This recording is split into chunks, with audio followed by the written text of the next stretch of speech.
In Qingshan Village of Shunan County in the Eastern Lin Kingdom, a scandalous event occurred. An unmarried young girl had conceived a child. Inside a dilapidated cottage, there was only a small, crumbling single bed with a gray wooden cabinet beside it. Mother Chun wept bitterly in sorrow, reaching out to lift the unconscious girl on the bed. "It is all my fault. I failed to protect you. I should never have let you go up the mountain alone to gather firewood." Qingling drifted through the depths of darkness until a warmth on her hand pulled her out from the icy abyss. She opened her eyes, and the first thing she saw was the emaciated, exhausted woman weeping before her. Taking in the scene before her, a flood of unfamiliar memories surged through her mind.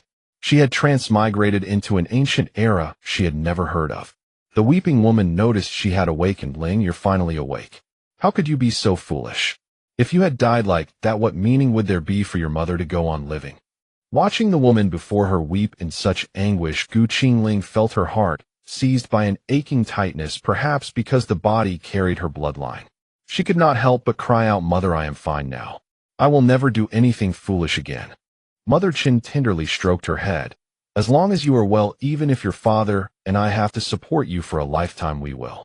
Don't think about anything else for now, just rest and recover." Qingling responded softly. After Qin tucked her in and watched her fall asleep, she quietly walked out of the room. Qingling in her previous life was an orphan who had worked strenuously for over a decade, eventually becoming the owner of the largest nationwide supermarket chain. Her cause of death was being struck on the head by a crystal chandelier that fell in her room. Everyone knew in their hearts that the chandelier must have been tampered with. Half asleep, she heard loud cursing from outside. "Bah, shameless, money-losing goods. Having her body taken and still having the nerve to live, she should be drowned in a pig cage. Which family's girl sleeps at high noon?" Grandma Gu stood at Qingling's door with hands on her hips. Mother Qin wore a face full of worry. "Mother Ling has already tried to take her own life over this. If you continue, I fear she will." Before Qin could finish, she was interrupted. "It would be better if she died. With that seductive fox face of hers, who knows how many men have had her?" Grandma Gu squinted her triangular eyes as she spoke those vicious words. Qin wanted to retort at those unbearable words, but feared waking her daughter, so she silently shed tears. The awakened Qingling recalled that the original owner was 16 years old and shared her exact name. But in her memories, she did not know who had violated the original owner. She had been gathering firewood when disaster struck from the heavens. She was knocked unconscious and violated. When she awoke, she found herself in a nearby mountain cave with a jade pendant placed beside her. The original owner was timid and weak-willed. Facing such an ordeal, she did not dare tell anyone and kept this matter hidden. But as her belly grew larger day by day, the villagers cast strange and judgmental glances, pointing fingers and gossiping. The immense pressure drove her to attempt suicide several times. Whenever she entertained such thoughts, the little one in her belly seemed to sense it moving and turning restlessly within. It was this small being that gave her the strength to persevere again and again. The original owner's death was not her own intention. Everyone believed she had thrown herself into the river. Only she knew the truth. She was pushed into the water by someone. In her previous life, Qingling had devoted herself entirely to building her career. She believed no man was dependable. Having witnessed her close friends hurt by men time and again, she had no desire whatsoever to marry. At that time, she had thought she would never marry and simply have a child to spend the rest of her life well. Stroking her swollen belly, "From now on, I will take your mother's place and love you. You must be born healthy and well, so that my transmigration was not in vain." Qingling paid no heed to Grandma Gu's cursing, dismissing it like the barking of a dog. It did not affect her mood in the slightest. At this moment, Qingling strode into the courtyard, followed by a white-bearded elder carrying a medicine chest on his back. The visitor was a physician the girl's father had invited from town. "Mother, can you say a few less words? The child has already suffered so much. Do you still want to drive her to her death again?" The original owner's father had never blamed her for this incident. Instead, he blamed himself, feeling he had failed to protect his daughter. "Bah, lecturing your own mother now. Will saying fewer words clear her name? Who told you to invite a doctor for this little fox spirit? Have your wings grown stiff? I have no silver to pay for this cheap girl's treatment." She stood with hands on hips, pointing at Qingling and shouting, He looked at the doctor with an embarrassed expression. Doctor, please forgive the spectacle. Do not mind my mother. Not a single coin will be withheld from you. The elderly doctor carrying his medicine chest looked at him, sighed. Since I have come, let me examine the child first. At this point, Gu Qingyin's face grew even more awkward. Doctor, this way, please. My daughter is a child of bitter fate. Befalling such a thing is something no one would willingly have. Thinking of his daughter's suffering since childhood, how she had never even had a full meal before jumping into the river, he blamed his own incompetence, and this father's heart reddened his eyes. None of you are allowed to enter. Who dares step through without my permission? Grandma Gu pressed both hands against the door blocking entry. Hearing Grandma Gu's cursing outside the door, Gu Qingling struggled several times, barely managing to steady herself sitting up. Slowly bracing against the bed, she stood, then leaning on the bed's edge walked step by step to the door and pulled it open. Using the last of her strength to push the door open, she caught Grandma Gu off guard, startling her into stumbling backward. Mother, quickly come help me, let the doctor enter first. Gu Qingling reached out toward Chun. The recovering Chun supported her as they walked back into the room. Grandma Gu was shoved aside by the couple of the second branch. Seeing no one paid her any attention, she sat on the ground, began slapping her thighs, and wailing loudly. Come quickly. Come look. This worn-out shoe ridden by thousands is trying to kill me. Heaven above, look at this. Strike down these unfilial descendants with lightning.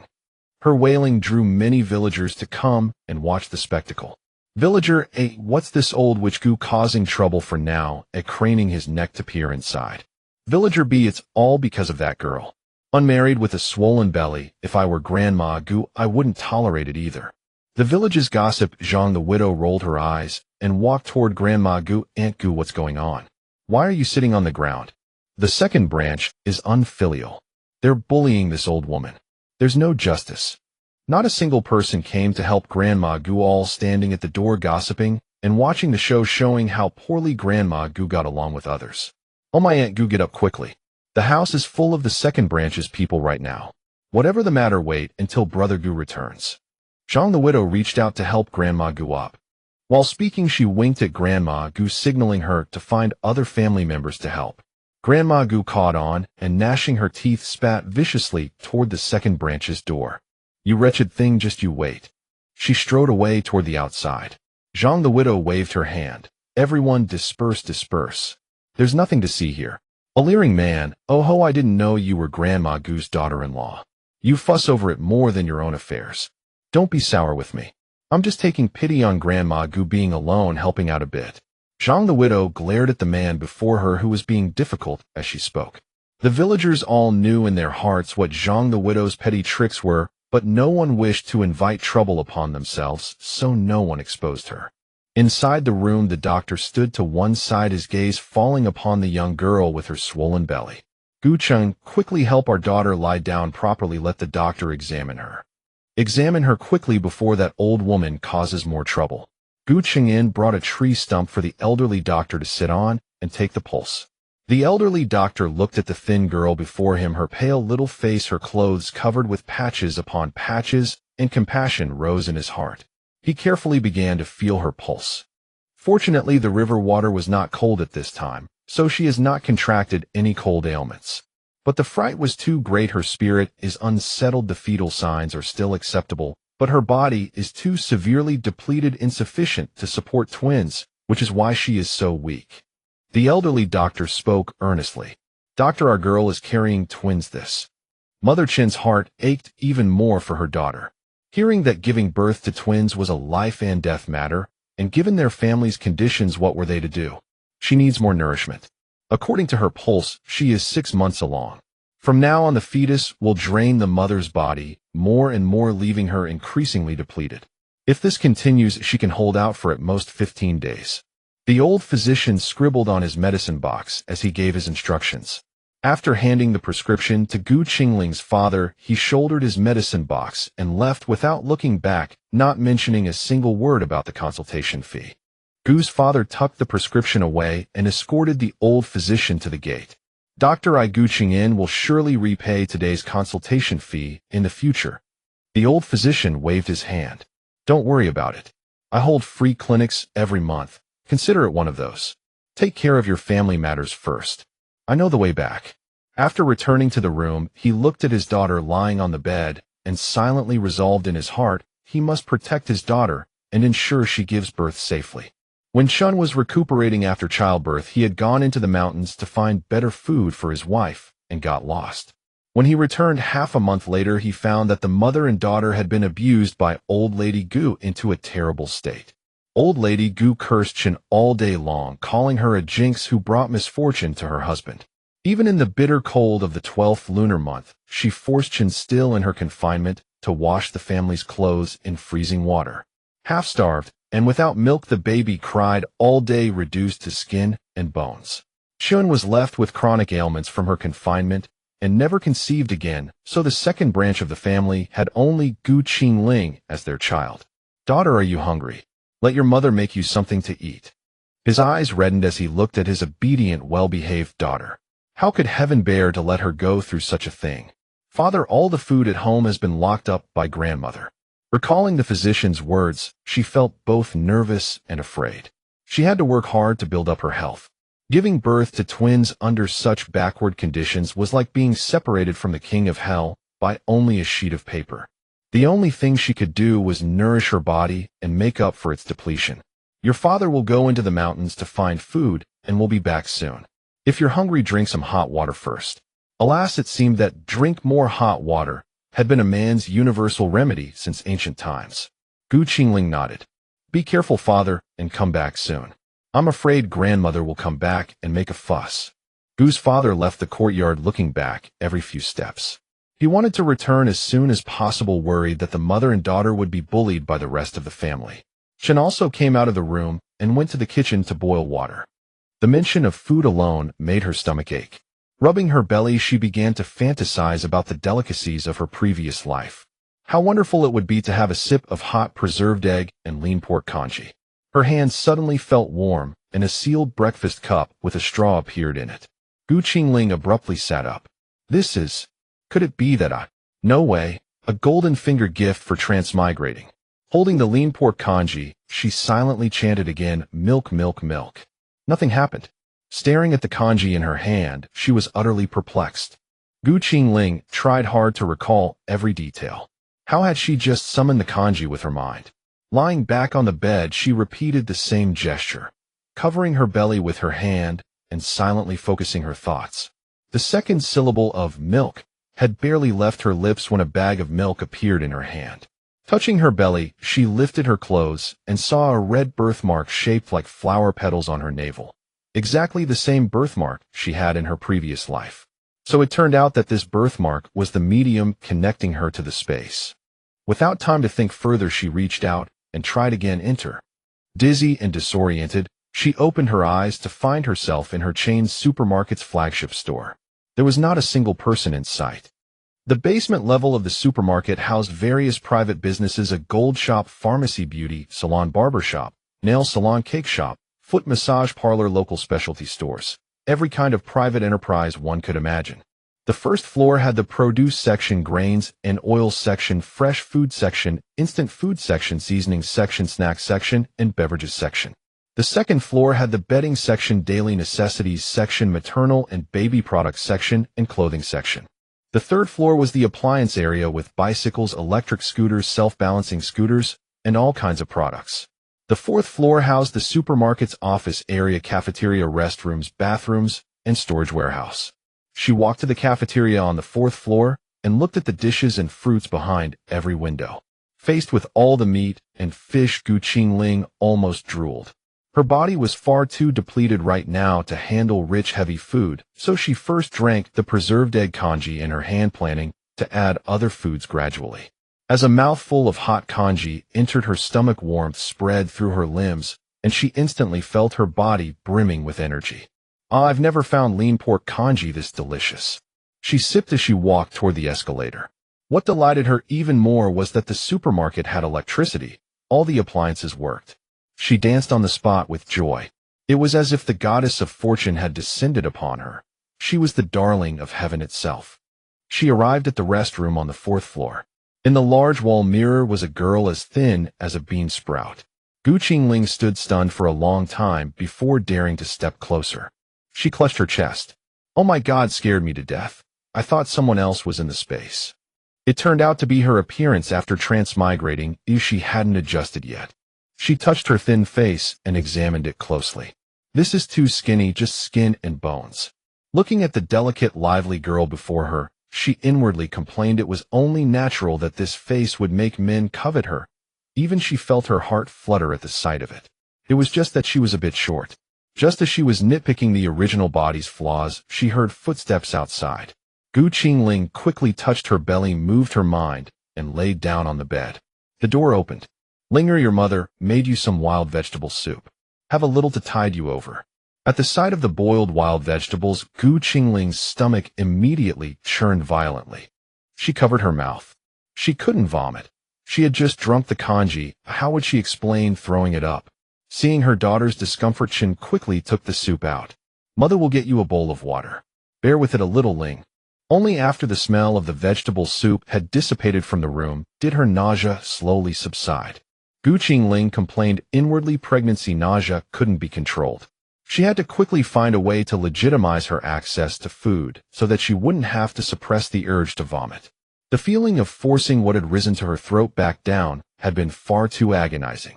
She had originally thought that with the space she could eat whatever she wanted, but she hadn't considered the downside of pregnancy-induced vomiting.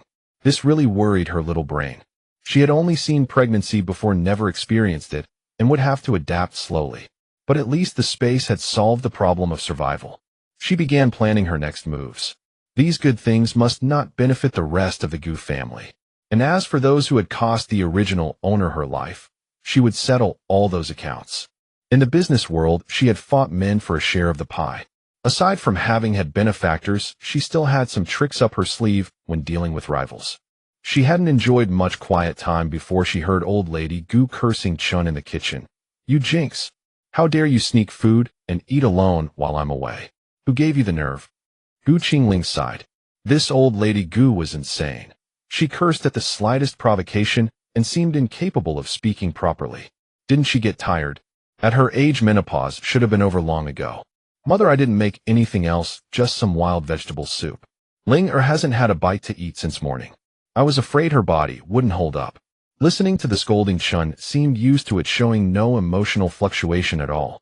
That shameless slut still has the nerve to eat the Gu family's food. Let me tell you, Guchin, from now on she's not allowed to eat anything in our household. Tomorrow, after getting rid of that bastard child, sell her to a brothel.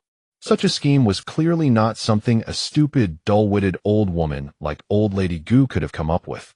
Qingling, who had been ignoring old Madame Gu's scolding, suddenly grew vigilant. They intended to harm her child. Her body was in no condition to confront them head-on. She couldn't wait until they harmed her before considering retaliation, as she had to leave the Gu family as soon as possible, or she and her child would be in danger. After eating, she felt a little strength return to her body. She rose and walked outside, where she saw Chunshur kneeling at old Madame Gu's feet, kowtowing without pause. Chunshur, terrified that old Madame Gu might harm her daughter, was so frantic that she could only kowtow and plead for mercy. In the Donglin kingdom, filial piety reigned supreme. No matter how unreasonable an elder was, children and daughters-in-law had to obey and never defy them, lest the magistrate's court punish them with flogging. Those scenes of Chunshur kneeling and begging had appeared many times in her memories. Witnessing it with her own eyes still pierced Qingling's heart. Her eyes reddened. Mother, get up. Even if you beg her, she won't let me go. We'll find our own way. Chunshur suddenly looked at her in shock, feeling as if the daughter before her was a stranger. Linger, mother can't do anything. Mother is worried. An anxious heart clouds judgment. You damned girl, your body is already ruined. No one will marry you. Rather than let an outsider have you for nothing, selling you to a brothel can still fetch some silver. Old Madame Gu wished she could beat the bastard child in her belly out right now. Chunshur stepped forward and pulled her daughter down to kneel. Kneel to your grandmother. Beg her. Hurry. Chunshur's final words were trembling. Qingling was not afraid of the old witch in the slightest. Being a modern person, she had plenty of tricks to deal with an ancient one. If you push me any further, I'll dash my head against the door of the main room and die. My spirit will hang forever on your threshold night and day, crying out my grievance. Gu Qingling struck a full pose as if she were about to dash herself to death at the door. Linger, don't. Linger, mother begs you. Chun Shi wailed, an unintentional godsend. The atmosphere was so charged it seemed she was determined to die. The ancients revered ghosts and spirits. At the thought of someone dashing herself to death at her door, old Madame Gu's face twitched unnaturally. Without a word, she slunk back to her room, feeling the girl's eyes grow more sinister by the second. Gu Qingling had won the first battle. She must already be cursing Gu Qingling 800 times in her heart. Chun Shi clung to Gu Qingling's hand, terrified that she would dash herself against the door the next moment. Mother, don't worry. Go up the mountain to find father and say this. Gu Qingling leaned close to Chun Shi's ear and laid out the entire plan. But Linger, we. Chun Shi said anxiously. Gu Qingling covered Chun Shi's mouth and made a shushing gesture. If you and father don't agree, I might as well die right now. In this family, I'll be sold sooner or later anyway. Mother, don't you want to? She smiled at her mother. Her Linger had never smiled like that before, and for a moment Chun Shi was flustered. As if she had suddenly made up her mind, Chun Shi said, "All right, mother will protect you." Gu Qingling was gambling. Gambling on her parents' love for the original girl. She took out 2 boiled eggs. Have these to tide you over. Don't go hungry. Chun Shi thought Gu Qingling had stolen the family's eggs. Quick, put them back for your grandmother. If she finds out, you'll get a beating. Worried, she shoved them back into Gu Qingling's hands. Mother, don't worry. Xiao Taozi secretly slipped these to me when she came to see me the other day. Xiao Tao had indeed secretly given her 2 eggs, but those eggs had been eaten long ago. Linger, you eat. Mother isn't hungry. Your body is weak now, you need more nourishment. Every loving mother says the same thing, I'm not hungry. Mother, I already ate too. I'm full. If I eat any more, I'll throw up. Her mother had been worrying for the whole morning and had probably not eaten a single bite. But if you're home alone, mother worries they might. She leaned close to Chun Shi's ear and whispered, Mother, tie my door shut with a rope. Then they'll think no one is home and you can rest easy. This way she could slip into the space and rest. The second branch was not worthy of a lock. Those were old Madame Gu's exact words. Then she called out loudly, Mother, take me with you. I can help you gather firewood. She said it deliberately loud enough for old Madame Gu to hear. Old Madame Gu craned her neck to listen to Gu Qingling's words, curling her lip. Then the 2 of them left through the front gate, slipped around through the small rear door, and entered Gu Qingling's room. She needed to properly recover her strength. In her current state, she was unfit for the mountain paths. Not long after Chun Shi left, old Madame Gu also came out of her room, glanced at Gu Qingling's door, and muttered, Little strumpet, you still dare to threaten me. In a few days, selling you to the brothel will give you a taste of misery. Let's see how long you can stay arrogant. While muttering, she kicked at Gu Qingling's door. Mutton can never stick to dog meat. A child not of your own blood is worthless no matter what. Gu Qingling jolted. Such a flood of information. She wasn't their biological child. Could the original girl have been picked up? But her features did bear some resemblance to her parents. If she was their biological child, then her father. Thinking back carefully, the Gu uncles were generally short, dark-skinned, and thin-browed. Only her father was tall and stalwart with well-proportioned features, thick brows, and a handsome face. No matter how much he was tanned, he was several shades fairer than the rest of the Gu family. Nothing like Old Man Gu or Old Madame Gu. Because Chun Shi had a delicate, gentle beauty, Gu Qingling had been a little beauty in the village since birth. In the past, old Madame Gu saw her face and cursed her as a fox spirit for no reason. The original girl had always believed that she was not favored by her grandparents because she didn't look like the Gu family, and she had never once thought she wasn't their biological child. If that was what she suspected, then she needn't worry about making a big scene and being punished by the authorities. Gu Qingling prepared to bathe in the space. The original girl had been pulled from the river that morning, and mud and sand were still on her. Lowering her head, she smelled a muddy, foul stench on her clothes. Gu Qingling could hardly wait to get into the space and strip off her foul-smelling clothes. Although she was the only one in the space, she still didn't dare run around naked. Better safe than sorry. In the beauty salon on the basement level, there was a wooden bathing tub. She filled it with hot water, scattered flower petals, took a fruit platter, and soaked leisurely while eating fruit. She used only mildly scented toiletries on her entire body, put on a bathrobe, and took her dirty clothes to the sample fully automatic washing machine section on the 3rd floor, washing and drying them. After bathing and putting on clean clothes, she felt every cell in her body revive. She had washed even her hair many times over, and she felt completely refreshed. Clean and refreshed, Qingling pushed a shopping cart and began to browse the supermarket. Maternity and baby products, milk powder. She carefully studied the product formulas. She reached the pregnancy books section and flipped through notes on pregnancy precautions.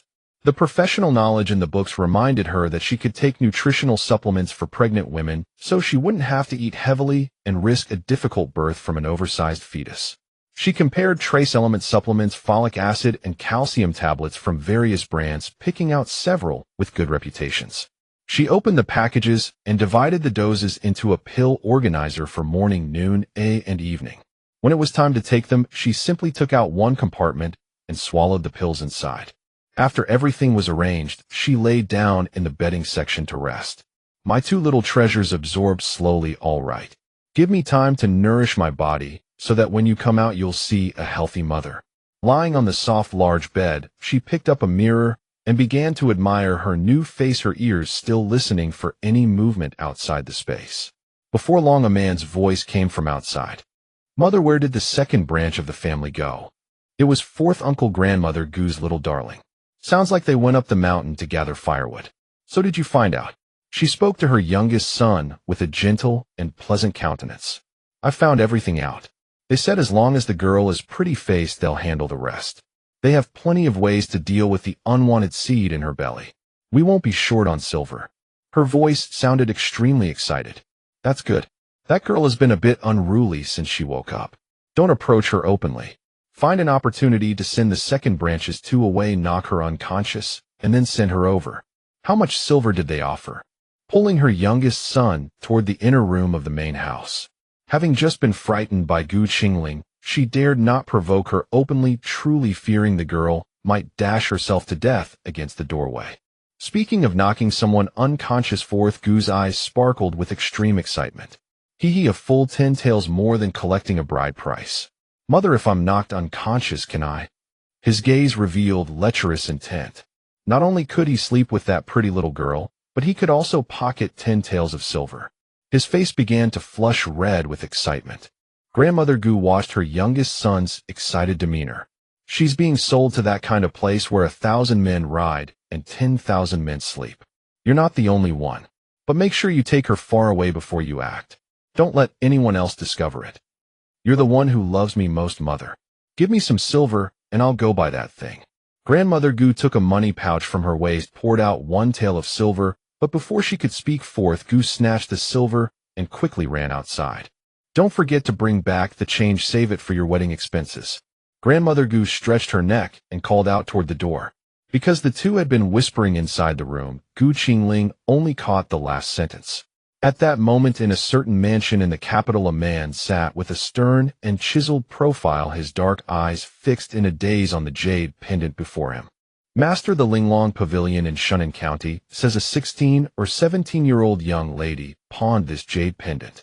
I wonder if it's the one you're looking for. A servant dressed in black knelt on the ground to report. Go inform the emperor that I'm traveling for cultivation. Don't mention where I'm going. The return date is uncertain. He couldn't reveal the specific location, or that annoying fly would follow him and pester him to death the entire way. Gripping the jade pendant tightly, he recalled the woman beneath him that day, fragrant, warm, and soft as jade. She had worn the clothes of a mountain peasant girl, yet her breathtaking beauty had sent his soul into a reverie. 6 months had passed, not a moment spent forgetting that lively face. Closing his eyes, he could still recall the scene of that day when sweat fell like rain. He had been deeply conflicted, not wanting to draw her into the world of the powerful and noble, yet unable to let go of the girl who haunted his dreams. Only upon seeing the jade pendant before him could he no longer restrain his feelings. That day he had been set up by young Qingxue, the prime minister's legitimate eldest daughter, and fell prey to a colorless and odorless aphrodisiac. In order for Bailey Jinghui to be affected, a full 5-person dose had been administered. Due to the excessive dosage, he lost most of his reason. Riding his horse at full gallop, he raced through the night. Seeing the mountains before him, he dismounted and continued running wildly into the forest. After walking for an unknown amount of time, a young maiden suddenly appeared before his eyes. His body moved toward her against his will. Fearing he would frighten Qingling Bailey Jinghuai, struck her from behind, rendering her unconscious. The fragrant and tender young girl collapsed into Bailey Jinghuai's embrace. Like a flood breaking through a dam, he could no longer control himself and experienced the most significant event of his life. After the drug's effects faded, Bailey Jinghuai regained his senses. Looking at the unconscious girl before him, he realized what was done could not be undone.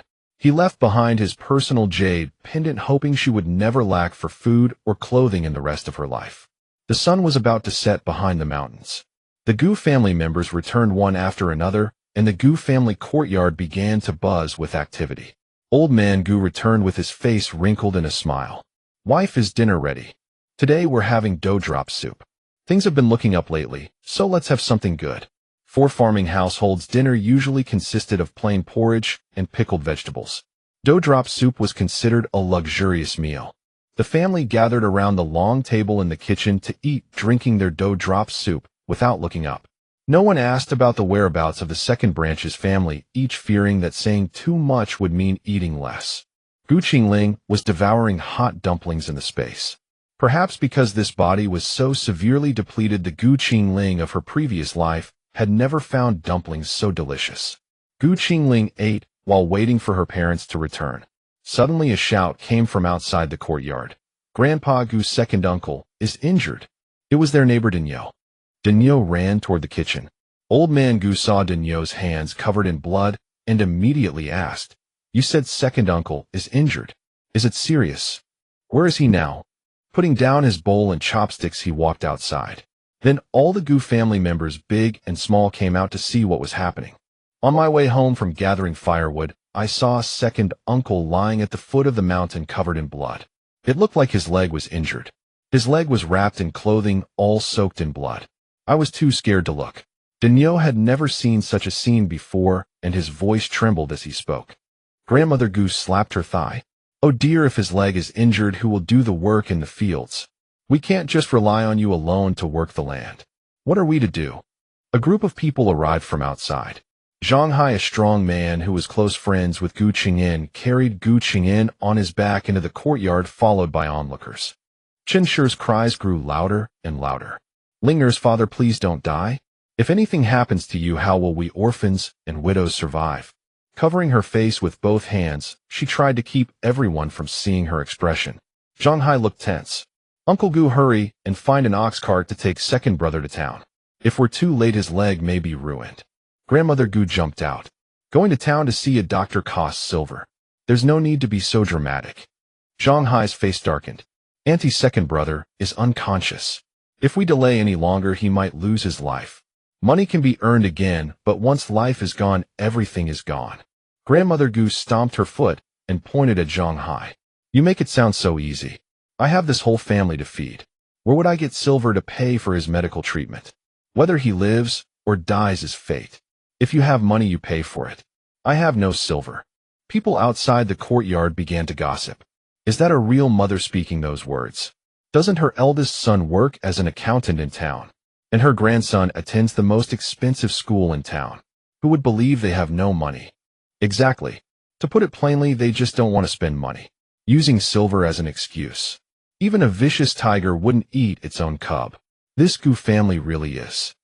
Old man Gu listened to the increasingly harsh remarks from outside. "Nonsense. What are you saying? If anything happens to second son, I'll beat you to death. You crazy woman, always speaking nonsense." He pretended to scold Grandmother Gu loudly. Old man Gu gave Grandmother Gu a subtle glance and whispered, "Go fetch the money we've set aside for our coffins. Once second son recovers, he can go out and work as a long-term laborer to make it back." In the village, most elderly people would keep aside money for their own coffins. If one had to use that money, it meant the family had run out of provisions and silver. When Dinyo entered the courtyard, Gu Qingling heard the commotion.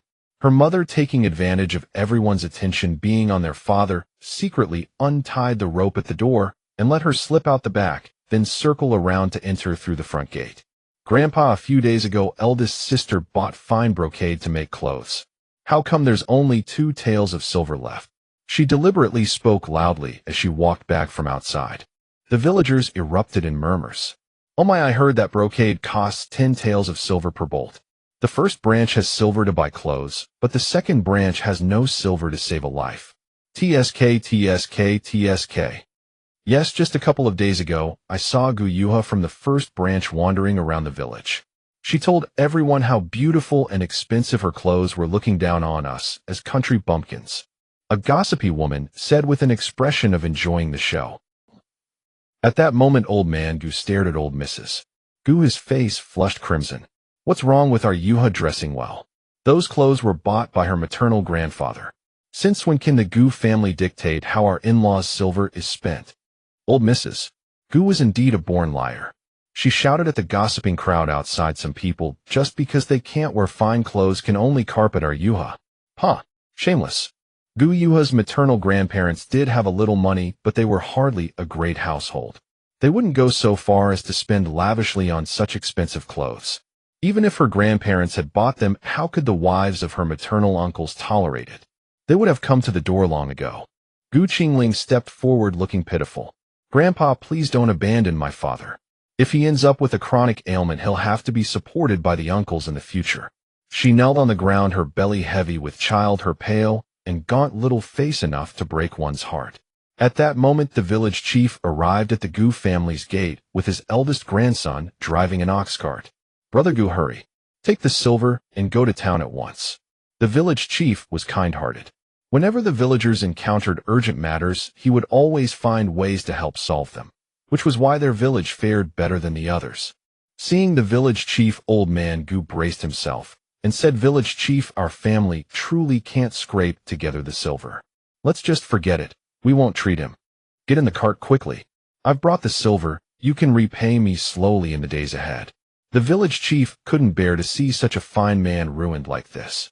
The village chief's grandson stepped forward and said to Gu Qingling's sister, "Qingling, get up quickly. With such a heavy belly, you should come with us to town."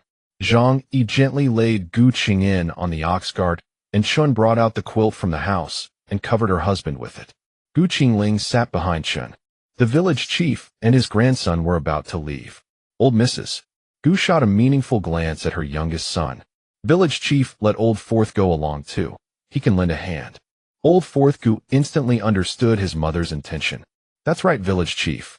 The Gu family may not have money, but we never lack people." He patted his chest, uttering fine-sounding words. Before the village chief could say a word, he squeezed in and sat down behind Gu Qingling.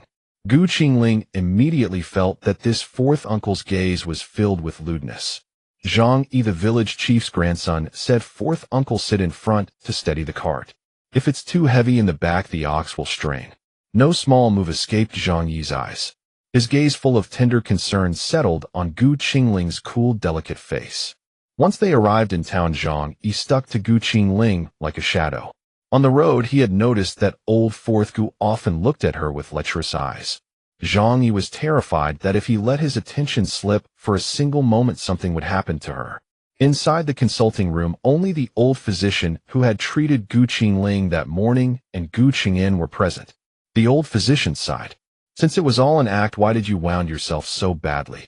Had it been even a hair off damaging your tendons, that leg of yours would truly be ruined. Dr. Li, only by making my injury more severe could I deceive those people. I couldn't let you bear the risk of this charade for me. For my daughter's sake, even if it truly cost me a leg, I'd accept it." Gu Qingyin had always been a man of loyalty and righteousness his whole life. How could he let the old physician lie to profit him? Dr. Li finished arranging everything and came out. "The patient's injuries are severe. His sinews and bones have been damaged. He must not do heavy labor in the future.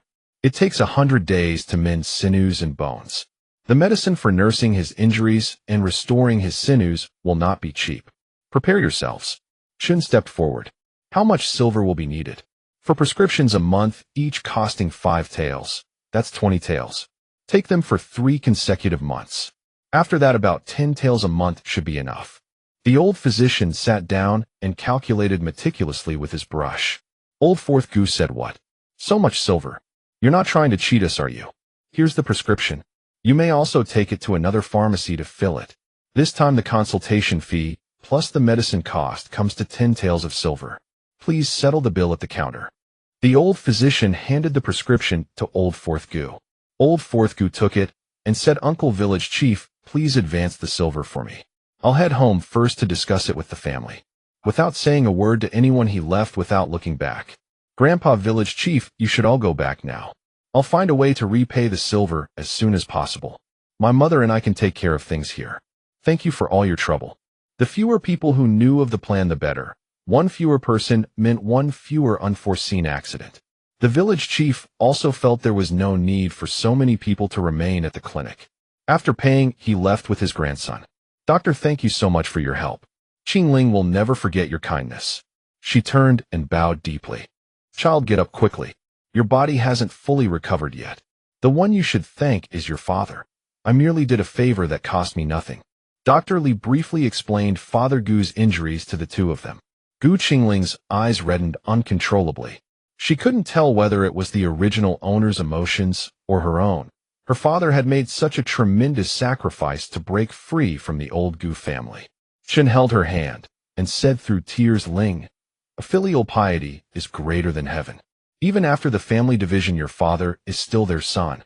If his injury were fake and it happened to leak out after the split, our whole family would be in danger. Gu Qingling with red-rimmed eyes held both her parents' hands. Father, mother, I will earn plenty of money in the future, take good care of you, and make sure you both live a good life. Her parents exchanged a glance, and Father Gu said with relief, good. I'll wait for Linger to earn plenty of money in the future. Meanwhile, old Fourth Gu checked several medical clinics and found the prices to be more or less the same as Dr. Li had quoted. Completely discouraged, he hurried home. Once home, he recounted the whole situation to old Mrs. Gu without missing a single detail, adding a bit of embellishment along the way. Old Fourth Gu's eyes darted slyly. Mother's second brother Gu's leg is as good as ruined. He won't be able to do heavy work anymore and will have to rely on us, a drag on the family. Why not just split him off? Even if he starves to death outside, no one will blame us. That's right. Why didn't I think of that?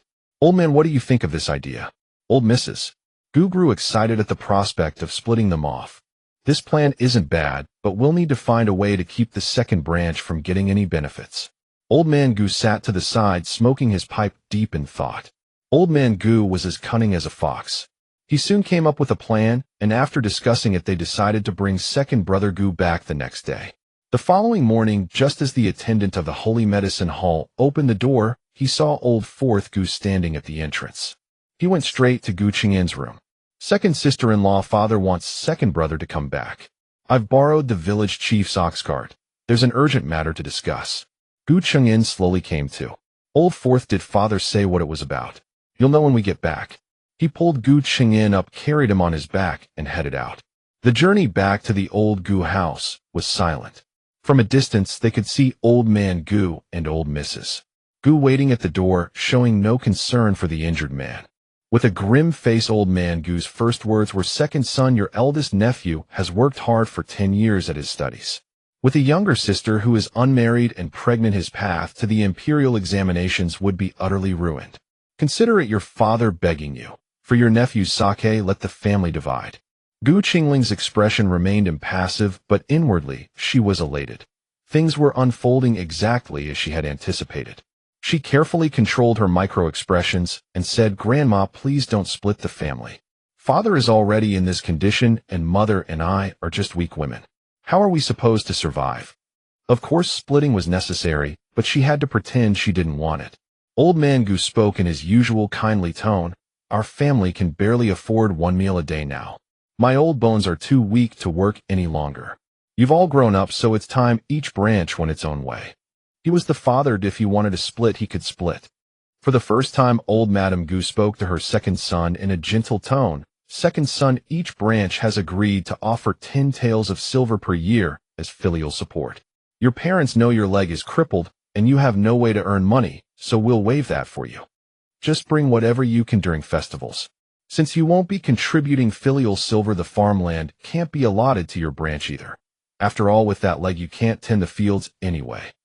Your father and I will live with your eldest brother. The fourth son isn't married yet, so he'll stay with us in the current house. You and the third son will each get a place to live. The third son will take the 2 rooms you've been staying in.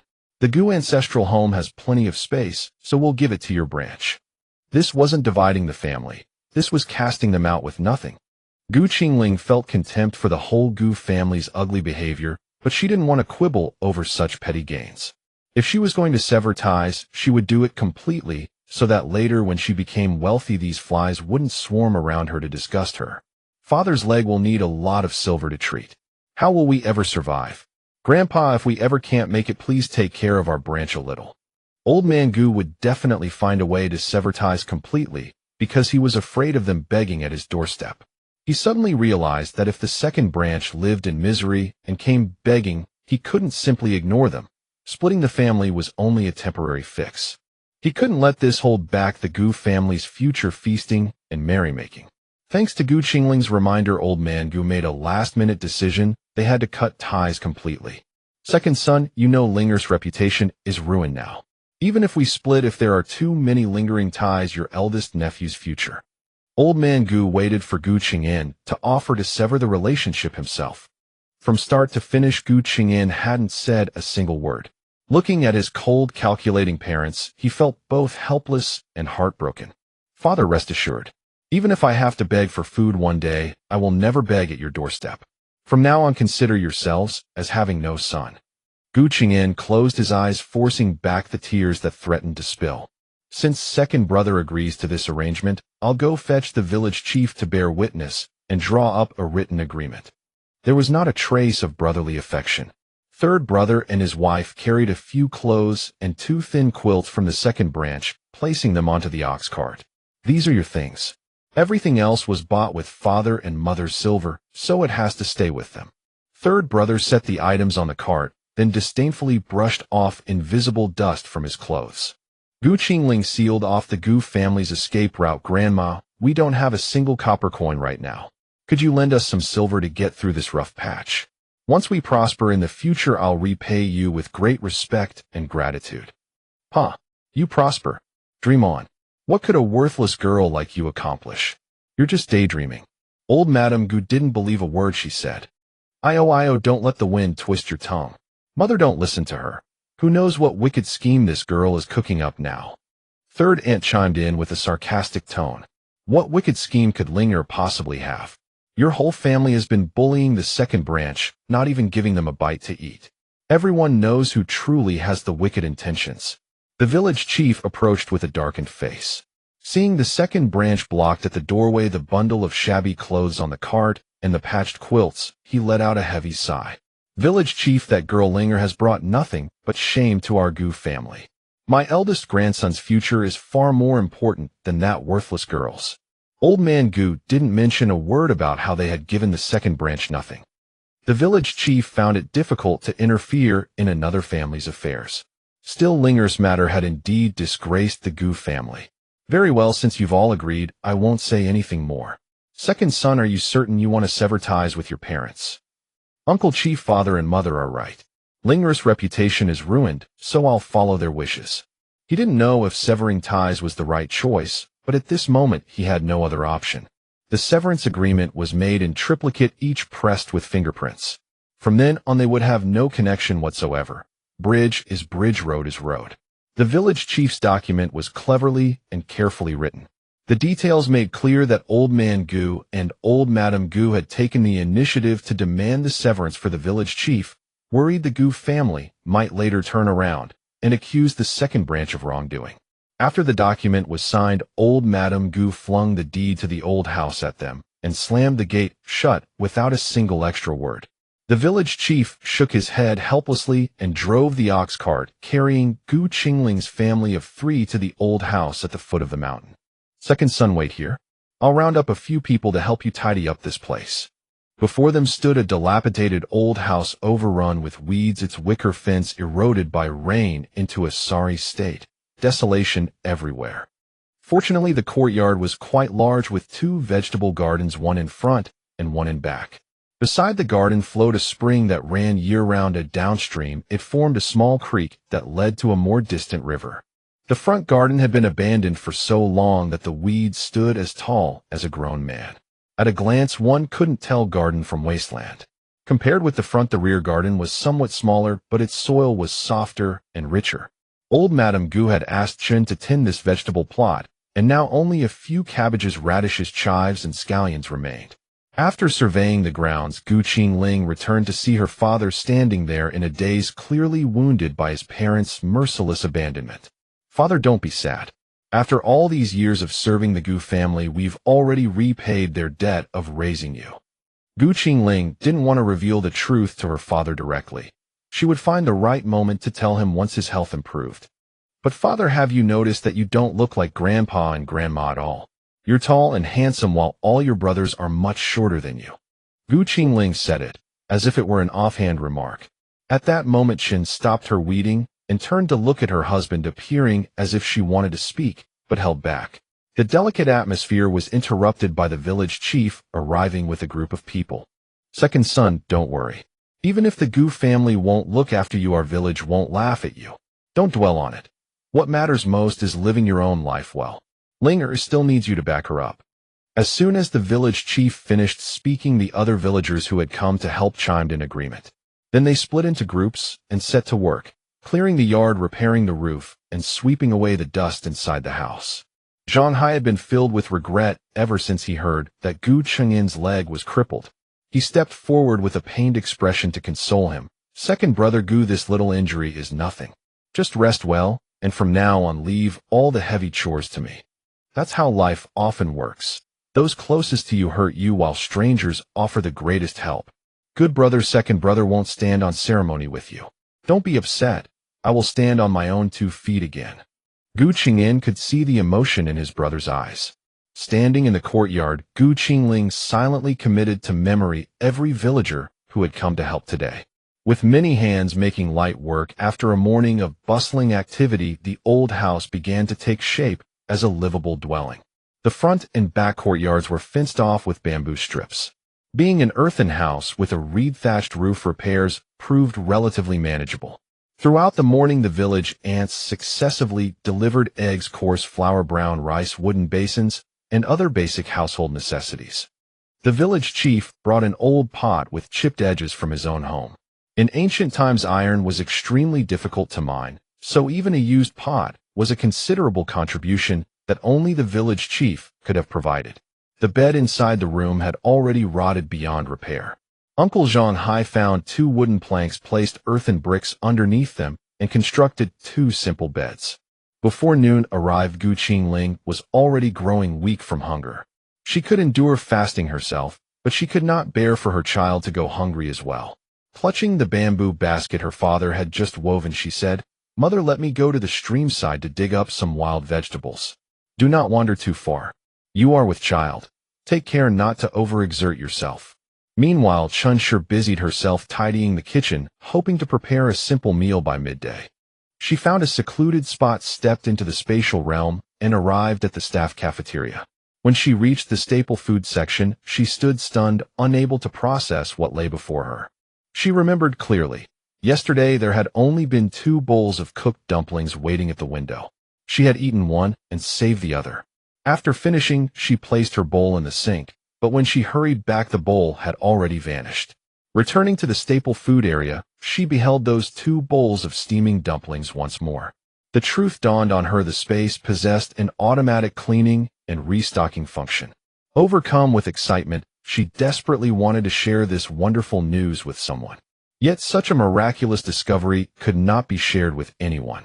The secret weighed heavily upon her, making her truly uncomfortable.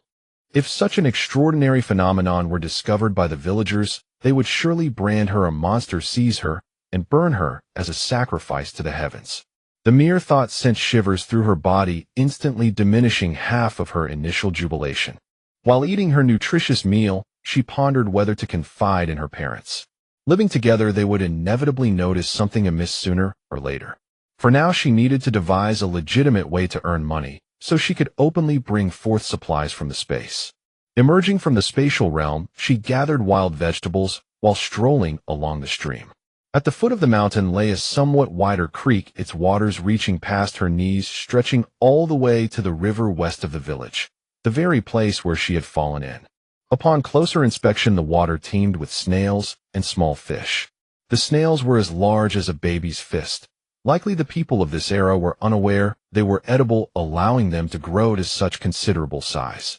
Qingling carefully leaned to one side and collected a generous amount of snails, filling an entire basket before she would cease. She then retrieved 2 fish from the space, each weighing approximately 1 gene, reasoning that such a small stream could hardly harbor larger specimens. Upon arriving home, she discovered that the laborers had already departed, understanding his family's circumstances and choosing not to stay for a meal. Returning inside, she found that Qingshan had already cooked congee and served it in bowls. "Mother, I am back. Look what I caught, snails and 2 fish. There are so many fish by the stream." As she spoke, she sorted her findings, placing the wild vegetables, snails, and fish on the kitchen counter. She had already poked a hole through the fish bellies with tree branches, making them appear as though they had been impaled. "Qingling, you have returned at just the right time. The congee is ready. Those snails of yours, surely they are not edible." In Qingshan's memory, no one in the village had ever eaten such things. "They are perfectly fine to eat, mother. Even the village ducks devour them, so people certainly can." "Then very well. Let us keep them in a basin for now and try cooking them tonight. For lunch we shall have rice congee first." She handed her a bowl, and Qingshan carried 2 bowls toward the eastern room. The main house comprised 3 rooms facing south from the north, with 2 wing rooms flanking each side outside. The eastern wing stored grain and farming tools, while the western 2 rooms served as firewood sheds. The latrine was located at the northwest corner of the backyard behind the main house. Upon entering the main house, the kitchen lay directly ahead, with cooking stoves positioned on both sides near the entrance. Straight ahead was the dining area, currently lacking tables and chairs. They would eat in the bedroom instead. The bedrooms occupied the eastern and western sides of the main house. Her parents resided in the eastern room, while she slept in the smaller western chamber. All 3 main rooms faced south with windows, and the kitchen had a window to the north. Overall, the rooms felt bright, though the earthen brick walls left dust and dirt everywhere. The 3 of them sat upon their father's bed, each holding a bowl of congee, drinking in silence. "Although our family possesses nothing, I feel as though I can finally breathe freely. No more fear of grandmother's beatings or scolding, no more backbreaking labor day and night."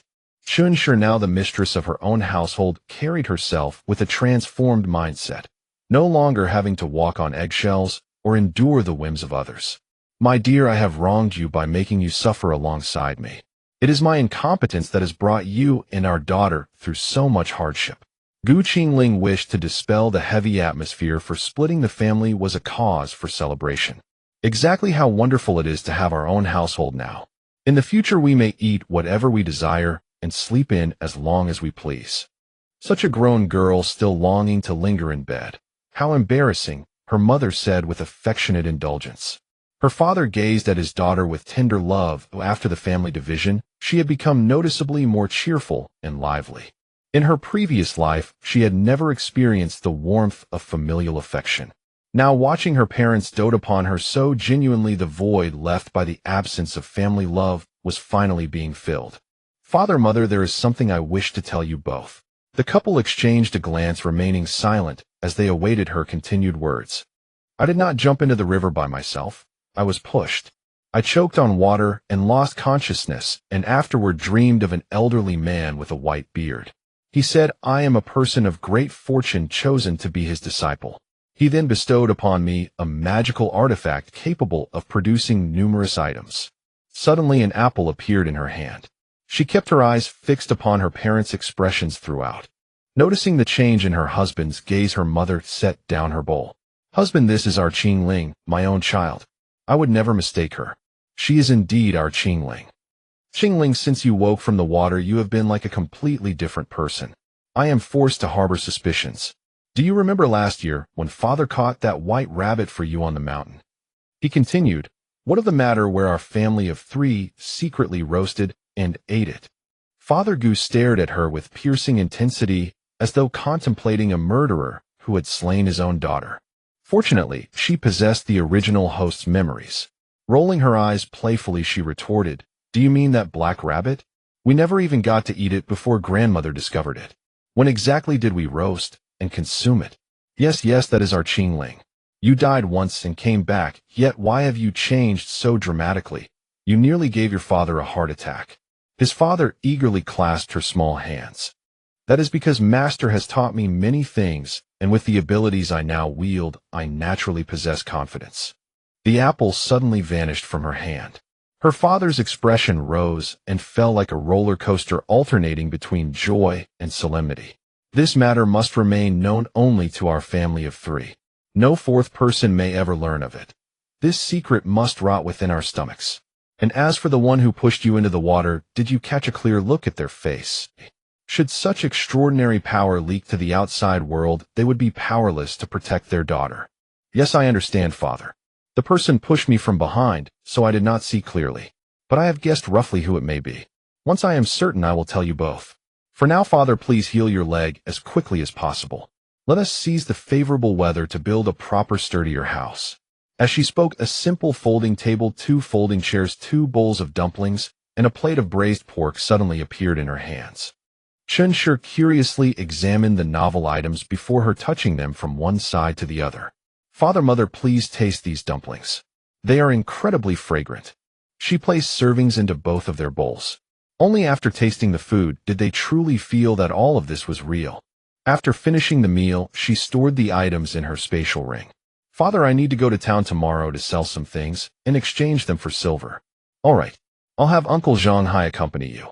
With 2 children on the way, I won't feel at ease if you're not accompanied by someone." Gu Qingling agreed and continued her tasks without stopping. She took out a quick wound repair spray, applied it, and after explaining the usage to her father, she took out some antibiotics and swallowed them. Gu Qingling kept pulling items out non-stop, much like a doorman, but her father never asked questions.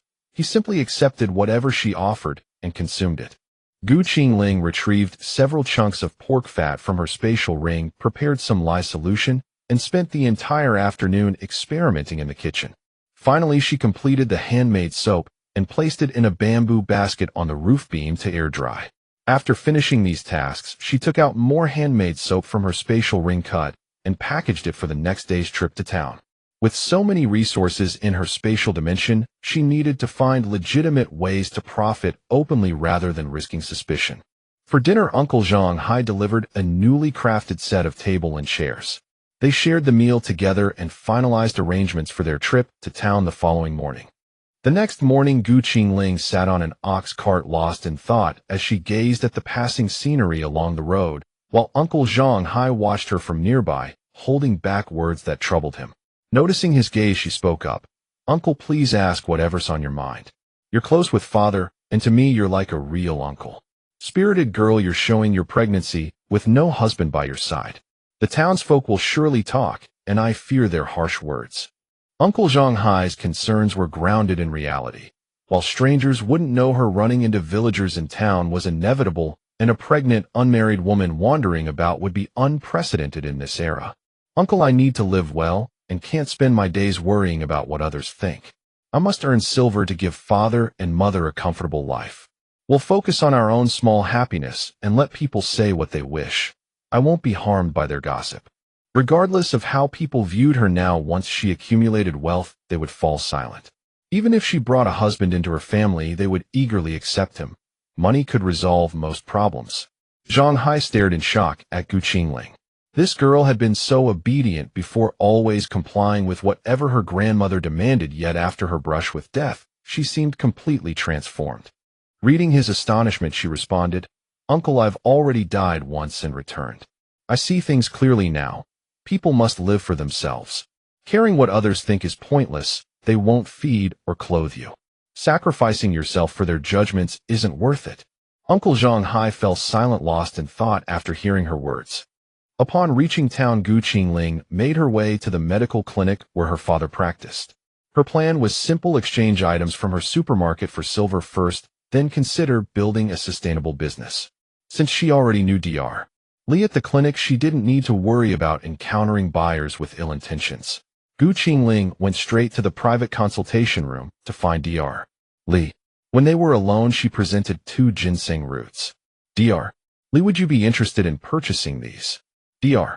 Li was visibly stunned to see the young girl produce such fine specimens. "The owner is present right now.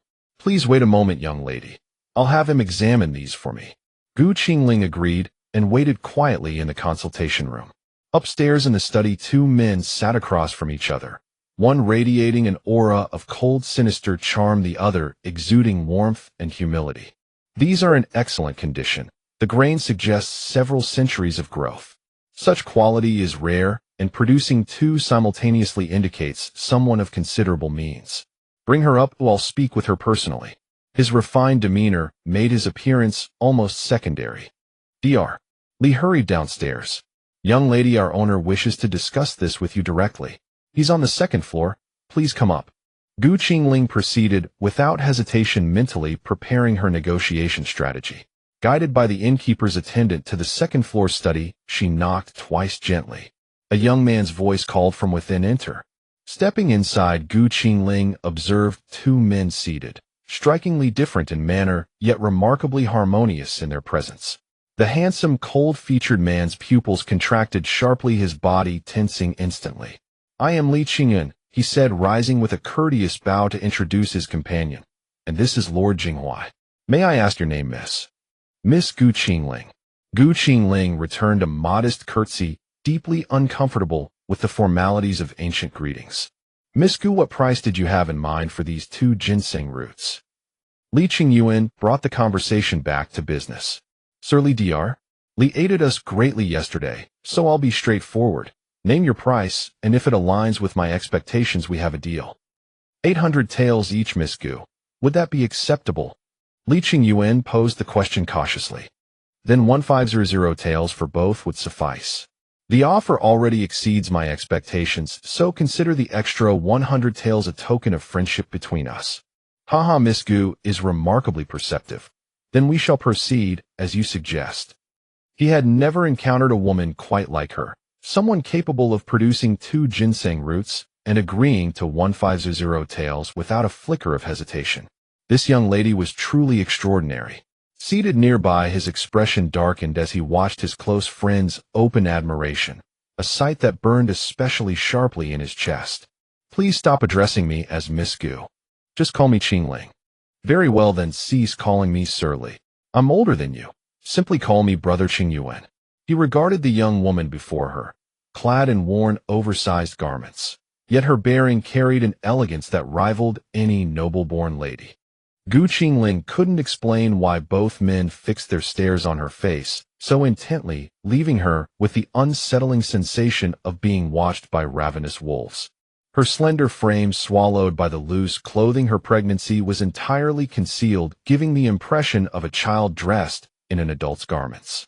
Li Qingyuan studied the young woman before him and suddenly recalled a portrait in his grandfather's study. She bore an uncanny resemblance.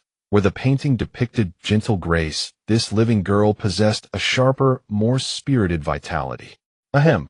Qingyuan, the tea's grown cold. Bailey Jinghua finally intervened, unable to bear watching his friend stare so unabashedly at the young lady. "Come, Sister Qingling. I'll escort you to the accounts office for settlement," he said, deliberately ignoring his companion's scowling disapproval. Dr. Li had never witnessed the young master extend such warmth toward any maiden before. Fearing his master might develop feelings, Dr. Li spoke up once Qingling had departed with her payment. "Young master, there are certain circumstances regarding this girl you should know." After recounting the details of Qingling's pregnancy, Dr. Li watched his young master retreat upstairs, a visible shadow of disappointment crossing his features. Sigh. "Jinghua, I've rarely found someone I take such a liking to, yet she's suffered so. It's truly heartbreaking, such a fine girl ruined by that wretched villain." Li Qingyuan frowned with genuine indignation as he cursed the man who had stolen Qingling's body. Bailey Jinghua glanced at him sidelong, remaining silent as his friend voiced his condemnation. He knew without question that the man had committed an unforgivable wrong. "I have pressing matters to attend to." Rising abruptly, Bailey Jinghua departed in haste. Just like that, leaving so suddenly. "But you only moments ago asked me to help you find." Li Qingyuan murmured wistfully, his thoughts drifting. Alas, it was a grievous waste. Should he take her as a concubine, his parents would never consent to welcoming a woman carrying another man's child into their home. Qingling left the Xingyi Hall and walked with Uncle Zhang Hai toward the largest general store in town, taking in the dazzling array of shops along the way. Upon arriving at the general store, the shopkeeper immediately took a liking to the handmade soap in Qingling's hand. She had originally used the soap as a money-making pretense, but the sight of the shopkeeper's gleaming eyes made her think twice. Qingling changed her mind. She must not underestimate the value of this handmade soap. Miss, no matter how many of these handmade soaps you have, my congee shop will take them all. The price will be, as you said, 500 won per piece. The congee shopkeeper was a middle-aged man in his 40s. Perhaps because he had been in business for many years, shrewdness and calculation lurked between his brows. Don't worry, shopkeeper. There are still many unfinished pieces at home. From now on, I will deliver a batch every 3 days. Busy with the negotiation, Qingling did not notice the girl outside peeking at them. The girl was none other than her eldest cousin from her uncle's family, Guyuha. Her uncle's pastry shop sat diagonally across from Tongji's shop. Earlier, Guyuha had been helping her uncle in the shop, dressed in flamboyant attire. From a distance, she saw Qingling carrying a basket and heading into the general store. Curiosity led her to follow, wondering where Qingling had gotten the silver to buy things. She planned to go home and tell grandmother so that the fox spirit could be dealt with. Sure enough, she discovered a big secret. Qingling was actually selling handmade soap behind the family's back. She had heard that this item was precious. Just now she had heard them say that one piece of handmade soap sold for 500 won. That fox spirit had such a profitable thing and had not brought it out sooner. She turned around intending to tell her father about this and saw a man standing with his hands behind his back watching her. His fair, smooth face bore a chiseled, cold handsomeness. His dark, deep eyes shimmered with a captivating luster. His thick brows, straight nose, and exquisitely shaped lips all proclaimed nobility and elegance. His looks were far superior to those of the young master of the pastry shop. She lowered her head, blushed, and spoke in a coy, affected voice. Young master, are you looking at me? Guyuha's heart pounded wildly. He must have been captivated by her beauty. He must have. Young master, is there something you need from me? You have been skulking at the door for quite a while and are blocking my way. He lifted his foot and walked toward the general store. Guyuha stood petrified on the spot. That meant he had been standing behind her for a long time. How humiliating. It was all that fox spirit's fault for making her lose face in front of this noble gentleman. No, she had to let the noble gentleman see the fox spirit's true face. He must not misunderstand her. Fuming, she stood at the door and shouted, Qingling, come out. Who gave you the audacity to sell things behind your family's back? At that moment, Uncle Zhang and Qingling both looked at Guyuha, who was acting like a mad dog outside the door. They exchanged a glance and ignored her. Then Qingling suddenly noticed an extra person in front of her. Young master Jinghua, what are you doing here? What a coincidence. I came specifically to find Miss Qingling. Would you do me the honor of sitting with me at the tea house for a while? Bailey Jinghua hastily extended the invitation. Uncle Zhang stepped forward. Young master, my niece is pregnant, so it is not convenient for her to accept your invitation. Hearing the word pregnant, Bailey Jinghua swept a puzzled gaze over Qingling's belly. Young master, what you don't know is that this sister of mine is a shameless woman. Before marriage, she fooled around with men and got herself pregnant. She is about to give birth. You had better be careful that she doesn't use her fox spirit wiles on you. Guyuha slandered Qingling without the slightest restraint. Uncle Zhang stepped forward to protect her like his own daughter, pointed at Guyuha, and said, Yuha, child, don't speak so venomously. She is your sister. What good will slandering her do you? When Bailey Jinghua heard about to give birth, his mind felt as if it had been blasted, and he stood there motionless, utterly blank. Seeing that something was wrong with his master, the attendant stepped forward and tugged at his sleeve. Master, we still have important matters to attend to. Like a puppet on strings, Bailey Jinghua was pulled out of the general store and back to the Xingyi Hall by Si Lu. Watching Bailey Jinghua walk away, Qingling could not understand why he had worn such an expression. Could he be ill? She shook her head in confusion. Seeing the noble gentleman leave, Guyuha happily sashayed in front of Qingling. See, what use is a bewitching fox face? You were loose and got yourself pregnant. As soon as that man heard about it, he stayed far away from you. Guyuha, that's enough. I don't need you to tell me what I am. Say one more word, and I won't be polite. If she did not deal with Guyuha, the girl would only grow more brazen. So what if I say it? Hit me. Go ahead, try it. Gu Yuha knew Gu Qingling as timid and cowardly and believed she would never do anything to her. Slap, slap. 2 slaps landed. There are people so cheap that they beg to be hit. How could I refuse? Shopkeeper, you heard it too. She told me to hit her. That's right, she told you to hit her. We all heard it. The shopkeeper knew perfectly well that the woman before him was his god of wealth. Seeing stars, Gu Yuha stared at Gu Qingling in disbelief, stunned for a long moment. Gu Qingling, you dare to hit me. I've already hit you, so why still ask? Gu Qingling spread her hands. Gu Yuha had always been the one bullying Gu Qingling. Being hit for the first time was a blow she could not bear. She lunged at Gu Qingling like a madwoman. I'll tear you apart, you little wench. The shop assistant, the shopkeeper, and Uncle Zhang Hai all stood in front of Gu Qingling at once. How could they let Gu Yuha harm their god of wealth? Besides, if anything happened in their shop, they would be implicated. The shopkeeper dragged Gu Yuha out. If you want to make trouble, go back to your pastry shop. Causing trouble here. Are you tired of living? Gu Yuha was thrown to the ground, landing on her backside. You're all bullying me. I'm going back to tell my father. Just wait. With that, she ran toward the pastry shop across the street. Shopkeeper Tong said to Gu Qingling, don't be afraid, miss. Here in my shop, they wouldn't dare do anything to you. Frankly, the shopkeeper's actions deeply moved Gu Qingling, especially since this was their first transaction. Her uncle and shopkeeper Tong were both shopkeepers, yet their status was not the same. The manager of the congee shop was a servant of the Tong family. Moreover, the Tong family held great influence in both the town and the county seat. Even her uncle, a shop owner, would not dare act rashly before a servant of the Tong family. As the saying goes, when you beat a dog, you must consider its master. Thank you, shopkeeper. Sorry for the trouble. The thing is, my family has just divided the household, and we need many things. Please help me pick out some durable goods. All right. I guarantee I'll select durable and affordable goods for you, miss. With that, the shopkeeper pointed, and the shop assistant fetched the goods. 1 large iron wok, 2 small iron woks, earthenware pots, small jars, oil, salt, soy sauce, vinegar, kitchen knives, scissors, farm tools, locks. Gu Qingling left out nothing that could be used in a household. When the bill was finally tallied, she had spent nearly 80 taels of silver. Uncle Zhang Hai watched from the side as Gu Qingling took out a 100-tael silver note. His heart ached so much it twitched. Linger, this is too much money to spend. It's fine, uncle.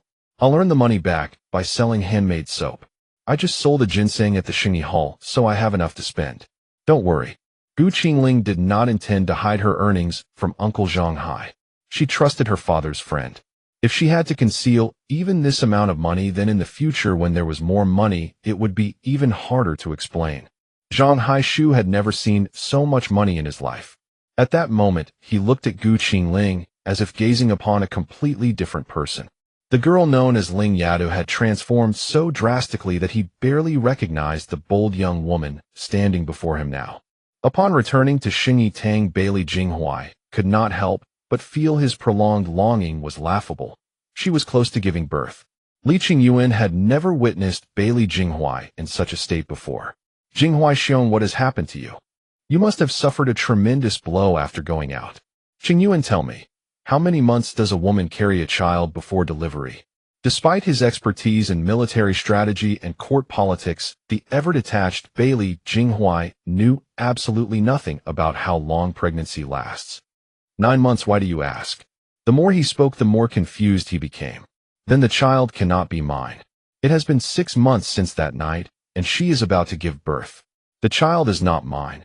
She has certainly been with another man.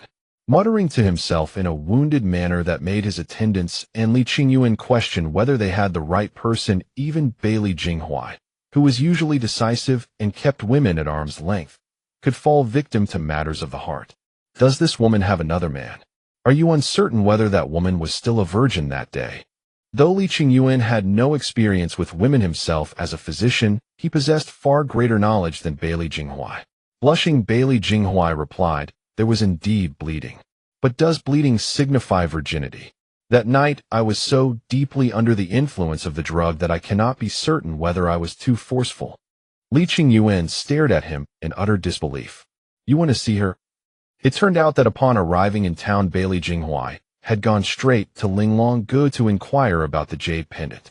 After pressing the matter thoroughly, he learned it was owned by a round-faced woman with small eyes. Clearly not the girl he was seeking. Bailey Jinghuai and Li Qingyuan had been inseparable since childhood, yet Li Qingyuan refused to believe his friend's claim that he had come merely to visit. After persistent questioning, Bailey Jinghuai finally confessed the truth, and just as he finished speaking, the girl he had been longing to see appeared before him. Those same eyes seemed like an abyss into which one could fall with merely a lingering glance. Yes, I saw her. Others told me she is about to give birth, but she may be too thin.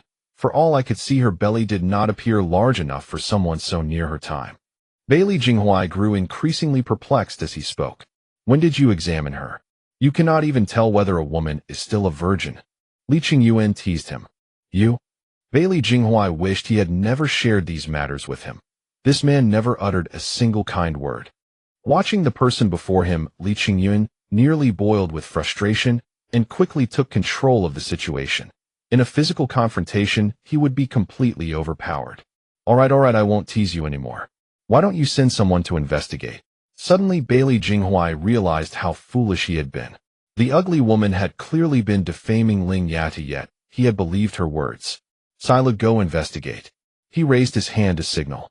Love truly clouds judgment. Gu Qingling, unaware of her child's father, was caught in her own turbulent emotions, speculating wildly, like a jealous young wife. Uncle, let us go to the cloth shop. Gu Qingling shopped frantically. For a woman, there is no greater joy than shopping.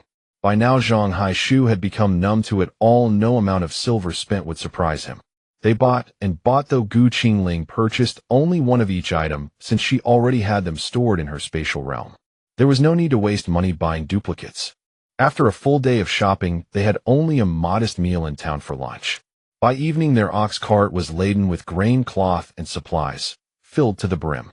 Upon returning to the village, the residents were gathered outside, cooling themselves after dinner.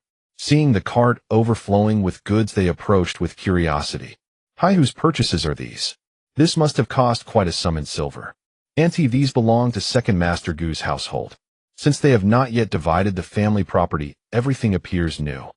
While speaking, he urged the ox forward with a faster crack of his whip. TSK, TSK, TSK. Elder Gu just returned and claimed Ling Yata stole their recipe for handmade soap and sold it for considerable profit. So it was true after all. The old woman had only just heard this rumor from Madame Gu and now connected it to the purchases before her. Damn nonsense. How can something be his recipe simply because he claims it? If it were truly theirs, we would have seen them make it. I witnessed Ling Yata crafting handmade soap with my own eyes. Zhang Haishu, enraged, looked ready to strike. The gossiping old woman, sensing his fury, retorted, "Oh, I didn't say any of this." Old Madame Gu spent the entire afternoon shouting and cursing in her own courtyard for all the villagers to hear. With that, she scampered off toward Madame Gu's house like a yappy little dog, clearly going to spread the news further. Uncle, let us take the goods to the village chief's house first. It's not safe to bring them back home. Gu Qingling knew Madame Gu would never let this rest. Very well, Ling Yata, do not fear. I will testify for you. He cracked his whip and headed toward the village chief's residence. Upon arriving at the courtyard, the village chief emerged immediately. Ling Yata, your grandmother will surely cause trouble at your home today. What exactly happened with that recipe? Village chief, this handmade soap recipe came from an ancient medical manuscript I found in a cave while gathering firewood on the mountain. It contained dozens of formulas. I knew if I brought the book home, they would discover it. Since my father taught me to read from childhood, I memorized the entire text and burned the book. Now all the formulas are stored in my mind. I went to sell my first batch of handmade soap at the general store today, but my eldest cousin saw me. She must have reported it to Grandpa and Grandma. She explained the origin of the recipe in one breath. Ling Yata, you must not speak of this recipe to anyone outside. Do you understand? The village chief's immediate reaction was concern for her safety. Rest assured, village chief. I have only told you and Uncle Dahai. This silver is the advance you gave my father. I am returning it to you now. Gu Qingling pressed 50 taels of silver into the village chief's hands. This is far too much. Wait, I will find the remaining balance. He turned to fetch the change from the house. Wait, village chief grandfather. I wish to purchase all the wasteland near my former family's homestead. Please help me survey it. Keep the remainder as a gift for your wine. Gu Qingling's sweet words melted the village chief. Very well, very well. That patch of wasteland behind the old homestead is quite large. I will measure it later. But for now, let us see what scheme old Madame Gu is plotting. We shall go to your place first. The village chief had already grasped the general course of events, but Madame Gu was a difficult and formidable opponent, and the situation remained unclear. They left the ox cart at the village chief's house and hurried toward the foothills. From afar, the wailing and screaming of Madame Gu could already be heard. Oh heavens! We guard day and night, yet a thief from within the household is the hardest to prevent. They stole our recipe and still deny it. Lord, please strike down these unfilial descendants with lightning. Gu Qingling had only run a few steps when a heavy pain began pulling at her abdomen. With no choice, she endured the discomfort and walked back step by step. Upon reaching the doorstep, she found the courtyard in complete disarray. Her eldest and younger uncles had dragged their father outside where his legs were already bleeding. Meanwhile, her mother was pinned to the ground by her eldest uncle's wife, eldest cousin, and third aunt, who were tearing at her clothes. Most of the people in the courtyard were women watching with detached curiosity. Only Aunt Zhonghai stood protecting their mother, preventing the three women from ripping her clothes off. Stop! How dare you cause trouble at my home? Gu Qingling shouted with effort. You shameless fox, you still have the nerve to come back. You stole our family's recipe and sold it for money. Return the recipe to us. Old Madame Gu strided over with self-righteousness. Seeing this, the village chief stepped forward to shield Gu Qingling. You'd better produce evidence that the recipe is yours. Otherwise, I'll have your entire family locked in the ancestral hall. Gu eldest rolled his eyes shiftily. Village chief, our employer bought that recipe from the south, and the young master gave it to our Yuha as a betrothal gift. The reason we never made it is that Yuha thought it belonged to her future in-laws and wanted to bring it back after marriage. But unexpectedly, the recipe went missing, and coincidentally, Ling girl has an identical one. Isn't that clearly our Yuha's betrothal gift? This eldest uncle was truly calculating, killing 3 birds with 1 stone. The old Gu family wouldn't get the recipe, the young master would marry his daughter to reclaim it, and the recipe would smoothly become part of his eldest branch's assets. Gu Qingling realized this eldest uncle truly deserved his reputation as a shopkeeper. His scheme could outwit the entire Gu family. Are you certain that Ling girl's recipe is Yuha's betrothal gift? The village chief asked repeatedly for confirmation. Having lived long enough to become shrewd, how could he not see through eldest uncle's intentions? Gu Qingling knew today's matter would not pass easily. Her eldest uncle had fabricated a story with vivid detail. Eldest uncle, if you lost your recipe, you could report it to the authorities. Why must you make things difficult for my parents? My father's leg hasn't even healed. Do you have no regard for brotherly affection at all? Gu Qingling pointed at her father's bleeding leg. You dead girl. If it weren't for you, would we come to your house looking for the recipe? If you had clean hands, who would trouble your parents? Shameless slut. Eldest aunt jumped out and cursed at Gu Qingling, pointing at her nose. Ignoring the hopping mad eldest aunt, Gu Qingling said, Village chief, report this to the authorities. The village women gossiped among themselves. This Ling girl isn't afraid of reporting to the authorities. She really doesn't look like a thief. Who knows what the old Gu family is up to? Probably eyeing Ling girl's money-making trade and trying to seize it by force. An elderly woman said with sharp eyes. Eldest aunt released her grip on Madame Chen's clothes. Village chief, even if we report to the authorities, the girl could just hide the recipe, couldn't she? Besides, the county magistrate wouldn't bother with such a trivial matter. Eldest uncle Gu, you say the recipe is yours. Have you ever seen its ingredients? Those who had never come into contact with handmade soap certainly wouldn't know its formula. This? Gu eldest hesitated, realizing this dead girl had become unexpectedly sharp-tongued. In the past, a few words could settle things, but now she was proving far more difficult to handle. What about cousin? Since it's your betrothal gift, you must be familiar with the recipe's general contents. Gu Qingling stepped forward, pulled Gu Yuha's hand away from Madame Chen, and helped her mother up. Flustered by Gu Qingling's questioning and unsure how to respond, Gu Yuha looked panic-stricken at her father. Old Madame Gu suddenly leaped up. The pastry shop's recipe was kept in a brocade pouch. Would we dare pry into Yuha's betrothal gift? Since you old Madame Gu have never seen it, how do you know my handmade soap is yours? She guided old Madame Gu to follow her pace. Where would a wild girl like you get a recipe? What proof do you have that it's yours? She planted her hands on her hips and pointed at Gu Qingling with utter contempt. Of course I can prove the recipe is mine.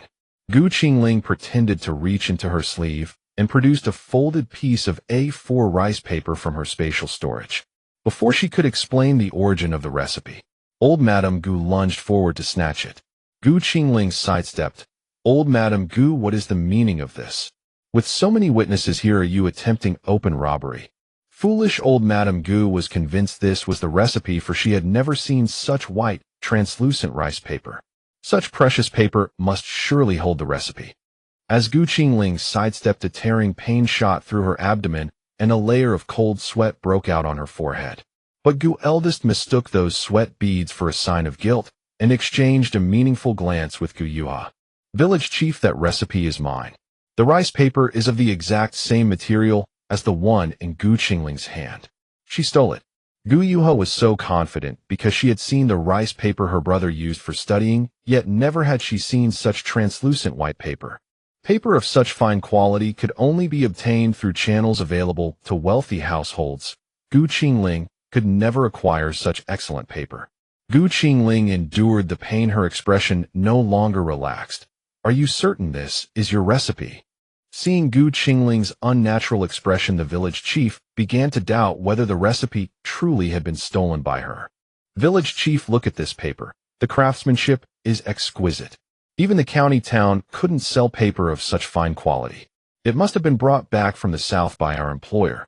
Seeing the village chief's doubtful expression, Gu Eldest grew even more convinced of his own reasoning. Are you sure? Gu Qingling was now in so much pain, she could barely stand steady. Village chief, look. She's feeling guilty herself. What more is there to doubt? Gu Eldest hurried over to the village chief, hoping he would step forward and retrieve the recipe. Why is this Ling girl so foolish? She directly took out the recipe for them to confirm. If I had stolen a recipe, I would never take it out even at the cost of my life, and I'd never admit to stealing it. The gossiping women analyzed with the clarity of bystanders, wondering why Gu Qingling would be so foolish. Gu Eldest also began to wonder why she would do such a thing, but by now the situation had developed to the point where they could no longer back out. Since you claim this recipe is yours, then my handmade soap has nothing to do with all of you. Pay for my father's medical expenses now, or I'll take you to the county court and sue you for trespassing and intentional injury. Gu Qingling threw the folded rice paper at Gu Eldest's feet, her expression more ruthless than the old Gu family had ever seen. The moment Gu Qingling threw the paper to the ground, Gu Eldest realized he had guessed wrong. Still unwilling to accept it, he picked up the paper and quickly unfolded it. On the paper was written one large character full. When everyone saw the character, they fully understood. This was a trap Gu Qingling had set for the entire old Gu family. At that moment, everyone realized the old Gu family had simply seen that the girl had a profitable business and came to snatch her recipe. Gu Eldest also understood that they had made a complete spectacle of themselves, losing face all around. Head lowered, he tried to slink away, but Gu Qingling stopped him. Eldest uncle, haven't you seen all the blood flowing from my father's leg? I won't ask for much. Give me 20 taels of silver, and I'll drop this matter. Otherwise we'll meet at the yamen. If she didn't make them feel the pain, these people would never learn their lesson. Did they still think the second branch of the family was the same weak pushover they could bully at will? You shameless little whore. Are you that desperate for money? Is your whole family worth 20 taels? Ha! Old Madame Gu spat, never taking the second branch seriously. Even if they were bullied, so what? Gu Dalong, since you have already signed the severance agreement, we are no longer family. Your demands as requested by Miss Ling are hardly excessive. Your entire household has been smashing things and injuring people. You ought to provide compensation. The village head completely ignored Madame Gu's shrewish behavior. Exactly right. Since we have severed ties, we are no longer family, and this cannot be swept under the rug. If anyone can randomly come to our home and start looting and smashing in the future, should we just let it pass? Aunt Zhonghai voiced her indignation. I say, Aunt Zhonghai, what does this concern you? Are you flattering Miss Ling's family now that they have made money? Big-tongued widow Zhang was criticizing Aunt Zhonghai with her mouth, but her eyes kept darting toward Old Man Gu. My father and Uncle Zhang Hai's family have always been close. Everyone in the village knows this. It is only natural that she would speak a few words of fairness for us. I wonder what relationship does Aunt Zhang have with the old Gu family. She cast a meaningful glance at Old Man Gu, then at Widow Zhang. The onlookers around them chuckled knowingly from time to time. Even the dull-witted could understand that those two likely had some sort of relationship. The eldest uncle's wife beside them was about to step forward and confront Widow Zhang, but Gu Yiyi grabbed her arm, shook her head to stop her, and whispered something in her ear. If this matter were to escalate publicly, it would benefit neither her nor her eldest brother. After Gu Yi's reminder, the eldest uncle's wife instantly calmed down, suppressing her emotions, though her angry glare still shot toward Widow Zhang. Gu Qingling observed the look in the eldest uncle's wife's eyes. Let them tear at each other. As long as the old Gu family was busy with their own affairs, they would have no time to stir up trouble for her. At this moment, Old Man Gu looked down at Gu Qingyin sitting on the ground and asked, "Second brother, you are the head of your household. Can you really just take orders from a girl? Second brother, we are flesh and blood brothers. Even if bones break, the tendons remain connected. In the future, if any difficulties arise, your eldest brother will not stand by and do nothing. When your eldest nephew takes the imperial examinations and achieves success, he will not forget his second uncle either." In the past, whenever he appealed to brotherly affection and buttered him up with sweet words, his second brother would always let it go out of loyalty to their bond. He knew his second brother's temperament well. Since we have already signed the severance agreement, there is no need for us to call each other brother anymore. No true brother would watch another brother injured and then step on the wound. Moreover, our Linger is now in charge of our household. What she decides is what we decide. Gu Qingyin, still seated on the ground, sat with his back perfectly straight, his fists clenched, sweat long since soaking through his garment. Chunshur knelt beside him with a handkerchief, constantly wiping the perspiration from his face. You actually let a girl be the head of the household. I would say not only are your legs injured, but your brain is damaged as well. He pulled a money pouch from his sleeve and threw it at Gu Qingyin's feet. Let's go. These 20 taels of silver are not so easily spent. We will see how this plays out. He was even threatening them now, truly shameless. Gu Qingling narrowed her eyes as she watched the entire old Gu family curse and clamor their way out of the courtyard. Uncle Zhang Hai hoisted his father onto his back and headed toward the eastern room. Everyone, please disperse now.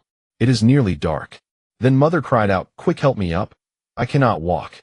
Gu Qingling was clutching her stomach, beginning to breathe heavily. "Linger, what is wrong?" Chunshur hurried to support her, every expression on her face revealing deep distress. "Mother, I am fine. I was just in a hurry on the way back. It is nothing. I will be all right after a rest." It was her own fault for not yet adapting to her pregnant self, lacking the awareness of carrying a child. The crowd gathered anxiously to check on Gu Qingling's condition. "Miss Linger, if you are feeling unwell, speak up. Do not endure it in silence. You must not be careless when expecting a child. Let me see how father's leg is." And then she sank deeply into darkness. Time passed unknown to her. Gu Qingling felt the sensation of moisture wetting her lips. She struggled to open her heavy eyelids and saw her mother Chunshur before her, her haggard face breaking Gu Qingling's heart. Gu Qingling murmured, "Mother, where am I? What happened to me?" She tried desperately to raise her hand again and again, but could not lift it at all. She had not a shred of strength left. "Linger, you have finally awakened. The doctor said that if you had not woken today, the child in your womb would have been in danger." Chunshur's tears streamed down her face with emotion. After drinking some water, Gu Qingling regained much of her clarity and asked about the situation. It turned out that Gu Qingling had been unconscious for 3 full days. Her eyes burned red with rage. Her child had almost been lost. Whoever had dealt such a blow would pay a heavy price. She had to uncover who had drugged her. "Linger, this time it was thanks to the young master of Shangyi Tang. He spared no effort in saving you. When did the two of you meet? Why did Mother never know?" Chunshur gazed at her daughter with confusion. Her girl had stayed in the village their entire life, having visited the town only twice, yet somehow she had become acquainted with such an important person. "Last time we came to town, knowing our family was short on money, I took 2 ginseng roots from the artifact and sold them to their clinic. Since Dr. Li had once helped us, I asked for 100 taels less. Perhaps he showed me special consideration because of that favor of 100 taels. Qingling could tell at a glance that her mother was overthinking. That look in her eyes seemed to ask whether the young master was the father of the child in her womb. So that is how it is. Perhaps I was overthinking. The young master's attentive behavior these past 3 days certainly did not suggest a mere acquaintance. The way he looked at her girl, the pain and concern in his expression, that could not be hidden. Upstairs, Li Qingyuan faced the cold-faced man before him. Li Qingyuan seemed possessed. Jinghuai, I do not know why, but seeing Miss Ling suffer, it feels like my heart is being torn apart.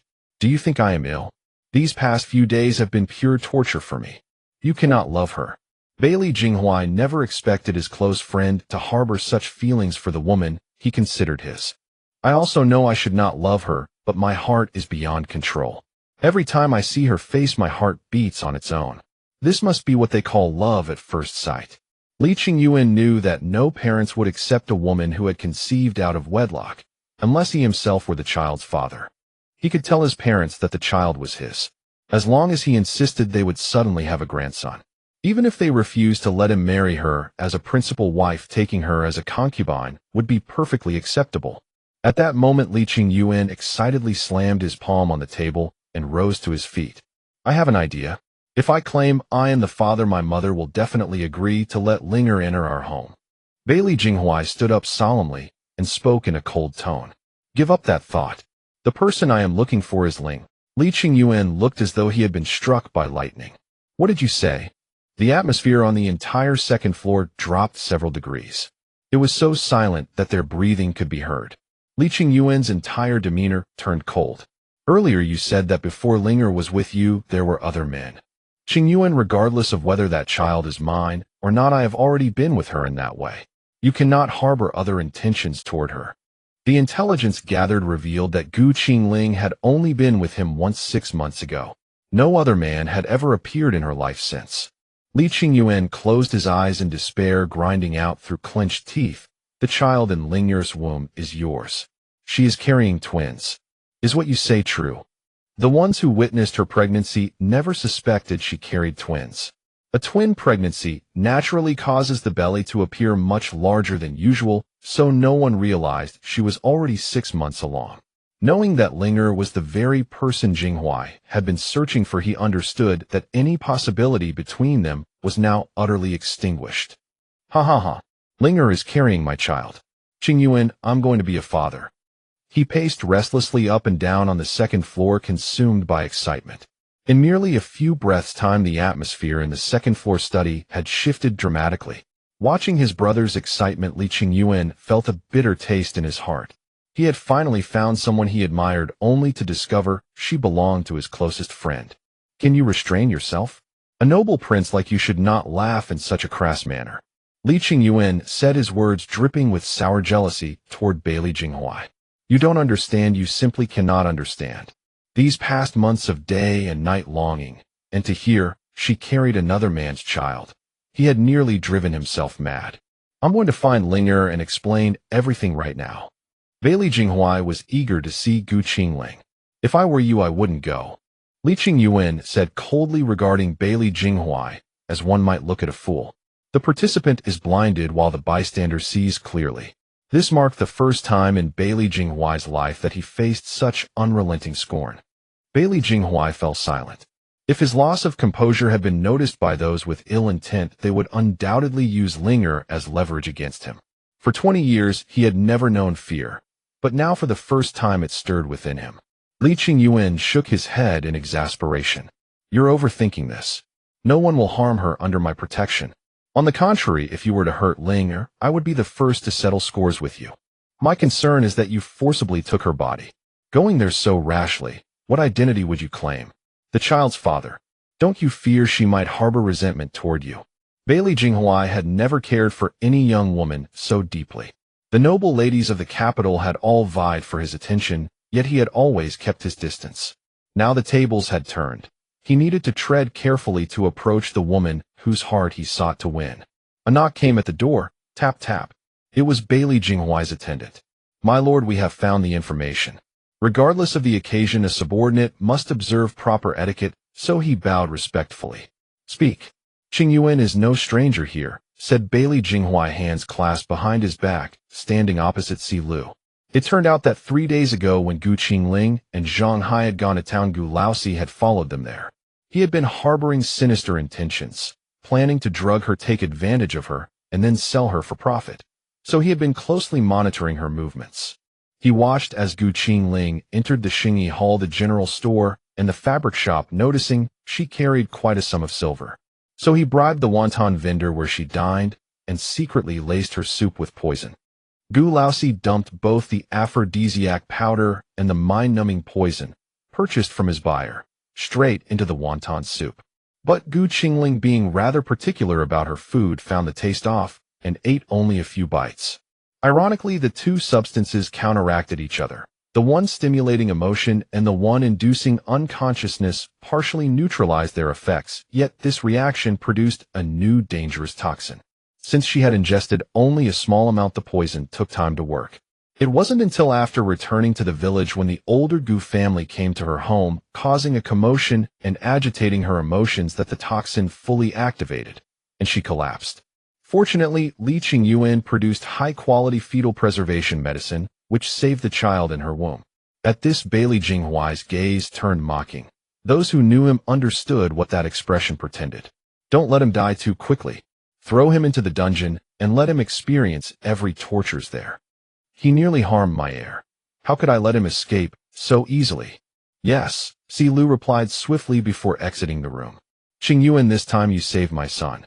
When he is born, have him acknowledge you as his godfather.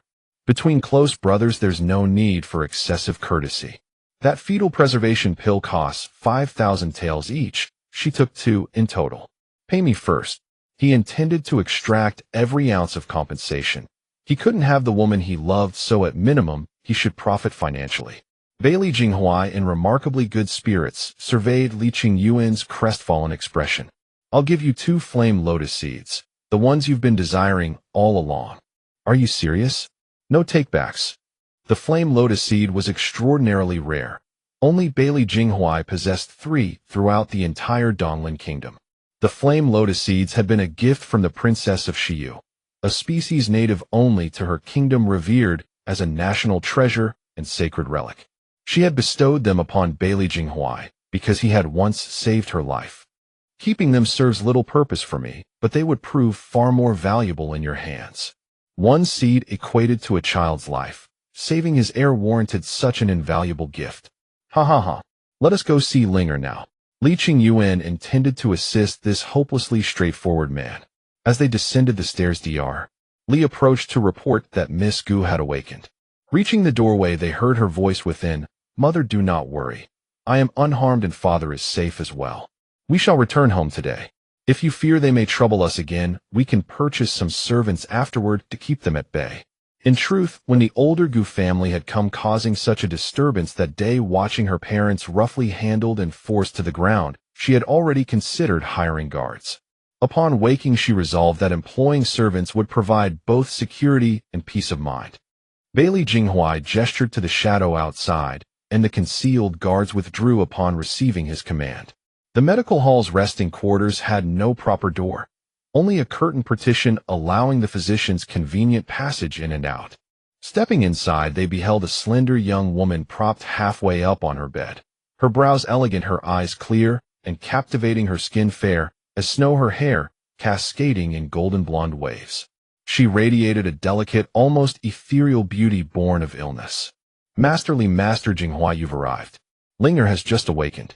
Over these past 3 days, Madame Chun had grown acquainted with 2 distinguished gentlemen, the young master of this medical hall and his companion. Has my sister Qingling experienced any discomfort? Extend your wrist. I shall take your pulse. Li Qingyuan stepped forward and seated himself beside Gu Qingling's bed. I'm fine, though I lack strength. Thank you for your care these past 3 days. Mother has told me everything. Gu Qingling meekly extended her hand.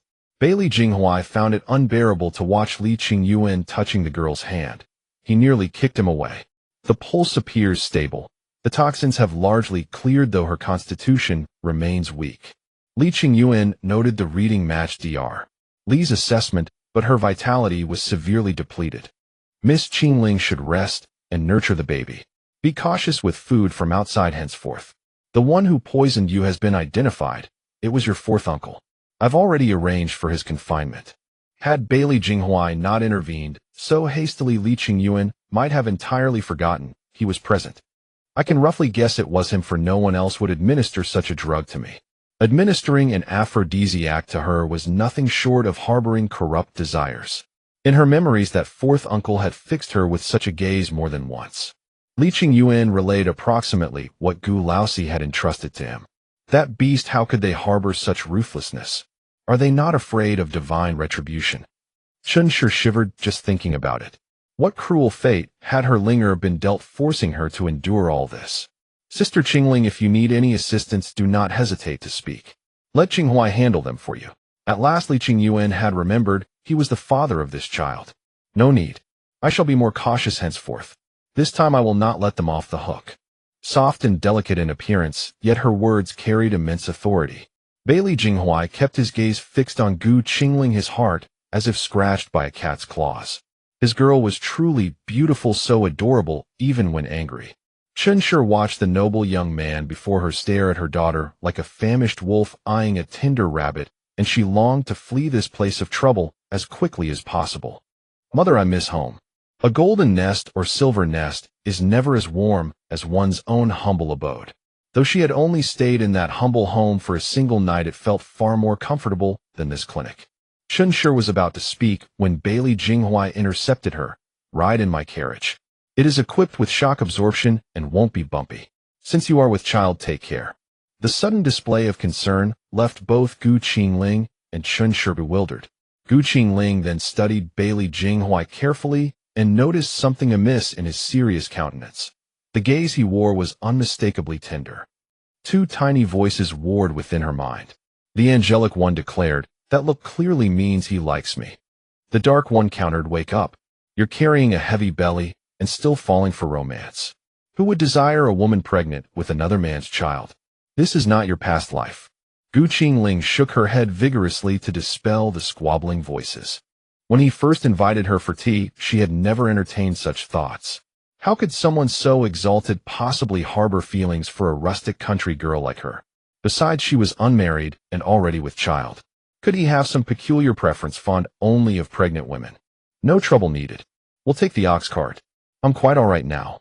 Judging by his demeanor and attire, he was certainly no ordinary person. One flick of his elegant sleeve, and she would be reduced to pieces. Sensing the young woman's deliberate distancing, he cast a glance toward his brother Li Dayuan's. Sister Qingling, do not stand on ceremony. We will feel at ease once you are safely delivered home. Come to town in 2 days' time, and a simple meal will suffice. Look at him matchmaking others so effortlessly. One would never guess who had once rehearsed countless times just to say a few extra words. We intend to visit the agency to purchase some servants. Gu Qingling had barely finished speaking. Li Qingyuan, fearing further refusal, hastily interrupted. I am well acquainted with the agency. I shall take Sister Qingling there, for I have some experience in selecting people. Very well, the words of refusal died on her tongue. She instructed her mother to pay and then rest in her father's chamber. The clinic's young apprentice bore Gu Qingyin on his back and boarded the carriage. Chen Shi supported her daughter and climbed in as well. Li Qingyuan and Bailey Jinghuai, unable to share the same carriage, took a second one trailing behind. Upon arriving at the agency, a grinning matron greeted them at the door. Treating every guest with equal respect, she offered tea to all before beginning her introductions. It is not about coming early, but coming at just the right moment. A new batch has just arrived. All former slaves of convicted officials, well trained, and each possessing valuable skills. While speaking, she signaled others to bring the people forward. The first row consisted of maids and older female servants, while the second row held bodyguards and laborers. Gu Qingling carefully surveyed their faces, seeking those with kind countenances. Regardless of past experiences, character was what mattered most. Personal maids at 15 taels, each older servants at 10 taels, bodyguards at 15 taels, and laborers at 10 taels, same as the older servants. The broker briefly outlined the prices. In the end, Gu Qingling selected 4 maids for older servants, 8 bodyguards, and 4 laborers. Linger, that is far too many. Purchasing so many people at once. Our home has no space to house them. Mother, we will soon be building a new house, and will need hands. Moreover, I plan to bring my uncle and maternal grandparents to live with us. In Qingling's memories, her maternal grandparents doted on her deeply, though their days were fraught with hardship. Her grandparents were in poor health, and with her uncle studying tirelessly for the examinations, the family's livelihood was exceedingly tight. Hearing that her daughter intended to bring her parents-in-law to live with them, Qingshi wavered. After contemplation, she ceased her objections. Among the four maids, two could read and write, one possessed medical knowledge, another was skilled in embroidery, and the last possessed strength far exceeding that of ordinary women. The older female servants were more versatile, cooking, washing, mending, and a variety of other household chores. All 8 bodyguards were acquainted with one another, having been sold together after their former master fell from grace. Their combat skills were beyond Qingling's immediate assessment, so she would evaluate them over time. She did not demand exceptional martial prowess. Her expectations were modest, simply to safeguard the household. The laborers were all young, appearing around 17 or 18 years of age. They knew how to drive carriages and possessed swift legs. Notably, several of the laborers were literate. Qingling also purchased an ox cart for 40 taels, bringing the total for the servants to 260 taels, a grand sum of 300 taels. Her silver flowed away like water, and she couldn't help but sigh at how swiftly wealth could dissipate. When Qingling paid, Qingshi stood utterly stunned. In all her years, she had never before seen so much silver. Fortunately, Qingling's injured legs prevented him from disembarking, otherwise his expression would have mirrored his wife's. As they departed, it was Qingling who pulled Qingshi through the door. 2 older servants rode in Qingling's carriage with a young laborer driving, while in Li Qingyuan's carriage the driver sat inside, and 2 laborers rode on the exterior. The remaining 2 older servants and 4 maids boarded the ox cart, with 1 laborer driving. Qingling had originally intended to hire a cart, but the 8 bodyguards volunteered to follow on foot, claiming their swift strides would keep pace. Passing a cloth shop, Qingling purchased over a dozen bolts of common fabric and dozens of caddies of cotton. The entire procession made its way grandly toward Qingshan Village. Upon returning to the village, Qingshan Village erupted in astonishment. Not even the landlord's family had purchased so many servants. After dividing the household, Gulauer had somehow acquired so many attendants. How much silver must that have cost? When the entire group arrived at Qingling's home, they all doubted they had found the correct house. We have officially severed ties with the elder Gu family. Henceforth, our Gu bears no relation to theirs. This is merely a temporary lodging. Go forth and clean out the east and west wing chambers for our immediate use. Tomorrow we begin constructing a new house.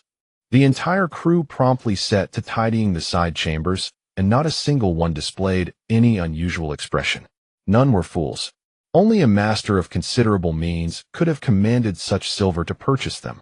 Their new mistress was far more formidable than she appeared.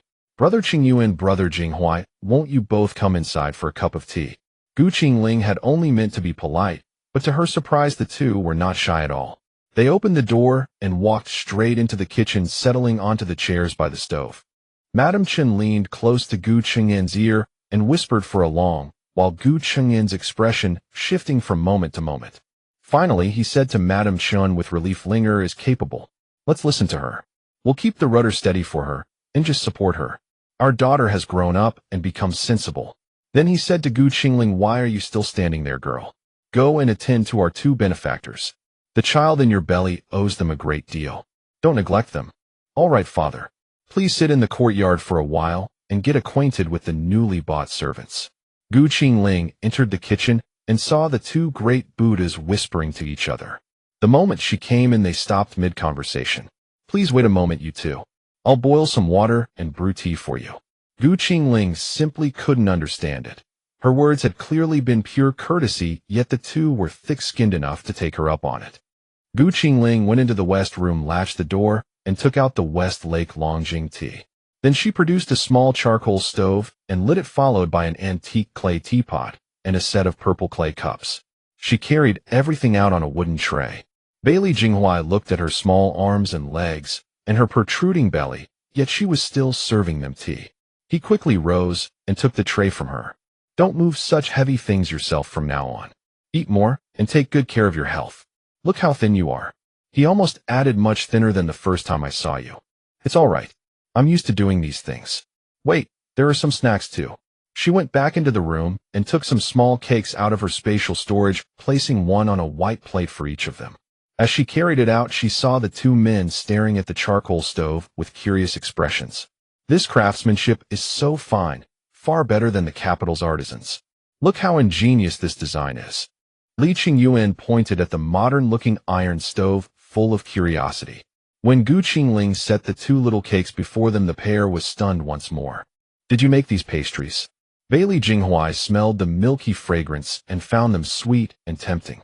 A man of wide experience as he was, he had never seen such fragrant sweet pastries. By then the water in the pot on the stove had boiled. Gu Qingling briefly rinsed the Longjing tea leaves, brewed it, and handed it to them to taste. Premium pre-rain Longjing, excellent tea. Li Qingyuan, a devoted tea lover, naturally appreciated the grade of the tea all the better. These pastries are fragrant and sweet too. Delicious. I've never eaten such excellent pastries. Sister Qingling, your skill is truly remarkable. Whoever marries you will certainly be blessed with good food. He glanced meaningfully at Bailey Jinghuai. He couldn't help envying him. That lucky devil had made his move before him. Gu Qingling found Li Qingyuan more and more ridiculous. A completely different person from the modest, gentlemanly figure she had first met. Brother Qingyuan, have you noticed that you're now very, compared to the first time I met you? Gu Qingling was too embarrassed to say. He was being too silly. Hey, I just put on an act in front of people I don't know well. I'm a physician. If I didn't act like that, who would come to me for treatment? I'm only like this with people I'm close to. Seeing my truest self is your good fortune. Li Qingyuan had already taken her as one of his own, so of course, he stopped putting on airs. Yes, I'm very lucky to have met you. Gu Qingling giggled. Her charming smile made both men stare in a daze. All right, little sister, don't smile at outsiders in the future. A smile like that can invite trouble. Li Qingyuan said this on Bailey Jinghuai's behalf. Fine, I won't smile at outsiders. I'll pull a bitter-gourd face all day, is that all right? Knowing it was for her own good, Gu Qingling didn't argue. Ha, your bitter-gourd face is still the best-looking bitter-gourd. With that, all three in the room burst out laughing. Before they knew it, they had chatted for a long while. The two men rose and prepared to return to town. Gu Qingling packed some tea leaves and pastries into 2 portions, one for each. I won't keep you for dinner today. Once I've recovered a little, come back another day, and I'll make you something delicious. All dishes of my own creation. Then you can taste my cooking. All right, we'll call again in a couple of days. We came in such a hurry today that we didn't bring you a gift. Remember to eat well and take care of your health. Bailey Jinghuai urged her word by word, wishing he could move in and take care of her personally. After chatting for so long, the three had grown much closer. People are drawn to one another. When people of the same age meet, they can't help admiring each other. I know. Take your time on the road. See you another day. Gu Qingling's family saw them to the gate. Uncle Gu, Aunt Gu, please stay. We'll call again another day. Li Qingyuan had resumed the bearing of a proper gentleman. Gu Qingling stood there smiling and waving goodbye. The two men secretly lifted the carriage curtain and watched the little darling waving at them. She's wonderful. Bailey Jinghuai's face flushed involuntarily. I know she's wonderful. What kind of merit did you accumulate in your past life to land such a good girl? Li Qingyuan turned sour again. Bailey Jinghuai answered with a smile and said nothing. Brother Jinghuai, you've smiled more today than in the past 20 years. Can't you restrain yourself a little? He truly couldn't bear to watch. Back in the courtyard, Gu Qingling summoned all the servants she had brought today to the center of the yard. This is your first day, so I'll briefly state my rules. I don't care for all this kneeling. From now on, you may dispense with such displays. I have no other demands. Just do your household duties well and take good care of your master. Also, I cannot abide betrayal or biting the hand that feeds you. If I ever discover it, I will show no mercy. As someone from the modern world, she had standards even when hiring a nanny, let alone when it came to servants in this era. The servants chorused, yes, young miss. Now, each of you state your name. You there write down everyone's name, age, native place, and skills. The more detailed, the better. She pointed to the slightly older one among the 4 maidservants. Yes, miss. This servant is called Xianglan, 18 years old. I don't know my native place. I was sold away as a child and don't remember. I am skilled in medicine, can identify all herbs, and can neutralize all poisons. As Xianglan spoke, she carefully wrote down her own details. The other 3 maids came forward to introduce themselves. This servant is Daya. I have been strong since I was little. I too was sold away as a child and don't remember my native place. This servant is Siyu. I have practiced martial arts since childhood and am literate. The previous master had Si Shui and me specially trained to serve as the young lady's close protection. She candidly disclosed the previous household circumstances. This servant is Zhaodi, a houseborn daughter of the previous family. When the family fell into hardship, they sold us. I am skilled in embroidery.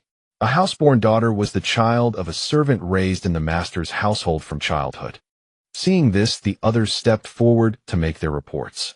This old servant is Li Guifeng. I can do cleaning, cooking, laundry, and mending, various household chores. This old servant is Yang Chunlan, and I know the same as Guifeng. This old servant is Zhang Shuji, and I know the same as them.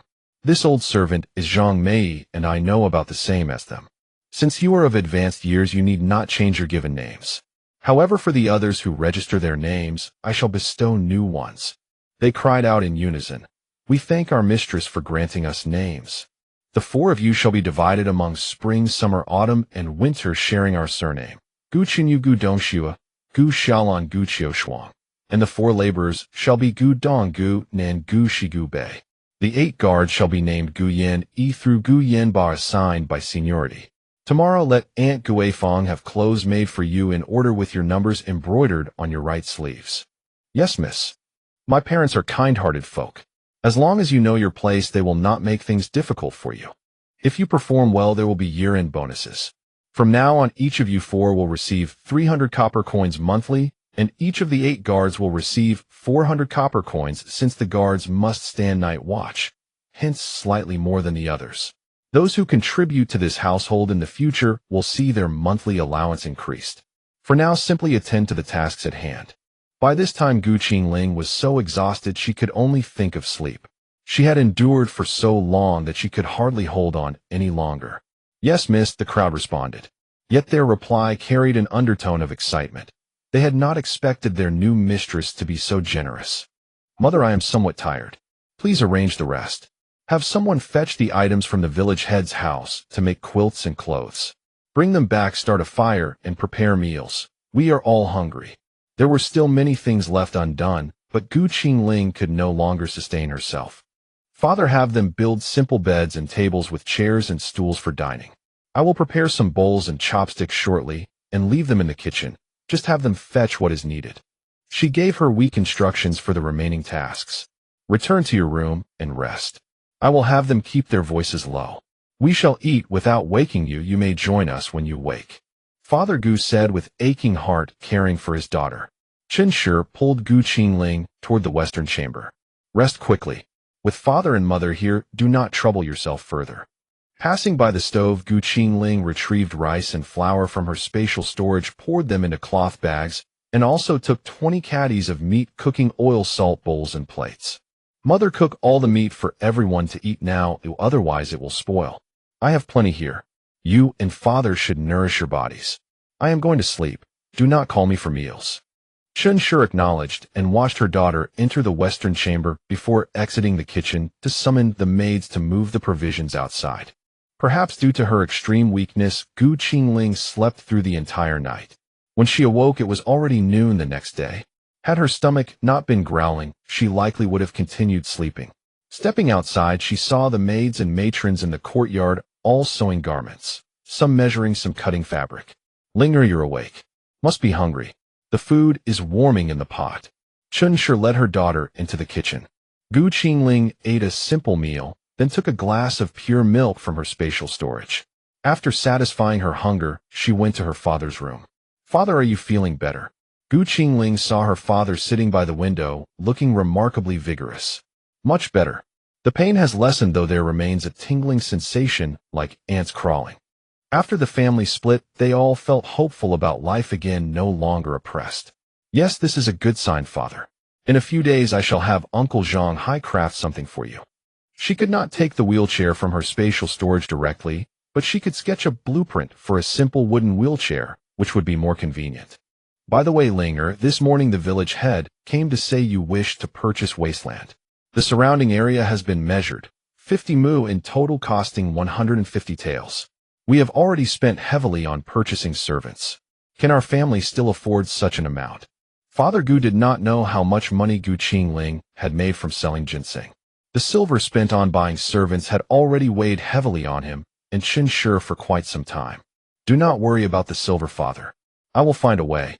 Of the 400 taels, please have village head grandpa purchase the nearby wasteland first. With the remaining funds, hire dozens of workers to clear and flatten the surrounding wasteland.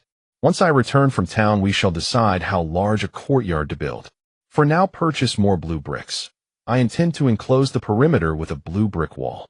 Living at the foot of the mountain required proper defenses. Every winter, wild beasts from the forest would come out to forage. Though they did not approach the village closely, the mountain foothills were their primary hunting grounds. Very well. I shall leave this matter to your uncle Zhang Hai to manage. He could not personally supervise the construction, so entrusting his closest brother to oversee the workers was the most suitable arrangement. Gu Qingling and her father briefly discussed their plans for building the house. They would raise the outer walls with brick to a height of 2 meters, construct a 3-courtyard residence inside, build a cattle shed and a horse stable, and erect a 2-story house in the style of the town for the main courtyard, complete with guest rooms, main halls, servant quarters, kitchen, and other facilities. Gu Qingling had only briefly outlined her plan. The specific implementation would be discussed as construction progressed. Father Gu listened enthusiastically, his blood racing with excitement.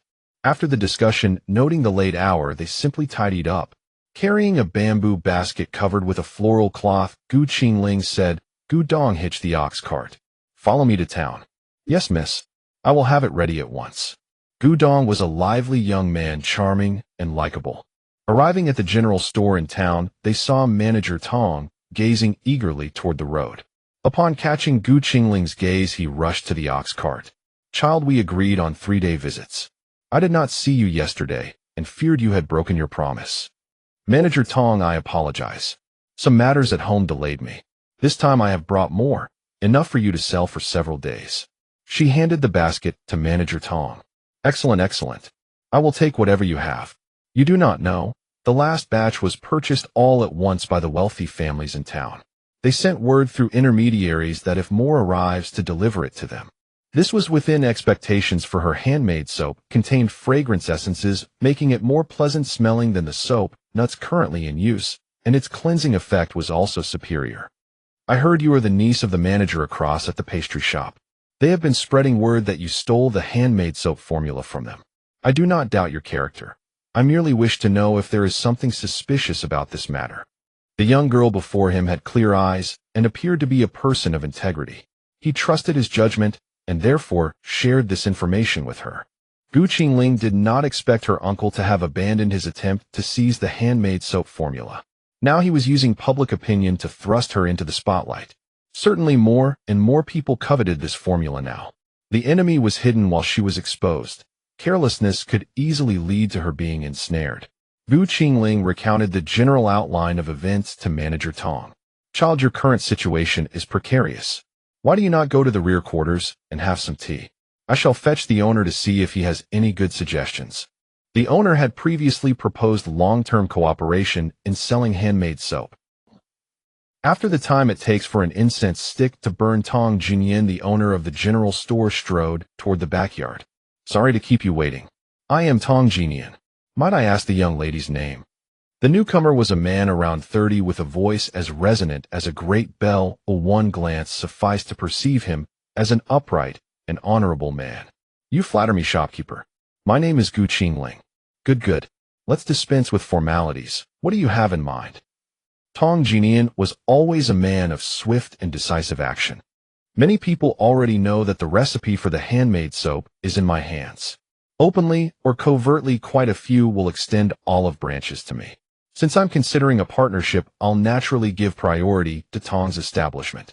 From these 2 encounters, at least Tong's establishment wouldn't resort to underhanded tactics against her. Watching this seemingly delicate young woman whose presence rivaled that of seasoned market veterans, he asked, "So what does Miss Gu mean?" What a joke. In her previous life, Gu Qingling had been a formidable business elite who had dominated the battlefield of commerce. She reenacted such small scenes with her suppliers every single day. "I'll directly license the recipe to you. You handle the production and sales. We split the profits 4,060. I take 40, you take 60, with a settlement at the end of each month." Gu Qingling had factored in a 20 cost, meaning the two of them would each net 40 of the pure profit. "Aren't you afraid, Miss Gu, that we might secretly take your recipe for ourselves, eh?" He studied her, his experience telling him that she must be holding a stronger trump card. "And sure enough, I have even better handmade soaps in my possession, superior in fragrance, appearance, and efficacy, far surpassing the current quality. If your vision, shopkeeper Tong, only reaches as far as this trifling matter, then what you stand to lose are the far more precious things in my hands." Frankly speaking, Gu Qingling had never taken this handmade soap seriously to begin with. It was merely a means to divert attention. But given the ugly face of the old Gu family, she would rather throw the opportunity away to manager Tong than let the main branch benefit from it. Gu Qingling produced an ordinary scented soap of the kind sold in supermarkets and placed it on the table before Tong Jinian. Even from a distance, Tong Jinian could catch the faint, clean fragrance wafting from the soap. One look at its quality told him that once this product hit the market, the handmade soap would become utterly insignificant. "Stop calling me shopkeeper. Just call me Brother Tong. Since you trust me so much, little sister, I'll gladly accept." He truly hadn't burned incense to his ancestors in vain. If he seized this opportunity, his business could multiply several-fold. The two quickly reached an agreement. Tong Jinian had his manager spread the word that Tong's establishment would soon mass-produce and sell the soap available for both wholesale and retail. When word got out, the owner of the pastry shop gritted his teeth in fury. "Didn't you say the recipe would definitely be in hand? Isn't she your niece? Now look what's happened. The recipe has been taken by Tong's shop. Shouldn't you give me an explanation?" "She is my niece, but these past few days my second brother has severed ties with us. What should have been an easy matter has now lost its legitimacy. Don't worry, boss. I've had someone keeping an eye on that girl. We'll find a secluded spot, knock her out, lock her up, and I guarantee we'll get the recipe out of her." Gu Laoda had originally planned to seize the recipe by force tonight, but who could have expected this wrinkle to appear midway? Since things stood this way, he would capture the girl, extract the recipe, and then dispose of her directly. Make it clean. Don't leave any handles for people to grab. Clearly the pastry shop owner had done this sort of thing many times before. Birds of a feather flock together. Such a master attracts such a lackey. After leaving Tong's establishment, Gu Qingling wandered around pondering how she could sell the goods from her space to exchange for silver. To enter high-class establishments, she had to present herself as someone of considerable means. She couldn't afford to be underestimated and waste time on pointless wrangling. She arrived at the largest ready-made clothing shop in town. She walked in and browsed around, yet no one came to attend to her. She approached the counter. "Excuse me, how much is that dress?" The woman behind the counter looked to be in her early 30s. Upon hearing Gu Qingling speak, she looked her up and down with a condescending gaze. "That silk gauze dress sells for 10 taels of silver. Perhaps the young lady would like to look at something else." Gu Qingling was not angered in the least. She had dealt with far too many people of this snobbish, contemptuous sort to waste her time on such petty individuals. "Since the shopkeeper believes I can't afford it, I'll go check out the clothing shop across the street. I wish you flourishing business." She had no intention of letting this woman earn her silver. Clothes could be bought anywhere. Gu Qingling turned and headed straight for the clothing shop across the street. Watching her leave, the woman sneered, "How shabby. Her clothes are even more worn than the scraps of fabric in this shop." And she wanted to buy a silk gauze dress. Overreaching. The second clothing shop was somewhat smaller than the previous one, but no sooner had she stepped through the door than someone came forward to greet her. The woman who approached had a serene countenance and carried an air of dignified grace. "What kind of clothing would the young lady like? If you find something you like, feel free to try it on. If the size isn't right, we have embroideresses who can adjust it. I'd like something with softer fabric, and the styles must be the latest." Gu Qingling spoke while glancing around the shop. "The young lady is of tender age. Perhaps you'd prefer something in brighter colors." Those 3 pieces up there suit your age, while both in material and hue. The shopkeeper pointed to 3 dresses of different colors hanging at the top among which was the very same style Qingling had admired at the other shop. May I try on the one in the middle? It was the exact same dress she had taken a fancy to moments ago. Of course. What shoe size does the young lady wear? Let me fetch a pair of matching shoes. It will complete the look far better. She was not in the least slighted for her current attire. After Qingling gave her shoe size, the shop assistant retrieved a pair of embroidered shoes from the shelf, white with blue floral patterns perfectly complementing the dress she had chosen. Let me show you to the fitting room, miss. But when Qingling removed her outer robe revealing her prominent belly, the shopkeeper hastily corrected herself. Forgive me, madam. I didn't realize. It's quite all right, I don't mind. I'm simply too thin and my clothes are loose enough that it's natural not to notice. She couldn't blame others. She hadn't yet pinned her hair up in the married style, still wearing it in a maiden's coiffure. After changing into the dress and shoes, the shopkeeper said, "The hem is a bit long. I'll have the embroideress trim it." Suddenly, Qingling thought of the Korean ethnic attire and its distinctive way of wearing the skirt. No need. I have another way. She moved the sash from her waist up to her chest, which both solved the problem of the overlong hem and completely concealed her belly. That's a perfect styling. I'd never have thought of it. This silk gauze fabric is just right for such a method. Clothes make the man, and Qingling's delicate features completed the picture. The shopkeeper couldn't take her eyes off her, looking her over from every angle. Once she donned her outer robe, she appeared positively ethereal. "Madam, we have some fine headdresses in the shop. Would you like to pick out a set?" A pillow delivered just as she was feeling drowsy. The shopkeeper was a true merchant. Qingling had just been thinking that the outfit didn't quite match her hairstyle when the sales pitch arrived precisely at her point of need. "Could you kindly help me comb my hair as well, shopkeeper? I am not very adept at it." Spoken with natural grace, she bore no trace of embarrassment over her lack of skill. "Madam, rest assured. There is no need to keep calling me shopkeeper. I find we are quite compatible. I am Yang Wanru, and since I am slightly older, you may simply call me Sister Wanru." The shopkeeper grew increasingly fond of her with each glance. Her judgment of people had always been accurate, and such composure and elegance could hardly have been cultivated in an ordinary home. "I find Sister Wanru equally welcoming. I am Qingling. You may call me Sister Ling." Human connection operates on an unspoken wavelength, no scrutiny needed. When someone radiates ease, that warmth is reciprocated. Qingling chose a hair ornament of understated refinement, and the shopkeeper summoned a deft maiden to arrange her hair in the style befitting a young lady. Qingling emerged from the fitting room, and all present were struck dumb by what they saw. She wore a pale blue gown with a chiffon blouse of ethereal quality, the flowing fabric gracefully concealing her prominent belly. Beneath its simplicity lay an otherworldly grace that enhanced the porcelain fairness of her skin. Her luminous eyes shimmered with brilliance as they roamed, and a faint smile graced her vermilion lips. She appeared like a celestial maiden descended to earth. Good heavens! After all these years dealing in fine garments, I have never encountered anyone who carries herself with such distinction. Excellent fabric alone cannot create elegance. It requires the right person to bring it to life. To have taken garments from their shop and transformed them into something so extraordinary was unprecedented in the years she had run this establishment. Qingling had only caught a fleeting, indistinct reflection in the bronze mirror, and witnessing everyone's astonished expressions longed desperately to withdraw into her spatial domain to behold her own radiance. "Sister Wanru, might I ask a moment of your time? I have something wonderful to share with you." A novel opportunity for profit had occurred to Qingling as she admired herself in the mirror. "Shall we adjourn to the private parlor upstairs?" The second floor catered exclusively to affluent young ladies and matrons of substance.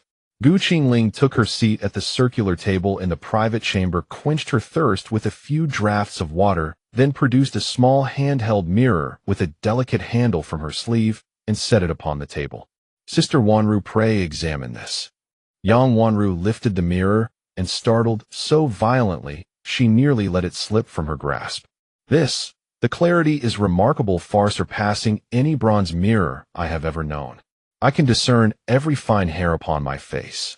Yang Wanru studied her visage with mounting wonder, for never before had she seen herself so distinctly in all her life. Qingling observed in silence, waiting for her to speak. "Sister, what manner of material is this?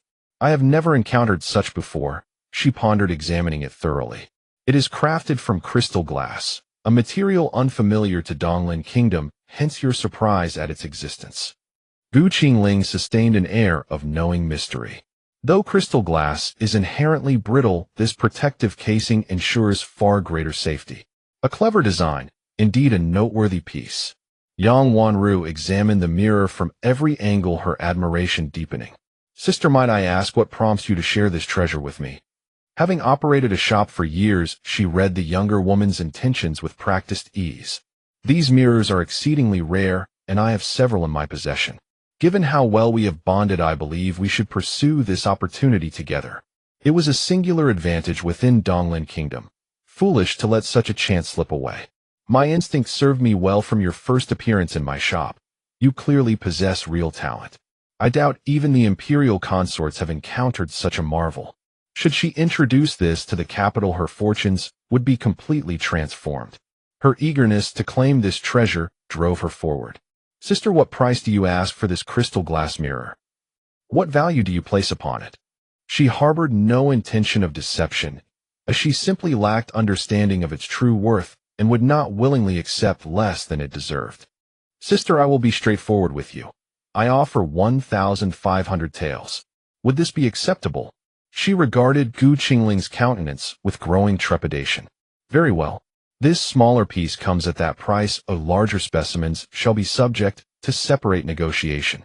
Had she not already conceived of displaying such attire at the town's jewelry shops, this arrangement would have obviated much of that trouble. "It is agreed then. I shall forego any charge for your hair ornaments and garments. Should you wish to sell further crystal glass mirrors, I trust Jinxiu Pavilion shall be your first consideration." This arrangement deepened the bond between them. A woman who commanded such a position did so through either considerable competence or remarkable boldness. With transactions concluded, and evening approaching, Qingling graciously declined Yang Wanru's proposal to share a meal. Upon departure, Yang Wanru had carefully wrapped the garments into 2 substantial bundles. On her journey home, Qingling unfolded one to find the same style rendered in 3 distinct colors accompanied by matching shoes, while the second contained several sets of undergarments and embroidered bodices. When Qingling's eyes fell upon the embroidered bodice, she swiftly tied the bundle closed, alarmed at the possibility of prying eyes. As she glanced about for onlookers, she spied a man standing at the shop's entrance, his ears flushed crimson, watching her intently. The man made his way to her ox cart with visible awkwardness. Gudong, noting this development, promptly alighted and sought guidance from Qingling's demeanor, a measure she found commendable, for they had prior experience with by Li Jinghuai and understood the wisdom of consulting rather than assuming. Qingling offered a brief nod of acknowledgement, though she struggled to navigate the awkwardness of the moment. "What an unexpected encounter. I had not anticipated finding you here. You are carrying a heavy burden and roaming about so carelessly. Your constitution has scarcely recovered. Could you not remain at home to rest for several days before out? And in future, do take better care with your personal belongings." Bai Li Jinghuai found himself puzzled by his own words, concern that morphed into reprimand. Qingling stared at him in astonishment, then rolled her eyes. "Do you live by the sea? Must you continually reference my condition? One would think you the child's own father." Qingling's sharp observation left him momentarily stunned. What troubled him most was that never before had a woman spoken to him with such audacity. Anyone else would have already faced his displeasure. "You impudent little miss, possessing considerable nerve." Bai Li Jinghuai released his formidable presence, a crooked smile crossing his features.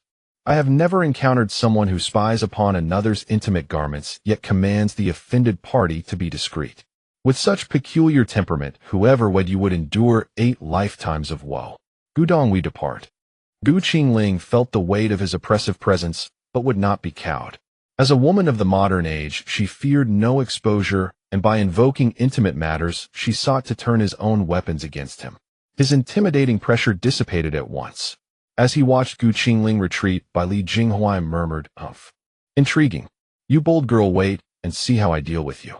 Gu Qingling's accusation regarding her undergarments stirred something within Li Jinghuai. The more she refused to accommodate him, the more exceptional she became in his estimation. Gu Qingling silently seethed. What sort of person behaves thus? So what if she carried a child? Must she be confined to her home? Was she meant to go hungry? Who did he imagine himself to be? The evening scenery was tranquil and enchanting, imbued with an ineffable harmony as the setting sun cast a profoundly captivating glow. The serenity was suddenly shattered by the appearance of more than a dozen masked men. Halt! Hand over the soap-making formula willingly, and we shall let you suffer less. Refuse, and you will taste the agony of having your belly torn open.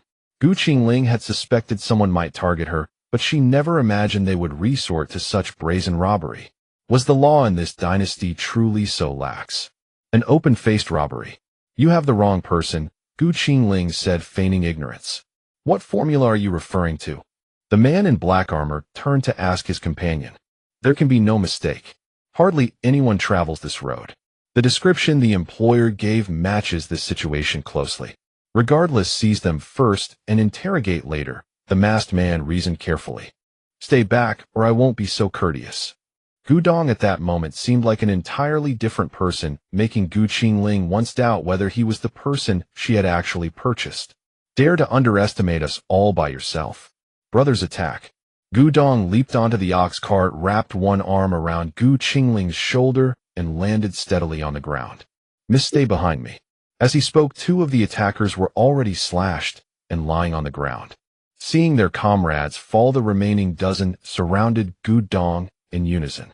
Though he could barely hold his own against three facing over a dozen, proved insurmountable. Within a few exchanges, he was overwhelmed and several cuts appeared on his arm. Gu Qingling possessed a spatial realm. If their lives were truly in danger, she would not hesitate to bring Gudong inside. But with so many people present, doing so risked exposing her secret. Just as she wrestled with whether to knock Gudong unconscious and bring him into her space, the attackers suddenly collapsed. Within mere breaths, all dozen men lay motionless. The last survivor was held at swordpoint by Li Jinghuai. Who sent you? Spare my life, sir. We only did this for money. It was Manager Gu from the pastry shop. Please spare. Before he could finish, his head rolled to the ground. Gu Qingling had never witnessed such a bloody scene. Watching the severed head roll while blood gushed outward, she found the gore far more unbearable than her earlier panic at being robbed. Her legs buckled, and she fell to her knees. Her stomach churned violently, and she retched, growing increasingly sick until every trace of acid was expelled, at which point she finally stopped. Seeing Gu Qingling in such distress, Li Jinghuai regretted his impulsiveness before her. Yet who could blame him? When he had seen those men surrounding her, fear had gripped his heart. He had dreaded even the slightest harm coming to her. With aching compassion, he stepped forward and helped her up from the ground. Qingling, do not be afraid. Are you injured anywhere? It is my fault. I should not have forced you to witness such a gruesome scene. The shadow guards hidden in the darkness stood baffled. Was this truly their lord? They had never imagined he possessed such a tender side. Clearly this girl would become their future lady. Her face ashen, Gu Qingling said, I am unharmed. I have simply never seen anyone killed. Even slaughtering a pig, I run far away. This scene overwhelms me. Her voice trembled.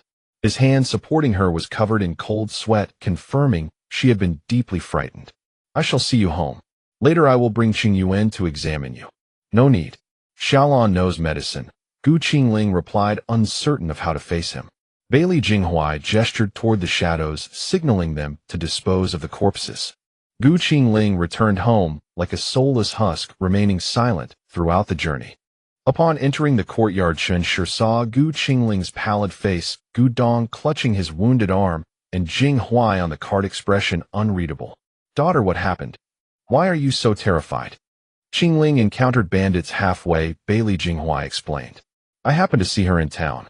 Shortly after she departed, I spotted a group of people in black clothing heading toward Qingshan Village. Fearing for her safety, I followed. Those men were indeed targeting Qingling. Fortunately, I arrived in time, and the threat has been neutralized. She merely suffered a fright. Li Jinghuai concealed the fact that he had deliberately followed her. An inexplicable anxiety had seized him, prompting him to trail at a distance. Observing her mother's alarmed expression, Qingling reassured her, "Mother, do not worry. I have returned safely. I shall limit my outings henceforth and take 2 guards with me next time." She held her mother's hand. "Unless absolutely necessary, do not involve yourself in matters outside. Stay home and rest properly. You cannot endure such turmoil. Consider how many dangerous incidents have occurred recently." Qingshan made her decision she would keep a close watch on her daughter and discourage her from going out. Qingling acquiesced, paying no mind to Bailey Jinghuai behind her, and retreated alone to her room. After Xiaolan treated Gudong's wounds, she knocked lightly at the door. "Enter. Miss, may I examine you?" Xiaolan asked cautiously. Qingling extended her wrist, silently awaiting Xiaolan's assessment. "Miss, you have suffered severe fright, and the baby's position is somewhat unstable. It is undoubtedly due to the tremendous shock. Before nightfall, I shall gather some herbs from the mountain. Drink them before sleep, and you shall feel much better tomorrow." Xiaolan rose to leave. "Tell mother I shall not eat tonight. I cannot bring myself to eat." The mere memory of that scene made her stomach churn again, and she dared not close her eyes. "Very well. I will have them prepare some ginseng soup for you." Xiaolan's gentle care brought an indescribable sense of comfort. Qingling bolted the door and slipped into her spatial realm, quickly drawing hot water for a soothing bath. Outside, Bailey Jinghuai remained preoccupied with Qingling's emotional state, torn about whether to return. Qingshan noticed his hesitation. "Jinghuai, you have also endured much. Change your clothes first. Your hem is stained with blood. Stay for a meal after you are refreshed." Bailey Jinghuai readily accepted Qingshan's invitation. "Thank you, Auntie. I shall change immediately.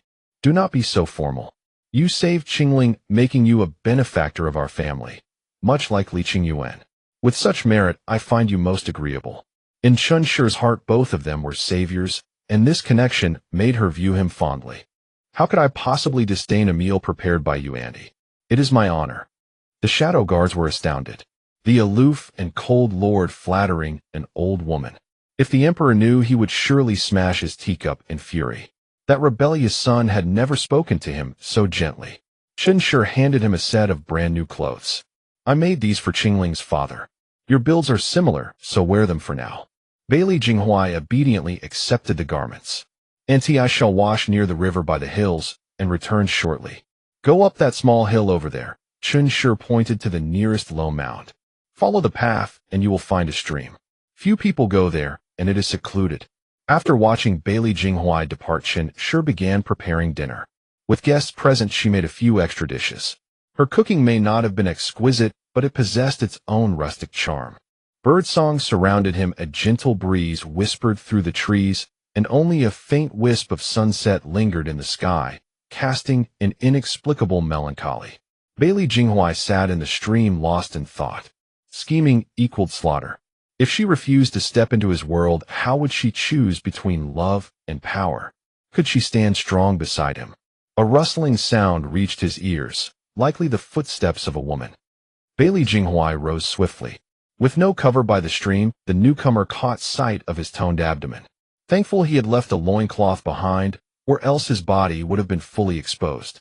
"I didn't see anything. I saw nothing at all. Please forgive me for intruding on your bath."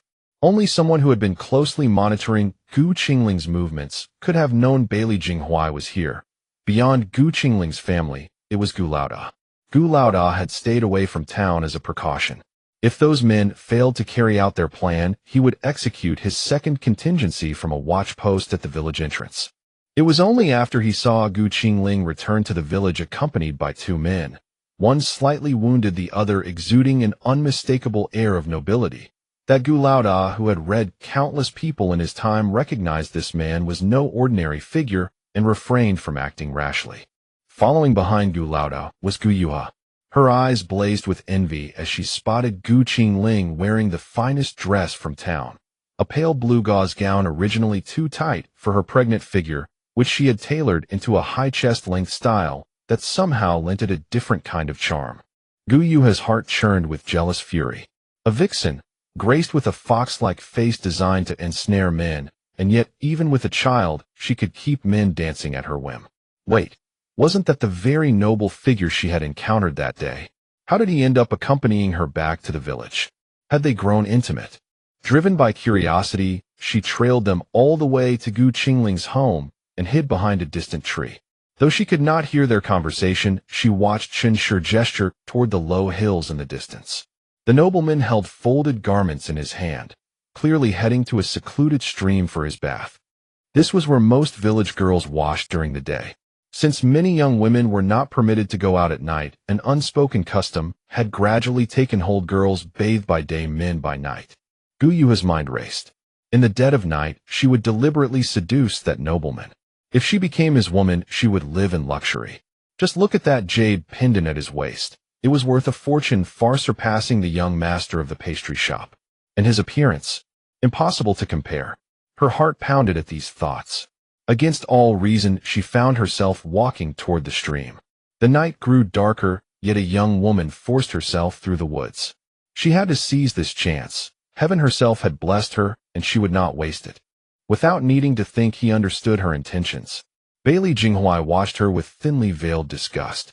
In the capital, he had encountered such scenes far too often. Women far more beautiful and cunning than she, employing far more sophisticated methods. What audacity gave her the courage to believe she could captivate him? You stalked us from the village entrance. I never expected you to actually follow this far, Bailey Jinghuai said coldly. Master, please don't misunderstand. I'm worried you've been deceived by my cousin. She's a vixen. Look, she's already given herself to another before marriage.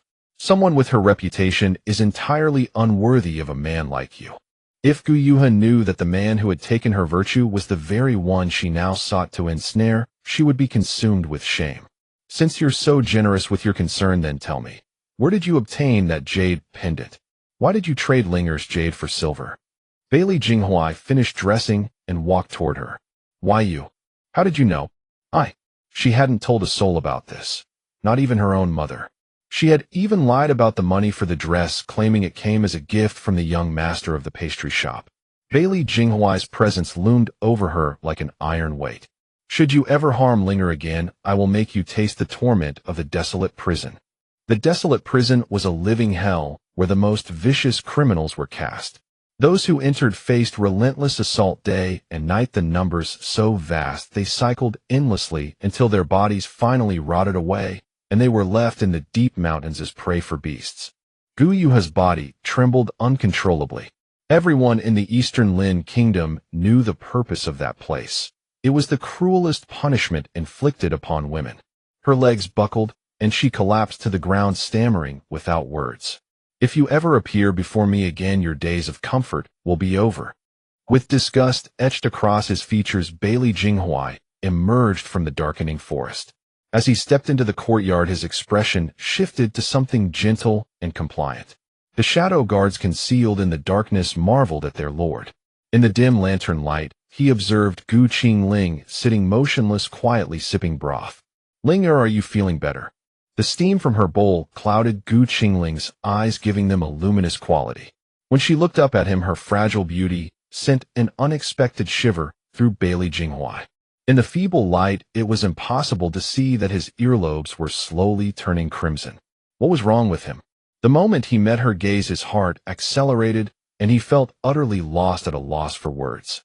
Bailey Jinghuai sat awkwardly beside her on the bench, averting his eyes.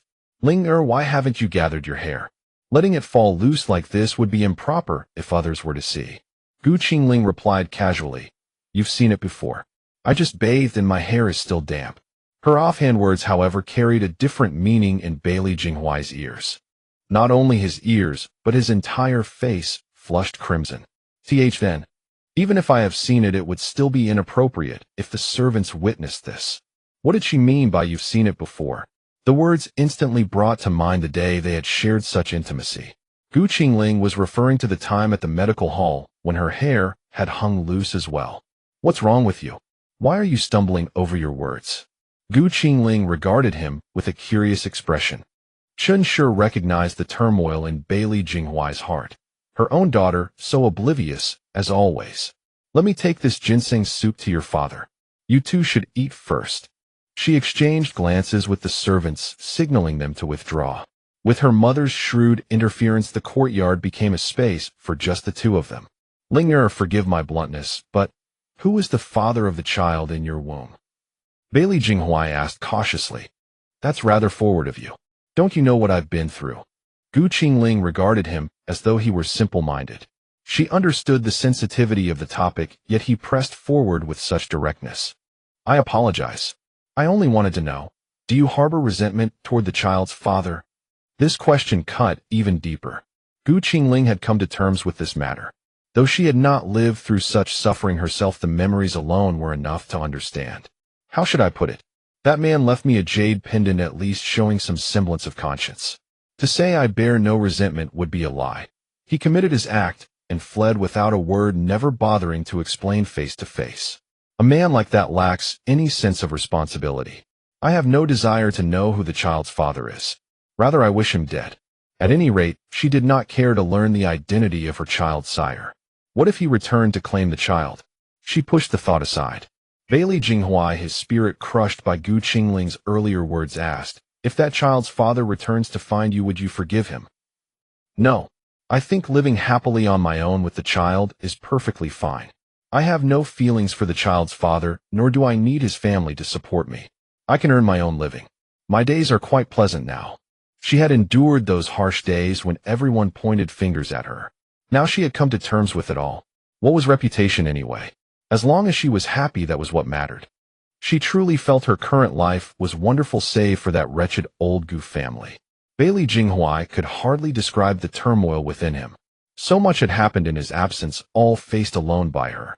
If Linger gives me a chance, I will protect her with my life and spare her any further grievance. Let emperors and nobles come. What use is power if I cannot even shield the woman I cherish? Then you have no intention of remarrying? If I met someone whom I love and who loves me, who could accept my 2 children and commit to living with me alone, I might consider it. But I feel such a person will never come along. Qingling spoke with absolute seriousness.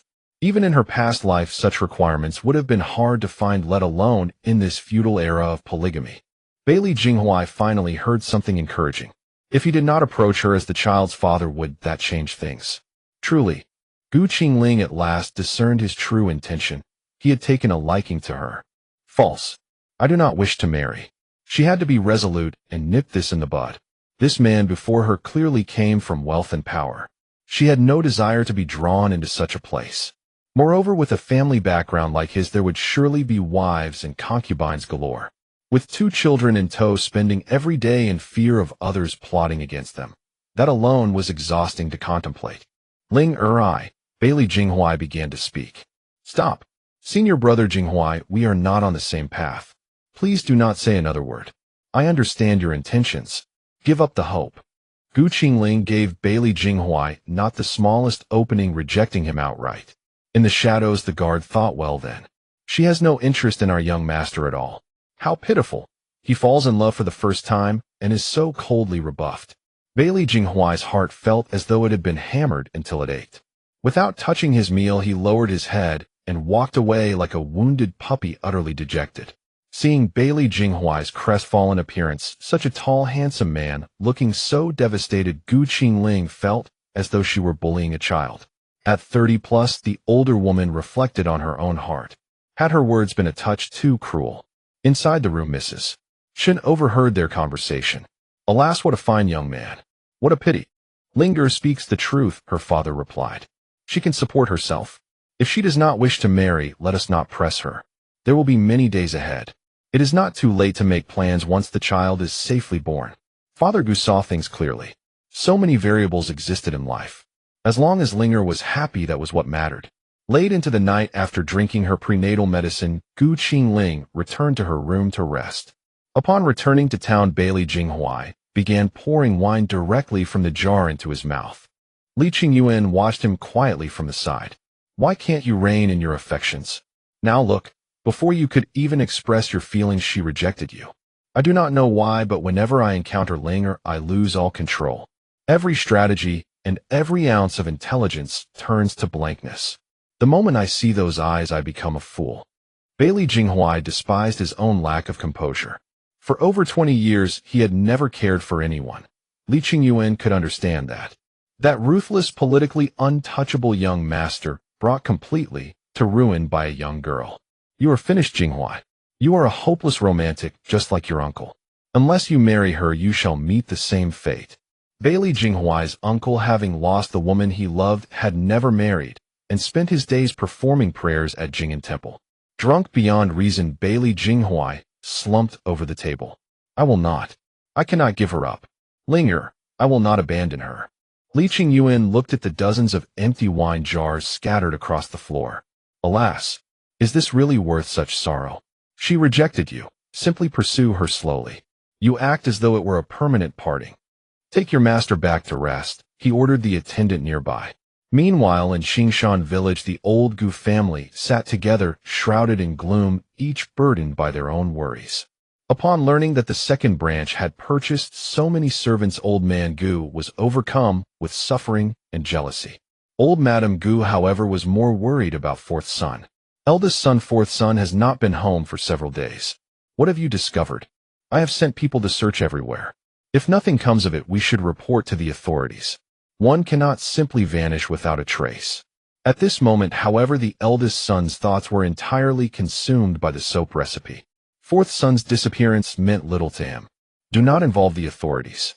Investigate quietly. He is a grown man. What could possibly happen? Perhaps he is frolicking in some brothel. Old Madam Gu feared the authorities discovering fourth son's misdeeds. Then I will send someone to search the brothels. By the way, mother, my allowance has not yet come. Anji's tuition is due tomorrow. Mother, what shall I do? The eldest son had spent all his money hiring those men in black. To obtain the soap recipe, he had spared no expense. If this recipe belonged to anyone else in the village, he would not have coveted it so desperately. Human nature was such. Formerly, he could manipulate her at will, but once she slipped beyond his control, his discontent only grew. He simply could not accept that the recipe did not belong to him. Waking at dawn, hearing the birds chirp outside the window, she felt inexplicable joy, a purposeless yet buoyant anticipation. Her heart seemed lighter, and delight rose within her. Mother, I'm hungry. What did we have for breakfast? Gu Qingling spoke with the coquettish tone of a young daughter. You're awake. Your complexion looks much better. There is ginseng soup and congee in the pot. While eating, Gu Qingling asked about the progress of land clearing. Mrs. Chen had only heard a brief account from Zhang Hai the day before. Mother, I am finished eating. I will go see Uncle Zhang Hai to check on the work. After a quick meal, she went out to inspect the construction progress. Yan Er, I have a task for you. Gu Qingling arranged things in whispers. Yan E was to keep close watch on the old Gu residence, while Yan Er followed Gu to reporting any unusual developments. Go. Do not let them discover you. Both accepted and departed quietly. As Gu Qingling stepped outside, she saw Uncle Zhang Hai directing a group of workers clearing the barren land. Uncle, how are things going? How much remains? Almost complete. The next step is to build the courtyard walls. Yesterday, the village head brought 2 construction teams. Ling, where would you like us to build the house? These past days, Uncle Zhang Hai had been running errands for her family non-stop, looking as though he had lost a weight. Uncle, you've worked hard these past few days. I'll cook something good today. Come over for lunch at my place. All right, I'll bring your Aunt Little Peach and Little Bamboo over at noon. She admired the easy rapport between Uncle Zhang Hai and the others. Such comfort only comes when relationships are genuine. Uncle, I know you're skilled at carpentry. Take a look at these blueprints and tell me if you can make what's shown. And there's this blueprint too. I got it from the general store owner for house construction. Once we pick the right spot, we can start digging the foundation according to these plans. He pulled 2 oversized blueprints from his sleeve and handed them to Uncle Zhang Hai. Wooden chairs with wheels. Your father can roll around in them, making travel much more convenient. Little Aunt, did you design these? Uncle Zhang Hai stared at the blueprints, lost in thought for a long while. It was so unexpected. If mass-produced, the elderly and those with mobility issues would benefit greatly. Gu Qingling acknowledged, but Uncle Zhang Hai grew even more excited. Little Aunt, if we can mass-produce these, absolutely everyone with leg problems or difficulty walking will want one. This would be a blessing for them. Uncle, study these carefully.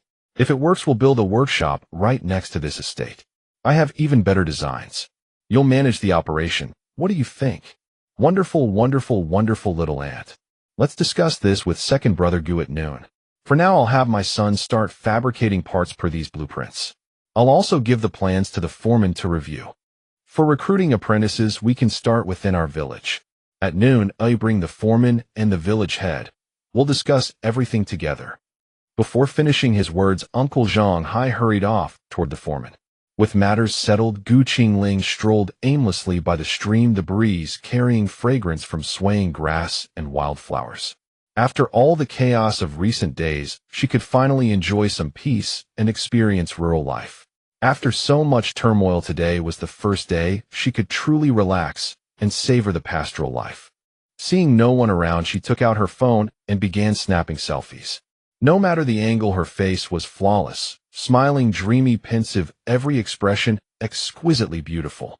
In her past life, such a face would have made her the undisputed leading lady of the entertainment industry. Qingling took a hammock from her spatial realm, tied it to a willow by the stream, and lay back, quietly absorbing the natural beauty: mountains, water, birdsong, blooming flowers. In her past life, she never had time to enjoy such scenery. She had grinded away for over a decade, dreaming of saving enough to retire early and return to the countryside. Fortunately, fate had granted her this chance to truly live. From her spatial realm, she took out books on maternal care, put on headphones, and listened to soothing music, a peaceful smile naturally forming on her face. Two men watching from afar were so captivated they barely noticed anything else. Bailey Jinghuai, seeing his friend transfixed, gave him a sharp kick. "You pervert, have you seen enough? That is my future wife." Bailey Jinghuai's expression made it clear he saw them as threats. "Come now, that's going too far. Who wouldn't appreciate something beautiful? I have no ill intentions. After learning about Linger and your relationship, haven't I been trying my best to restrain myself? What one can speak openly about is no problem. If it's hidden, that's when it truly matters." Humph. Bailey Jinghuai strode over with purpose. Qingling, lost in her book with headphones on, hadn't heard their conversation until they reached the hammock, at which point she finally noticed their presence. "Why have you come?" Qingling closed her book and quickly removed her headphones. "Sister, we heard about yesterday and came to check on you. You seem to be doing well now." Li Qingyuan glanced at Qingling, his eyes sweeping over her phone and headphones. "I took the fetal health soup last night, and I'm fine now. It's just that I'd never seen such a scene before and wasn't accustomed to it. If not for Brother Jinghuai rescuing me, who knows what state my child and I would be in. Please don't worry, I'm not as fragile as you think." Qingling understood Bailey Jinghuai's approach. The strong dominate the weak, and if this wasn't dealt with now, she would be in greater danger next time. It was simply the scene itself that made her uncomfortable. "Then that's good. A peaceful mind is beneficial for the baby." Li Qingyuan signaled Bailey Jinghuai silently with his eyes. "Say something, you ridiculous fool. He dragged you here this morning, yet you stand there like a log." "Linger, I was reckless yesterday, but my feelings won't change. I will keep striving until you accept me." Bailey Jinghuai expressed himself with sincere earnestness. Yesterday I should have been more tactful. My words were too harsh. I simply am not ready to marry, and you don't seem like an ordinary person, so." Qingling was terribly embarrassed. He was confessing right in front of others, and her cheeks burned. "Cough. Sister, what's that in your hand?" Li Qingyuan changed the subject to ease the tension. This is a treasure given to me by my master." She could only cite a mysterious master as an explanation. Otherwise, how would she account for it? They had already discovered her secret. She picked up the earphones and offered them to both, then played a Qingling instrumental piece. Both men paused when they heard the sound, then were drawn into the music. Qingling pressed pause. "What do you think? Beautiful, isn't it? And there are many more features. Look." She opened her photo gallery for them to see, half filled with her own selfies, playful and serious, capturing every expression. "This is indeed a fine object, Ling. Do you have more? Could you ask your master to get us one as well? Money is no issue. Name your price." Li Qingyuan practically wanted to buy the phone right then and there. "There are more. My master often brings me strange and wondrous items. This means little to him. He has even more extraordinary treasures." Her spatial realm was filled with supplies. Selling these would bring a considerable profit. "How about you sell this one to me now, and when your master brings more, you can use the new ones." Before Li Qingyuan could reach for it, Bailey Jinghuai had already snatched it away. "I'll take this one." Li Qingyuan could read his rival's mind. The phone contained so many photos of Linger. Even if he bought it now, Bailey Jinghuai would find a way to take it from him. 10,000 taels each. This one is white, unsuitable for you. I'll fetch you a black one. She picked up her book and began walking back. Qingshan Village has scenic beauty and is suitable for settling down. Qingyuan and I wish to build a house here. When we arrived, we noticed a large empty space near your home. Perhaps we could build adjacent to yours. Bailey Jinghuai kept signaling Li Qingyuan with his eyes. Ah, yes. We do have such plans. Bailey Jinghuai was truly using him as a prop. Why drag him along when he could have come himself? I've purchased the entire area. If you wish to build, we can construct together with my home. Have you seen those blue bricks stacked over there? The space on the other side can be allocated to you. Qingling had originally planned to build on half the land and leave the rest as wasteland. At the house entrance, she saw a mountain of materials piled nearby. Are you moving? Qingling pointed at the pile of goods. These are the gifts we brought for Uncle and Auntie. We were in a hurry last time, so consider this a proper makeup visit. There's no harm in being overly courteous. Ling, I found a little trinket that's perfect for you. Open it and see. Bai Li Jinghuai handed her an exquisite wooden box. After opening it curiously, she was pleasantly surprised. You bought this glass mirror. You know about the glass mirror? When he purchased it, the seller had claimed it was the very first in Donglan. Qingling gave him a look that said, "What do you think?" and replied, "I'm the one who sold it." That was awkward, giving a gift right back to its original source. Li Qingyuan looked at Bai Li Jinghuai with an expression that said, "How could you be this unlucky? How much silver did you spend on it?" 5,000 taels. Bai Li Jinghuai didn't want to say another word at that moment. It would have been better not to give the gift at all. When Qingling heard 5,000 taels, she suddenly felt she had sold the mirror too cheaply. The price had more than tripled. It seemed she needed to adjust her pricing accordingly. Come on, little sister, bring out that little thing for us first. Later let Jinghuai buy you something even more fun. Li Qingyuan inwardly sympathized with his sworn brother. She closed the box. Thank you, brother Jinghuai. I've received your heartfelt intention. Go find a place to sit, and I'll bring it out for you. After all, it was a gesture worth 5,000 taels. She couldn't let the gift giver feel unappreciated. Little sister, brew some tea while you're at it. The tea he had taken back last time had been sent to the capital for his old man to enjoy, and now he craved it terribly. All right, this time I'll let you taste a new blend. She gave Li Qingyuan a radiant smile and gestured for Qiu Shuang to come with her to fetch the things. Watching the girl smile so brightly at Li Qingyuan, Bai Li Jinghuai found it unbearably jarring. He began to regret bringing him along. Li Qingyuan gleefully provoked him, regretting bringing me now. I suddenly feel that coming with you wasn't such a bad idea after all. There are treasures to receive and top-grade tea to drink.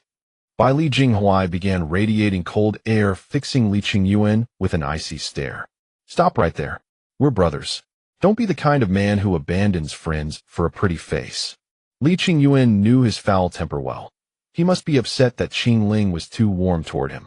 The more Bai Li Jinghuai looked at him, the more annoyed he became. Just as he was about to speak, he saw Qingling carrying a tea tray while the maids moved chairs. Bai Li Jinghuai darted to Qingling's side in a single stride and took the tea tray from her hands. Let the servants handle these things. Your pregnancy is advancing month by month. You must be careful. It's fine, I'm used to doing these chores. I'm not that delicate. After the tea set was properly arranged, she took out 2 black, fully charged Android phones. This is the power button. When you're not using it, press this to turn it off. See this? When this bar turns red, give it back to me, and I'll recharge it for you. She also handed them 2 different cartoon phone cases. Amazing. Truly amazing. What is this thing called? Li Qingyuan asked while inspecting it with fascination. It feels like something crafted by machinery about the size of a palm. I named it a phone. She raised her own phone and snapped photos of the 2 men. One had to admit both of them were so strikingly handsome, they could easily be lock screen wallpapers. By the way, there are some offline mini-games. Take a look at this. The sliding puzzle began. Xiaolon, come brew tea for them. I'll see what to make for lunch. Seeing the 2 utterly absorbed in their games, Qingling left them to it and started preparing the midday meal. Qiu Shuang, go borrow a table and chairs from Uncle Zhanghai's house. There will be a lot of people at lunch today, and we don't have enough seating at home. After giving the order, she went into the kitchen alone.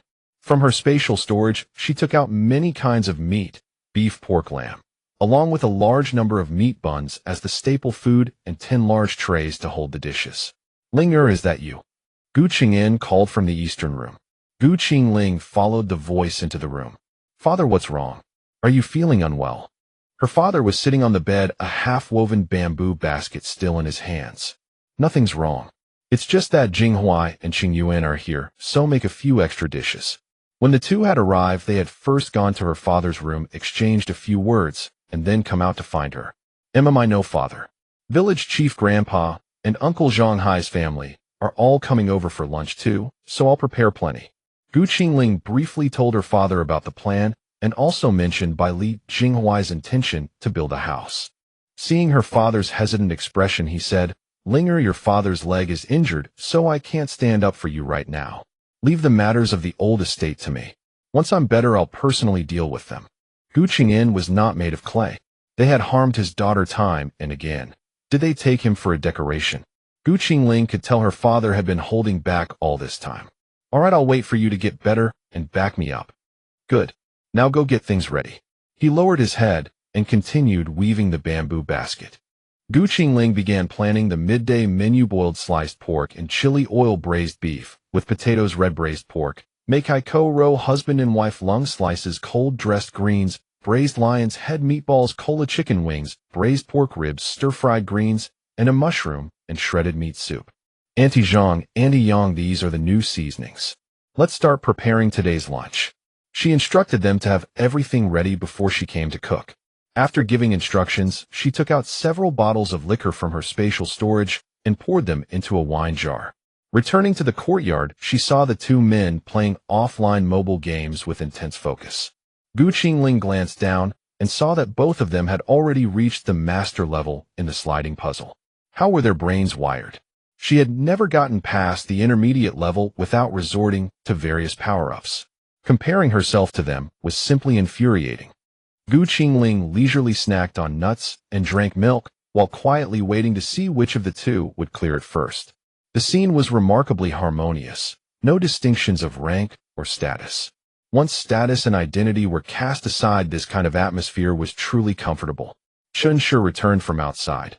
"Ling, look, your mother just caught this many snails. They're so big. Mother, where did you catch these?" Gu Qingling's mouth watered at the sight of such large snails. "There are plenty by the small river to the west. Last time I saw how much you loved them, so I caught a good number for you." Chun Shi, who had originally gone with the servants to wash clothes, had spotted many snails by the river and picked out the biggest ones to bring back. "This thing is edible." Li Qingyuan put down his phone upon hearing Chun Shi's voice. "Of course it is, and it's delicious.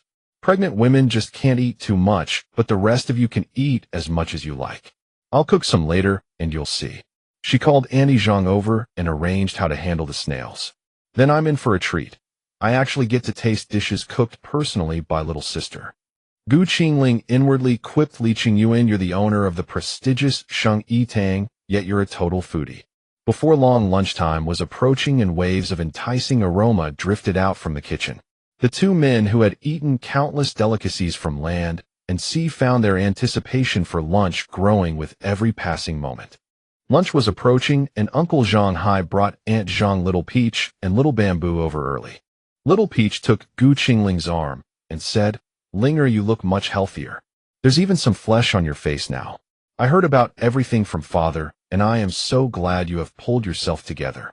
Having died once, I suddenly understand many things. I must grow strong enough to silence those who laughed at me." Her manner was entirely different from the original host's, her gaze far sharper. "Linger, you have changed so much. By the way, when I came to visit you that day, didn't you say you would never do anything foolish? You wanted to keep the baby. What happened that made you lose hope all of a sudden?" Little Peach was Gu Qingling's closest confidant, with whom she shared everything good or bad. "Not at all. Someone pushed me from behind. When I was rescued from the riverbank alone, no one knew who pushed me. Moreover, after I was pulled up, that jade pendant was gone." In Gu Qingling's memories, she trusted Little Peach completely, for the girl was kind and lovely. "What? Your jade pendant is lost? That is such a pity. That belonged to your child's father. If it is gone, there will be no keepsake when he comes looking for you later. It is fine. I think things are actually quite good now. Look, we are about to build a grand mansion. We have cut ties with those vampires in the old Gu family, and I can earn silver to support myself. If the jade pendant was lost, so be it. It would be better if the child's father could not find her. She could raise the child and make money all on her own. What you say makes sense. Now the villagers talk mostly about how your family struck it rich, buying so many servants and living like landlords. They hardly mention your pregnancy anymore. Little Peach was a cheerful girl well-liked by many in the village. She leaned close to Gu Qingling's ear and whispered, "I heard Zhang Yi turned down his mother's matchmaker, saying he would consider marriage only after his studies are accomplished." Gu Qingling's original self and Zhang Yi had harbored mutual affection, but after her body was taken by another, she felt unworthy of him and gave up all hope. That day when Zhang Yi took her and her father to town, it was clear his feelings for her had not faded. I am already in this state. I cannot hold him back. And since waking up this time, I have clarity about many things. I no longer desire romance. I only want to focus on earning money. In her past life, Gu Qingling had been a self-sufficient single woman who found love affairs far too troublesome, truly hindering her ability to make money. Bai Li Jinghuai, who practiced martial arts year-round, possessed extraordinary hearing and had been listening to the entire conversation between Gu Qingling and Little Peach. Zhang Yi, he remembered the name. Was that why he was rejected? The dishes were served with separate tables for men and women. This granddaughter Ling's cooking is unmatched in our village. This spicy kick is simply irresistible. The village elder praised endlessly as he ate. Gu Qingyan said proudly, "This is all thanks to Ling Er's master's instruction. If you all enjoy it, please come often." Gu Qingling was shocked to find her father using the same excuse as hers. "Ling Er, eat more. You are carrying a child. You need to stay strong to have the energy for delivery." Mrs. Chen kept piling meat into her daughter's bowl. "Mom, I cannot eat like this. The baby is too large. If I cannot deliver, it will be dangerous. We must take it slow." She picked out the large piece of fatty meat from her bowl and placed it into Mrs. Chen's. At the neighboring men's table, Bai Li Jinghuai signaled with his eyes to Li Qingyuan as if asking, could it really be like this? Li Qingyuan nodded. Delivering twins is far more dangerous than a normal birth. If something goes wrong. Below the table, Bai Li Jinghuai gripped his leg, signaling him to stop. He did not want to hear that word. The meal ended with everyone in high spirits. Bai Li Jinghuai also finalized the arrangements for building the new mansion. He would find professional garden masters from the capital to handle the craftsmanship, while the villagers would take care of the minor labor. After the meal, Bai Li Jinghuai and Li Qingyuan returned to town. Along the way, Bai Li Jinghuai could not stop worrying about what had been left unsaid at the table. Inside the carriage, the two sat quietly, each lost in their own thoughts. Do you think if Ling Er opens a restaurant in the capital with her culinary skills, she could easily outshine Zui Xianglu? Behind Zui Xianglu stood their arch-rival, the third prince. Are you familiar with any female doctors experienced in delivering twins? Bai Li Jinghuai's face was grave. At a time like this, his wife and son could not face any risk whatsoever. Actually, there is one.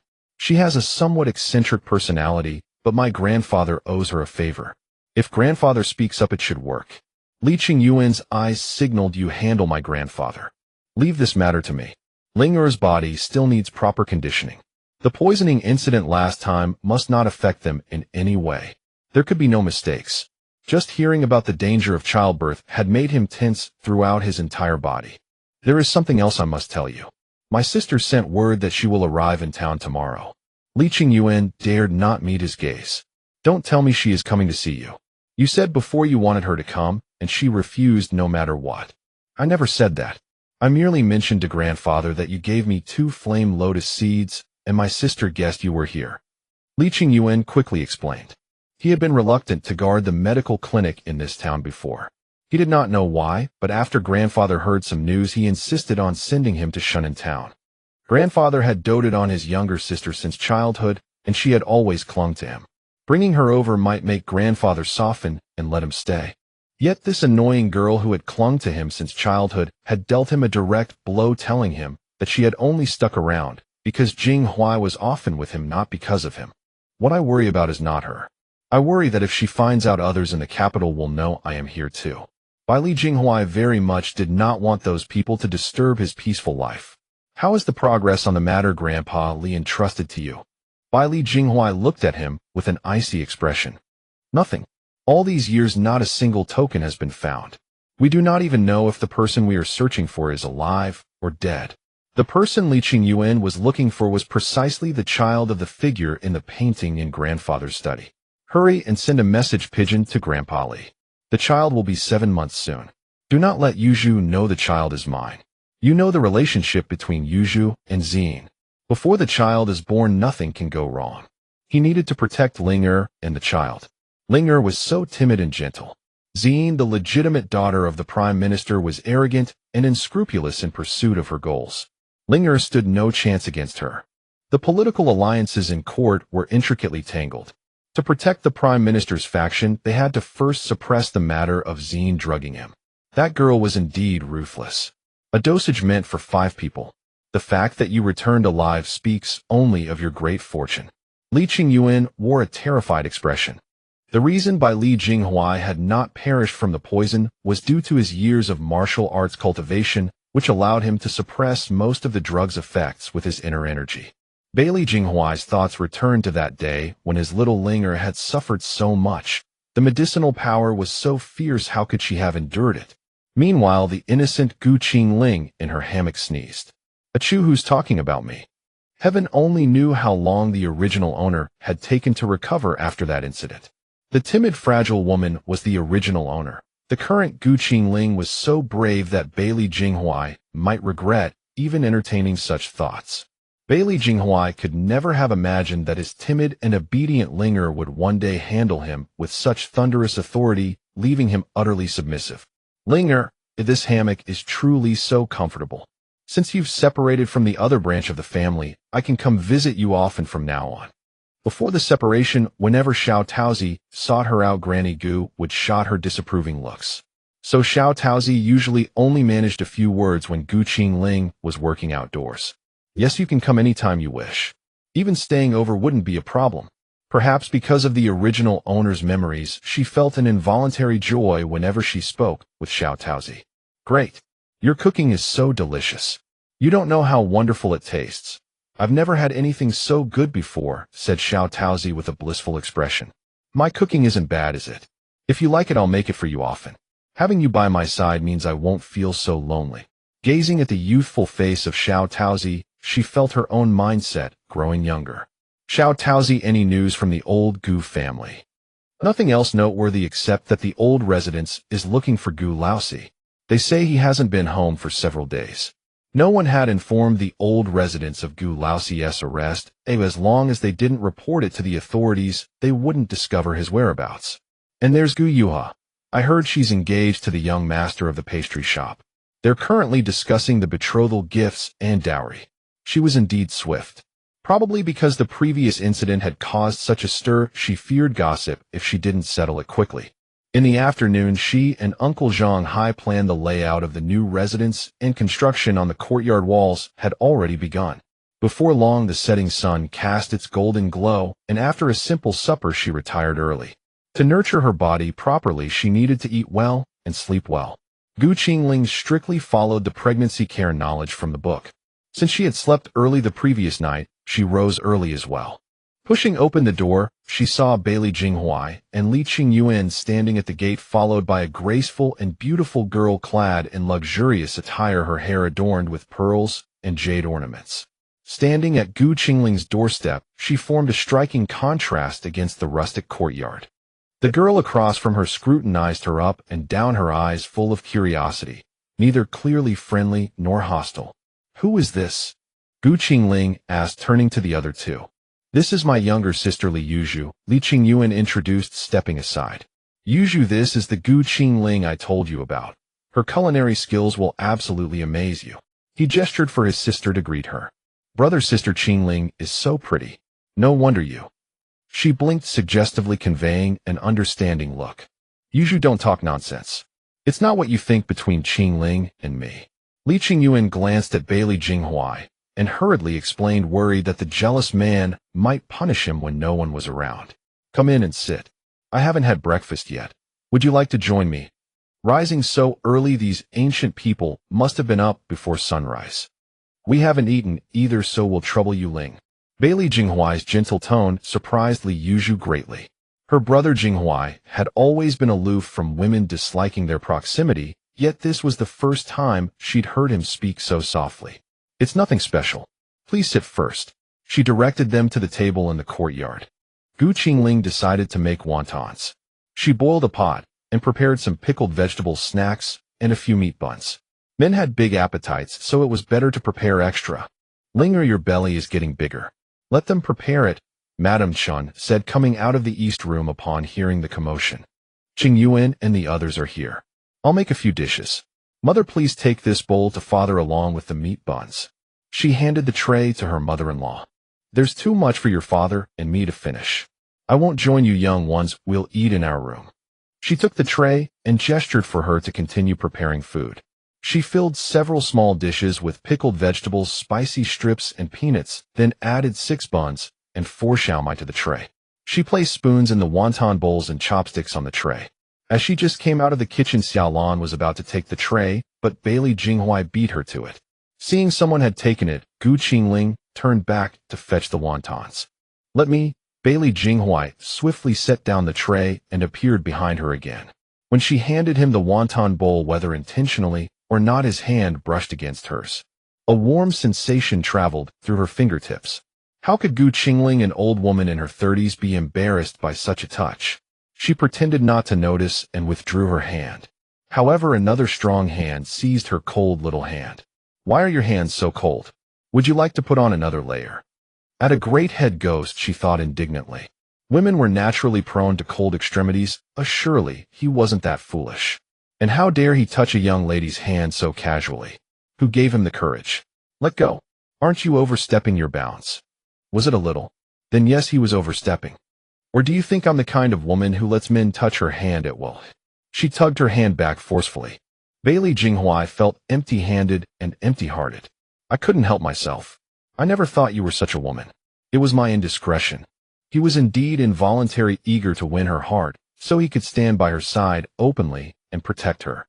Hurry and take the wontons out. Qingling shot him a sidelong glance. Facing such a handsome face, refusal was truly difficult.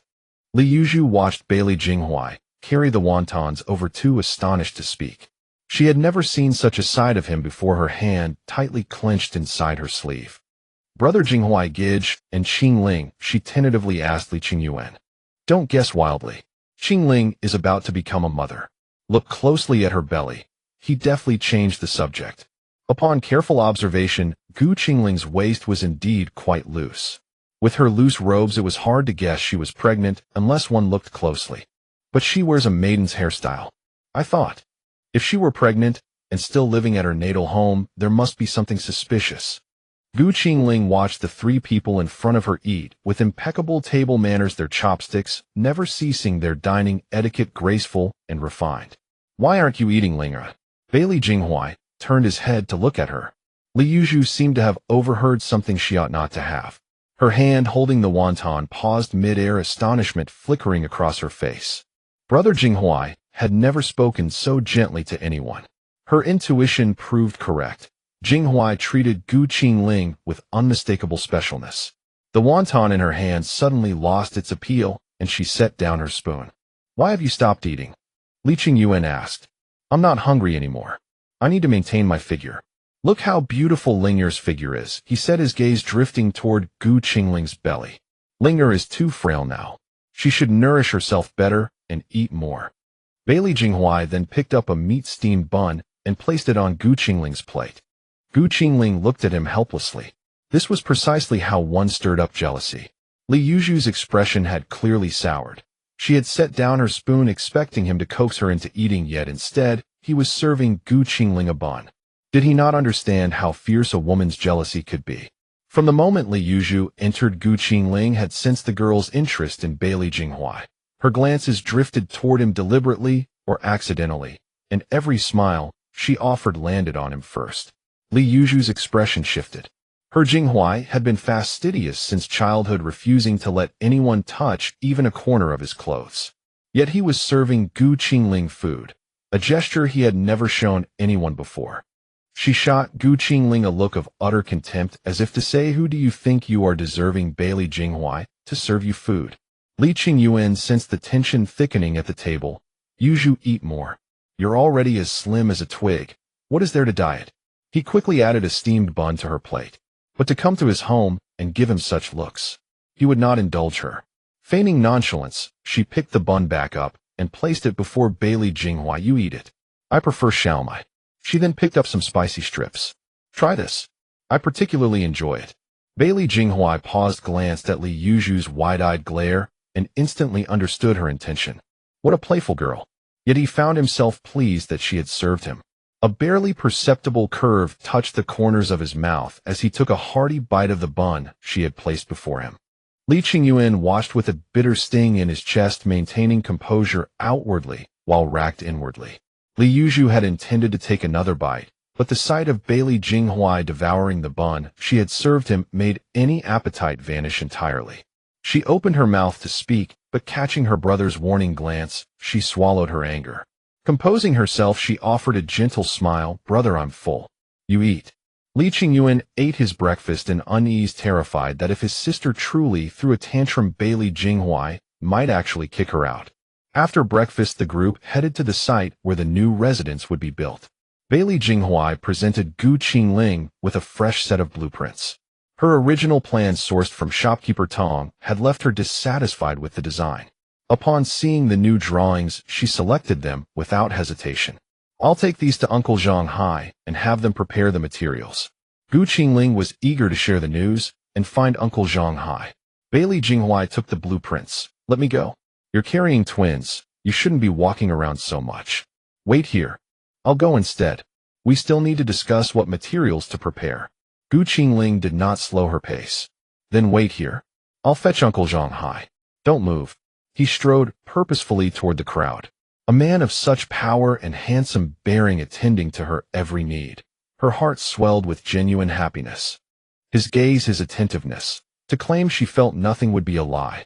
But reason reminded her that his most pressing priority was ensuring the safe delivery of the 2 babies in her womb. Everything else could wait. Moreover, whether her reputation would ever be accepted by his family remained uncertain, and whatever challenges lay ahead, she could not predict. At these thoughts, she sobered considerably. Li Qingyuan observed Qingling's apparent indifference toward Bailey Jinghuai, yet her lingering glances conflicted with his perceptions, leaving him deeply torn. Meanwhile, Li Yuju's jealousy had twisted her features entirely. "You probably don't know Jinghuai's true status, do you?" "What are you implying?" Qingling felt as though the girl before her wanted to devour her, but she refused to show fear. "Given Jinghuai's standing, you are hardly fit to be his foot-washing servant. I advise you against overreaching. Beauty alone will not sustain a relationship. It will only lead to abandonment. Only when status and position align can a union endure. Do you understand?" Li Yuju sought to suppress her with social hierarchy. "Why should I concern myself with deserving your Jinghuai? What his status is has nothing to do with me." Qingling's meaning was abundantly clear. She and Bailey Jinghuai shared no connection.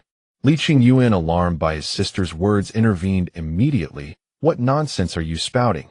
We are all friends. If Jinghuai hears you speaking this way, it will reflect poorly on you. Am I lying? Didn't you see Jinghuai eat the food she served him? And didn't he express concern for her pregnancy? Could it be that Jinghuai wishes to be the father of those children in her womb?"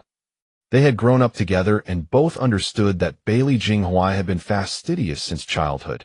He would never touch food others had handled, nor would he willingly care for any woman. "That is none of your concern. If you wish to remain here, keep your mouth shut and mind your own business." Li Qingyuan warned, his tone sharpening considerably. "Brother, you have never raised your voice at me like this. You're angry with me for his sake. Both you and big brother Jinghuai have lost your senses to this woman. Who does she think she is? A common country girl. Does she deserve any of this?" Tears streamed down Li Yuju's face as she appeared wronged and victimized. "Miss Li, if you dislike the countryside, then do not come here. And I ask that you speak with proper respect in the future." Qingling responded, her voice carrying a sharp edge. Li Qingyuan hurried forward. "Sister Ling, oh, please do not be angry. Yuju has been spoiled since childhood. She can be willful at times, but her heart is in the right place. I apologize on her behalf, he said, clasping his hands in a formal gesture of contrition. How she behaves in her own home is her affair, but I'd urge her to exercise some sense when outside. If a young master of the Li family were spoken to in such a manner publicly, do you believe he would graciously dismiss it? Qingling was furious at being demeaned to her face like a tiger showing its claws only to be mistaken for a sick cat. Li Qingyuan noticed the shift in how she addressed him, and an uncomfortable realization struck him. He had clearly underestimated Qingling. Apologized to Qingling immediately.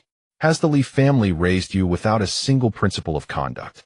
You display no manners or propriety whatsoever. Li Qingyuan insisted with grave seriousness that his sister apologize. The fierce intensity he had just witnessed in Qingling made him reconsider. This girl was far from as simple as he had assumed.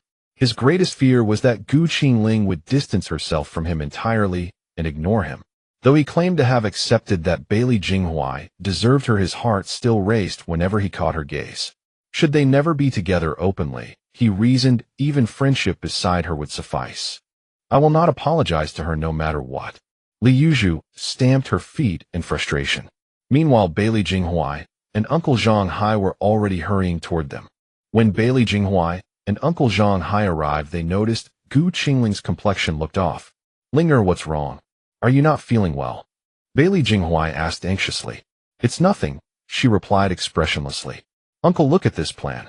We need to make a few adjustments here. We'll dig a well in this section and carve out a drainage trench over there. Qingling pointed at the blueprint steadily, explaining her ideas, as if Li Yuzhu's earlier confrontation had not affected her in the slightest. All right, no problem, I've noted everything down. By the way, Linger, the design you gave me the other day is almost assembled. We just need polishing. My boy is working on that now. Come, let me take you to see it, and we can adjust anything that needs changing. Uncle Zhang Hai also sensed the tension and wanted to quickly lead Qingling away. Uncle, you're always so busy. What's the rush? You haven't slept well last night, have you? Qingling glanced at Uncle Zhang Hai's dark circles and spoke knowingly. Uncle, my body can handle a few nights without sleep. We need to finish this early so second brother has something to do when he recovers and my brothers can work together building the house. Having Uncle Qing out for some fresh air is better than keeping him cooped up at home. Uncle, let's go take a look.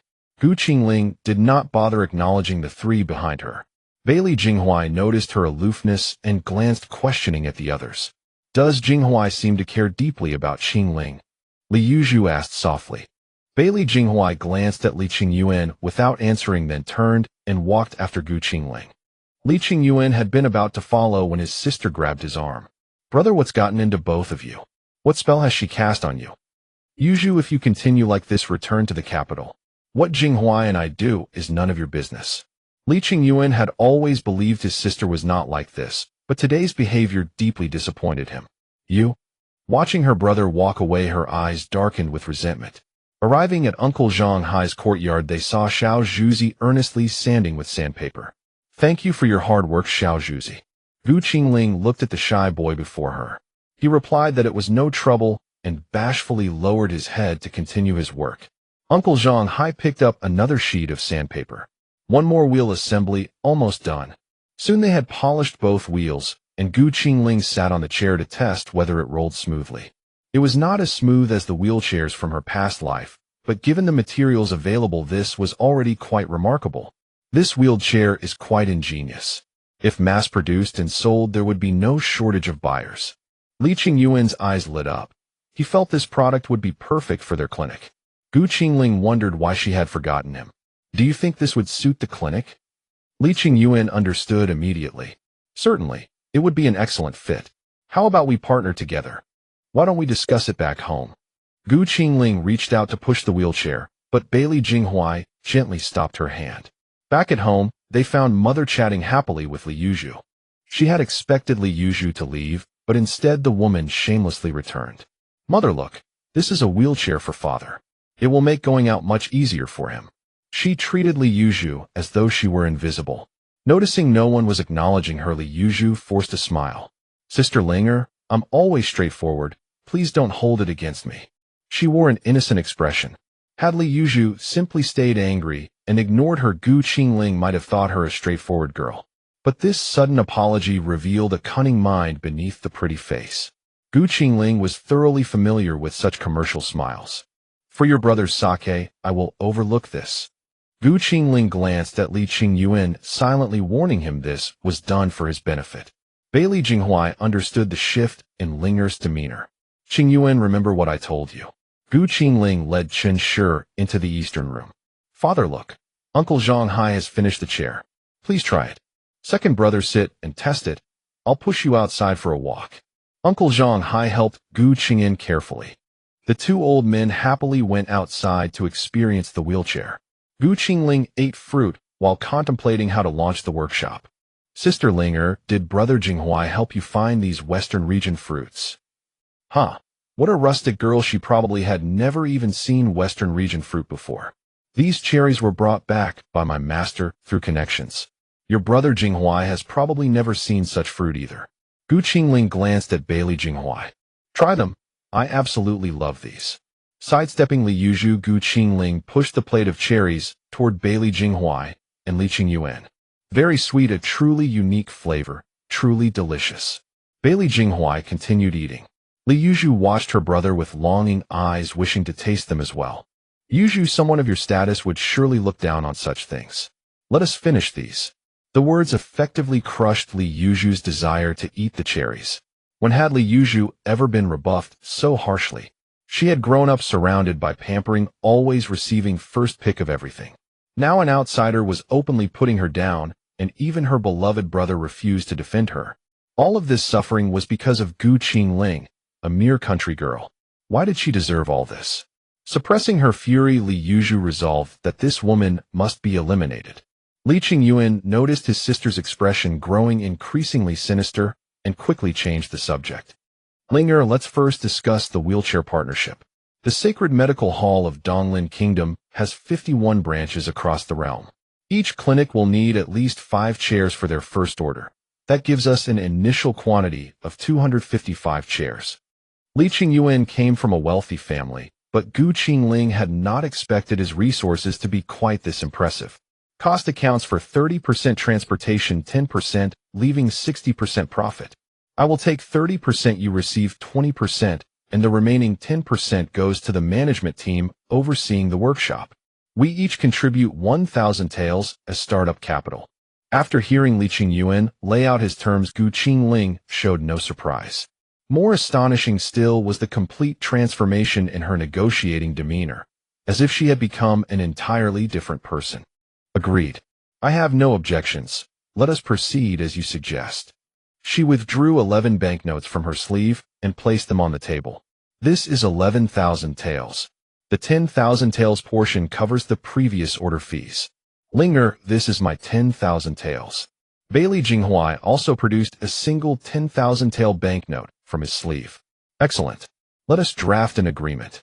Qingling retrieved rice paper, a writing brush, and ink from her spatial storage, removed the packaging, and poured the ink into a small transparent cup. Just as she was about to pick up the brush, she nearly remembered that she only knew modern characters. Ancient script was completely foreign to her. As she hesitated, Bailey Jinghuai took the brush. Let me write this. Ugh, being treated as illiterate felt thoroughly humiliating. It must be said that Bailey Jinghuai's handwriting was as handsome as the man himself, flowing and vigorous. After signing the agreement with Li Qingyuan, he did not linger. Linger, we still have other matters to attend to, so we won't disturb you any longer. Please take charge of the wall construction here. When the craftsmen from the capital arrive in a couple of days, we'll come over together. He pulled Li Yuzhu onto the carriage. Bailey Jinghuai had no reason to stay any longer. He lowered his head and said, I'm leaving now, Ling. If anything comes up, come to the Xingyi Hall in town to find me. Don't overwork yourself and take care of your health. Qingling gave a professional fake smile. All right, Brother Jinghuai, take your time. She thought to herself, hurry up and leave. Li Yuzhu is full of schemes, and being around her is exhausting. Watching the carriage drive into the distance, Qingling let out a sigh. Just as she was about to enter the courtyard, she saw a crowd approaching her home from afar. As they drew closer, she saw that the one in the lead turned out to be old Madame Gu. Seeing their aggressive manner, she felt it was certainly not something good. Chunyu Dongshua, come here for a moment, she called to the two maids working in the courtyard. Miss, those people aren't here to cause trouble, are they? Chunyu ran out first and saw the crowd in the distance. Probably nothing good. They're my grandparents' and eldest uncle's family, but we've already severed ties. We'll act according to the situation later. In the courtyard, only these two girls remained who knew martial arts. The others had been sent out by him to help. Even from a distance, the old woman's raspy voice could be heard shouting, "You little wretch, how dare you show your face? Your eldest uncle said it was you who had the authorities lock up your fourth uncle." Qingling calmly watched them approach. "Do you think the government is run by my family? I can have whoever I want locked up. Why don't you ask your precious son what he did? He's your fourth uncle. I heard he was beaten to a pulp in there, barely clinging to life. How can you be so heartless?" Old Madame Gu resorted to her usual 3 tricks, stamping her feet, slapping her thighs, and throwing a tantrum on the ground. Qingling watched her performance in silence. More and more onlookers gathered, and the murmuring grew louder. "Everyone judge for yourselves. If an uncle poisons his own niece, who is the heartless one?" Qingling said to the villagers. "The poisoning is just your claim, who knows if it's true?" Widow Zhang said with her arms crossed. "Then Aunt Zhang, why would the authorities listen to me and arrest someone without reason? Who knows what collusion you have with the officials? Maybe the child in your belly is theirs." Widow Zhang was indeed skilled at flinging mud, making accusations without a second thought. "How, Widow Zhang, have you lost your mind? How dare you slander a court official? You won't escape a beating now." Qingling flashed a sinister smile, a smile that somehow resembled someone else's. "You?" Widow Zhang had indeed spoken rashly, forgetting this point, and was too frightened to retort. "Qingling, you used to be so obedient and honest. You never talked back to your grandmother before. I never thought you'd become like this." Gu Yuha deliberately spoke loudly about Qingling's change. Some villagers watching the excitement muttered, "Indeed, it's true. This girl used to walk with her head down and avoid crowds. Now her aura is like a completely different person. Oh, my son, it's all that black-hearted little harlot's fault. She has ruined you." She wailed as if her son had been wrongfully killed. "I didn't expect you to be so heartless. Old Fourth is now crippled. You must give an explanation today, or I won't let this go." Old Man Gu glared with reddened eyes as if he wanted to devour her. Qingling felt that Old Man Gu genuinely seemed to be seeking justice for his son, while the others clearly harbored ulterior motives and were just putting on a show. "Old Man Gu, are you deaf or blind? I'll say it again, it was the government who arrested him, not me. His disability is the government's doing, and it has nothing to do with me. I've never heard of a criminal demanding justice from his victim."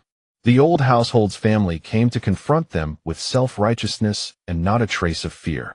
Wasn't it because they thought this family was easy to bully? Years of oppression had become a habit, making them believe that the second branch of the family should obey them and endure their bullying. Villager A, exactly. The authorities wouldn't arrest someone without reason. That Gu Laosi must have done something atrocious. Villager B, if you ask me, Gu Laosi's arrest was only a matter of time.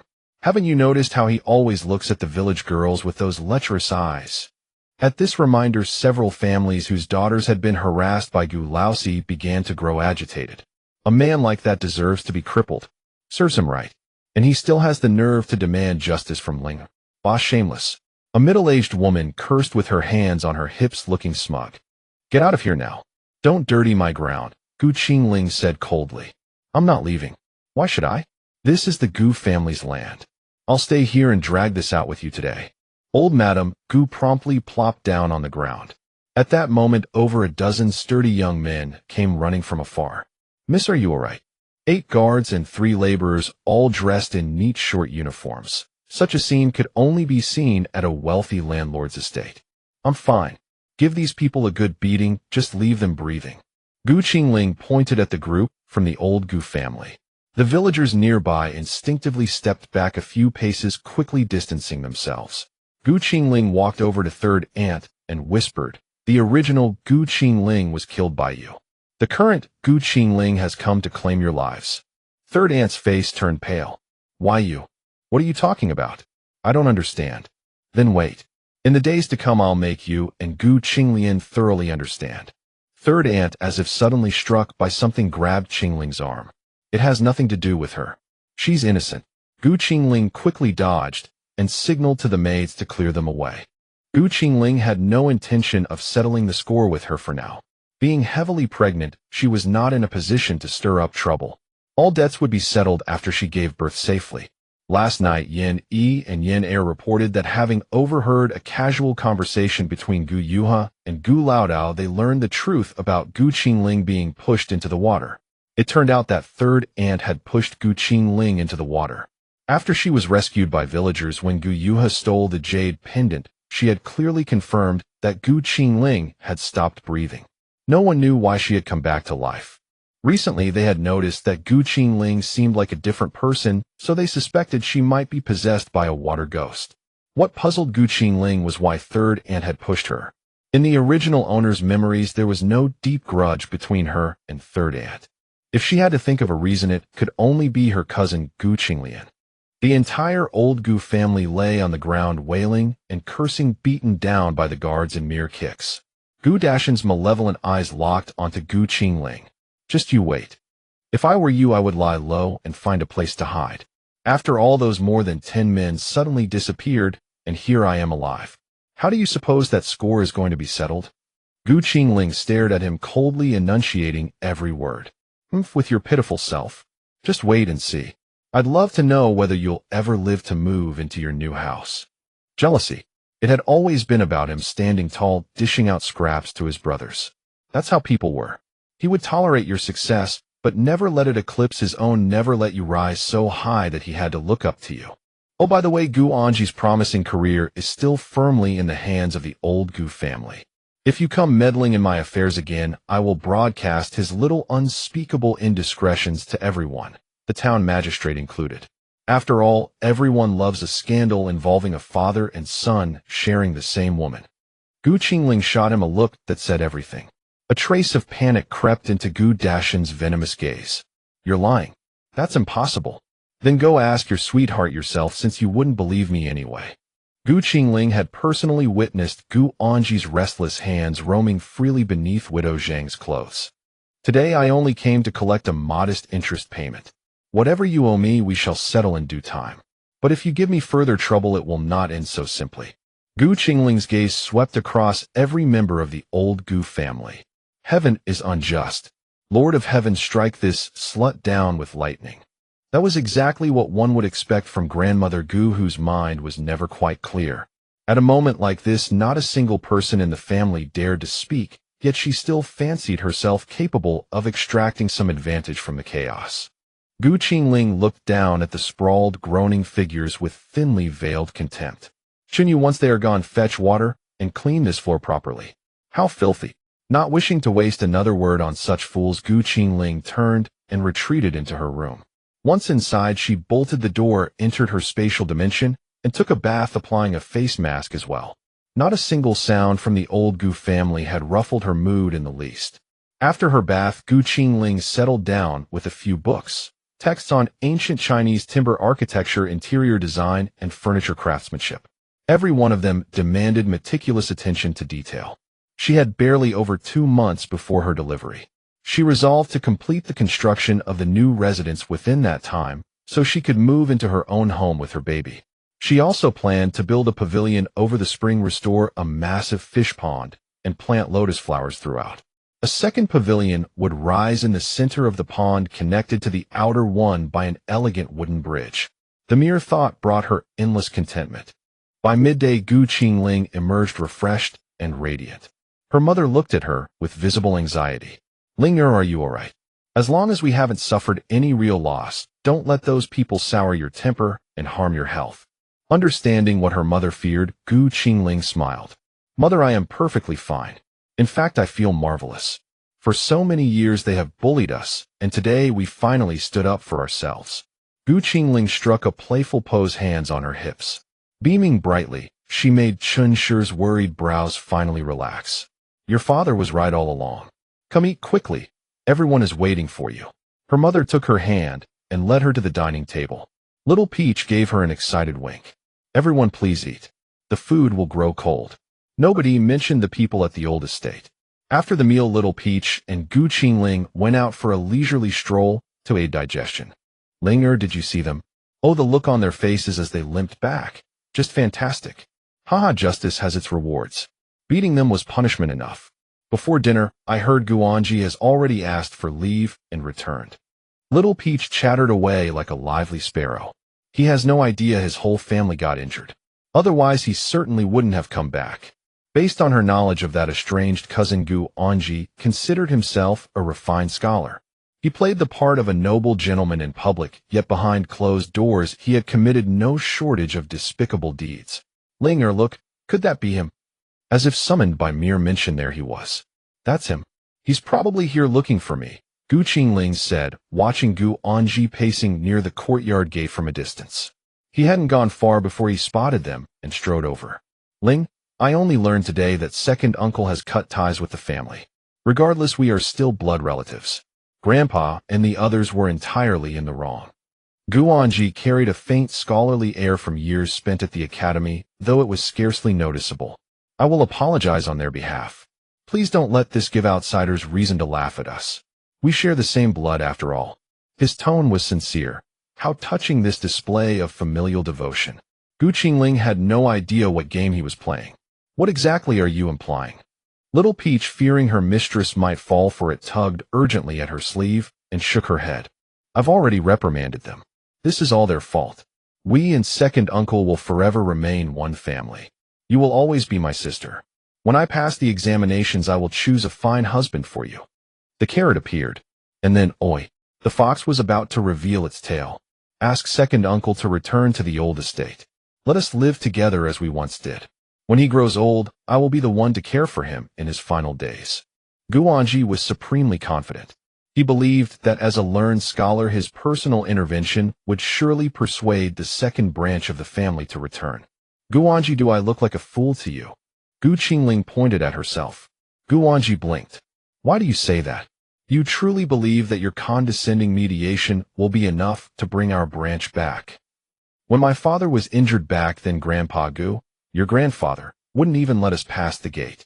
They drove us out outright. Would you in his position have been persuaded to return by a few empty words? Qingling looked at Guanji with piercing coldness. Sister, I will make Grandpa compensate you. Just come back, and we will recompense you all. Guanji's words rang with genuine earnestness. Have you forgotten the life we endured at the old estate? I never once in my childhood had a full meal. Everything we ate was your leftovers. We labored endlessly from dawn till dusk, and for the slightest mistake Grandpa and Grandmother would beat and curse us. Have you forgotten all that? Qingling watched his reaction carefully. If you had ever shown kindness toward our branch, I would remember it. I remember how you despised those vegetable bonds. If you wouldn't even eat them, you'd rather feed them to the pigs than offer one to me. I rose before dawn every day to wash your clothes.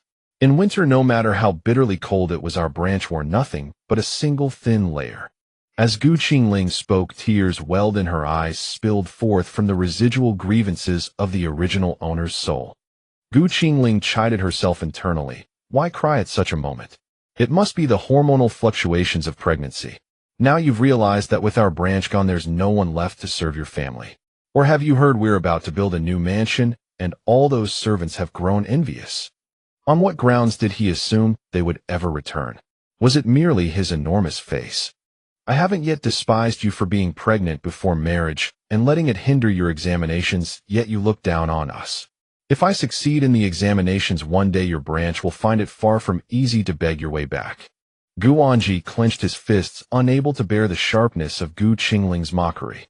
Guanji narrowed his eyes, scrutinizing her with a probing gaze. You really are not Qingling. I'm not. Are you? If one doesn't change after dying once, one is a complete fool. Qingling released a fierce aura. Guanji stepped forward with a sinister air, as if the next moment he would strangle her. Qingling has never dared to speak to me in such a loud voice. What?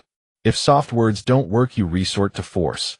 Before you act, check whether you have enough strength and bargaining chips. Her mocking and contemptuous tone thoroughly enraged Guanji.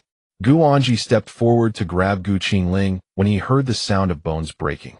Guanji clutched one hand and let out a miserable cry. My hand. Oh. Cold sweat began to appear on Guanji's forehead. His right hand was injured. This meant he would be unable to take the imperial examination this year. Guanji turned his head and saw a man with an upright and stalwart bearing his gaze carrying a chill looking at him. The man's innate nobility reduced half of Guanji's momentum. How dare you injure my hand?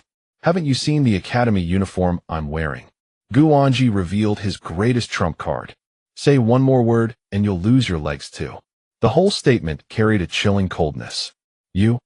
Guanji felt he truly could do such a thing. Holding his broken wrist, Guanji slunk away. There's no point in wasting words on someone like him, it's just clamorous. Bailey Jinghuai's demeanor cleared from cloudy to sunny. Linger, I still have some needlework to finish, so I'll head back first. I'll come see you tomorrow.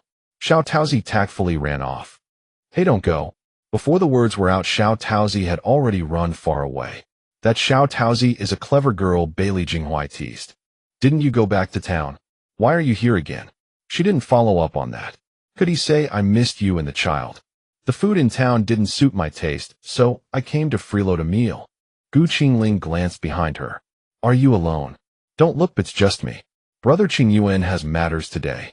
Whether or not he had matters, he said he had matters. But we just ate. You're too late. Gu Qingling clearly didn't want to let him stay. What to do, Linger? My cravings have been spoiled by you. I can only eat what you cook. You wouldn't bear to let me go hungry, would you? Bailey Jinghuai said pitifully. You, a grown man acting cute. Aren't you embarrassed? Gu Qingling touched her arm, which was covered in goosebumps. I'm really going all out for a meal. You won't look down on me, will you? Bailey Jinghuai continued to play pitiful. Stop. I prefer your usual aloof persona. I'm not used to this. I'll cook for you, but you'll eat whatever I make. No picky eating. Gu Qingling was about to go home to cook. Bailey Jinghuai pulled her back. Wait, why don't we eat something else? He grabbed her arm, his gaze drifting toward the mountain. Gu Qingling quickly pulled her arm away. Are you crazy? With a belly this big, if I go hiking with you, aren't you afraid I'll get exhausted and give birth halfway there? She shot him a displeased glare. Bailey Jinghuai's hand closed on empty air. I'm here, don't worry. I won't let you tire yourself. Trust me. Gu Qingling had long wanted to go into the mountains, but never had the chance, as she was indeed tempted. Then let's not go far, just nearby. Wait here. I'll get a bamboo basket and a knife. If there's anything suitable, I'll pick it to eat. In her previous life, Gu Qingling had loved this kind of wild foraging. She trotted into the kitchen, grabbed a bamboo basket and a trowel, and packed a cushion so she could rest if she got tired. Don't run. Slow down. If you keep running like this, I really won't feel safe taking you into the mountains. Being heavily pregnant and completely reckless, she made Bailey Jinghuai worry endlessly. I didn't expect you to be so thoughtful. Don't worry, I know my limits. This man had never looked at her differently because of her pregnancy. His eyes had always been full of doting affection. Naturally, Bailey Jinghuai took the bamboo basket from her hand, and the two walked leisurely toward the mountain. Along the way, they stopped and started. Gu Qingling didn't feel very tired. Instead, she was delighted to spot wild fruits and then mushrooms. Bailey Jinghuai looked at her with a puzzled expression. How could someone who grew up in this environment be so excited about these mountain things, looking like she had never seen the world? Recalling their interactions recently, he increasingly felt that this girl was not simple. The more he thought, the more her character and manner of speaking seemed unlike someone from this place. Lingo, have you rarely seen these before? He asked casually. Of course. When would I have had time to come to a place like this before? After saying that, Gu Qingling realized she had spoken improperly. She had grown up here. How could she have rarely seen these things? She had been so happy that she forgot to conceal herself and accidentally exposed that. Bailey Jinghuai was delighted because his girl had instinctively let down her guard in front of him. Actually, Gu Qingling didn't know how to say it. If you haven't figured out how to say it, wait until you have. No need to explain. No matter what, I'll stand by your side unconditionally. Bailey Jinghuai couldn't bear to let her feel uneasy. So young yet so clever, Gu Qingling muttered softly. I forgot to tell you I've practiced martial arts since childhood, so my hearing is excellent. Also, I'm not small. He gave Gu Qingling a meaningful look. Gu Qingling thought, what was that look just now? She suspected he was being cheeky, but she had no proof. An inexperienced young man trying to flirt with her and old Annie. He deserved to meet a master of the art. Then tell me what's big about you. Gu Qingling raised an eyebrow seductively. Bailey Jinghuai's face suddenly flushed bright red. He didn't know where to put his hands, and his breathing became slightly erratic with nervousness. Ha ha ha ha. Gu Qingling laughed while clutching her stomach, laughing so hard she nearly got a cramp. Provoked, Bailey Jinghuai watched her laugh until her body trembled as if sensing an invitation. He lowered his arms and wrapped them around her, then bowed his head and awkwardly began to plunder her lips. Gu Qingling didn't react to his move at all. When their lips touched, her mind went blank. After a moment's hesitation, she tried to push him away, but he held on tighter. Gu Qingling bit his lip hard. Feeling the pain, he released her. Watching his lower lip bleed continuously mingled with a tense aura, she inexplicably found him seductive and charming. He wiped his lip carelessly. You woman, if you dare tease me again, next time I won't mind taking you right here. His low, seductive voice uttering such words made Gu Qingling's whole body tremble. She suddenly realized she had been playing with fire. Rolling her eyes, she quickly pretended her stomach hurt. Ouch! You just bumped into my belly. It hurts so much. You won't even spare a pregnant woman. Are you crazy? Bailey Jinghuai also realized he had been a bit out of control and used too much force, so he nervously reached out to touch her belly. Gu Qingling smacked his outstretched hand away. Did I hurt you? Let me see. Before Bailey Jinghuai could even reach out, Gu Qingling slapped his hand away. She put on a stern face. Take your paws off me. You've been taking advantage, haven't you? Gu Qingling noticed he was becoming increasingly shameless. Bailey Jinghuai could tell from her feigned expression that her stomach was fine. He licked his still bleeding lip and asked casually, what do you think, gazing at her leisurely. Behave yourself, or I won't talk to you anymore. Gu Qingling truly couldn't handle his roguish charm. They were alone together. If anything happened, she'd have no recourse. It wouldn't be so bad, given how handsome he was. Ugh, what if the baby got hurt? Her mind was racing with worries. Seeing her anxious expression, Bailey Jinghuai found it quite amusing. All right, I won't tease you anymore. I'm hungry too. Let's find a clean place to rest first. I'll be right back. The shadow guard in the distance had long been captivated by his lord's wisdom and valor. His prince was unmatched. When gentleness failed, he'd simply take what he wanted. Watching his shadow guard still lost in thought over what had just happened, Bailey Jinghuai approached from behind with a cold expression. Was it pleasing to watch? It was. Your Highness, truly. The words caught in his throat as he realized his mistake and quickly tried to recover. Your Highness, the princess consort treats you so well. She even prepared food for you. The mention of princess consort earned him a favorable reaction.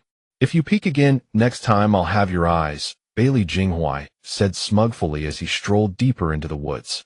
Your Highness, please rest while I handle this, the shadow guard said before vanishing in an instant. The place felt familiar. This was where they had first discovered the cave.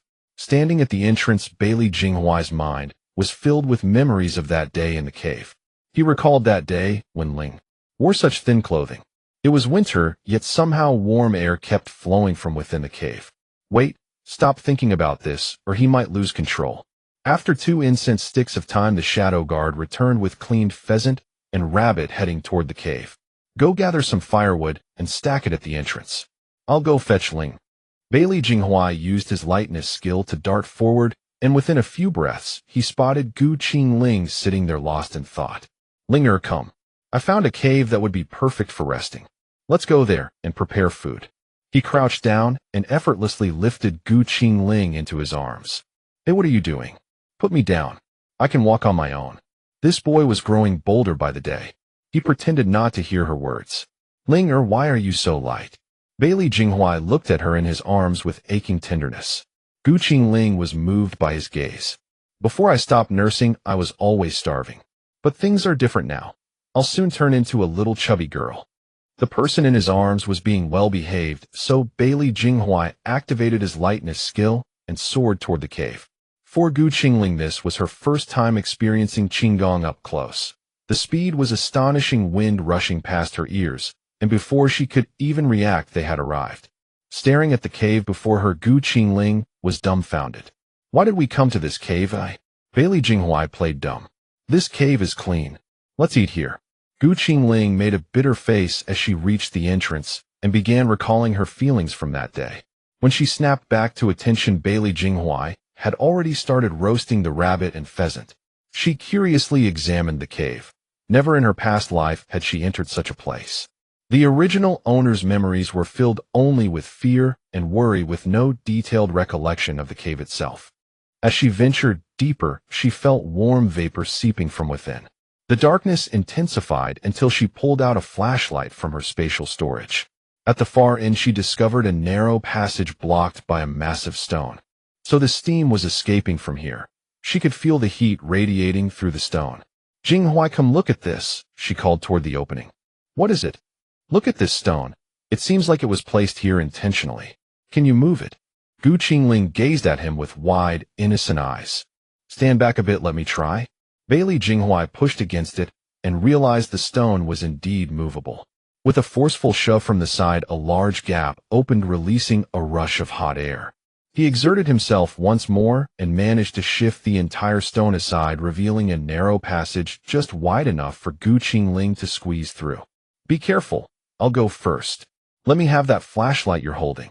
Qingling handed him the palm-sized flashlight. Watching him maneuver sideways through the opening, she followed closely behind. "It's so warm in here. This must be a hot spring. Look at that pool. It appears someone has renovated it." Jinghuai pointed toward the water. Inside was an enormous hall spanning over 100 square meters. Right near their entrance lay a square hot spring pool, meticulously carved and polished from stone, its surface incredibly smooth. Directly across from the entrance was another opening through which faint light filtered into the cavern. In the corner stood a massive jade bed draped with a woven grass mat. "No one's been here in a very long time. Look at this grass mat. It crumbles at the slightest touch." Qingling examined the jade bed closely. Even upon touch, it emitted a gentle warmth. "This place is truly remarkable. The bed itself is warm." Jinghuai reached out to feel the heat radiating from the surface. To transport a jade block this substantial to such a remote location, there must be a larger exit somewhere. "Let's follow the sunlight and see where it leads." Qingling tugged him toward the source of light. Jinghuai glanced down at his hand clasped in hers, a foolish grin spreading across his face. The passage gradually widened until a colossal cave mouth came into view. Above the entrance loomed an enormous stone overhang providing shade, while below sat a stone table adorned with black and white ghost stones, accompanied by a teapot and 2 cups. Though covered in dust, he could clearly see that everything was carved from the finest mutton fat jade. Stepping out from the cave mouth revealed a vast canyon. Faint traces of cultivation were visible among the various medicinal herbs, though most were being overtaken by weeds. Looking around, towering cliffs surrounded them on all sides, with birds occasionally soaring overhead. Venturing deeper brought ever more surprises. Wheat fields stretched out before them alongside potatoes, peanuts, and numerous other plants they couldn't identify. Even more astonishing was the variety of tropical fruits, most ripened and swaying precariously on their branches. The hot spring from the cave flows out from here, feeding this stream that nourishes the entire valley. This place must enjoy perpetual spring, all year round, I'd say. Look at these cliffs surrounding us on every side. This geography has created a true paradise. Jinghuai hadn't expected such fortune to find them. Qingling's eyes couldn't take in enough. She watched as tiny animals unafraid of humans scampered playfully around their feet. Qingling walked over to the grape trellis and plucked a cluster of grapes. "How sweet. This place is wonderful. I could stay here forever." "Eat slowly. Look at you, juice dripping all over your clothes." Jinghuai affectionately wiped the corners of her mouth. Thinking of food, Qingling suddenly remembered what was cooking back in the cave. "We still have game roasting in the cave. Let's hurry. Once we've eaten, we can come back and explore. Otherwise, it'll burn." Qingling picked 2 bright red apples and several wax apples the size of an adult's fist, handing them to Jinghuai. Back at the cave, the rabbit and chicken were already cooked. Qingling took out the dipping sauce using a bamboo basket. "Dip it in this." Using large leaves as plates, she placed some sauce. "It's delicious." Jinghuai really enjoyed this flavor. "How about making this place our secret base? Whenever we want to unwind, we can come here." Qingling held an apple and ate it in big bites. It was so fragrant. "Good." Jinghuai leisurely ate the rabbit leg in his hand. "If only we could build a mansion here. I'll figure it out, don't worry." Next time you come to this place, the house will definitely be built. He said it indulgently. Thank you. When I've had enough of the outside world, I'll live in seclusion here. Qingling thought about it, and it seemed wonderful. There would be food, shelter, everything she desired, all in this paradise. Qingling thought that if she could store some fruit from inside in her spatial realm, she wouldn't need to specifically climb the mountain whenever she wanted to eat fruit. You eat first, I'll go in and pick some fruit. She carried the bamboo basket and walked toward the cave entrance. Having just gone in to observe, Bailey Jinghuai found no fierce animal aura in this canyon, so he let her go alone with peace of mind. Hearing the footsteps fade away, he spoke to the darkness. Have Air check the mountain top to see if there are other entrances. Prepare extra building materials and figure out how to transport them here. Timber can be sourced locally. He waved to signal his men to withdraw. Meanwhile, Qingling was walking toward the distant stream where she had just noticed the pebbles by the water shimmering with a greenish glow. Arriving at the stream, she gazed at several exceptionally large jade stones. Judging by their quality, they were top-grade imperial green, with most of their outer skin already eroded away. After being washed by the stream water, they appeared lustrous and full. Collect them. All such fine treasures were rare finds in both her past and present lives.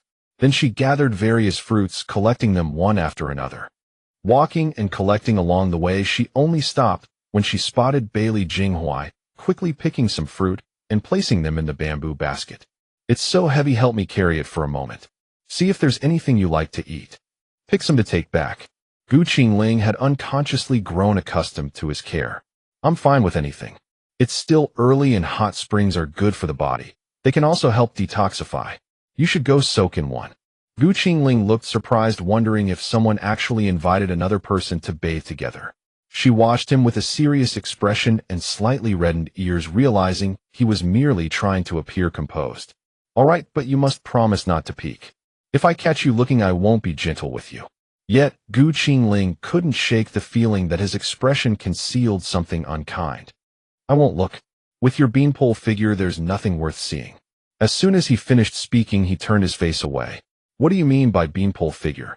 Who are you looking down on? Although it was the truth, she couldn't lose the upper hand in spirit. He had never even seen her, so what right did he have to judge her like that? Bailey Jinghuai's deep eyes scanned her up and down. Being looked at like this, Qingling regretted her earlier words. The way he was staring made her feel she shouldn't stay long in this place. I won't soak anymore, I want to go home. Qingling's tone sounded like a hurt child desperately wanting to return home. In such a hurry to leave. I think we should soak together. With a gentle lift, he carried her in his arms, and within a few steps they reached the hot spring pool. Jinghuai, let me tell you, I'm pregnant. Would you really go after a pregnant woman? She crossed her arms over her chest. Weren't you the one who said you wouldn't be gentle? Let's see how you can be unkind to me. In the darkness, Bailey Jinghuai curled his lips into a smile. Qingling was at a loss for words. All right, I won't tease you anymore. Take out that lighting artifact from before, be careful. Bailey Jinghuai stepped out of the cave. Qingling patted her chest, so young and yet so scheming. She reached out to test the water temperature, removed her clothes, and cautiously stepped into the pool bit by bit. Her whole body felt nurtured by the hot spring's warm mist, every pore opening up. She didn't know how much time had passed when a sense of drowsiness crept over her. After dressing, her entire body felt light and floating. She quickly entered her spatial realm, dried her hair, and looked at her reflection. The skin on her face appeared even more rosy and healthy. Stepping out from the spatial realm, she walked toward the cave entrance and called out loudly, Jinghuai, Jinghuai. Within a few breaths, Bailey Jinghuai appeared beside her. How do you feel? Qingling looked somewhat weary from soaking, drooping slightly. It's fine, let's hurry back, I'm a bit tired. Exiting the cave, she returned the large stone that had blocked the entrance back to its original position. The journey home was swift. Upon reaching the door, Bailey Jinghuai showed no intention of entering and handed her the basket, preparing to leave. Take some fruit back for them to taste. Qingling took out a few rare fruits and placed them in the carriage. Watching the carriage drive away, Qingling was puzzled. Why had the atmosphere been so heavy throughout the entire journey back? Mrs. Chun heard the noise and came out from the room. Linger, what's wrong? She took the bamboo basket from Qingling's hands. I'm fine, mother. Just a bit tired. These are the fruits I brought back for you. Eat them quickly before they spoil. Alright, I'll send some over to Annie Zhang and Little Peach later. These fruits look wonderful. This was the first time Mrs. Chen had ever seen such large and fragrant fruits. Mother, I've already eaten quite a lot of fruit. No need to call me for dinner. I'll go sleep for a bit.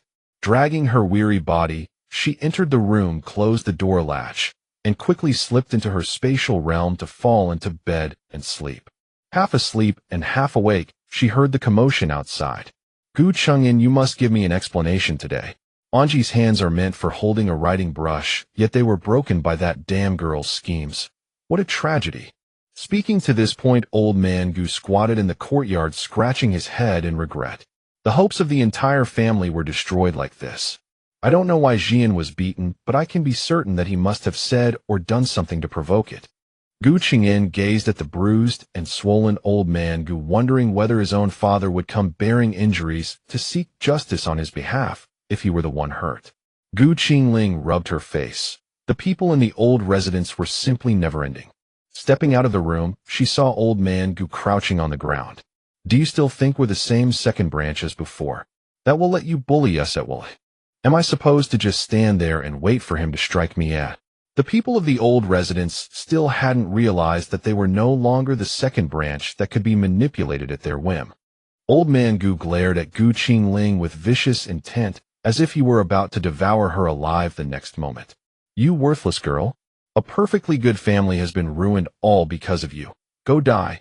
With bloodshot eyes and a hideous expression, old man Gu suddenly reached out viciously toward Gu Qingling's neck. His sudden attack caught everyone in the courtyard off guard. Linger, be careful. Gu Qingyin cried out. Linger. Mrs. Chen wailed. Miss. The servants chorus in unison. The impact, dizziness, and then darkness.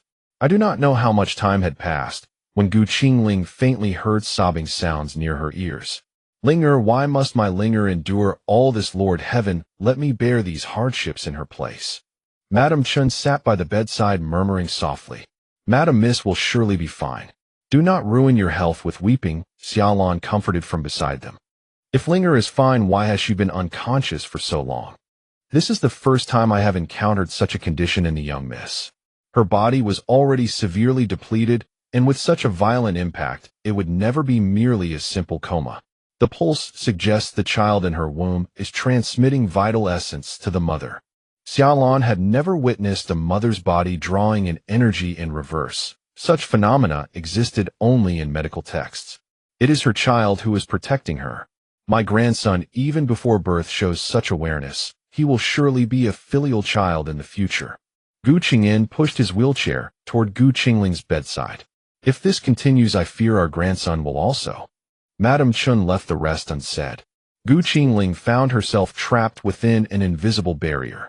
Though she could hear sounds from outside and sense movements beyond it, no matter how hard she struggled, she could not break through that layer of protection. When she heard her mother warn that lying like this put the child in danger, a mother's instinct surged within her. It was as though energy suddenly bolstered her, and she burst through that barrier. Gu Qingling, who had been in a coma, suddenly opened her eyes. Linger, you've awakened, you're finally awake. Madame Chen grasped her hand, striving to compose herself, yet tears continued to fall uncontrollably. The child is awake now. Why are you weeping? Quickly wipe your face. Gu Chengyin handed over a handkerchief. Mother, how long have I been unconscious? Her voice was weak and hoarse. You were in a coma for 10 full days. Had it not been for Xiaolan's medical expertise, you might not have recovered so completely, Madame Chen said, her emotions now steadied. So long. What about the old residence? Gu Qingling still vividly recalled that moment. Old man Gu pushing her head striking the stove. As consciousness faded, and he was about to kick her stomach, Gu Qingyin threw himself at old man Gu, tackling him to the ground. Madame Chen, overcome with anger, recounted everything that had transpired afterward. Old man Gu and Madame Gu, furious from being beaten, harbored deep resentment toward them. Gu Anji devised a scheme. He lured the second branch back, then plotted to secretly eliminate her. But to their astonishment, Gu Anji gained nothing from his scheme against Gu Qingling and ended up with a broken arm. Seeing his beloved eldest grandson's prospects ruined, old man Gu's eyes burned with rage. However, when they came to arrest old man Gu, he had already lost his mind. They heard him shouting that even if he did not kill Gu Qingling, others would come to do it. In his babbling, he spoke of killing Gu Qingling, then claimed others would kill her, promising a large sum of silver and a fine house in return. His ravings were incoherent and never clarified what had truly happened. Often people dismiss the words of the mad, yet fools frequently reveal hidden truths. They said old man Gu went mad from years of pin-up jealousy and resentment, compounded by being struck by someone he despised. His youngest son had been imprisoned because of her, and even his cherished eldest grandson suffered no less. A final blow that shattered him completely. After hearing this, Gu Qingling sensed something suspicious. Old man Gu lacked the courage to commit murder on his own, unless a greater incentive drove him to it. Half an hour after Gu Qingling awoke, Bailey Jinghuai and the siblings Li Qingyuan visited her. Gazing at her pale face and the unborn child who had barely escaped grave danger, Bailey Jinghuai's heart ached. Had it not been for the hidden mastermind behind old man Gu, he would have torn him apart limb from limb. Sister Linger, upon hearing you had awakened, we came immediately. Do you feel any discomfort? Brother, quickly take her pulse and assess her condition. Those who did not know better might have mistakenly used you for her own sister. Sister Linger, rest assured, my brother's medical skills are renowned throughout the capital. Li Yuzhu was eager to learn Gu Qingling's condition. Let Qingyuan check your pulse, sister. Do not worry. I am here, Bailey Jinghuai coaxed gently. Jinghuai, I heard there is a hidden mastermind behind old man Gu. I wish to see him. If she did not resolve this source of trouble, soon she would likely suffer another attack. Her body could no longer withstand any strain. The child was nearly 8 months along. Any misstep could trigger premature labor. Since crossing into this world, she had endured constant harm. Her repeated tolerance had only emboldened her persecutors. Mercy toward enemies was nothing but cruelty to oneself. She could no longer permit them to continue tormenting her. Very well. Once you recover, I will take you there. If it means delivering old man Gu's head to you right now, I would do it without hesitation, Bailey Jinghuai replied, recalling that day. If only he had delayed his departure, none of this would have happened. Li Yuzhu had never witnessed Bailey Jinghuai display such tenderness. His doting tone and agonized gaze filled her with consuming jealousy. Gu Qingling responded and extended her hand for the pulse check. Glancing briefly at Li Yuzhu's envious stare, she understood immediately. From the pulse, Sister Linger, the fetal condition appears stable. However, a blood clot remains at the site of head injury. As long as no further trauma occurs during pregnancy, there should be no major complications. After the child is born safely, a course of blood-activating and stasis-resolving herbs will promote swift recovery. Though, there is something peculiar. Li Qingyuan paused, nearly making Bailey Jinghuai's heart skip a beat. Peculiar? What problem? Bailey Jinghuai seized Li Qingyuan's shoulders anxiously. I sense the child is transmitting vital essence to the mother. This is precisely why Sister Linger awoke successfully. Had it been otherwise? Li Qingyuan left the sentence unfinished, yet everyone understood. Gu Qingling survived only because her child had saved her. Bailey Jinghuai, filled with paternal pride, was deeply relieved that his child, even in the womb, knew how to protect its mother. Truly outstanding offspring. Is there a suitable nourishing prescription? The female physician I mentioned last time is already en route. She specializes in women and children's medicine, which exceeds my expertise. Let me return to prepare some herbs and have the apprentice deliver them.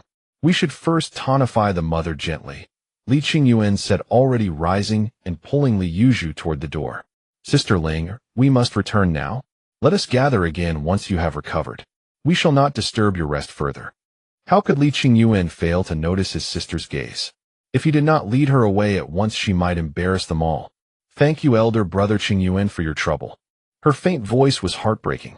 Brother, why are you pulling me? I have not yet spoken several words with Sister Ling. She could not leave. She would not allow that vile woman to be alone with Brother Jinghuai. Linger needs to rest and must not expend her energy. Go now, I'll come back another day. Li Yuzhu was dragged away by force. Brother Jinghuai, let's go back together. Sister Linger needs rest. Li Yuzhu was determined not to let the two of them be alone together. Bailey Jinghuai frowned deeply, his sharp gaze fixed on her, a cold aura radiating from his entire body. Li Yuzhu had forgotten that the man before her was cold-hearted and unfeeling. The reason she was so afraid of Bailey Jinghuai was that she had personally seen him chop off the limbs of a woman who pursued him and throw her into a crocodile pond. She had forgotten that his tenderness belonged only to Qingling. Li Yuzhu slunk away in shame. Bailey Jinghuai took a chair and sat down beside Qingling's bed. Linger, that day I suddenly received word from my subordinates that enemies had invaded the border again and provisions were critically short, so I hurried off to devise a response. If I had stayed even a little longer, you would not have suffered any of this. Are you a grand general? Then why would you come to this small town? Qingling looked at Bailey Jinghuai seriously. I am not a general. For now my identity is not convenient to reveal to you. I think you have probably guessed a bit already. I came to this town to look for an item. Right now I only hope that before I go to war, I can see you safely give birth to the child. These past 10 days heaven only knew how Bailey Jinghuai had endured them. If not for the fear that old man Gu's hidden hand would strike again, he would have loved nothing more than to tear old man Gu to shreds. Why must you insist on waiting until I give birth safely? It is not just because you like me, is it? Qingling recalled how he had treated her during this period. Every time his gaze drifted to her belly in a daze, the way he cared for her did not feel like mere affection. It felt more like a child's father caring for the child's mother. Linger, don't you want to know who the child's father is? Bailey Jinghuai stared at Qingling nervously. The item you seek is that Mangta jade pendant, isn't it? Qingling understood everything now. She understood why Bailey Jinghuai had come to like her so much out of nowhere. You've guessed it. I do not have that jade pendant, and I have never met the child's father. With your status, you should be able to investigate all of this. Qingling did not want to admit that he was the child's father. With his status, if she admitted it, the child would surely be taken away. Bailey Jinghuai saw through her little scheme. Linger, I was not unconscious that day. I looked at your face carefully the entire time. Rest assured I will not take the child away from you. As long as you are willing, I will not leave your side either. Although it was a little suggestive, these were his true words. A dignified prince standing before the woman he loved was actually probing so humbly. You may not know me well. I am no longer the Qingling of that day. The Qingling of that day died in that river. Qingling did not want to be loved so blindly. It was my failure to protect you and let you suffer so much injustice. From now on, I will send people to protect your safety. Bailey Jinghuai thought Qingling was blaming him. You didn't understand what I meant. Just as Qingling was about to explain, her belly was kicked. A second kick came, and Qingling squeezed her eyes shut in pain. Linger, does your belly hurt? I won't force you. Take care of yourself. We'll talk about this another day. Look how frightened the child's father was. After Bailey Jinghuai had made his intentions clear, he grew even bolder, actually daring to place his hand on Qingling's belly. Take your hand away. As long as Qingling did not say any words of refusal, the child would not move. Linger, no matter what you become, I have decided that you are my woman.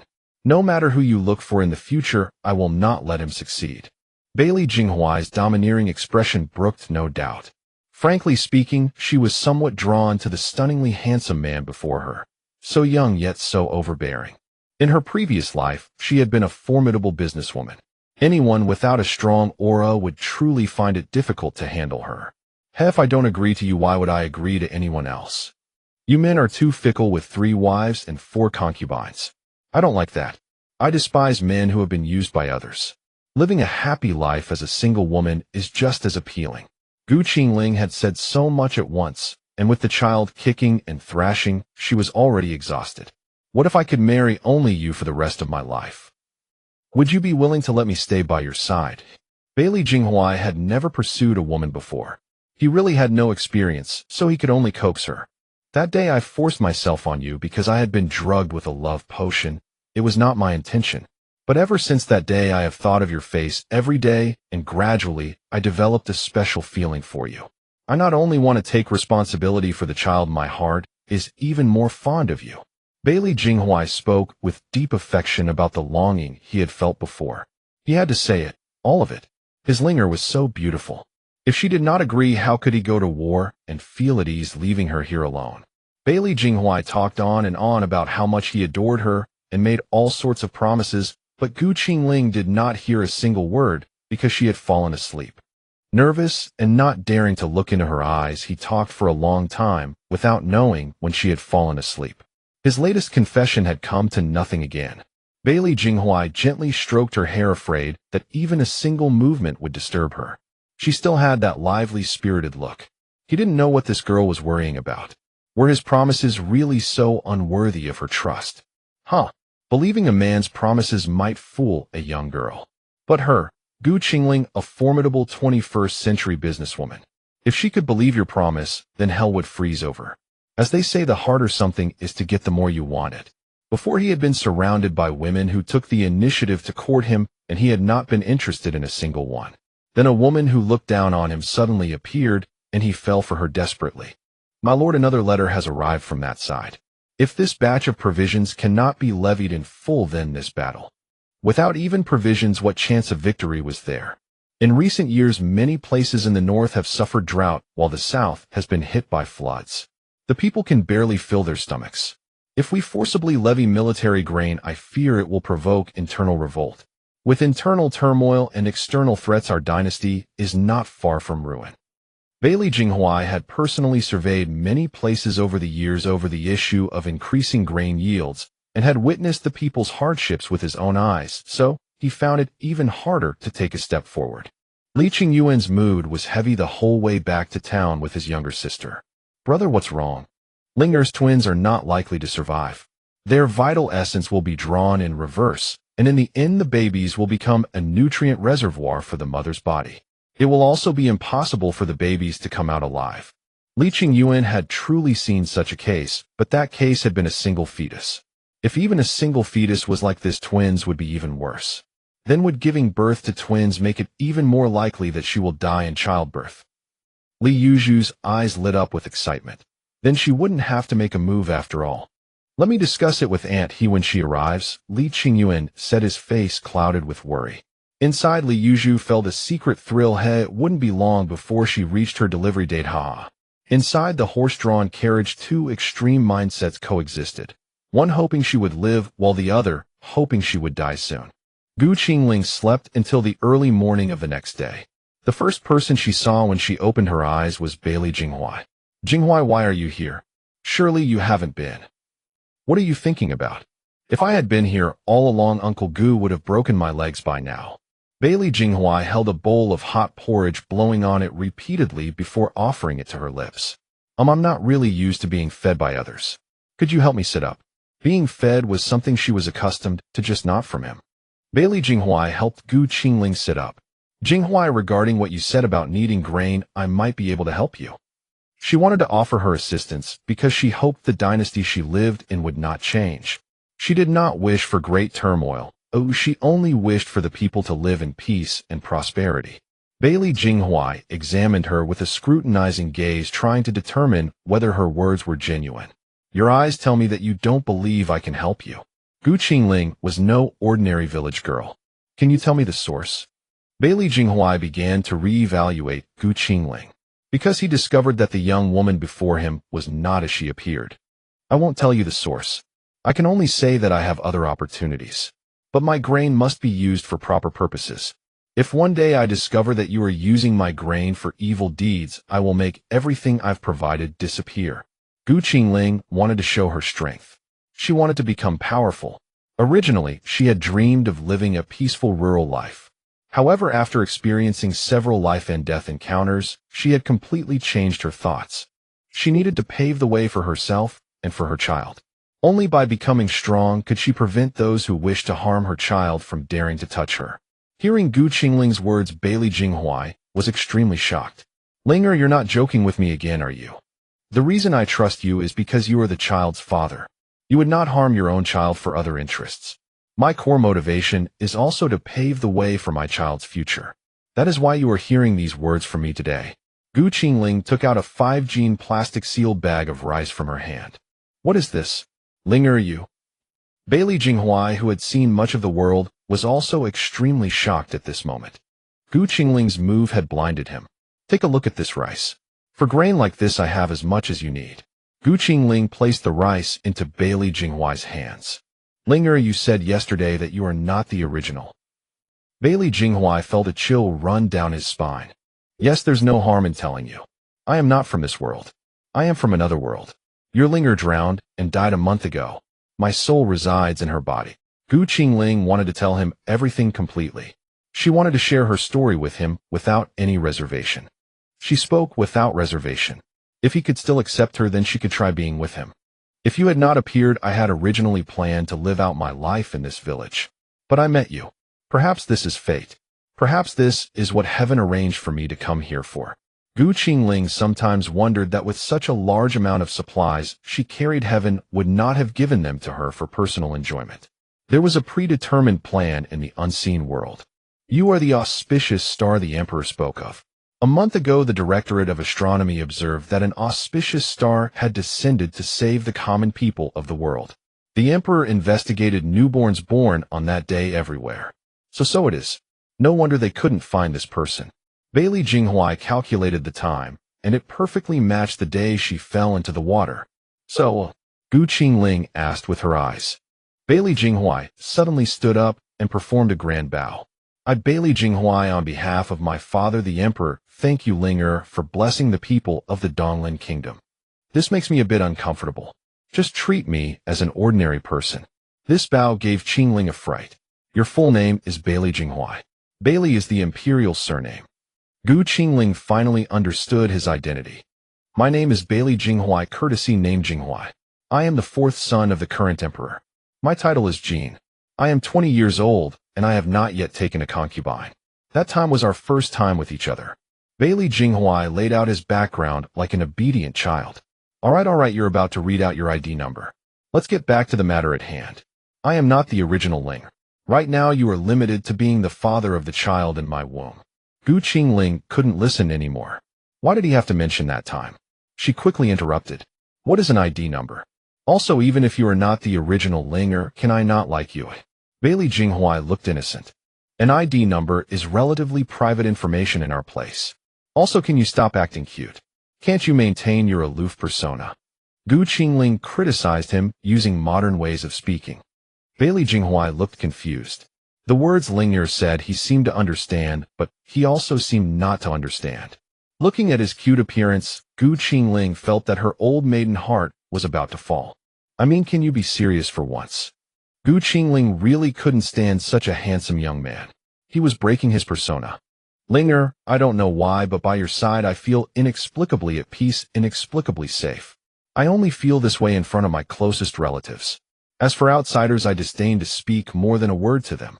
It turned out that every man has a childish side. The aloof and decisive Prince Jean was no exception. Then who else have you been like this with? Mother concubine. He looked at her with an obedient little gaze. Let's get back to the matter at hand. How much grain do you need on your side? You can give me a detailed explanation. Also medicines, daily necessities, anything goes. Qingling discovered that if she didn't discuss the serious matter soon, her old maiden heart would barely be able to bear it. What a sin. But she had heard that dating younger brothers was very enjoyable. All right, tomorrow I will send someone to the capital to inquire about the specific quantities needed. Bailey Jinghuai's eyes were so full of love for her that they seemed about to overflow. Also prepare a large courtyard and get bags ready, otherwise I won't have a place to put my things. Besides, my body is too fragile right now. I don't have much energy. I need to rest more and recover my strength. When news from your side is confirmed, I will start preparing. Qingling instructed. This was a dismissal, but Bailey Jinghuai had not yet gotten the answer he wanted. How could he leave so easily? Linger, you didn't hear what I said yesterday. I want to tell you again. The first time was unfamiliar, the second time grew familiar. This time he dared to look straight into her eyes. Qingling looked at the young lad before her, holding back laughter. Was he going to confess? If you confess, I'll agree to you. The attendant Si Lu outside the door knocked. Master, there is important business to report. Well, poor Bailey Jinghuai had missed the opportunity to express his feelings again.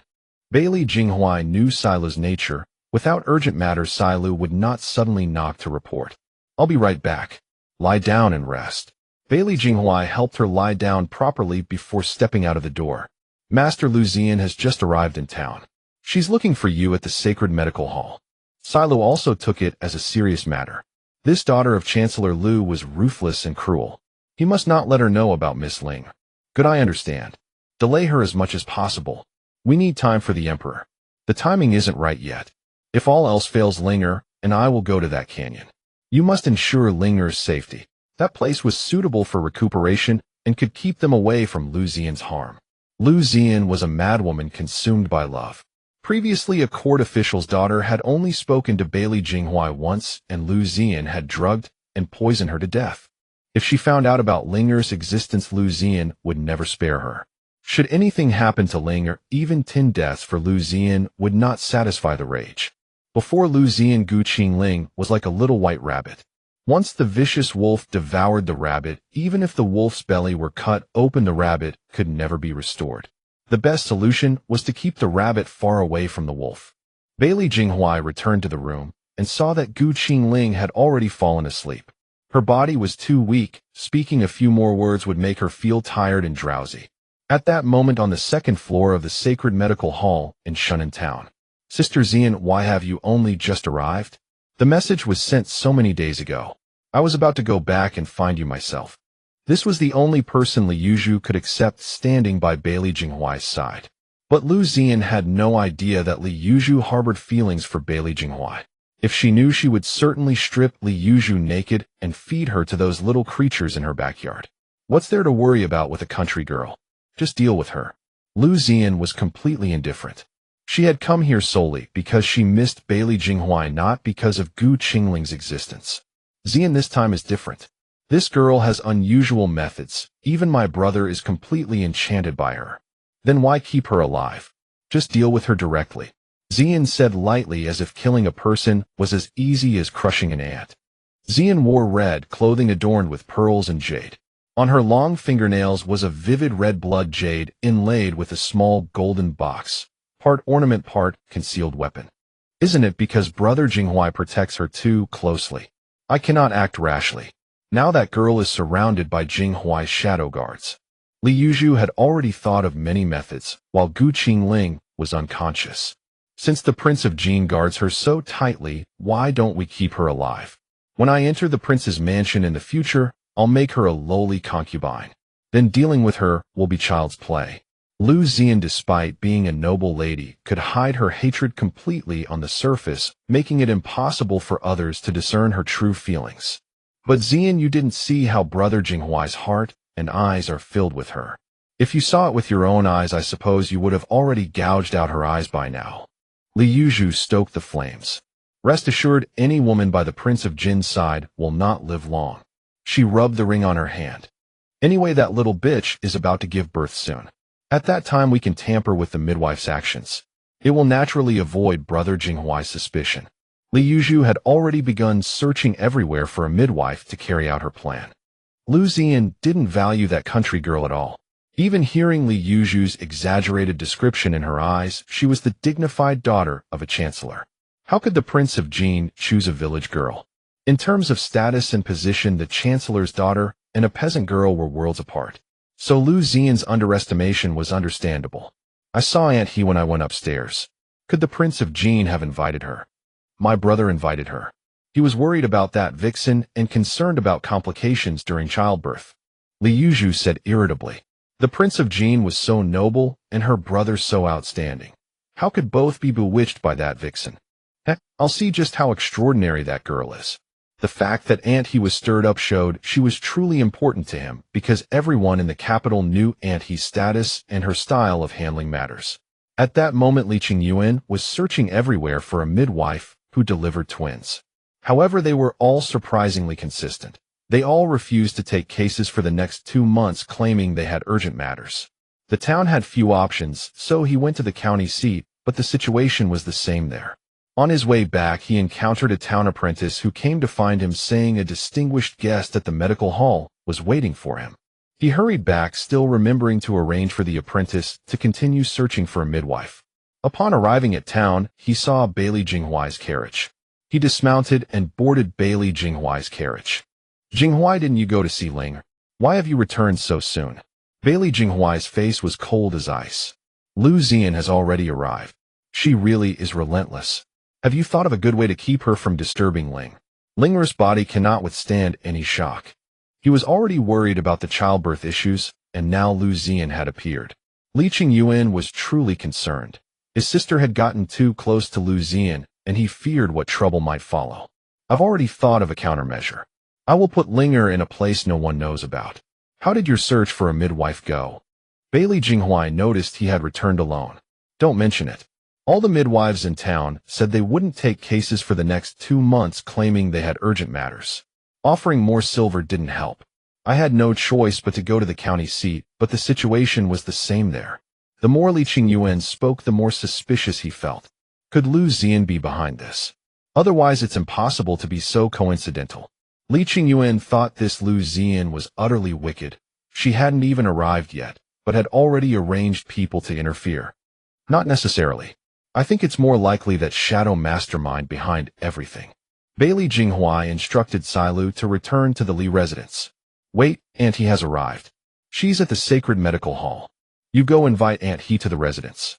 I'll pay a visit to the Yamen. I don't wish to see that person. This time I didn't invite her in my name, so meeting or not meeting is not a matter of courtesy. Bailey Jinghuai was busy investigating the mastermind who harmed Linger and had no time to deal with that young miss. All right, you go ahead. I'll handle this side. By the way, also investigate the midwife matter while you're at it. Li Qingyuan mounted his horse and returned to the Sacred Medical Hall. Upon entering, he saw, Aunt He, I heard from my father about you. It's truly fate that I can meet you in this small place. Miss Zian must have spared you the trouble, hasn't she? I've heard a bit about the things you did in the capital. Hijin didn't give her an ounce of respect. You? Fine. If you treat me this way today, you'll regret it. Lu Zian threw down Hijin's teacup and stormed upstairs. Aunt He, I apologize for the neglect. Li Qingyuan stepped forward and performed a deep bow. Hijin said in a flat, expressionless tone, it's of no consequence. Auntie He, I originally invited you in the hope of helping my friend through a smooth childbirth, but recently that friend of mine was injured and the fetal signs have turned abnormal. Then let us go over today to see the situation. We must not miss the optimal moment. Hijin rose to her feet. The two boarded a carriage and hastened to Qingshan Village, learning about Gu Qingling's general condition along the way. Upon arriving, Hijin was bewildered to see several maids and older serving women bustling about in the shabby little courtyard. What kind of household was this? Living in such a shabby mud brick house, yet with so many maids and serving women. Could some great clan have fallen into decline? Auntie He, they are building a new residence. They are only staying here temporarily. Li Qingyuan noticed Auntie He's confusion. Young Master Li, the young lady is resting. Please step inside, and I will go and fetch the madam. Chunyu stepped forward to receive them, then hurried toward the main room. Madam, young Master Li is here. Chen Shi was sewing clothes for her little grandchild. Very well, prepare some tea and refreshments. When Hijin saw Chen Shi, she overturned her earlier guess that the great household had fallen. Young Master Li, these past 2 days, Ling only gets up to say a few words and then goes back to sleep. She is awake for barely any time each day. Could it be? Chen Shi ultimately could not finish the rest of the sentence. Don't worry, Auntie. Linger's drowsiness is caused by a blood clot in her brain. Sleeping often is also the body's instinctive self-preservation. And this is a highly capable person I asked grandfather to invite. Auntie He is very experienced in childbirth and protecting pregnancies. Let Auntie He take a look at Ling. Upon hearing that Gu Qingling's condition was not good, he, a physician by training, began to grow flustered, and his speech was no longer as calm as in former days. Then we'll trouble Dr. He. Chen Shi led them to Gu Qingling's room. Xiaolan had been keeping watch over Gu Qingling in the room all along and had not gone out as she stood guard at the side. Hijin took her pulse for a very long time, frowning throughout, which made Chen Shi and Li Qingyuan begin to grow tense. Hijin withdrew her hand. This girl is truly tenacious. The toxins in her body have not yet dissipated, and she has suffered such severe injuries on top of that. The twins are sturdy, but right now the babies in her womb are transmitting their vital essence to her. If this continues, the children will be in danger. Does Dr. He have a solution? Chen Shi had never heard of such a condition before. Don't worry, madam. When she wakes, I will perform acupuncture to block the vital essence coming from the children. Then the children will be out of serious danger. Hijin's unruffled tone made Li Qingyuan and Chen Shi sigh with relief. Protecting the fetus might be somewhat difficult for others, but for her it was no great challenge. If the mother is cut off from the fetus's vital essence, other complications may arise. Qingshan could not be certain what would happen to the mother in such a case, since in the situation she had encountered before the mothers had all been healthy. I will never let any accident befall Ling. Linger will definitely be all right. Li Qingyuan was absolutely determined not to allow any mishap to happen to Ling. Absolutely not. Chen sure grew so tense she could hardly bear it. If they saved the children, it might bring harm to Linger. If they saved Linger, the children might be in danger. What was she to do? After the two conferred, they finally decided to block one child's vital essence today and the other child's tomorrow. This would give Li Qingyuan time to restore the mother's body. Even a single day would reduce the risk by a trace. The more Chen Shi listened, the less she could control her trembling. She did not want to lose her Ling. Why could other women carry a child and give birth smoothly while her Linger had to face so many trials? Xiaolon quietly slipped out of the room and made a gesture toward the shadow guard hidden in the darkness.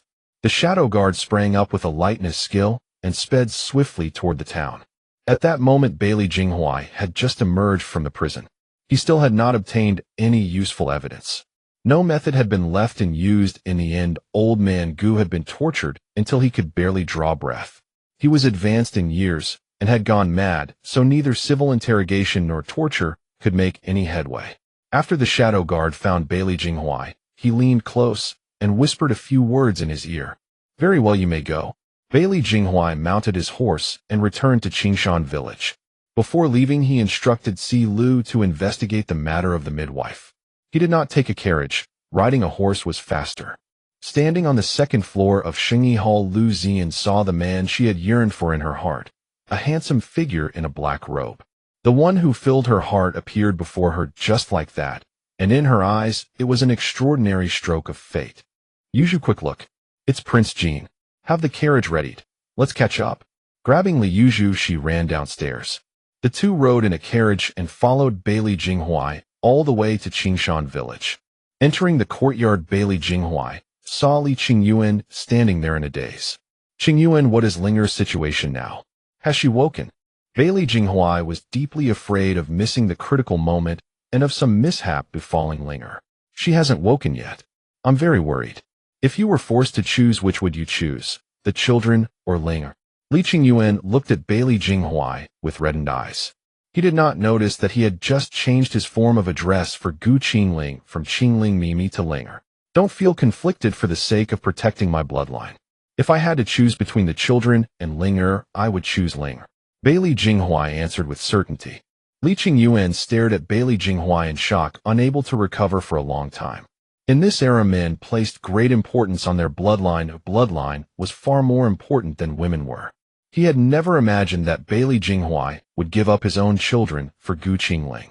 "When Linger wakes, let's ask for her opinion." Li Qingyuan gazed deeply into the distance, as if every decision required him to part with something. Bailey Jinghuai could not stand Li Qingyuan's melancholic brooding. Just as he was about to go in and see Gu Qingling, he heard the sound of a carriage outside the gate. "Jinghuai, I'm here. Just now in town I saw you riding hurriedly in this direction, so I followed to take a look. Has something urgent happened?" Before Lu Zian had even stepped down from the carriage, her voice came first. "You. How could you bring Zian here?" Li Qingyuan looked at his own sister. She truly knew how to stir up trouble. "Brother, how can you blame me? Sister Zian came following Brother Jinghuai. I didn't bring her here. I was forcefully dragged here by Zian." Li Yuzhu put on an air of being wronged. "What do you mean, Li Qingyuan? What place is off limits to me? Have you been doing something shameful?" Lu Zian gave Li Qingyuan a piercing stare. "This is not where you should be," Bailey Jinghuai said coldly. "What's wrong with my coming to look? Are you hiding a beauty in a golden chamber here? Let me tell you, the emperor has already agreed to my father's request to grant us an imperial marriage. If you are keeping a woman here, I will not let this go." Lu Zian deliberately goaded Bailey Jinghuai. She had already known about it before she came. Even the prime minister understands the rights between ruler and subject. What status are you to speak to me like that? My affairs are none of your concern. Bailey Jinghuai's whole body radiated murderous intent.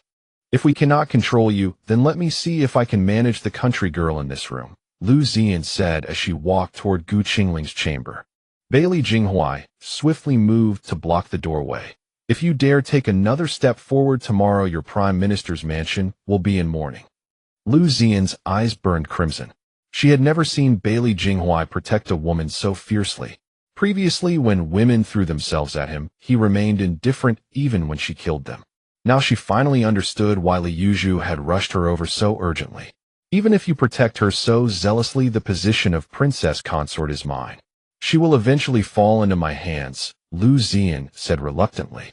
Consorting allows for divorce, and His Majesty's imperial decree has not yet been issued.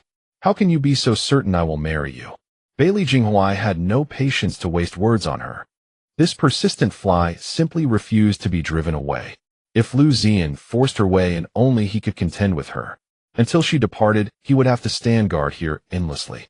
Do not force me to act. Lu Ziyan had already drawn a crimson whip concealed within her sleeves. Li Yuzhu knew that if a fight broke out and the emperor learned of it, it would spell disaster for everyone. She hurried forward to mediate. Sister Ziyan, please calm yourself. We have plenty of time ahead. Brother Jinghuai is the Prince of Jin. This behavior of yours will only harm you. Lu Ziyan had lost all reason in her rage and whipped the red lash toward Li Yuzhu. I have never been so humiliated in my life. Whose side are you on? Get lost. The whip cracked against Li Yuzhu's body twice. Before the third strike could fall, Li Qingyuan caught it. Lu Ziyan, I see you are seeking death. Enraged, he launched his counterattack. Lu Ziyan had trained in martial arts since childhood under a master renowned throughout Donglin Kingdom. Against her, Li Qingyuan stood no chance. Li Yuzhu had been pampered by her family all her life and had never been struck by another person before. She screamed in agony from the first lashes, then wailed in continuous pain. Brother, stop fighting. You cannot defeat her. Your hands are meant to heal and save lives. Please do not be injured. Even struck so severely, Li Yuzhu did not forget to advance her scheme. Indeed, no matter how bold Lu Ziyan was, she would never dare openly defy Bailey Jinghuai. Her sudden rage was entirely Li Yuzhu's doing. Along the way, Li Yuzhu had crushed the hallucinogenic powder from the incense pouch and secretly consumed the antidote herself. Breathing in the powder rendered Lu Ziyan unable to control her emotions, causing her to lash out at anyone she saw. Her goal was to have Lu Ziyan personally deal with Gu Qingling. As for who got hurt along the way, she did not care. As long as she achieved her objective, any sacrifice was acceptable. Those words earlier were meant for Bailey Jinghuai. If he did not intervene, how could they tear their relationship apart completely? This plan was simply perfect, two birds with one stone, reaping the greatest benefit without lifting a finger. Lu Ziyan, cease. By then Bailey Jinghuai had already reached out and caught the whip. Why should I cease? You provoke me first. Why should I stop? Lu Ziyan's eyes were now crimson and verging on madness. She dropped the whip and drew the flexible sword at her waist, lunging toward Li Qingyuan. Li Qingyuan dodged, but after several exchanges he began to struggle to evade, receiving a shallow cut on his arm. Bailey Jinghuai released his murderous intent, his aura growing cold and dense. He struck, and two foreign-looking guards emerged from the shadows, intercepting the blows and counterattacking. Bailey Jinghuai narrowed his eyes slightly. These hidden guards were even more formidable than his own. It seemed the Prime Minister's influence was far more complex than the Emperor had realized. Bailey Jinghuai's own guards then rushed out. Qingyuan, withdraw to the side. You must conserve your energy to save Ling. Bailey Jinghuai shouted loudly toward him. Taking advantage of Bailey Jinghuai's moment of distraction, Lu Ziyan swiftly made for the eastern room and kicked open the door, only to find it empty. Turning around, she saw two maids standing guard at the west chamber's doorway. Move aside, or you shall never see tomorrow's sun. Lu Ziyan snarled grotesquely. Chunyu and Dongxue did not budge an inch. You seek death, Lu Ziyan declared, thrusting her flexible sword toward the two of them. The two young maids were no pushovers either. Without weapons, they attacked Lu Ziyan with their bare hands. Noticing Lu Ziyan entering the room, Bailey Jinghuai followed swiftly. A fierce battle had already erupted inside. Since you seek death, I shall oblige. Bailey Jinghuai quickly seized Lu Ziyan by the neck, his crimson eyes glaring as he squeezed her delicate white throat tightly.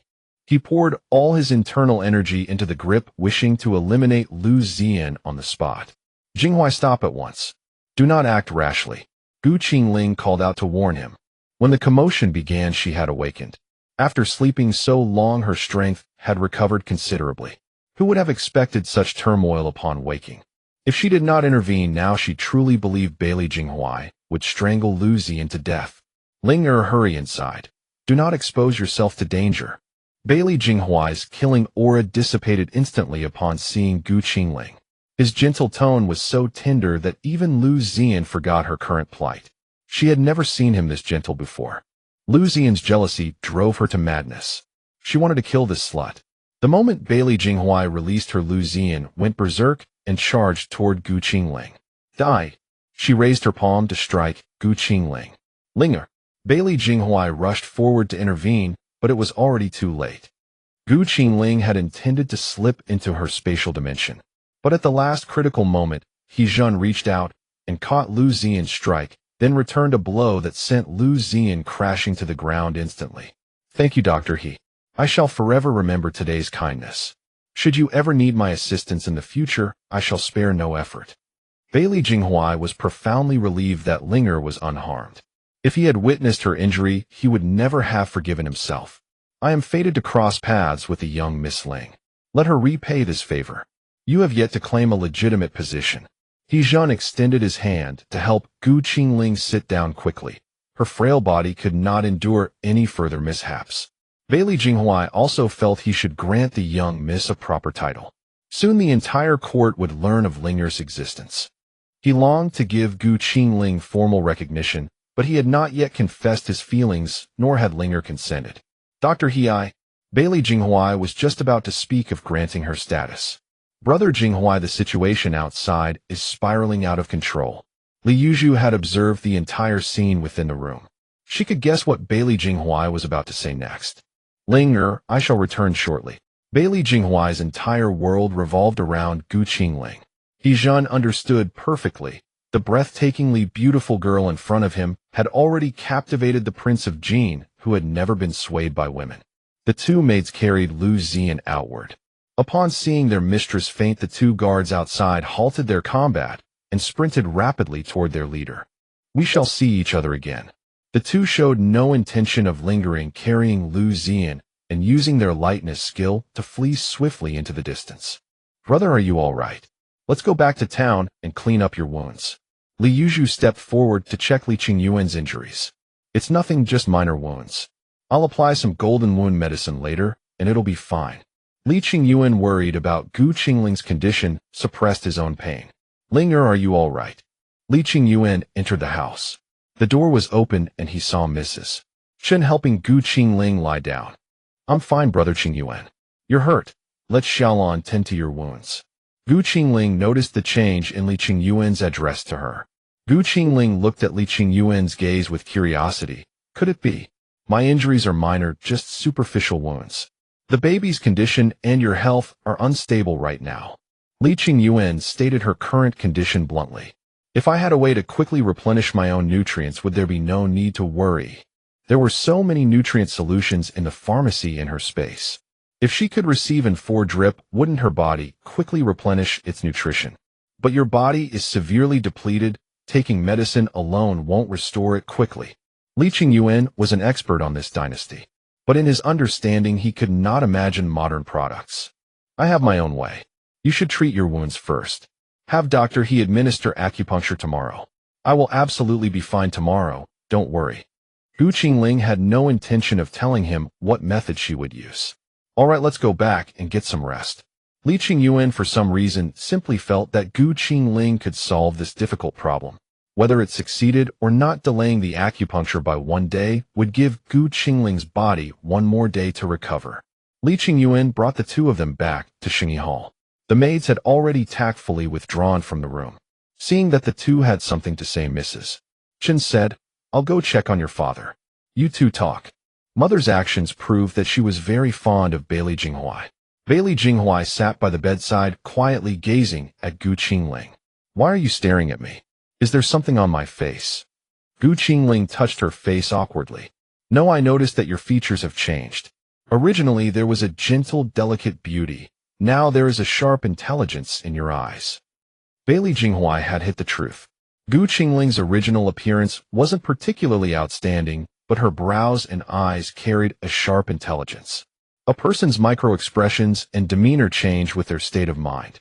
In my original life, I relied on myself to make my way, so it's only natural that I have such an expression.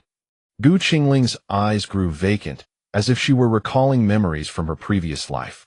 Linger, you saw it today? Lu Zian is a madwoman.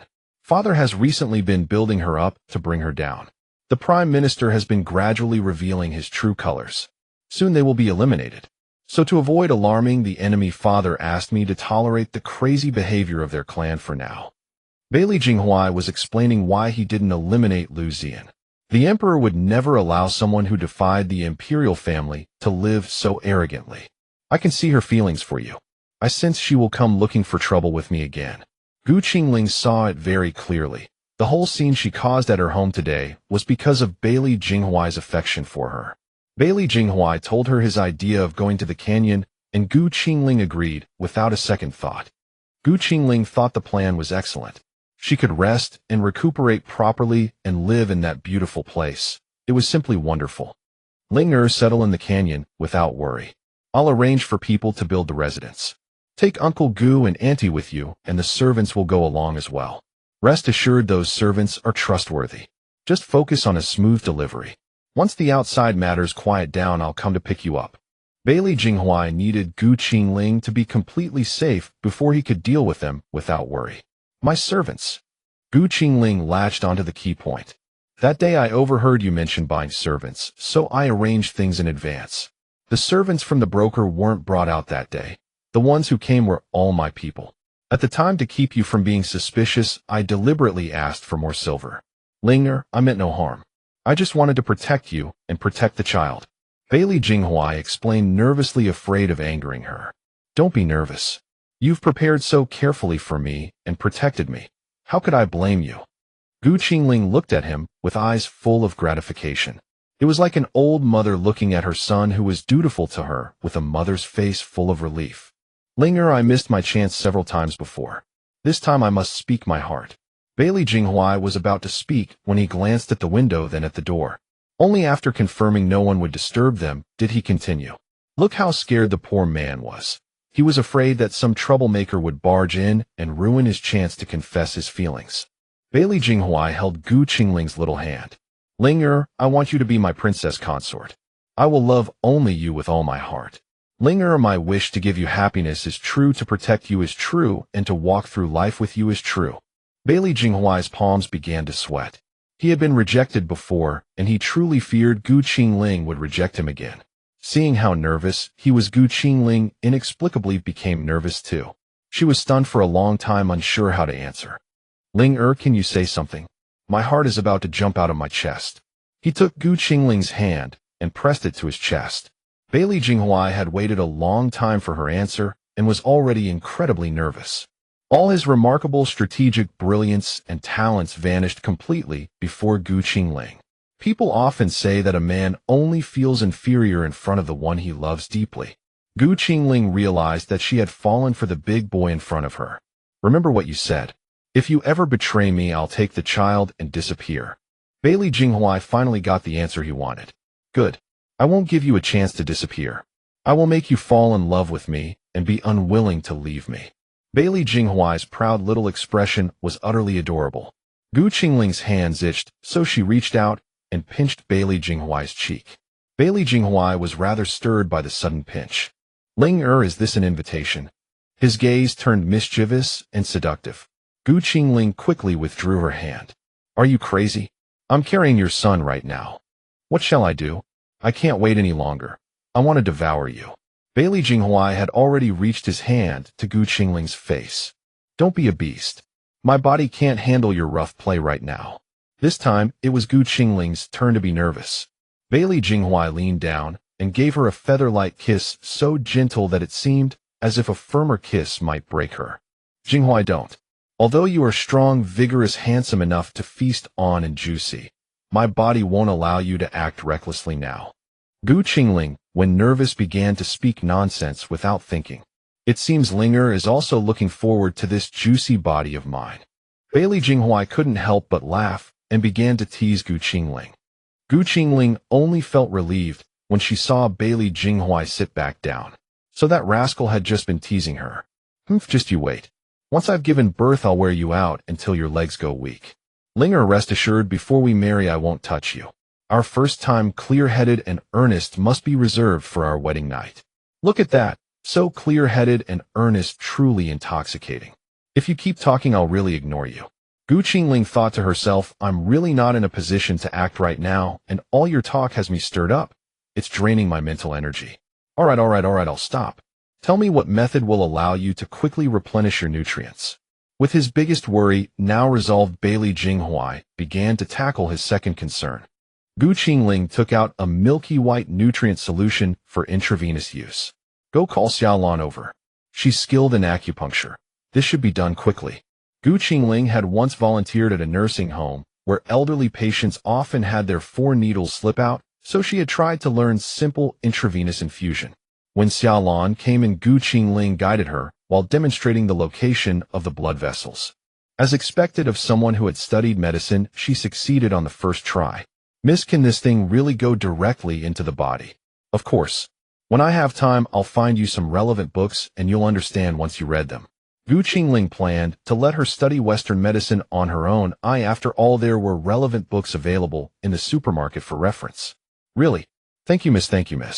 Xiaolan knelt down directly and kowtowed to Gu Qingling. Xiaolan thought to herself, across this entire continent, no one could have encountered such a method. She was the first to come into contact with it. How extraordinarily precious. To have earned the Mrs. Appreciation, she truly owed her immense gratitude. All right, study hard. Once you've mastered it and put it into practice, it will also benefit humanity. Unable to bear the sight of others kneeling and bowing, Gu Qingling quickly shooed Xiaolan out. Linger, how many more surprises do you have that I don't know about? Bailey Jinghuai gazed at his little lady with admiration in his eyes. He had truly found a treasure. Too many. If I take out one surprise each day, I probably wouldn't use them all in this lifetime. There were too many modern goods to count. Take out your phone. It had 10% battery left when turned on. Gu Qingling took out a high-capacity power bank and plugged it in. Come over here, let's take a photo. Gu Qingling showed him how to use the camera, and they took several photos together. In the last one, Bailey Jinghuai even kissed her on the cheek. The lad had learned quickly. Try this, is it good? Gu Qingling took out some beef jerky and gave it to him. It's very tasty, on the salty side, suitable for long-term storage. This tastes like beef. Bailey Jinghuai found the beef jerky delicious and ate it mouthful after mouthful. The Donglin Kingdom had strict regulations on cattle slaughter. Every head of cattle killed had to undergo layers of approval and inspection. Even if a cow died on its own, one couldn't dispose of it privately.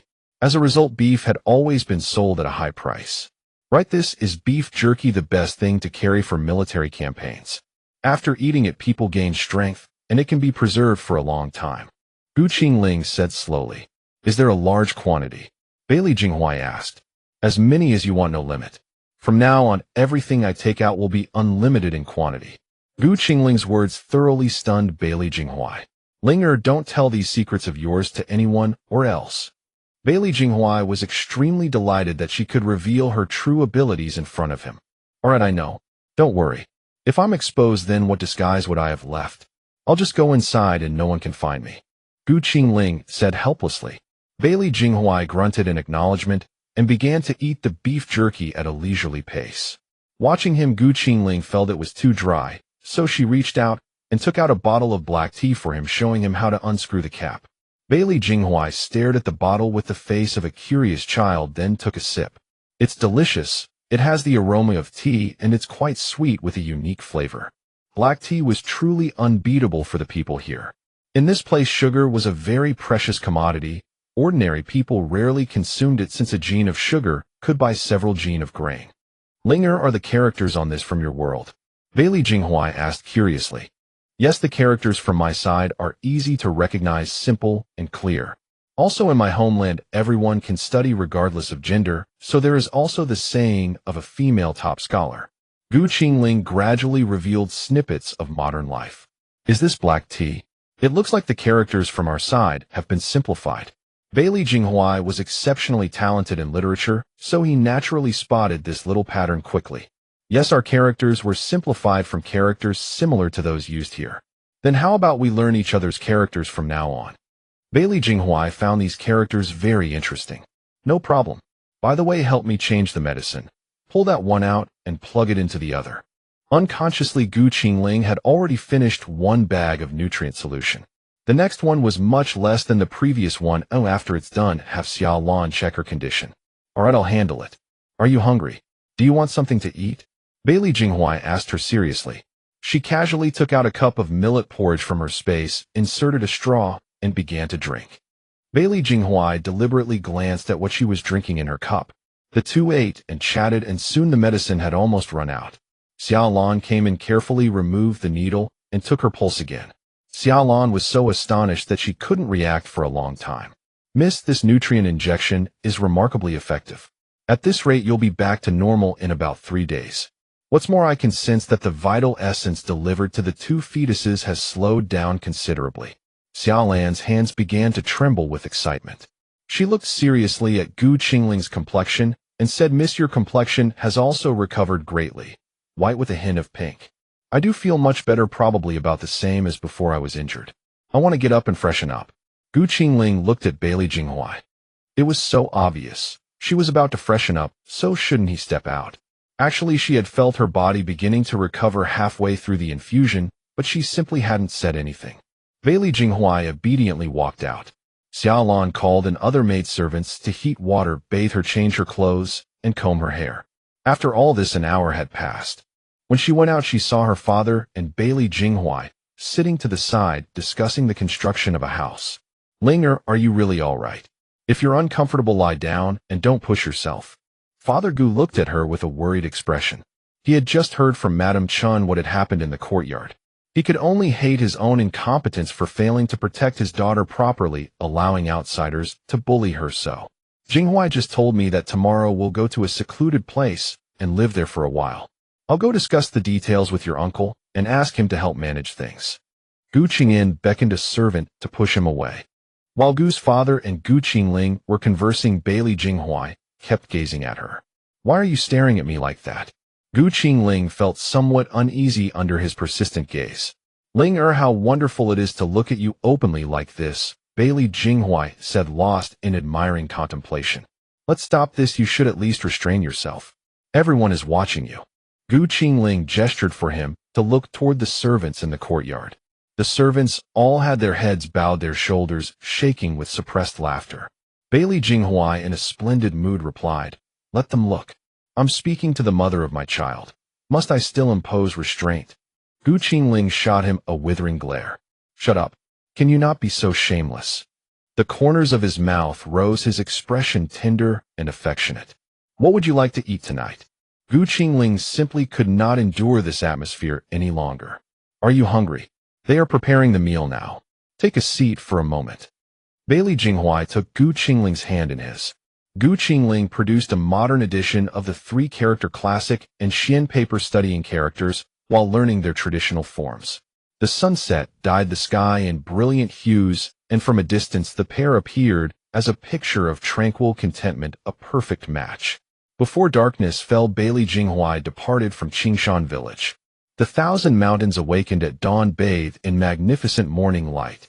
Qingling stood in the courtyard, enraptured, breathing in the fresh air. After lying so long, her body was gradually recovering, every cell stretching and revitalizing. Li Qingyuan looked at her in astonishment as the vigorous Qingling waved to them. 2 carriages arrived at the entrance, and Qingling's entire family came out to welcome them. In Li Qingyuan's understanding, this was utterly impossible. Ling are you? Qingling noticed the dark circles beneath his eyes and knew he had been worrying about her condition. Didn't I tell you before? I have my own methods. Auntie, let's go inside and talk. Qingling pulled Hezhen into the courtyard. Linger is blessed with good fortune. Hezhen regarded Qingling with tender affection. Li Yuzhu followed behind her, gaze cold and dismissive toward the woman. Such a fox-like vixen, as she always had her schemes, even bewitching Auntie. This is truly unbelievable.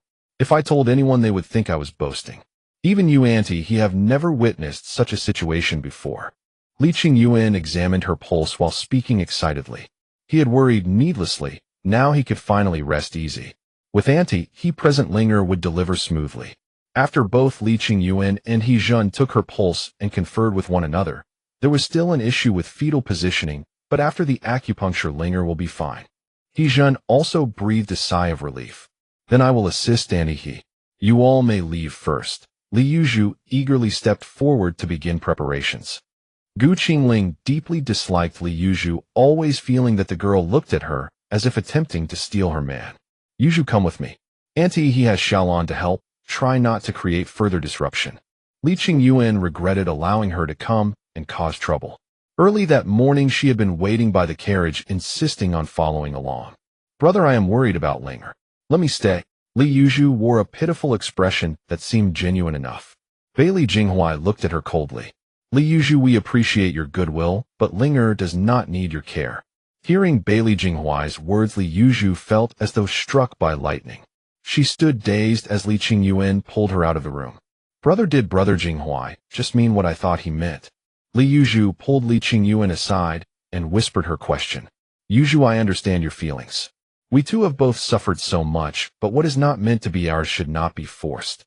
Li Qingyuan lowered his eyes with a sorrowful expression. Why her?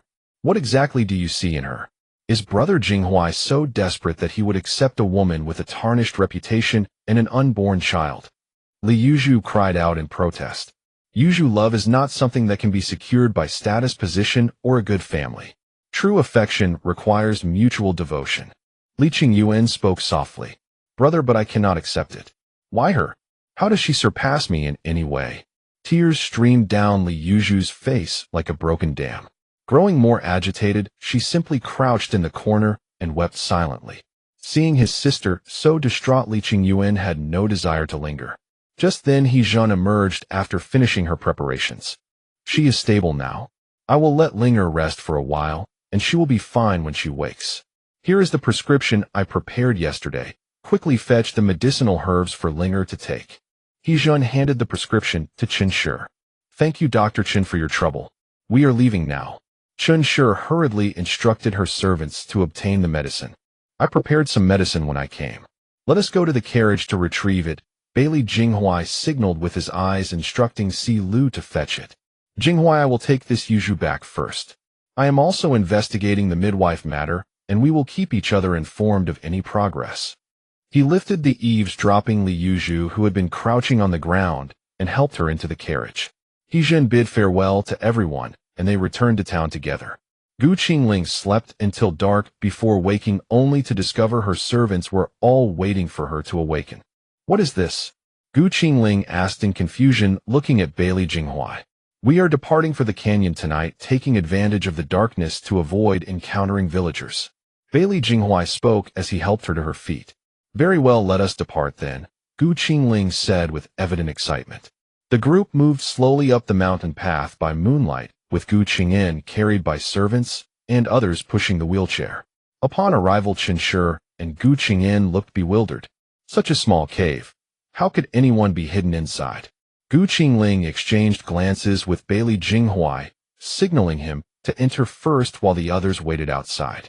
Once inside, Qingling quickly released supplies from her spatial storage. Tents, cotton quilts, sleeping bags, daily necessities, cookware, stoves, rechargeable lamps, tables, and shares a large sofa, beds, and more. For every useful household item, Qingling brought out generous quantities. Jinghuai, hang up this lamp. With exceptional manual dexterity, Bailey Jinghuai scaled the cave walls in several agile movements to secure the lamp in place. Bailey Jinghuai turned and guided the others inside. Gu's father's leg had not fully healed, so one person supported him from this side, while another waited at the cave entrance to receive him. Thus they made their way through the cave. When the group beheld the scene within, each face wore an expression of wonder and astonishment. Qingling organized everyone to pitch tents outside the cave, where the group marveled at the various, unusual objects before them. She carefully explained how to use each item, and after a brief arrangement, everyone settled in for the night. At dawn, the verdant valley echoed with birdsong as bright sunlight illuminated the blooming flame trees. The servants rose one by one and took in the thriving, vibrant scenery of the valley. Linger, the fruit you brought last time came from here, Chunshur observed, noting how similar the fruit looked to what they had eaten before. That's right. Jinghuai and I discovered this place by chance. Gu Qingling's radiant spirits suggested that living here truly suited her. The servants cleared weeds in a patch of open ground in the canyon, preparing to begin constructing bamboo houses. After breakfast, Bailey Jinghuai and Gu Qingling explored the deeper reaches of the valley. A look of profound reluctance filled Bailey Jinghuai's eyes. Linger, I must go now. Where are you going? Gu Qingling felt that his departure this time must mean something momentous had occurred. A secret letter from the emperor. The court is in turmoil, and there are those plotting rebellion. I must return early to make preparations. Bailey Jinghuai's gaze turned profound. Isn't it very dangerous? I'm worried. Gu Qingling was deeply concerned for his safety. A rebellion meant bloodshed, and whether he could return smoothly was entirely uncertain. Rest assured, your man isn't that weak. The emperor has made thorough preparations. Even if something unexpected happens, I'll escape safely. Bailey Jinghuai sensed her tension and was secretly pleased. No matter what, this is no small matter. Can't you not go back? What if? Gu Qingling knew persuasion was futile, but she still wanted to stop him. Why are you so reluctant to part with me? Bailey Jinghuai's tone suddenly shifted. Can't you be serious? I'm worried about you, and all you do is tease me. His words unexpectedly eased Gu Qingling's tension. Holding Gu Qingling, Bailey Jinghuai explained that the plan was to lure out all the members of the rebellious faction. You make it sound so simple, but with such a grand scheme, you're certainly not just going to watch the commotion. Gu Qingling said crossly. Don't worry, I'll come back as soon as possible. I won't let you face danger alone. Nothing was more important than his Linger. All right, you must come back early. If you dare to have an accident, I'll find your son another father. Gu Qingling said coquettishly in his arms. Bailey Jinghuai knew it was a joke, but he felt Linger was capable of doing such a thing. Fine, I won't give any other man a chance. I'll keep a close watch on you. His arms tightened around her. Gu Qingling couldn't breathe. I can't breathe. She pushed him away with force. Bailey Jinghuai quickly let go. I didn't use much strength. I just wanted to hold you properly. I'm about to leave, and I can't bear to part with you. His pitiful puppy dog look resembled that of someone who had done something wrong. Your strength is too much. Gu Qingling patted her chest. Don't you already know how strong I am? Bailey Jinghuai narrowed his eyes and looked at her teasingly. Gu Qingling was taken aback. This little brat was driving the conversation toward innuendo.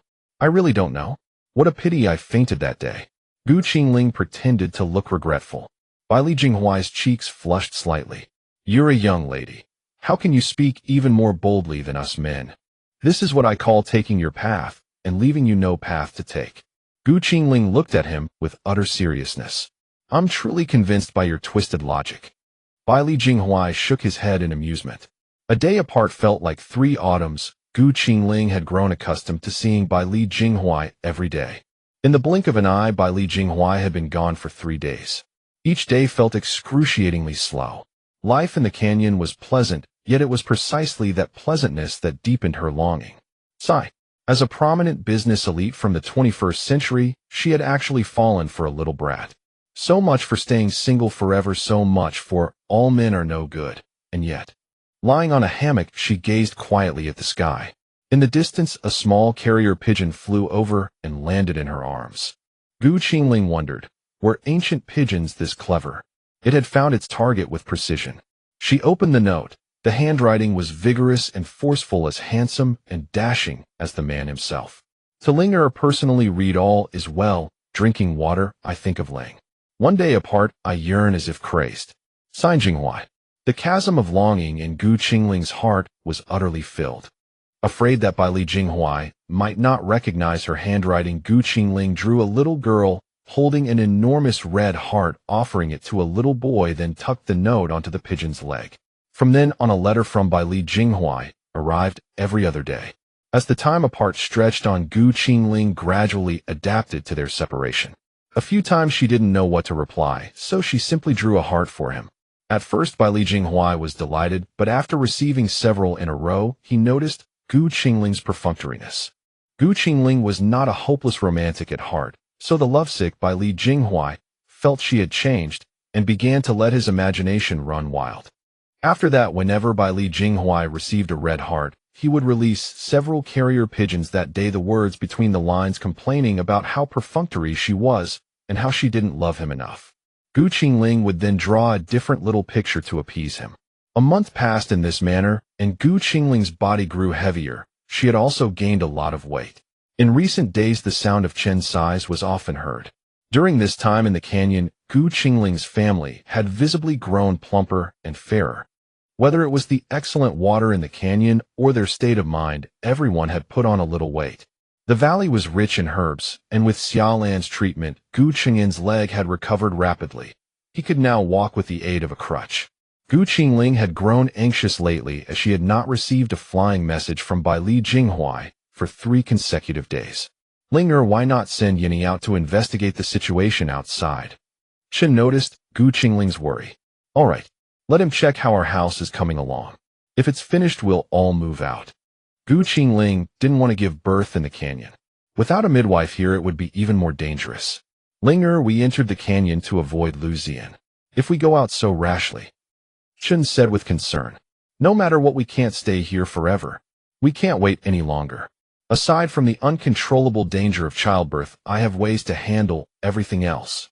If anyone really came after her, she would simply hide inside her spatial realm. Qingling arranged for Yan Yi to head out early in the morning to gather information, and he returned by noon. Miss, I found out. The Prime Minister's faction launched a rebellion at court. The Emperor set a trap and captured all the traitors, but the treacherous Prime Minister colluded with foreign forces and escaped from prison. The prince has led a team in pursuit. Yan Yi was the prince's man, so such matters were not difficult for him to uncover. So he went after the Prime Minister. No wonder. What about our residence? That explained why she hadn't received any flying messages these past few days. The residence is fully completed. Currently, the courtyard landscaping is being finished. If you don't mind the noise, miss, you can return for the housewarming and move in now. Qingling didn't stand on ceremony, so the servant spoke to her with a bit more ease. Very well. Pack the tents into the cave. We'll return to the village after lunch. It wasn't that Qingling was impatient, as she had a feeling she would give birth very soon. After living there for a month, everyone had grown attached to the place.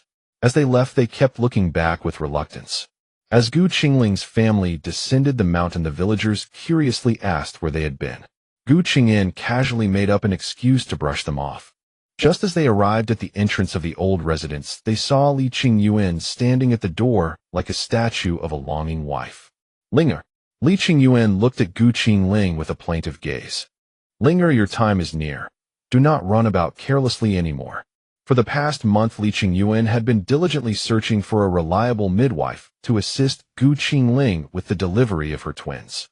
Unfortunately, although he had already learned of suitable candidates, they all turned out to be away on long journeys, making them impossible to locate.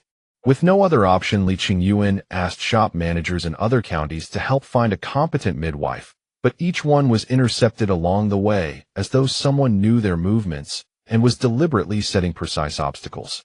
Li Qingyuan began to suspect that someone close to him was deliberately interfering and started investigating those around him.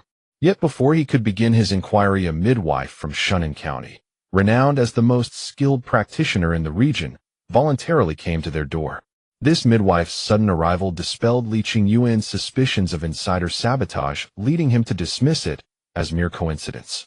As for Qingling claiming she had not dared to make any moves was hardly true. She had relocated without even saying goodbye, and over the past month Li Qingyuan had made countless round trips. Brother Qingyuan, we went to visit relatives in another county, and left in such a hurry that we had no time to inform you properly. Fortunately, you have returned just in time. The house is complete, and I have secured an experienced midwife in town. Now you may simply wait in peace for the babies to arrive. Li Qingyuan had thought through every detail. An outsider might have assumed the child was Li Qingyuan's. Every consideration accounted for, no detail overlooked. Thank you, Brother Qingyuan.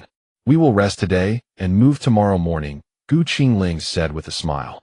Li Qingyuan was rarely seen with such an expression on Qingling's face, leaving him momentarily dazed. After a brief pause, he replied, very well. Tomorrow I shall bring the midwife along and pay her generously to reside at the house for added security. Li Qingyuan composed himself and continued with his instructions. All right, thank you, Gu Qingling replied, genuinely feeling fortunate to have crossed paths with him.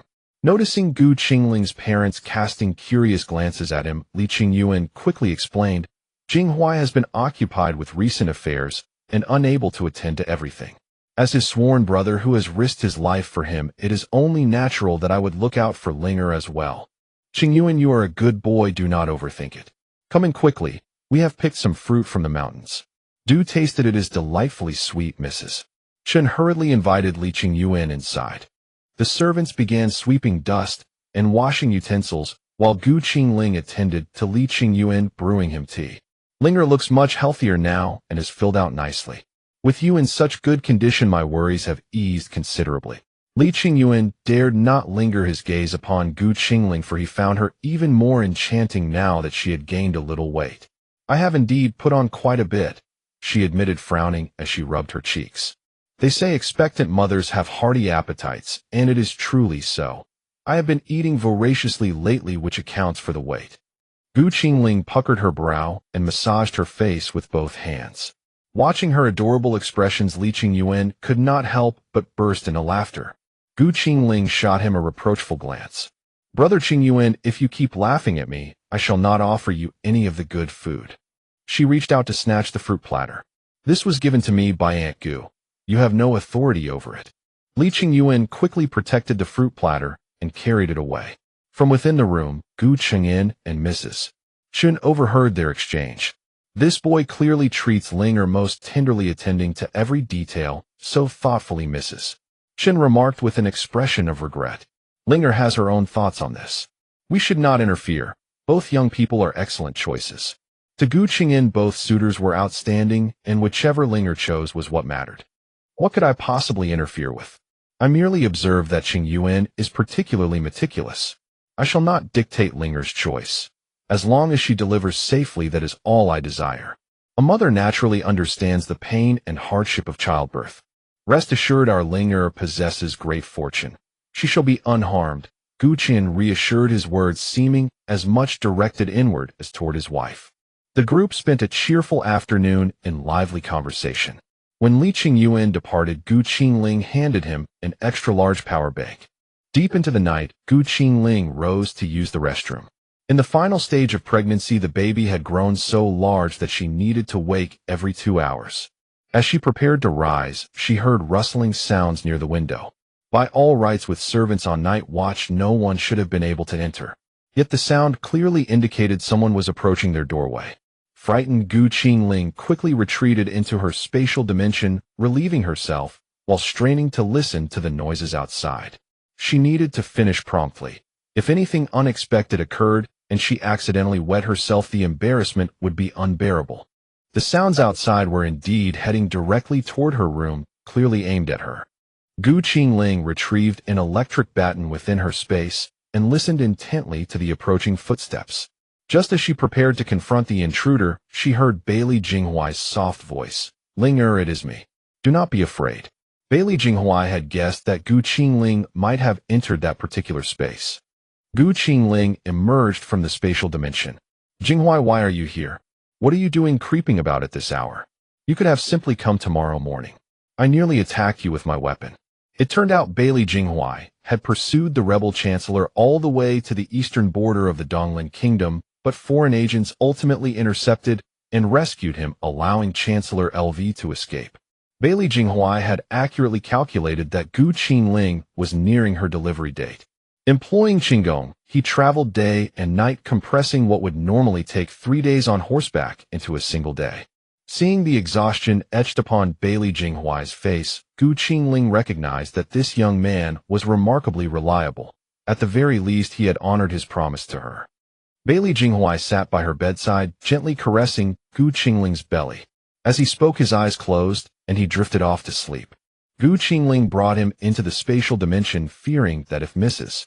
Chen discovered him in the room the following morning, she would be unable to explain his presence. Then with great care, Gu Qingling began to undress him. When only his inner garment remained, her hand moved of its own accord beneath his clothing. The white figure within Qingling's mind began to protest. You are a proper young woman. How could you take advantage while he sleeps? What would people say if this were revealed? The dark figure, arms crossed, responded coolly. He is no stranger. He is her husband. Touching him is hardly illegal, and he might even welcome it. He is certainly not another woman's husband.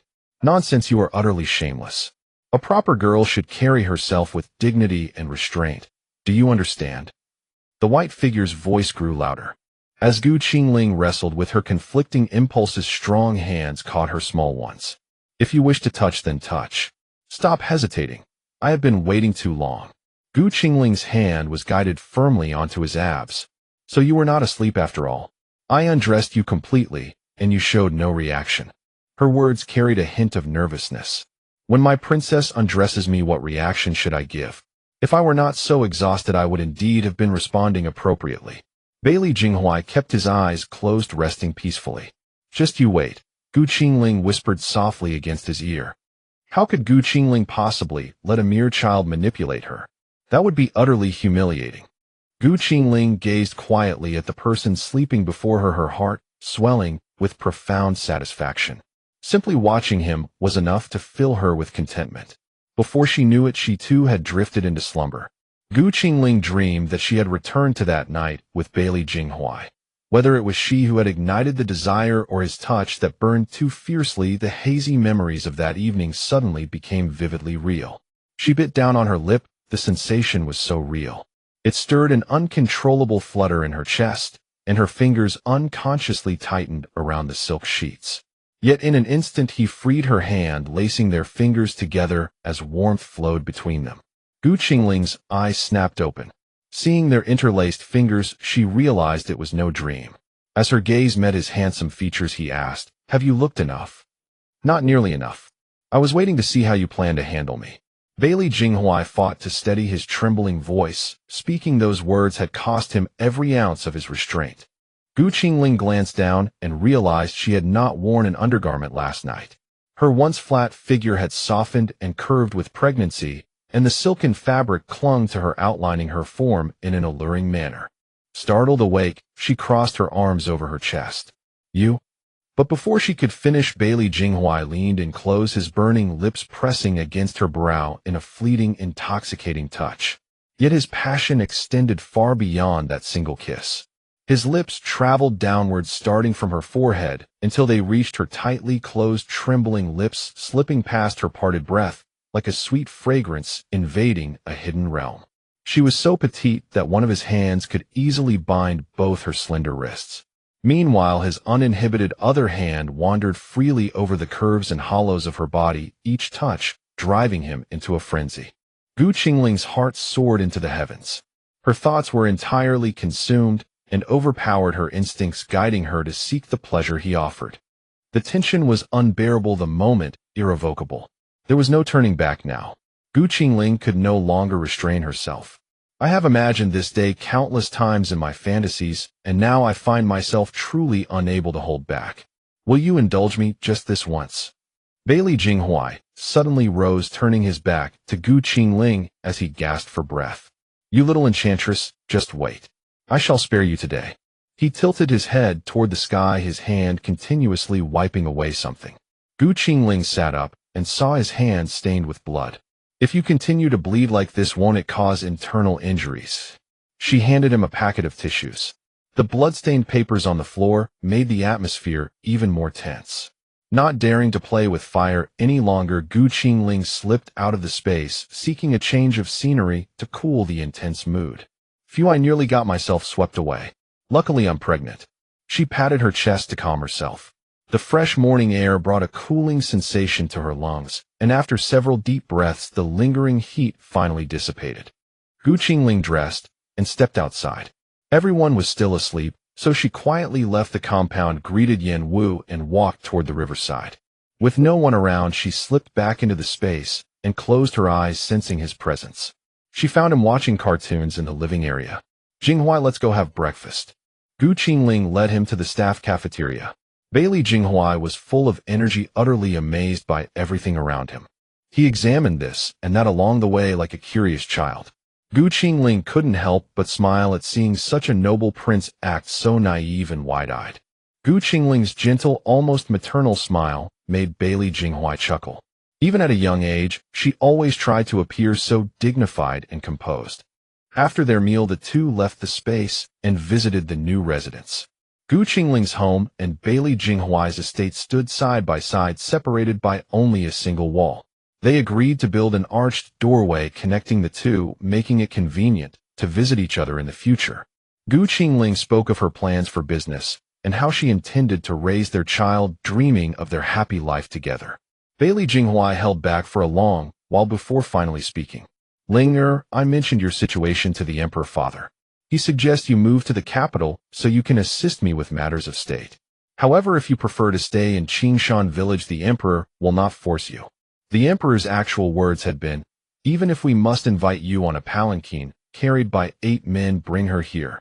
Yet Bailey Jinghuai did not wish to make her endure anything she disliked. As long as she was happy, he would do anything. Going to the capital is fine. After all, it is your home. I can run my business anywhere, and being near the capital will allow us to build an even larger estate. Our child will also receive a better education. Gu Qingling naturally had no objections. Where they lived mattered little. As long as she had someone to love and protect her, she could make money anywhere. Gu Qingling was, after all, something of a miser, always thinking about earning more wherever she went. With her modern mindset, she understood that money provided a great sense of security, but one must also cultivate personal value. She needed to strengthen herself and pave the way for her child. She was determined to take this path to the capital, especially since she now held the title of the Lucky Star of the Donglin Kingdom. Very well. Shall we depart tomorrow? I have already arranged for a midwife in the capital. However, there are strange occurrences here. Famous midwives from the surrounding areas have all inexplicably disappeared. Someone is undoubtedly working behind the scenes. In the capital, no matter how far-reaching their reach may be, it cannot extend into the Prince of Jin's mansion. Bailey Jinghuai had sabotaged. Yet the investigation yielded no results. The leads kept cutting off midway, and the young beggars who delivered messages had long since perished. Yesterday, Qing Yuan said he found an experienced midwife skilled in delivering twins. He said she would be brought over today. Perhaps we should take her with us. Having her along the journey would put my mind at ease. Qing Yuan found her. Silu has been investigating nearby. If a midwife suddenly appears, there must be a trick at play. Anyone with a functioning mind would suspect something is amiss. Gu Qingling grew wary as well. She would thoroughly test the midwife when she arrived. Ling, why are you running about so early in the morning? Far off, Qinsher called out to her like a mother who had lost her child. Mother, take your time. Jinghuai is here. We are just inspecting the estate. Don't worry, I am not alone. Gu Qingling knew her mother worried about her traveling alone and had been searching everywhere for her. If I had known you were with Jinghuai, I wouldn't have bothered looking for you. Later, mother will be busy with the move and won't be able to keep an eye on you. Find somewhere to stay on your own and avoid running into them. Gu Qingling nodded in agreement with Qinsher. Seeing Qinsher's feet soaked with mourning dew, she knew her mother had risen early to search for her, likely without having eaten breakfast. Mother, haven't you eaten breakfast yet? You won't have time during the move. Have 2 eggs first to tide you over. Gu Qingling took 2 eggs from the space and handed them to Qinsher. Qinsher's smiling face turned pale at the sight of the eggs, and she began retching until she vomited up the sour fluid in her stomach. Mother, what's wrong? Mother's fine, it's just that my stomach has been feeling off lately. Madame Chun said, tears glistening in her eyes from retching. Mother, could you be pregnant? Gu Qingling had hit the truth. It was hardly surprising that Madame Chun was so oblivious. Her monthly cycle had always been irregular, and a physician had once told her she would have great difficulty conceiving in the future. With that notion fixed firmly in her mind, she simply assumed she could not become pregnant again. But the doctor said that with my constitution, it would be hard for me to conceive again. It shouldn't be possible, right? Madame Chun had shown no symptoms whatsoever when carrying Gu Qingling. More than a decade had passed, and having given birth to only Gu Qingling, her experience was hardly extensive. Let's have Xiaolan examine her first. Don't jump to conclusions. Bailey Jinghuai stepped forward to support Madame Chun and walked back. Gu Qingling followed behind. Mother, maybe it really is a pregnancy. Look, your complexion has been far better than before lately. Previously, Madame Chun had lived in constant worry, fear, and hunger, making it difficult for her body to recover.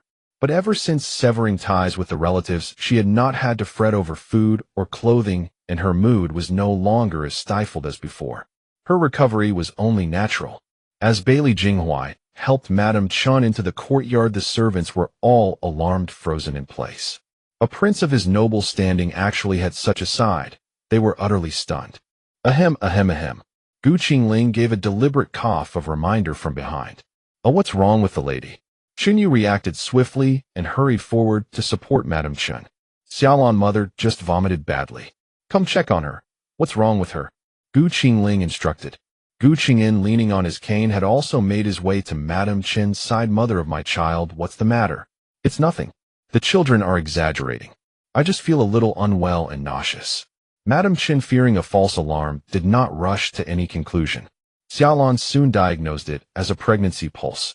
Moving day to day, and Madame Chin pregnant again. A double blessing. Ha ha, today is a fine day. Let's celebrate properly. At the news that Madame Chun was pregnant, Qingyin was so happy he grinned from ear to ear. Linger, since we're moving today, I'd like to invite your grandmother and maternal uncle and the rest over. Madame Chin's excitement was impossible to contain. All right, mother. Let father take 2 servants to pick up grandfather and grandmother. Once they come this time, we won't let them leave. Qingling's plan had been to finish the house, and then bring her grandmother, maternal uncle, and the others over. It just so happened that today was moving day, so everyone could move into the new house together.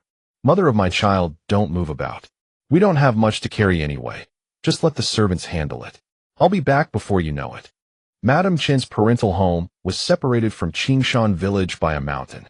Cutting through on foot, it would take 2 hours. Taking the main road by ox cart, it would take 4 hours. Before leaving, Qingyin repeatedly instructed Madame Chin not to move. Madame Chin agreed with a smile. Her eldest daughter was sensible and could earn money. Her husband cherished her, and there were no troublesome in-laws to bully her. The life she had now was beyond what she ever dared to dream of. No sooner had Qingyin left than the sound of horse hooves came clopping in the distance. It should be Brother Qingyuan arriving. He said he would bring the midwife today. Qingling said to Madame Chun. Li Qingyuan spotted the group standing at the gate from afar and soon reached the entrance. Jinghuai, when did you return? Have all the matters been settled? Li Qingyuan swiftly dismounted and greeted everyone. Things changed. I left the rest for others to handle and came back early to keep Linger company. Bailey Jinghuai's gaze drifted seemingly casually toward a person standing to one side. Around 40 years old, shrewd and capable in appearance, the person was well-mannered and did not let their eyes wander. Sisterling, I've brought you gifts in the carriage. For today's housewarming, put some green plants in the rooms to add a bit of life. Li Yuzhu looked so sweet and well-behaved, as if she had nothing to do with all those things she had done before. Thank you, Miss Li. Please have a seat in the drawing room. Qingling's principle was, if you don't tear the window paper, I'll play the blind. Bailey Jinghuai also felt Li Yuzhu's demeanor was off. With her temperament, there was no way she would happily give Qingling gifts. Whether she was plotting something ill-intentioned was unknown, but one thing was certain. Bailey Jinghuai was especially tense all morning. Qingling's family originally had very few belongings, so within 4 hours, everything was neatly arranged. Then Qingling pretended to take many supplies out of the warehouse, and all the servants were given new daily necessities. Qingling's room was arranged entirely according to modern decorating style. A 200 by 230 centimeters double bed, nightstands, a dressing table, a large wardrobe. All of it was modern furniture. After all, Qingling still preferred a modern decorative style. After a whole morning of bustling about, Qingling was too tired to speak. It wasn't the work that exhausted her. It was being watched by Bailey Jinghuai. Bailey Jinghuai kept staring at her the entire time. At the slightest movement, he would dash to her side, saying this was not allowed, and that was dangerous. In the end, Qingling simply gave up and lay down on her big bed, staring blankly at the ceiling. Linger, get up and eat something. Bailey Jinghuai had nearly become a nagging, old mother hen. Qingling truly couldn't adapt to a little wolf dog turning into this. His nagging filled her mind all morning. Qingling didn't dare say she wasn't hungry, or she would be nagged endlessly again. Coming. She composed her expression and left the room. Li Qingyuan and the others had not left. When Qingling entered the drawing room, they were playing chess. Madame Chun, who was now vomiting a great deal, drank some porridge and lay down in her room also to give the young people some space. Qingling saw that everyone was waiting for her and quickly urged them to eat. Everyone, please eat. I'm quite far along in my pregnancy now and always feel heavy. I'm afraid I haven't been a good hostess, she said somewhat apologetically, for it was indeed rude of her to leave her guests in the drawing room. Why stand on ceremony with them? They're all family. Right now your health is the most important, Bailey Jinghuai said bluntly. Exactly, we're all family. I plan to move over to the house next door tomorrow. The connecting door is already open, so from now on we're all family. Li Qingyuan raised an eyebrow at Bailey Jinghuai. Li Qingyuan thought to himself, you've even connected the doors, so why be so polite? Qingling watched him with amusement, finally seeing that melodramatic, over-the-top side of him again. Brother, I want to move here too, is that okay? Li Yuzhu suddenly spoke up from the side. Li Qingyuan glanced at Bailey Jinghuai. This is Jinghuai's residence. It wouldn't be quite appropriate, would it? Li Qingyuan knew his sister was going to stir up trouble again. Moving in and living together, wasn't that plainly meant to make Linger unhappy? An unmarried young lady moving into the home of the man she liked. The implication was self-evident. But you're all in Qingshan Village, and I'm the only one in town. I'd be so bored, Li Yuzhu said pitifully. Bailey Jinghuai kept his head down, picking up food with his chopsticks, and without looking at anyone said, Qingyuan, there are plenty of guest rooms. It's no harm to let Yuzhu move in. Qingling lowered her head, holding back a laugh. Bailey Jinghuai was being mischievous again. Brother Jinghuai has agreed. You should say yes. Li Yuzhu cast a lingering, affectionate gaze at Bailey Jinghuai. Since Jinghuai has agreed, then you can move in with me tomorrow. Li Qingyuan looked at by Li Jinghuai with utter bewilderment. Did this fool not realize what his own sister was scheming? And yet he had actually agreed. Thank you, brother, and thank you, brother Jinghuai. Li Yuzhu lowered her head with a coy, bashful air, making sure Qingling could not miss it. Qingling continued eating, while idly wondering what expression Li Yuzhu would wear when she moved in tomorrow. Gu Bei scurried all the way into the dining hall. Miss, the old master has returned. Having eaten her fill, Qingling rose and said, Everyone, please take your time. My grandparents have arrived, so I must go greet them. Bailey Jinghuai also set down his chopsticks and followed her out. Watching the two of them leave, Li Yuzhu revealed a smug smile. Li Qingyuan caught sight of his sister's expression. What are you so pleased about? Do you think moving here gives you a chance? Put aside any improper thoughts as soon as possible. You're my own brother. Why won't you help me? Just because you won't fight for what you want, does that mean I can't fight for mine either? Li Yuzhu put down her chopsticks, her voice rising higher and higher. If you keep being so obstinately foolish, I'll have grandfather arrange a betrothal for you. Li Qingyuan felt he no longer recognized his sister. The sweet, well-behaved little girl she once was had somehow turned into the person standing before him now. Leaving Li Yuzhu alone, Li Qingyuan also walked toward the crowd outside. The scene before him was warm and harmonious. Qingling sat beside her grandmother, fetching her one delicacy after another, pouring her one drink after another. Linger, stop bustling about and let grandma take a good look at you. Her grandmother was a kind and gentle old woman dressed in clothes washed pale and with her hair neatly pinned in a spotless bun. Grandma, it's no trouble. You haven't had lunch yet, have you? I'll have the kitchen quickly prepare a few more dishes. The journey back had taken 2 Shurchen, and 2 Shurchen ago it had not yet been mealtime. Linger, you stay here with your grandparents. Mother will go arrange everything. I know exactly what they like to eat. Chun Shi rushed ahead to make the arrangements. In the blink of an eye, Linger has grown so big, and soon she'll be a mother herself. Grandfather was a stubborn little old man, his hair silver white, and his eyes carrying a hint of unyielding obstinacy. Isn't that so? I can barely remember what she looked like as a child, yet now she's grown into such a beautiful young woman. Her uncle also sighed at how swiftly time had flown. Though not as tall and imposing as by Li Jinghuai, he exuded an air of scholarly refinement, as gentle as a spring breeze, and bore a faint resemblance to Chun Shi. Father, mother, it was all my folly before. I didn't bring Linger to see you often enough. Back when we weren't yet separated from the family, every time I said I'd bring her to visit, my mother refused, saying there was too much work at home. And now all these years have passed without seeing Ling. Back then Gu Qingyin had always let his wife and children suffer, just to avoid angering his own mother. Now thinking back he realized just how foolish he had been. Father, all that is in the past. Filial piety towers above all, and back then you were not entirely free to choose. Let us simply cherish the days ahead from now on. Gu Qingling spoke up to comfort him. Let the past be the past, and look forward. With such a grand residence and shall see I, expecting a child, what wonderful days lie ahead. Grandfather was a wise old man, so he too chimed in with words of comfort. Thank goodness you severed ties with them. Otherwise, once you moved into such a fine residence, who knows what that old witch might have done, grandmother said, gnashing her teeth at the mere thought of her daughters-in-laws. They had mistreated her daughter for so many years, and put her through so much suffering. Speak of the devil, and he shall appear. Outside the gate a woman was wailing as if her husband had just died. That's your grandmother's voice, Gu Qingling said. Gu Qingyin's hair stood on end. The sound of it was simply too miserable. Following the sound, old Madame Gu was sitting at the front gate of the new residence wailing loudly. Two servants at the door reported, "Miss, this old woman came up cursing you, calling you a murderer, and tried to charge into the residence. When we blocked her, she started howling. It's fine, she's always been like this. Just ignore her." Gu Qingling was about to leave when she saw old Madame Gu charging straight at her. Servants stood in between, and though the old woman lunged several times, she could not land a single blow on Gu Qingling. "You heartless wretch. You survived just fine, so why did you have to kill the old man? He was bewitched by someone. He never meant to kill you. Why couldn't you just let him go?" Old Madame Gu wept and wailed, her words slurred, yet the general meaning was easy to grasp. Gu Qingling turned her head and shot by Li Jinghuai a questioning look.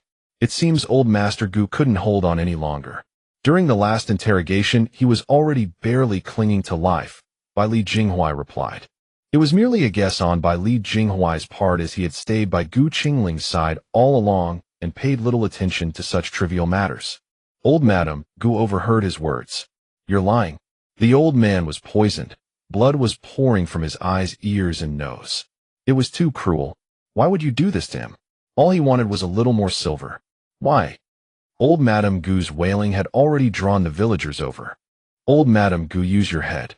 You said yourself he was bewitched, so surely the one who bewitched him was the one who gave him the poison.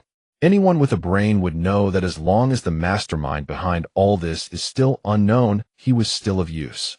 Gu Qingling could not understand why old Madame Gu had chosen to wail at her doorstep. She probably saw the second branch moving into a new residence and felt bitter, so she came to make a scene. The villagers were quick to speak their minds. They're celebrating their housewarming today, and she comes to their door to cause trouble. Isn't that just pure spite? Besides, that old man Gu nearly beat Linger to death before. She's the victim here. What right does that old woman have to come crying at her door? Tisk tisk tsk, best to stay far away from people like that. A woman quickly grabbed her child and hid behind the crowd. Some, however, relished the drama. Serves her right.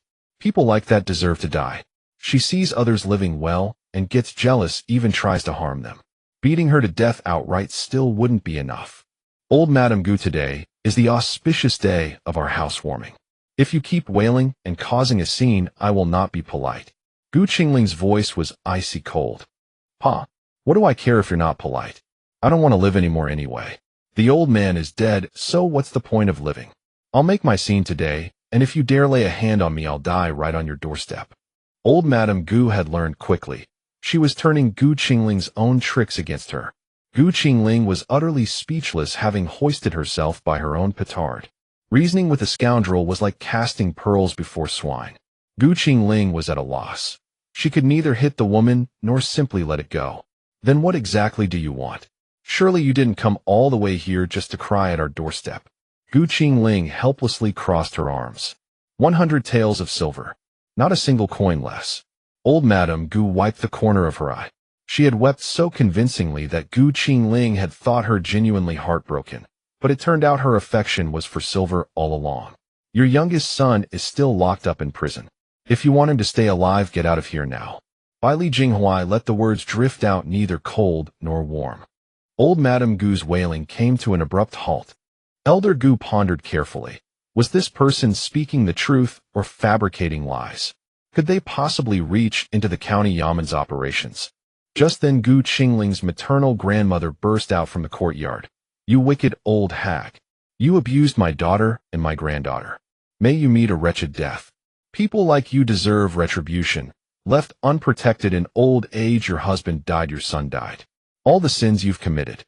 Your son is the one who died. If you had accumulated any virtue, you wouldn't have given birth to only 2 children and still have no grandchildren. Go find a mirror and look at yourself." Elder Gu saw the newly built mansion and felt that this old hag undeservedly benefited from it, filling her with rage. If kinship ties hadn't been severed, this would all belong to their Gu family. Now an outsider resided here, and she couldn't accept it. "All the vicious deeds you've committed, and you have the nerve to scold me. Let me see if I can tear that mouth of yours apart." Although the grandmother appeared kind and gentle, she wasn't someone to be trifled with. In all these years, no one had ever cursed her so brutally. Qingling didn't dare to intervene further and quickly ordered the servants to restrain her grandmother. "Grandma, ignore her. She's just bitter about our good fortune. Let's go inside and enjoy the pork knuckle and roast chicken we prepared. Getting angry with her isn't worth it. If you have the courage, come out. I'll tear apart this wicked old hag. Your whole family are vixens with seductive faces. Pa shameless." Elder Gu grew increasingly emboldened in her cursing, unleashing years' worth of grievances against them all at once. Though Qingling knew she wouldn't amount to anything significant, shouting like this at the main gate was still quite displeasing. "Elder Gu, if you keep cursing me, I won't hold back. Don't think that because you're old I can't do anything to you." As Qingling finished speaking, she already turned around to fetch her electric baton. She couldn't take it out in front of everyone from her spatial storage, so she had to find a concealed place. "What kind of worthless thing are you? Huh? You cheap good-for-nothing slut. How shameful. You got yourself pregnant before marriage. Who knows how many men have slept with you?" Elder Gu stood with hands on her hips, cursing at anyone who dared speak. Before the family was divided, she had grown accustomed to berating Qingling this way. But little did she know this curse would bring upon her a staggering price. Inside, Qingling listened to the obscene curses, his expression extremely uncomfortable. He wished there was a crack in the ground he could crawl into. "Say one more word and I'll break one of your son's fingers so you can feel what that's like." Bailey Jinghuai had already gestured to his shadow guard to move. Elder Gu, this schemer who would drag her son down, guessed that Bailey Jinghuai wasn't someone of great ability. After all, who with real power would settle for Qingling, a woman with a tainted reputation? He must be bluffing and intimidating her. Only someone with considerable influence could enter the county prison's holding cells. "I want to see today exactly how you intend to deal with my son. The county magistrate himself hasn't executed my son, yet you claim you can make him disappear. What kind of bird are you?" Elder Gu became even more audacious after her analysis. To dare insult Bailey Jinghuai, she was truly saying goodbye to tomorrow's son. A wicked smile crossed Bailey Jinghuai's face. Those who knew him understood that expression meant his killing intent had been stirred. Bailey Jinghuai had initially refrained from harming her out of consideration for her being Qingling's grandmother. But today, with Elder Gu's filthy tongue, she could no longer be allowed to continue her mischief. Qingling returned shortly, and by chance caught sight of Bailey Jinghuai's wicked smile. "Elder Gu, you curse everyone you meet. I think you've lost your mind. If you want to go downstairs and accompany your dead husband, then keep cursing. What I said was the truth. You got pregnant from another man's seed, yet you have the audacity to lecture me. I think."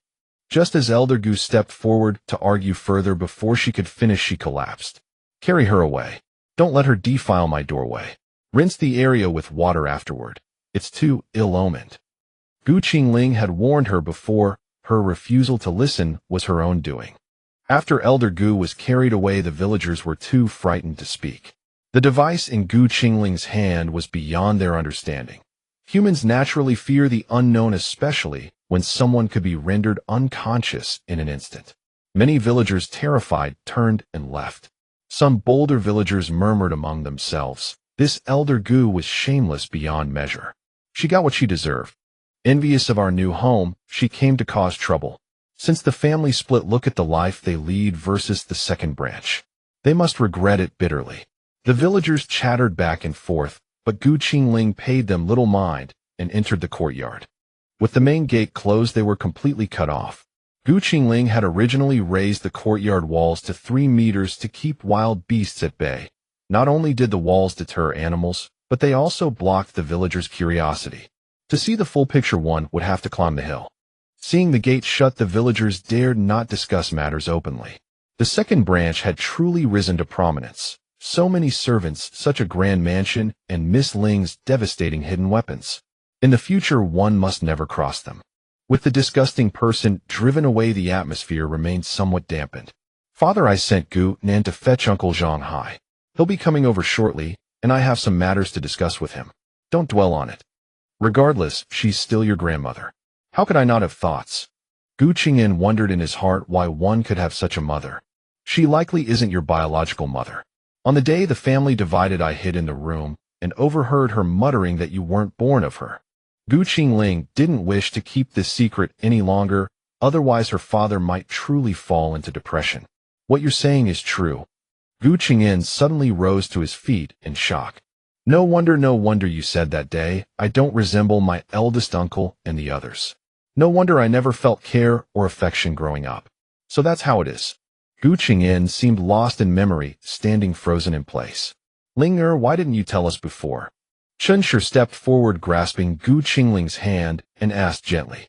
That day when father was turned away at the gate by old man Gu, I saw his state wasn't good, so I thought I'd wait for a suitable moment. Then things kept happening, and it got delayed. Gu Qingling had originally wanted to speak sooner, but she simply hadn't had the chance. Then old Gu Si's poisoning of you makes perfect sense now. This person harbors such vile intentions. Bailey Jinghuai spoke coldly. Bailey Jinghuai had long been unable to comprehend why a biological uncle would drug his own niece. He had kept him alive precisely to avoid any misunderstanding, but the result truly exceeded his expectations. He had been targeting me for a long time. I had noticed his inappropriate gaze earlier, but I was too scared to say anything back, then fearing he would beat me. Recalling the original host's memories, this was indeed the case. Li Yuzhu, standing nearby, suddenly asked with concern, Then Linger, after your fourth uncle drugged you, did he succeed? Li Yuzhu asked that question deliberately to nettle her and to remind Bailey Jinghuai. Gu Qingling saw through Li Yuzhu's intention. Then Miss Li, do you hope he succeeds, or do you hope he doesn't? A piercing gaze shot toward her. Li Yuzhu feigned innocence. Sister, what are you saying? I'm just concerned about you. Don't misunderstand. Li Yuzhu certainly hoped something had happened, but she was certain nothing had. She was merely putting on a guileless act to sicken Bailey Jinghuai and Gu Qingling. Li Qingyuan quickly explained, Linger is certainly not what you think. She didn't take much, and later Aunt Gu and the others brought her to the clinic. Li Qingyuan glared until his eyes nearly went blind, but Li Yuzhu simply pretended not to see. That's good, that's good. Li Yuzhu's feigned look of concern was truly revolting. You all go ahead and eat. I'll go to the reception hall and wait for Uncle Zhang Hai to discuss the workshop. Gu Qingling didn't want to disturb the family at mealtime. Linger, go ahead. I'll come over as soon as I finish eating. Gu Qingyin had a rough idea of his daughter's plan. Father, take your time eating. Let's go over the blueprints first. Gu Qingling then led Bailey Jinghuai and the others to the reception hall. Gu Qingling and Li Qingyuan discussed the workshop details. Soon Uncle Zhang Hai arrived, and Gu Qingling briefly explained the situation. They would add a wheelchair workshop at their old residence. The old residence would serve as a temporary workshop for now, while a larger workshop was built behind it. Gu Qingling also gave Zhang Hai blueprints for several new items: cribs, rocking chairs, and wardrobes. Once the business took off, they would keep launching new pieces. Linger, how is your discussion going? Gu Qingyin asked. Father, this is the soap profit-sharing agreement I signed with proprietor Tong of the general store. We'll collect the profit share once a month. This is the startup capital for the workshop. Please keep these. Gu Qingling handed them over. Why give them to me? Keep them with you. Gu Qingyin pushed her hand back and did not take them. Father, I have other important matters to handle. I'll leave these to you so I can focus on raising the child. Your leg is almost healed now. I only managed them for you because you were injured. Gu Qingling did not mention her trip to the imperial capital. She intended to make Li Yuzhu's efforts all in vain. All right, I'll take care of it. You take good care of the child. Gu Qingyin took the blueprints and agreement and tucked them into his robe. The rest of you can discuss it. I'm a little tired, and we'll go to my room for a while. Qingling had been dealing with everyone for so long that she had begun to feel dizzy. Go and rest. Bailey Jinghuai hurriedly urged Qingling back to her room. All right. After taking leave of everyone, Qingling walked toward her room. The dizziness she had felt gradually faded with each step, and by the time she reached the room it had vanished entirely. Qingling thought back, wondering why she had felt so dizzy in the reception hall. Xiaolan, why do you think I feel dizzy in the reception hall, but fine once I return to my room? Qingling was still puzzled. Xiaolan said, Miss, wait a moment. I'll go to the reception hall to see if there is anything unusual. Xiaolan went to the reception hall alone to inspect for anything suspicious. She looked all around, but could not find what was wrong. Miss, I found nothing extraordinary, but those 2 potted plants are a variety I have never seen. Why don't we move them outside to the courtyard to sun them? Xiaolan had seen the foul tricks of great households. Hidden dangers lurked in countless places. To protect her young lady from these underhanded schemes, she had to carefully eliminate every threat. Before she could make her move, her young lady had already spotted the clue. By the way, change the flower pot and see what's inside it. Qingling had watched more than a few palace intrigue dramas. Things hidden in flower pots, plants that counteracted each other. She had seen it all. Yes, miss. Once everyone had left, Xiaolan quietly moved the flower pot to an isolated spot in the back courtyard and began repotting it. As expected, Miss guessed right. Xiaolan quickly wrapped up the musk, replanted the flower in the pot, and quietly returned it to its original place. She then buried the musk in the hills and came back to tell Qingling what had happened. This Li Yuzhu really goes to great lengths to make me miserable. Just you wait. You want to steal my man? Then I'll find you a good husband to marry. Qingling narrowed her eyes. She would make Li Yuzhu learn the consequences of crossing her. Miss, should we inform the prince? No need. I'll deal with her myself. This is a matter between women who a man like him shouldn't interfere. Qingling did not want to let her suffer all at once. She intended to make Li Yuzhu toss and turn in misery for the rest of her life. At that moment, Bailey Jinghuai was looking at the severed finger the shadow guard had brought back. Take this to old Madame Gu's pillow. When she wakes, she'll see her precious son's gift. Bailey Jinghuai's tone was neither warm nor cold, betraying no emotion. Master, that eldest Gu is pulling strings everywhere, planning to bail fourth Gu out. The shadow guard reported truthfully. Bailey Jinghuai said, pass the order after we leave. Eldest Gu is not to be left alive. Break fourth Gu's legs and throw him back, so his mother can take good care of him. Bailey Jinghuai wanted her to taste what it was like to have her own son's legs broken. The shadow guard received the command and vanished in a flash. Meanwhile, Qingling rested for a while, then gathered the family and told them she was going to the imperial capital. Qingyin and Chunshi flatly refused. You're about to give birth at any moment.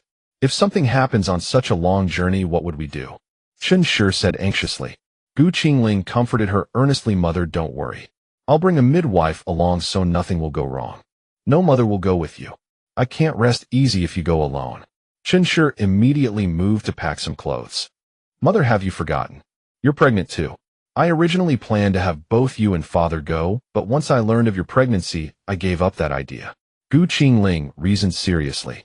The first 3 months were the most unstable period when complications were most likely, so extra care was essential. This time the emperor has summoned me, so I have no choice. If I waited until after giving birth, I would still have to observe the confinement period, which would be even more inconvenient later. Chunshi clutched Qingling's hand tightly. But you'll be alone. How can your mother rest easy? Chunshi also attached great importance to this pregnancy, so she was torn. Sister, let me go with Ling. I'm the most suitable person here to accompany her. This also lets me familiarize myself with the venue in advance. Next spring, when I take the field and sit for the final written examination in the imperial capital, there's no one more fitting than me. Uncle Chen Zhengqing spoke with earnest conviction. Chunshi said, but I still can't rest easy. I'm worried about Linger giving birth. Chunshi feared that Qingling might encounter danger during childbirth, and that this parting might be their last. Mother, don't worry. I'll come back safe and sound, so set your mind at ease. Qingling believed she would not die. At worst, she would suffer a little. After all, she was the heroine of a transmigration story, and heaven would surely protect her. Be sure to write to us often. I'm only worried about your childbirth and postpartum confinement. Since you have other abilities to rely on, I'm not concerned about anything else. Qingshan's tears streamed down as she spoke. All right. The very first thing I'll do after giving birth is write to you. Once I'm settled, I'll bring you all to the capital to live. Good child, you're capable. Be careful in all things. Her grandmother also wore a deeply reluctant expression. All right, I'll be careful. Wait for my news at home. I'll bring you over as soon as I can. Qingling evidently had not included a grand wedding with Bailey Jinghua in her plans. Father doesn't object to your relationship with Jinghua. If he ever comes to despise the child, bring the child back, and I'll raise it for you. Qingyin worried that his daughter would be wronged. Father Jinghua won't. Jinghua is the child's father. Qingling did not intend to conceal this matter, so her family could feel more at ease when she went to the imperial capital. The moment Qingling finished speaking, everyone stood frozen in place. Linger, are you certain? The man that day, was it really him? Qingshan simply could not believe it. Qingling recounted everything that had happened between her and Bailey Jinghua that day. Mother, he came this time precisely to find me. At first I wasn't sure it was him, but then he mentioned the location of my birthmark, and only then did I dare to be certain. Qingling whispered to Qingshan. That explains it. Jinghua is clearly not from an ordinary family. Why else would he stay in a foreign land and insist on being a stepfather to another man's child? It turns out he is the child's real father. Qingyin had always been puzzled why would a man pursue his daughter so relentlessly when she was carrying another man's child. It turned out the child was his own. Father, I'm quite outstanding to you now. Even without the child, he was very taken with me. Why did her father's words make Qingling feel so uncomfortable? Ha ha ha, fine. Our Linger is the best. Now there's nothing left for us to worry about. Qingyin said with great delight. With the child's real father protecting Qingling, they were half relieved. The whole group chatted and laughed merrily, and Qingling had the servants prepare many daily necessities for herself and her uncle. They were to set out the next day, and her family members all wanted to spend more time with Qingling, so they talked late into the night without realizing it. Before dawn, she heard her mother call softly, Linger, get up quickly and eat. Jinghua has already arrived. Originally, Qingshan had wavered between Bailey Jinghua and Li Qingyuan, unable to decide to whom she should entrust her daughter's life. But last night's revelations settled definitively whom her girl was to marry. Jinghua, you eat first. Don't wait for her. That girl will dawdle for a while, and the dumplings will get cold by then. A mother-in-law's fondness for her son-in-law grows with every glance. It's fine, let's wait for Linger and eat together. Bailey Jinghua also noticed the change in her family's attitude toward him and was somewhat baffled. Knowing they had a long journey ahead, Qingling did not linger. She quickly washed up and came out. Sorry to keep you waiting. Let's eat. Mother, has Uncle eaten yet? With her mouth stuffed with dumplings, Qingling asked Qingshan, who was busy putting food on her plate. He's already eaten. Your uncle has finished packing and is reading in his room. Qingshan looked at her daughter with doting affection. Mother, here is this for you. When you miss me, you can look at it. Last night, Qingling had printed out the photos she had taken with her phone from her space. This is wonderful. It looks exactly like the real you. Qingshan touched the photo, carefully comparing it with her daughter's actual appearance. While they were having breakfast, Li Qingyuan arrived with a box full of medicine. Qingyuan, come and eat with us, Mrs. Qin quickly set out another bowl and chopsticks. Very well, thank you, Auntie. Li Qingyuan set down the medicine box in his hands. Sister Linger, keep these medicines ready. They may be needed along the way, though I hope they won't be. A trace of reluctance appeared in Li Qingyuan's eyes. Bai Li Jinghua noticed his expression. You've gone to great trouble, Qingyuan. His warning gaze was unmistakable, and Li Qingyuan understood it clearly. Qingling sensed the atmosphere had grown somewhat tense, and quickly spoke up. Everyone eat while it's hot. The food will spoil if left too long. Grandfather's matter has yielded some leads. I should be returning to the capital very soon. Li Qingyuan wished nothing more than to accompany them back immediately, but he had not yet completed the task grandfather had entrusted to him. Do come back soon. I have no friends in the capital. Qingling truly hoped Li Qingyuan would return to the capital swiftly, so she would at least have someone to talk and chat with. Linger, you may consult me on anything. Whatever Qingyuan can do, I can do as well. With those words by Li Jinghua, made it clear that he was no longer willing to share even such trivial matters. Are they really comparable? Qingling shot him a look. As if he were competing over something so petty was he ill-minded. Alas, I am a lone wolf. Nowhere do I seem to be welcome. Li Qingyuan remarked coolly from the side. Enough nonsense, eat quickly. Bai Li Jinghuai had already set down his chopsticks. By the way, brother Qingyuan, have you finished investigating that midwife you brought? Jinghuai mentioned something about your affairs in town. Could there be some underhanded manipulation involved? Gu Qingling seized the opportunity to ask promptly. Did Jinghuai not tell you? Li Qingyuan regarded Bai Li Jinghuai with scrutiny. You too. Gu Qingling looked left and right between them. Linger, I did not mention it because I considered them minor matters, unnecessary to trouble your mind. Bai Li Jinghuai then recounted the general course of events. It had been discovered that old man Gu had paid someone to arrange for this midwife. Her purpose was to steal the baby after childbirth and use it as leverage to force Gu Qingling into handing over the prescription. The sudden disappearance of other midwives in town had no connection to old man Gu. He had found this particular one because she was a servant of Squire Li's household. She did not normally accept outside cases. Only wealthy families in the locality knew that Madame Li possessed excellent midwifery skills. That old man Gu still coveted her prescription was truly ignorance of heaven's height and earth's depth. It would be impossible in terms of time to bring a midwife from the capital, so Jinghuai and I discussed bringing her along as an interim measure with Aunt, he keeping a close watch on her. Li Qingyuan had no alternative. There was no second midwife to be found in Shunan town. Wouldn't our going to the capital disrupt their plans? I have already arranged for people in the capital to head this way. She can only accompany us for half the journey. As long as your belly remains steady during that half, there will be no accidents. Bai Li Jinghuai's heart ached deeply for Gu Qingling, who was so heavily pregnant, yet still had to accompany him to meet the emperor. He previously said he wanted to see old man Gu, and now he has died so suddenly. I wonder who is truly behind all of this. Gu Qingling could not fathom who held such deep hatred against her that they sought her death. Linger, rest assured. This matter will be thoroughly investigated. For now, do not overthink it. Your primary concern should be recovering your health.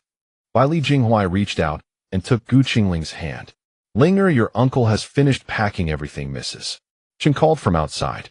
I'm coming, Gu Qingling answered. Let us go. Let us depart. Gu Qingling had placed a shock-absorbing mattress on the carriage so she could sleep a little longer during the journey. There were two routes from Green Mountain Village to the capital. One was a footpath typically used by those traveling on horseback. With swift horses, one could reach the capital in a single day and night. Since they had 3 carriages this time, they were forced to take the official road. The official route was considerably slower, requiring approximately 4 days to reach their destination. Linger, the capital is not like our small town. Who knows which noble you might offend? Be careful in all things. Before departing, Mrs. Chen held Gu Qingling's hand and repeatedly urged her with earnest advice. Mother, do not worry. The child's father is the 4th prince of the current dynasty. Gu Qingling leaned close to Mrs. Chen's ear and whispered those words quietly. After bidding farewell to everyone, Gu Qingling embarked upon her journey to the capital. Li Qingyuan, having seen them off and exchanged pleasantries with the others, returned to his residence to prepare for a trip to town. Having heard this news, Madame Chun remained in stunned silence, only being roused from her daze by Gu Qingzhen after Gu Qingling's carriage had already faded into the distance. My dear, what is the matter? What did Linger say? Gu Qingzhen looked at Madame Chun with bewilderment. It seems Jinghuai's identity is far from ordinary. Madame Chun could not articulate her current feelings. The tension, the fear, the dread that commoners harbored toward the royal house. One can tell that Jinghuai carries an extraordinary bearing. He must not be a child of any ordinary family. Gu Qingzhen said knowingly. What I mean is he is even more extraordinary than we ever imagined. Linger said he is. Madame Chen glanced around, checking whether anyone was watching, her voice slightly tremulous. Gu Qingzhen perceived her agitation and promptly stepped forward to support her. Let us return to the room and rest for a while. Gu Qingzhen's leg had not yet fully recovered, yet he still supported Madame Chun, which made the grandfather look on with gratification. Your leg is not yet healed. Xiaoxi's mother quickly lent a hand. Our son-in-law's leg is not in a convenient state. He hurriedly called for the grandmother to come and assist. Child, it's not as though Linger will never return. You are with child. Do not let your mind wander. Eating well and sleeping well now is more important than anything else. The grandmother assumed Madame Chun was in such a state because of Gu Qingling. Mother, rest assured I am fine. Madame Chun collected herself and allowed Qiu Shuang to help her into the room to rest. After the servants had all withdrawn, Gu Chenjin awaited Madame Chen's answer. Linger said Jinghuai is an imperial prince. By now Madame Chun had calmed herself. Gu Chenjin was likewise profoundly shaken by the revelation. He had always known Bailey Jinghuai came from an excellent family background, but he had never imagined it to be this illustrious. Then the child our Linger carries might one day become. Gu Chenjin dared not finish the sentence. A few months ago, I merely wished for a decent man willing to marry her, and I would have been content. Never in my wildest dreams did I expect Linger to encounter such a momentous opportunity. Madame Chun had never anticipated that Gu Qingling would become entangled with an imperial prince. The couple fell into deep contemplation. At this moment the sun had just risen, and the air remained crisp and cool. Gu Qingling lifted the carriage curtain and gazed about. Linger, would you care to sleep a little longer? Her uncle inquired. I am not sleepy, uncle. This is after all my first time traveling out. Just as Gu Qingling passed by old Madame Gu's doorstep, she heard a piercing scream. Curiosity stirred within her. What on earth could have made old Madame Gu wail so miserably? Chun Jingqing continued to pore over the book in his hands. Jinghuai, surely you heard that noise just now. Gu Qingling felt that he must know something about it. I heard it. Bailey Jinghuai remained with his eyes closed in tranquil repose, not even glancing at Gu Qingling. Do you know something about it? Gu Qingling pressed on, refusing to give up. It is said that old fourth Gu's leg will be broken. Bailey Jinghuai refrained from mentioning the severing of fingers, unwilling to let Gu Qingling conjure such gruesome images. Gu Qingling had already guessed that Bailey Jinghuai would not let old fourth Gu off lightly. She wondered which leg would be broken. Surely not all three of them. The very thought made Gu Qingling burst into laughter.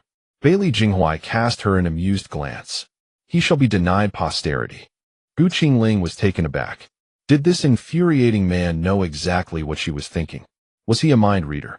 Chun Jingqing, unable to make sense of their cryptic exchange, continued perusing the classics in his hands. How did you guess what I was thinking? Gu Qingling's face was etched with question marks. Since he harbored such intentions toward you, I will not grant him a swift death. Bailey Jinghuai said coldly. Chun Jingqing was deeply shaken within. Only someone of prominent lineage would dare speak in such a manner. What else have you done? Gu Qingling was certain he would never stop at just this one deed. Your elder Gu should be going to meet his father now. Bailey Jinghuai spoke in a leisurely tone as though it concerned her not at all. You really are quick. Gu Qingling raised her thumb in approval. This is already too slow. If you hadn't told me that day Uncle Gu was not their biological son, I would not have acted. Bailey Jinghuai spoke earnestly. Then I regret not telling you sooner. Gu Qingling regretted it down to her bones, as she should have mentioned it earlier, so she could have witnessed their entire family's wretched fate before departing. So from now on tell me first about anything, and I shall handle it for you. Bailey Jinghuai affectionately reached for Gu Qingling's hand. Cough, cough, cough. Chun Jingqing cleared his throat beside them. Gu Qingling shot him a withering glare, signaling Bailey Jinghuai to behave himself. Uncle seems to have an uncomfortable throat. Perhaps some water would help. Bailey Jinghuai, however, seemed to hold Chun Jingqing's character in high esteem. Bailey Jinghuai's servile demeanor made Gu Qingling burst into laughter. Miss, would you like some water? Gu Dongxue, seated upon the carriage frame, called out. Gu Dongshue's words drew laughs from all three inside the carriage, while outside Gu Dongxue stood bewildered. Dongxue, I'm fine. No water needed. Gu Qingling gave her instruction. After a round of laughter, they each settled into rest. Meanwhile, at Bailey Jinghuai's residence in Qingshan Village, a crackling commotion echoed from within the house. Li Yuzhu wept while reproaching her brother Li Qingyuan. Brother, why didn't you tell me? Brother Jinghuai is returning to the capital today. Why did you all keep it from me? Li Yuzhu felt betrayed by everyone around her. Even her own brother had become an accomplice. I can't control you, but I won't join you in this foolishness. Li Qingyuan knew full well that if he told her this news, Li Yuzhu would insist on accompanying them back, and on the road who knew what troubles might arise. How am I being foolish? I simply wish to spend more time with Brother Jinghuai. I've already restrained my feelings for him as best I can. I only want to be closer to him. Is that wrong? Li Yuzhu screamed hysterically.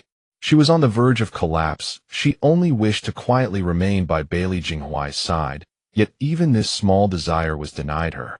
Just quietly standing by his side. Do you think I couldn't detect the subtle fragrance clinging to LVZN? Li Qingyuan had silently concealed much to protect his younger sister. At that time I truly felt I had a chance. But after they decided to be together, didn't I cease my open moves? Indeed, ever since learning of their union, Li Yuzhu had shifted all her schemes into the shadows. I can only hope so. Li Qingyuan was worn thin by Li Yuzhu's persistent demands. The tantrums of this young miss were truly a headache. Brother, I've loved him for so many years. I cannot bear to let go. Li Yuzhu crouched on the ground, hugging her knees and weeping bitterly. Enough, get up. As long as you don't cause trouble, I won't say a word. Li Qingyuan's heart ached seeing his sister in such sorrow. What wrongdoing was there in loving someone? Brother, can you truly bear to see the one you love marry another? Li Yuzhu sought to press her advantage through Qingling. Even if I loved him deeply, I would never force the matter. Besides, I am not like you. Jinghuai is my sworn brother. How could Li Qingyuan not feel resentment? Yet what of it? A good brother's woman. No matter how one felt, one must not make a move. What does sworn brother matter? Can't you see that Aunt Gu favors you more? While they are absent now, you should make every effort to win their favor. As an outside observer, Li Yuzhu saw clearly that Lady Gu Qingling's mother held a particular fondness for her brother. That is because they do not know Linger is carrying Jinghuai's child. Li Qingyuan said this with a sigh of resignation.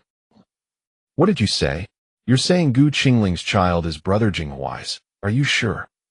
This news was like a bolt from the blue for Li Yuzhu. Jinghuai wouldn't be mistaken, Li Qingyuan replied indifferently. No wonder brother Jinghuai cares so much about Gu Qingling. So the child is his. Li Yuzhu's thoughts went down a crooked path. She believed Bailey Jinghuai was willing to accept Gu Qingling only because of the child. Back then Jinghuai was ambushed by Lu Zian and nearly had his body explode. It was then that he met Ling. Later when Jinghuai came looking for Linger, he didn't know she was pregnant. Linger's pregnancy was an accident. Li Qingyuan, afraid that his sister would misunderstand, quickly told her the truth. If Gu Qingling hadn't been pregnant, perhaps brother Jinghuai wouldn't have. One could only say that Li Yuzhu had a love-addled brain. What I mean is this time Jinghuai came specifically to find Ling. Li Qingyuan said, his voice raised. Brother, why didn't you tell me sooner? In the end, I knew nothing at all. Li Yuzhu once again wore an expression that said, why are all of you hiding this from me alone? Jinghuai is the fourth prince. Li Qingyuan reminded his sister not to forget their status. How could the affairs of a prince be casually revealed? We have shared a bond since childhood. How could brother Jinghuai ever harm us? You? Oh, think it over carefully. I still have things to do. Li Qingyuan could no longer communicate with his sister. Li Yuzhu was filled with regret. Why hadn't she known earlier? If not for this child, brother Jinghuai would not have taken a fancy to this country girl.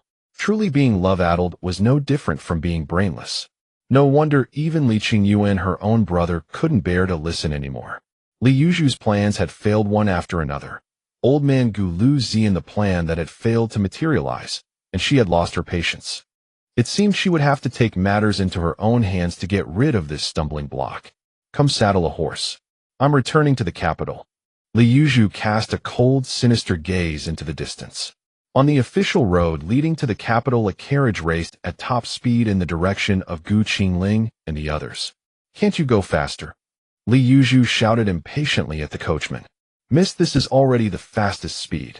If we go any faster, the horses will easily be spooked, the coachman said with a helpless expression. He had never seen anyone so reckless. The carriage was already jolting from the speed. At this pace, he feared an accident might happen if he wasn't careful, and she still wanted him to go faster. How was that different from courting death? Useless thing.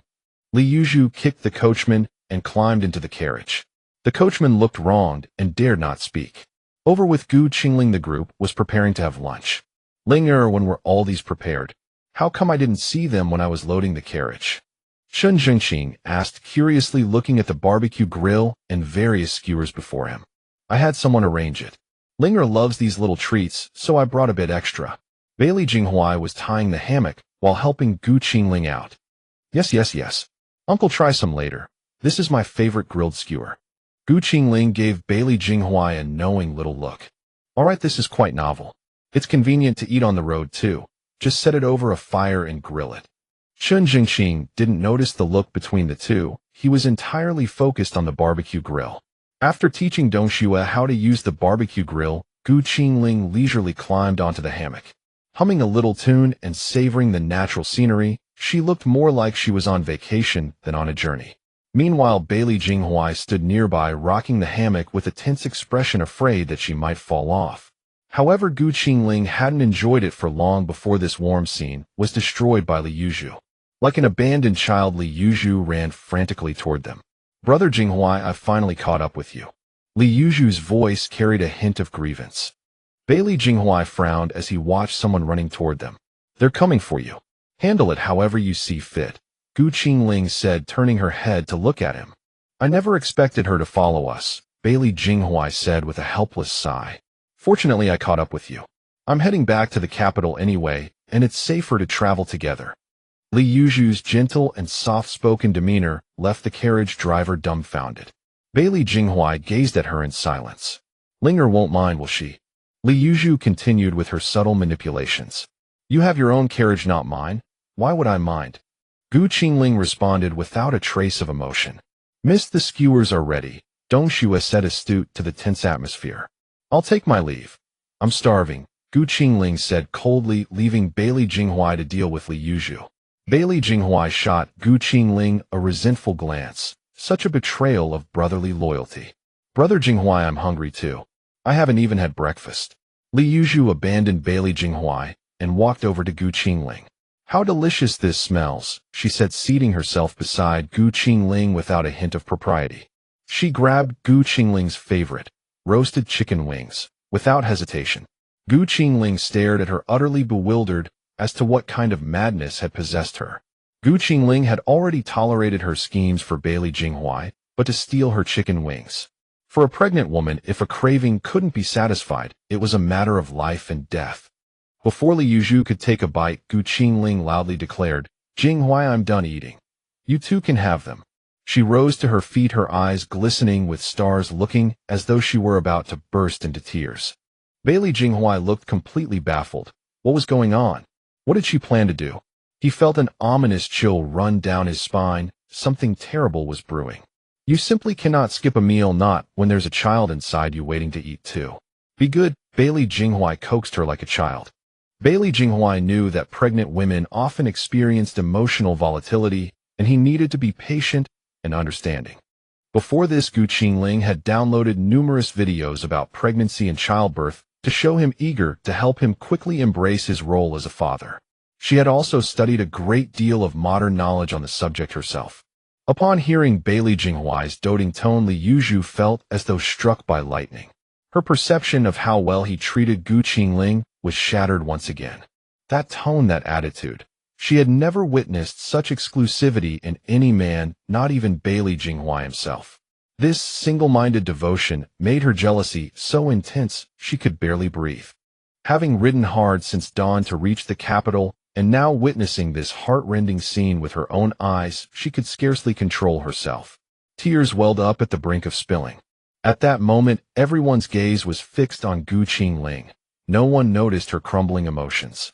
Only Dong Xue caught the flicker of disappointment on her mistress's face after the chicken wing was taken.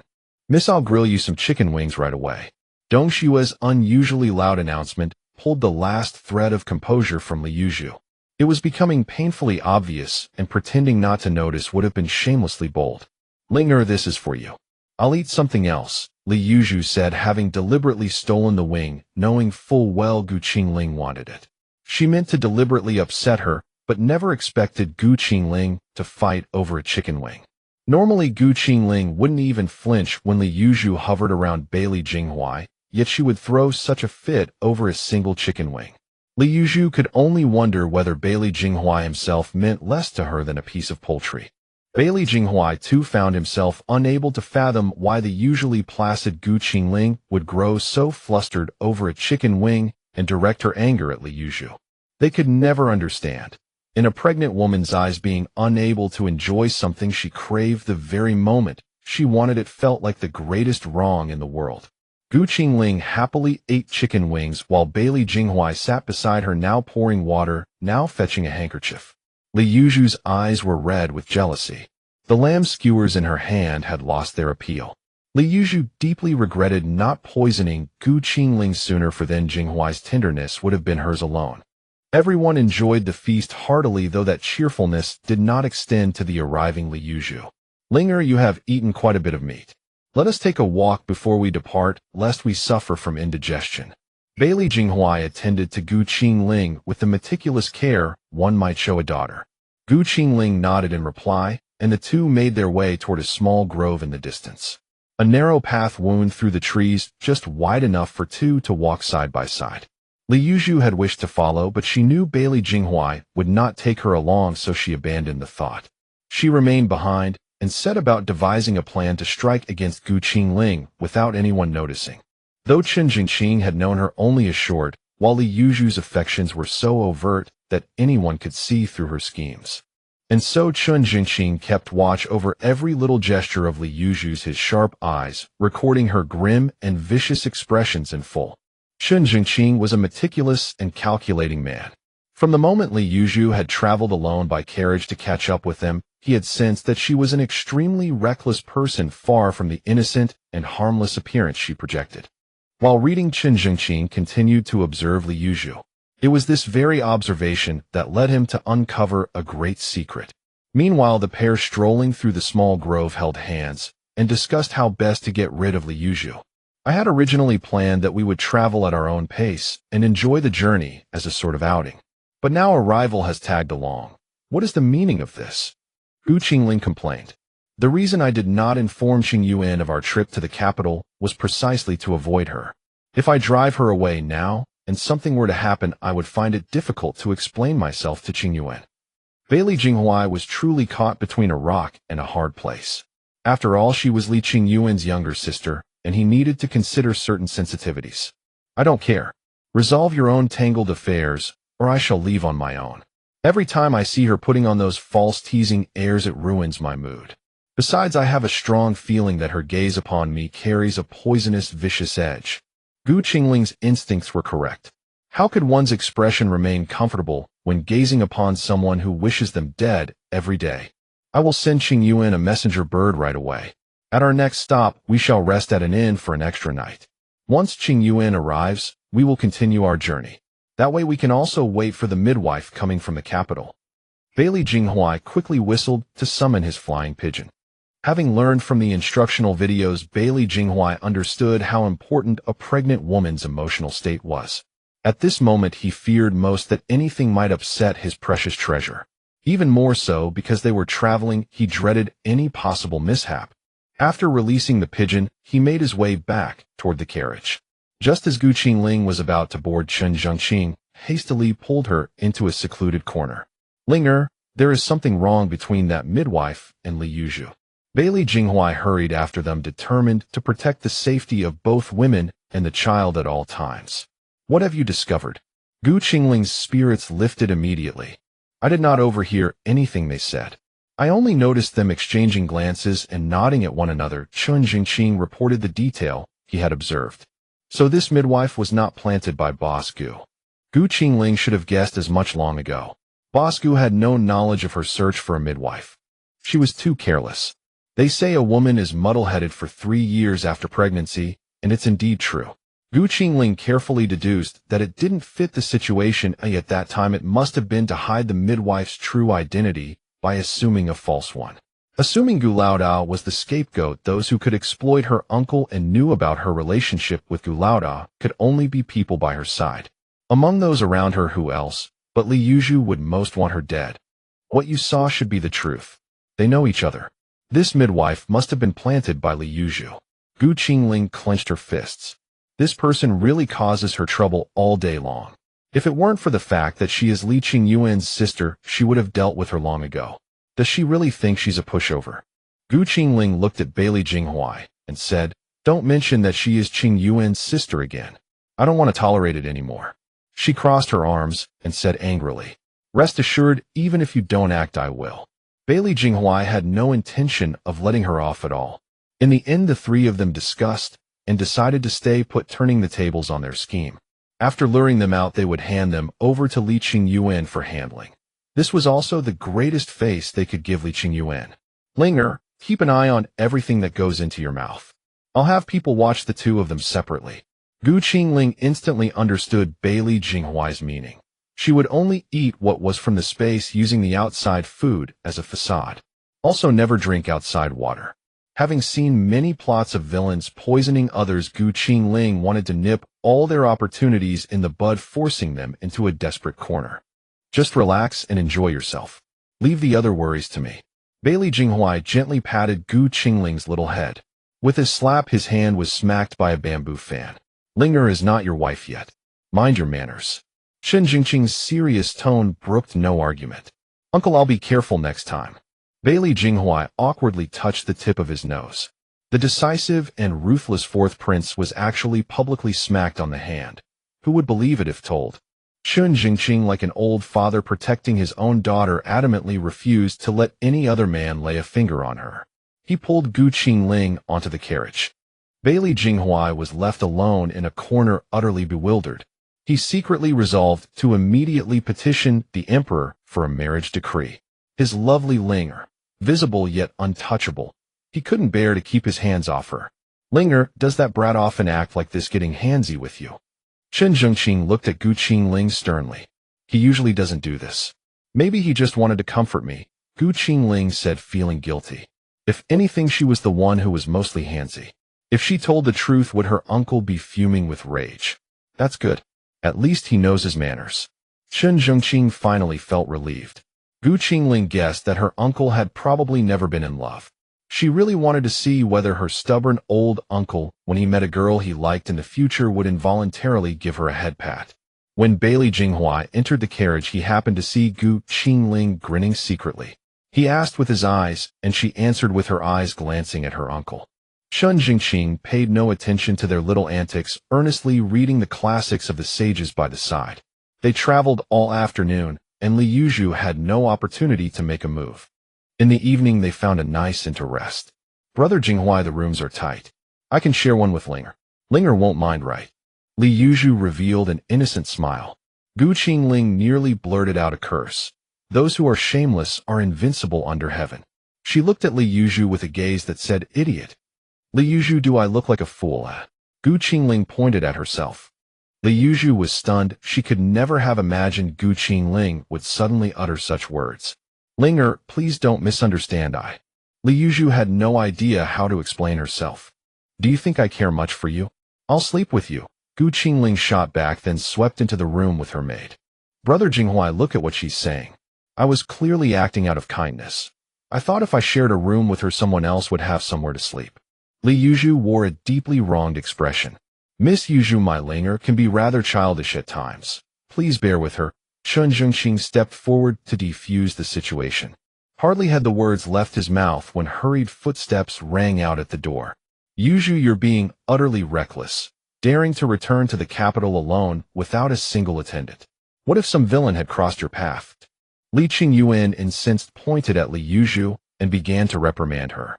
Qingyan, I leave this to you. Settle matters here and come to my room when you're done, Li Jinghuai said as he led the rest of the group back to their quarters. The moment everyone had departed, she turned to her brother. Let me tell you, Gu Qingling is not at all the person you think she is. She's far too skilled at wearing a mask. I've seen her true colors today. The first thing Li Yuzhu did was speak ill of Gu Qingling. I'm talking about you right now. Why are you dragging other people into this? Li Qingyuan, seething with exasperation, could barely restrain himself from grabbing her and giving her a sound beating. He had already been on his way before receiving by Li Jinghuai's messenger pigeon. Upon hearing that Li Yuzhu had chased after him, Li Qingyuan was so furious he wanted to pry open her skull and see what on earth was rattling around inside her head. Li Yuzhu had never seen Li Qingyuan so ferocious and was momentarily frozen in fright. Li Yuzhu, what on earth do you think you're doing? Did following me here somehow serve your wishes? Did everything I said to you previously simply blow past your ears? Li Qingyuan had already resolved to see Li Yuzhu married as soon as possible. At the rate she was going, she would bring ruin upon the Li family sooner or later. Upon my return to the capital this time, I will have grandfather arrange a betrothal for you without delay. With his decision made, Li Qingyuan had no intention of saying more. Brother, I refuse. Even if it means becoming Brother Jinghuai's concubine, I would still agree. I will not marry another. Li Yuzhu stood there with teary eyes, tugging at Li Qingyuan's sleeve and begging. I'm doing this for your own good. If you continue like this, our Li family will be destroyed by your hands sooner or later. Li Qingyuan looked at Li Yuzhu with utter helplessness. He shook off her grasp, abandoned her where she stood, and went to Bai Li Jinghuai's room. Upon entering, he found a midwife kneeling on the ground, the atmosphere heavier than ever before. Will you tell Qingyuan yourself, or shall I? Bai Li Jinghuai's voice betrayed no emotion. Your Excellency, show mercy. It was Manager Gu who ordered me to do this. Spare this old woman. Spares this old woman. Spare this old woman. The midwife kept kowtowing and pleading endlessly. Bai Li Jinghuai remained silent. Li Qingyuan felt that this matter could not possibly be so simple. Knowing Bai Li Jinghuai, well, he would not have specifically summoned him for such a trivial affair. Jinghuai, what's going on? Li Qingyuan's heart trembled. He could not shake the feeling that this was somehow connected to his younger sister. She put this into our food. Bai Li Jinghuai tossed a small packet of powder beside Li Qingyuan. Li Qingyuan opened it and caught a whiff, his face flushing with rage. Clearly this was a secret formula unique to the Li family, one that only a Li clan member could have prepared. Jinghuai, I thank you for your leniency. Hand this over to me. I shall take her back to the capital to answer to grandfather. This matter will surely be settled to your satisfaction. That packet of medicine was a secret concoction exclusive to the Li family. Taken sparingly, it scattered one's focus. Taken in excess, it rendered one foolish and feeble-minded. Li Yuzhu had lost her wits, daring to lay hands on a royal prince. If he did not answer to Bai Li Jinghuai this time, he would truly never be able to face them again. Li Qingyuan ordered Li Yuzhu bound in ropes and shoved into a carriage alongside the midwife, rushing back to the capital through the night. Only now did Li Qingyuan understand why the midwife had evaded him every time. The spy had been right beside him all along. Recalling everything that had recently unfolded, Li Qingyuan grew increasingly alarmed. He had become an unwitting accomplice in harming Gu Qingling. If he had not been so careless as to pass the intelligence to Li Yuzhu, how could things have spiraled this far? Yuzhu, you have truly gone too far this time. Even I cannot shield you anymore. Li Qingyuan's gaze told Li Yuzhu that he had completely abandoned her. Brother, I beg you, please don't tell grandfather. Li Yuzhu wept so uncontrollably she could hardly form words. At this moment, only grandfather can save your life. Do you even realize who you have harmed? Li Qingyuan leaned helplessly against the carriage wall. It is all because your grandfather and I spoiled you, excessively raising you without reverence for heaven or earth, ignorant of the boundaries between ruler and subject. It was already too late for Li Qingyuan to regret. Brother, I was wrong. I will go apologize to Brother Jinghuai. I will beg him. I will beg Gu Qingling. Please untie me, I beg you, please. Li Yuzhu had already lost all coherence in her speech. She knew her grandfather was a man of firm principles. If he discovered what she had done, she would never survive the consequences. Li Qingyuan closed his eyes, refusing to look at Li Yuzhu. After an indefinite amount of time, the carriage fell silent. Li Yuzhu had fainted from exhaustion. Li Qingyuan checked Li Yuzhu and found no grave injury. She had merely fainted from acute emotional distress. He let her remain unconscious. Waking her would only invite further scheming. The priority was reaching the capital safely. Gu Qingling was busy stuffing grapes into her mouth one by one. Do you think those cries we heard meant they went ahead and acted? Gu Qingling was terribly anxious. She desperately wanted to know whether the midwife would crack and implicate Li Yuzhu. Miss, it is far too late. Please stop grazing and rest early. We shall know by morning. Dong Shui swiftly snatched the fruit plate from her hands. Gu Qingling refrained from producing more fruit in front of her, wearing a deeply aggrieved expression. I don't know what has come over me. Lately I've been craving food constantly, and I always feel ravenous. Miss, you are with child? This is entirely natural. It is almost time to rest, and eating so much water-rich food now will only keep you awake. Dong Shui coaxed her in the tone one might use on a wayward child. Tap, tap, tap. I'll answer the door. Dong Shui rose and went to open it. Glancing at Bai Li Jinghuai at the doorway, she said, Miss Master Jinghuai has arrived. I shall ask the innkeeper to fetch some hot water. Dong Shui exited the room, giving the two of them a moment alone. Prepare hot water for my room as well, Bai Li Jinghuai instructed. Dong Shui obeyed and departed to make arrangements. I heard crying. Did they go ahead and act? Gu Qingling's eyes sparkled with curiosity. She continued shoving grapes into her mouth, casually offering one to Bai Li Jinghuai as well. Bai Li Jinghuai naturally took the fruit plate from her, having evidently overheard their earlier conversation. They acted. The midwife was given the Li family's exclusive secret drug. She confessed without even needing interrogation. Bai Li Jinghuai captured both her hands, keenly afraid she would pluck more fruit from her spatial pouch. How do you know that drug belongs to the Li family?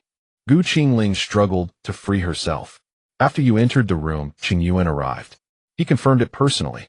They have already departed and the road ahead will be clear for us. With a sudden tug, Bai Li Jinghuai pulled her onto his lap, settling her into his arms. Li Yuzhu is foolish beyond belief, Gu Qingling muttered. She could not fathom that Li Yuzhu would make such a glaring error. She isn't foolish, she's certain that no one could identify the Li family's secret medicine. Without Qing Yuan to confirm it, no one would ever guess. We'd have to resort to schemes to make the midwife claim Qing Yuan arrived, which would save quite a bit of time. Bai Li Jinghuai hadn't expected things to go so smoothly. Gu Qingling understood. Very well, I'll stop eating. Put me down. If I truly want it, I'll eat it in secret after you return to your room. No one will know. Gu Qingling also knew that eating too much would mean waking up repeatedly at night to use the restroom, which was quite painful. That simply won't do. I need to keep an eye on you. I'll sleep with you tonight. Bai Li Jinghuai shamelessly insisted. Gu Qingling flashed an enchanting smile. Are you sure?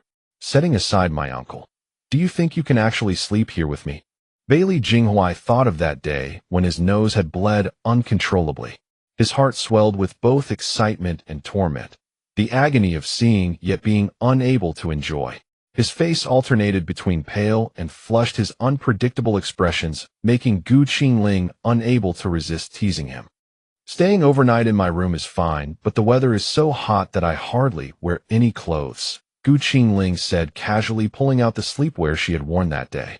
You're never allowed to wear that garment again. Bai Li Jinghuai turned his head away, unwilling to let it stir memories. Then I'll wear this one. Gu Qingling produced another piece of sleepwear made of even less fabric. Bai Li Jinghuai gazed at the silky crimson garment before him, held together by only two thin straps, and stood frozen. Gradually the air grew thick with an unspoken intensity. He stepped forward and seized her wrist. You little vixen, seducing me until I'm completely hooked. If you don't relieve my craving today, this isn't over between us. Gu Qingling found herself lifted entirely off the ground in Bai Li Jinghuai's arms. Jinghuai, be careful of the baby. Stop fooling around. Put me down. Gu Qingling was genuinely nervous now. Now you're frightened. What were you thinking just then? Bai Li Jinghuai gazed at her with narrowed, mischievous eyes. Don't get carried away. I'm only joking with you. Seeing that look in his eyes, Gu Qingling knew he was already plotting something wicked.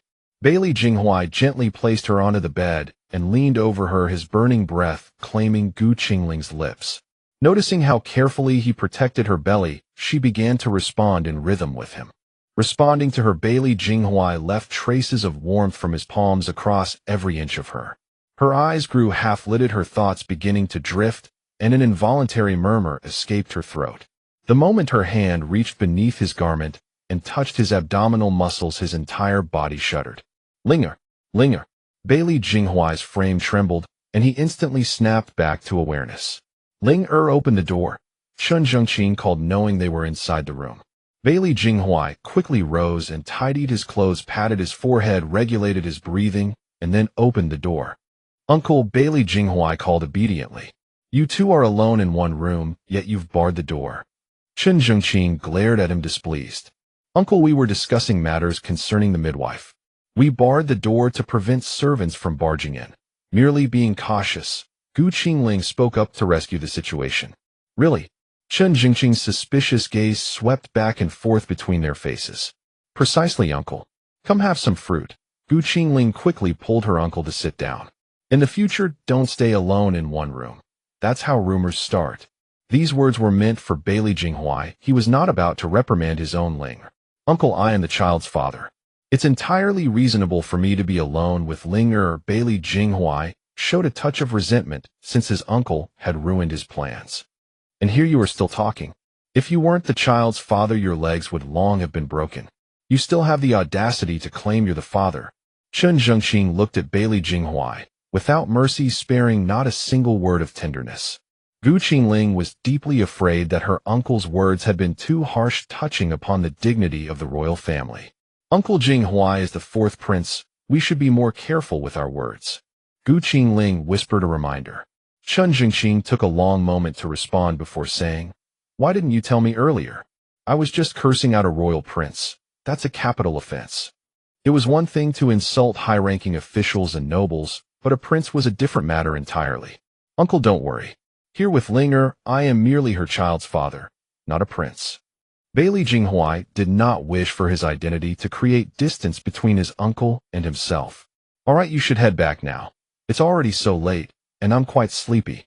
Qingling had no desire to linger on this matter and quickly issued her dismissal.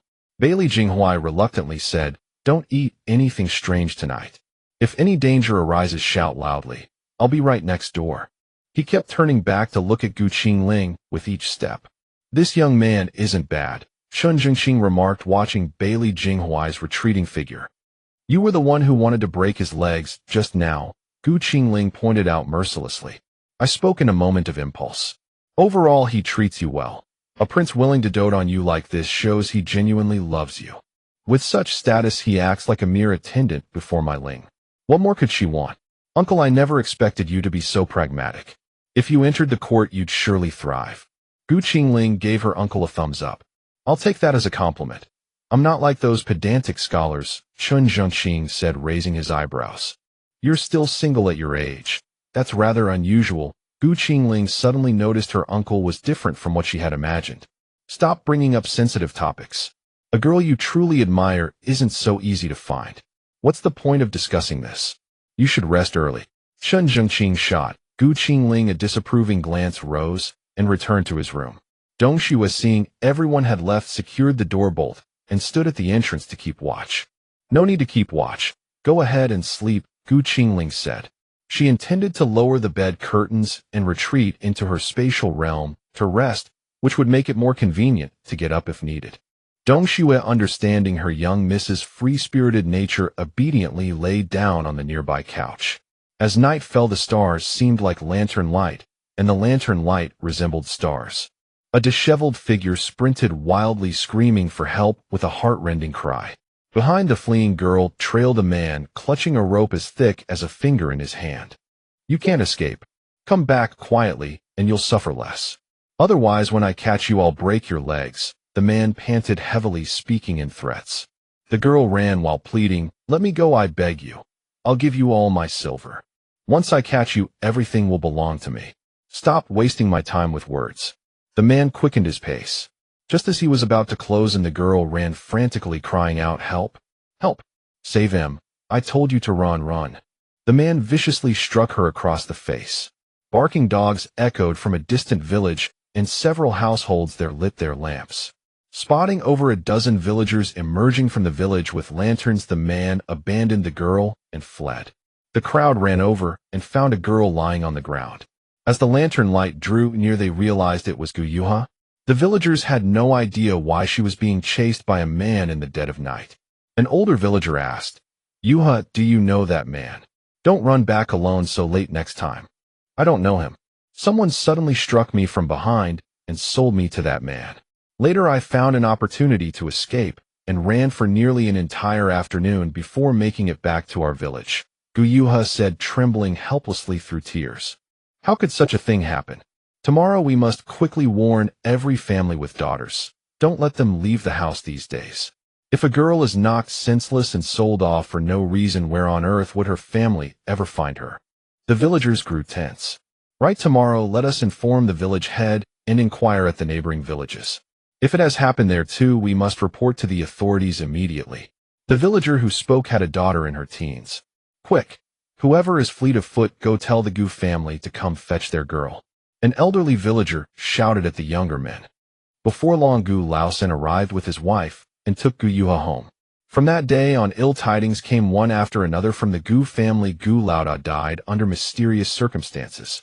The case involving Gu Laosi was abruptly closed as well. The wonton stall owner and Gu Laosi were each given 100 strokes of the cane and then set free. After the beating, Gu Laosi's legs were completely ruined and he would spend the rest of his days bedridden. Old Madame Gu not only had to attend to Gu Laosi's every bodily need, but was also tormented by his twisted mentality until she was worn down beyond all recognition. After that ordeal, the pastry shop called off Gu Yuha's engagement. Since she was the only girl among the abducted to have been sold, the authorities gave her case little weight, and the matter quietly faded away. The Gu family's misfortunes came in an unbroken string. The villagers all said it was retribution. After all, they had been so cruel and heartless to the second branch before. Gu Qingling, of course, had long known that these things would happen, for all of them were the work of her child's father. The party traveled in fits and starts, taking a leisurely 5 days to reach the capital. Gu Qingling drew back the carriage curtain and gazed at the capital's sights. The capital is truly different. So many people, and the buildings are far more imposing. Gu Qingling pretended it was her first time in the city. Bailey Jinghuai shot her a look that said, "There she goes acting again," but Gu Qingling pretended not to see it. The capital streets were comparatively broad and clean, with far fewer potholes, and the common folk were all neatly and properly dressed. The shops were many and varied, and the crowds were noticeably larger. Bailey Jinghuai finally felt his heart settle back into place. Now that they were in the capital, he no longer had to worry about Gu Qingling going into labor at any moment. "Ling, how does your belly feel?" Bailey Jinghuai fixed his gaze on Gu Qingling's belly. "I'm perfectly fine, no sensation at all." Gu Qingling herself had not expected to be able to carry the child all the way to full term. The moment the words fell, the carriage arrived at Prince Jin's mansion. A servant hurriedly dismounted and knocked at the gate. "Ling, let us rest first. Tomorrow we will go to see the emperor." Bailey Jinghuai instinctively reached out to take Gu Qingling's hand, but seeing Chun Zhengqing sitting there, he obediently drew his hand back. Chun Zhengqing hurried down from the carriage, out of sight, out of mind. Along the way, he had grown numb to Bailey Jinghuai's little gestures. Whether it was holding her hand or patting her head, he had come to accept them. He would never admit that he had yielded only because Bailey Jinghuai was an imperial prince. Never. When the group dismounted and reached the mansion gate, all the servants came out to welcome them. "We humbly welcome Prince Jin home." The servants knelt and chorused in unison. It was Gu Qingling's first encounter with the aura of imperial nobility, and the sheer visual impact was no small shock. Bailey Jinghuai noticed Gu Qingling's unease and quickly stepped forward to support her. Gu Qingling turned her head and whispered, "Where I come from, all this kneeling is not the custom. I'm rather unused to it." Bailey Jinghuai carefully supported Gu Qingling as they entered the courtyard. The servants of Prince Jin looked as though they had seen a ghost.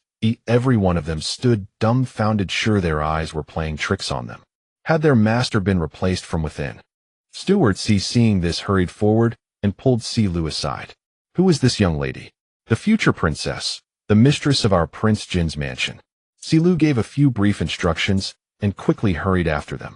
Steward Si was shrewd and perceptive, swiftly gathering the servants. "The young lady the prince brought back is our future mistress. All of you be mindful."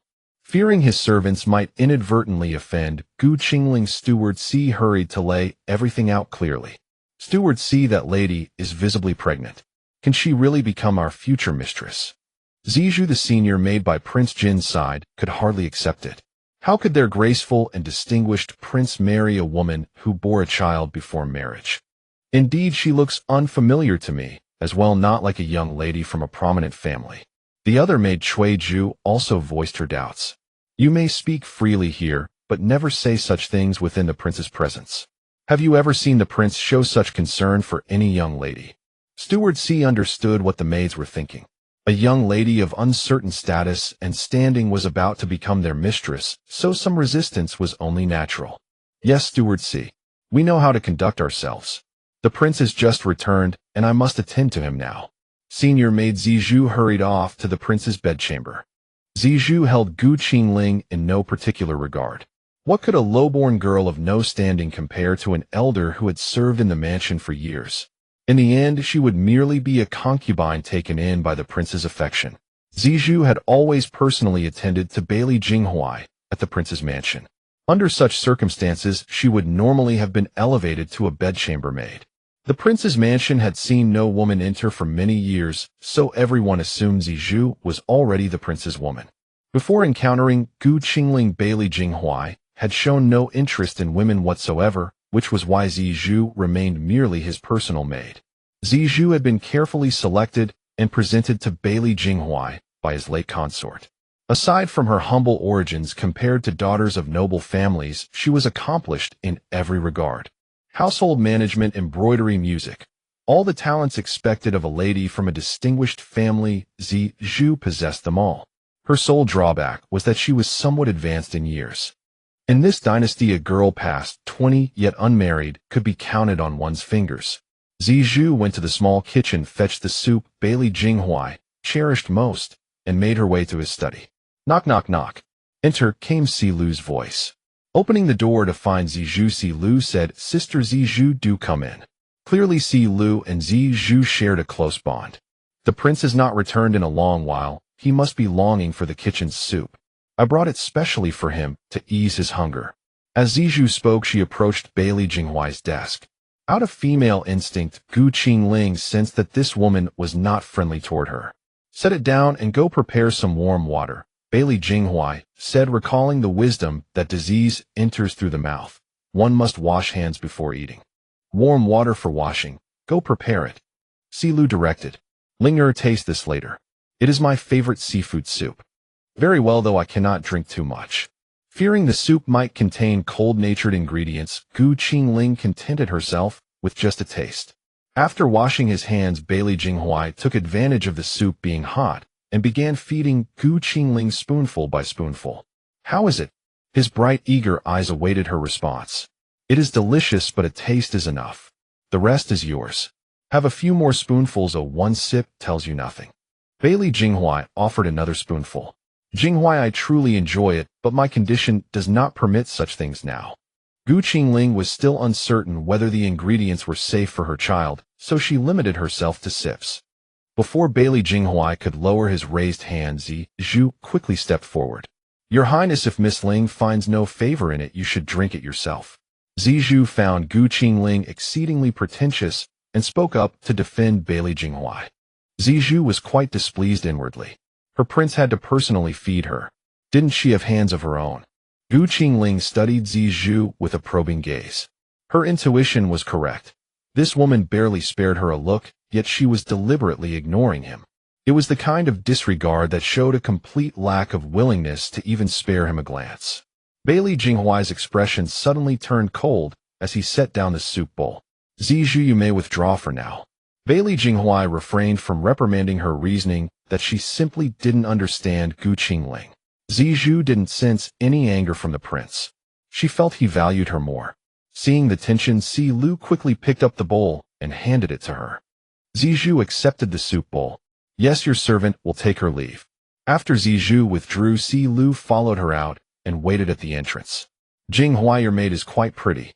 "It's a pity she's just a servant," Qingling said sarcastically. "She does have some beauty to her." Bailey Jinghuai raised his eyebrows. This girl was being mischievous again. "Sigh, I never expected so many beauties around you. Should I really have come to the capital?" Qingling cast a sorrowful glance and sighed. "Linger, don't overthink it. She's just a servant maid. If she offends your eyes, I'll dismiss her." Bailey Jinghuai didn't dare to continue the joke any further. The video said pregnant women's emotions tended to be unstable and needed timely guidance, so essentially just coax her.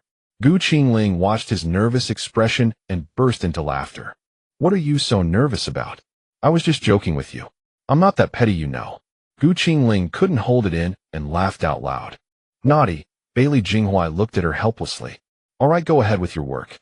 I'll rest for a while." Qingling saw the pile of letters on his desk, urging him to attend to official matters. Qingling saw Bailey Jinghuai had many things to attend to, so she entered her space to sleep. As dinner time approached, inside the Prince Mansion's kitchen, Zizhu was arranging the evening meal. "Miss Zizhu, does the young lady the prince brought today have any dietary restrictions?" The kitchen supervisor asked with a flattering smile. "Just prepare according to the prince's usual preferences." Zizhu's expression was cold, revealing no emotion. Very well. The kitchen supervisor understood. Sister Zizhu, what rank do you think the young lady the prince brought back will receive? Ju asked quietly beside her. How would I know? But I found that young lady quite willful. In Zizhu's eyes, Bailey Jinghuai was her master, and even the princess wouldn't dare to be so arrogant before him. Then I guess this young lady won't stay at the prince mansion for long. Ju had an expression like she was looking forward to a good show. I'm thinking the same. You don't know, when I just delivered the soup the prince was personally feeding her, and she refused to drink it. This behavior completely overturned her understanding of the prince's character. What did you say? The prince personally feeding her soup. What kind of spell did she cast on him? Ju's face showed shock. She must have some scheme. She's pregnant, and can still bewitch our prince so completely. Zizhu looked down on Qingling's status, but she also didn't dare to underestimate her. I heard there's a tribe in the southern regions who can cast curses. Those who are cursed obey the caster completely. Could our prince? Ju, this little girl knew quite a bit. Don't speak nonsense. So many people died because of this back then. Don't mention it again. Zizhu's face showed terror as she warned Ju. Because her mother had been involved in that witchcraft incident back then, resulting in her entire family being executed. She was the only survivor from her family. Ju noticed that Zizhu's face turned extremely grim when she heard about curses. Linger, Bailey Jinghuai called out to her from outside the space. Qingling flashed out with a smile. Have you finished your work? Come, let us go eat. Bailey Jinghuai affectionately took Qingling by the hand and led her to the dining hall. Dinner proceeded in perfect harmony with no discord over differing taste preferences. Qingling remained entirely unaware of the subtle schemes Zizhu had devised. As the saying goes, do not attempt to play tricks before me, for I may never even notice them. Linger, we must find a residence as soon as possible. Remaining in the prince's mansion indefinitely is not ideal, Qian Zhengqing remarked during their post-dinner walk. Jinghuai will take me to present myself to the emperor tomorrow, and upon our return, we will make arrangements. Qingling also found the prince's mansion too constrained and restrictive. Agreed. Until the wedding, we should minimize our stay here. It would draw improper scrutiny. Having spent the afternoon at the mansion, Qingzhengqing had already sensed the attendant's subtle disrespect toward Linger. Uncle, staying a few more days will not cause trouble. After all, you have only just arrived in the capital, Bailey Jinghuai said, sensing the unspoken implications in his uncle's words. Linger is accustomed to freedom, and the prince's mansion is bound by rigid protocols. I do not wish others to deem us uncultured. Qingzhengqing's meaning was clear and unambiguous. Bailey Jinghuai understood the layered implications and turned his gaze to Si Lu silently, demanding an explanation. Si Lu kept his head lowered, too fearful to speak. Indeed. Jinghuai, please inquire about any fine residences nearby. In her previous life, Qingling had harbored a deep fixation on owning properties, believing that residences brought her a sense of security.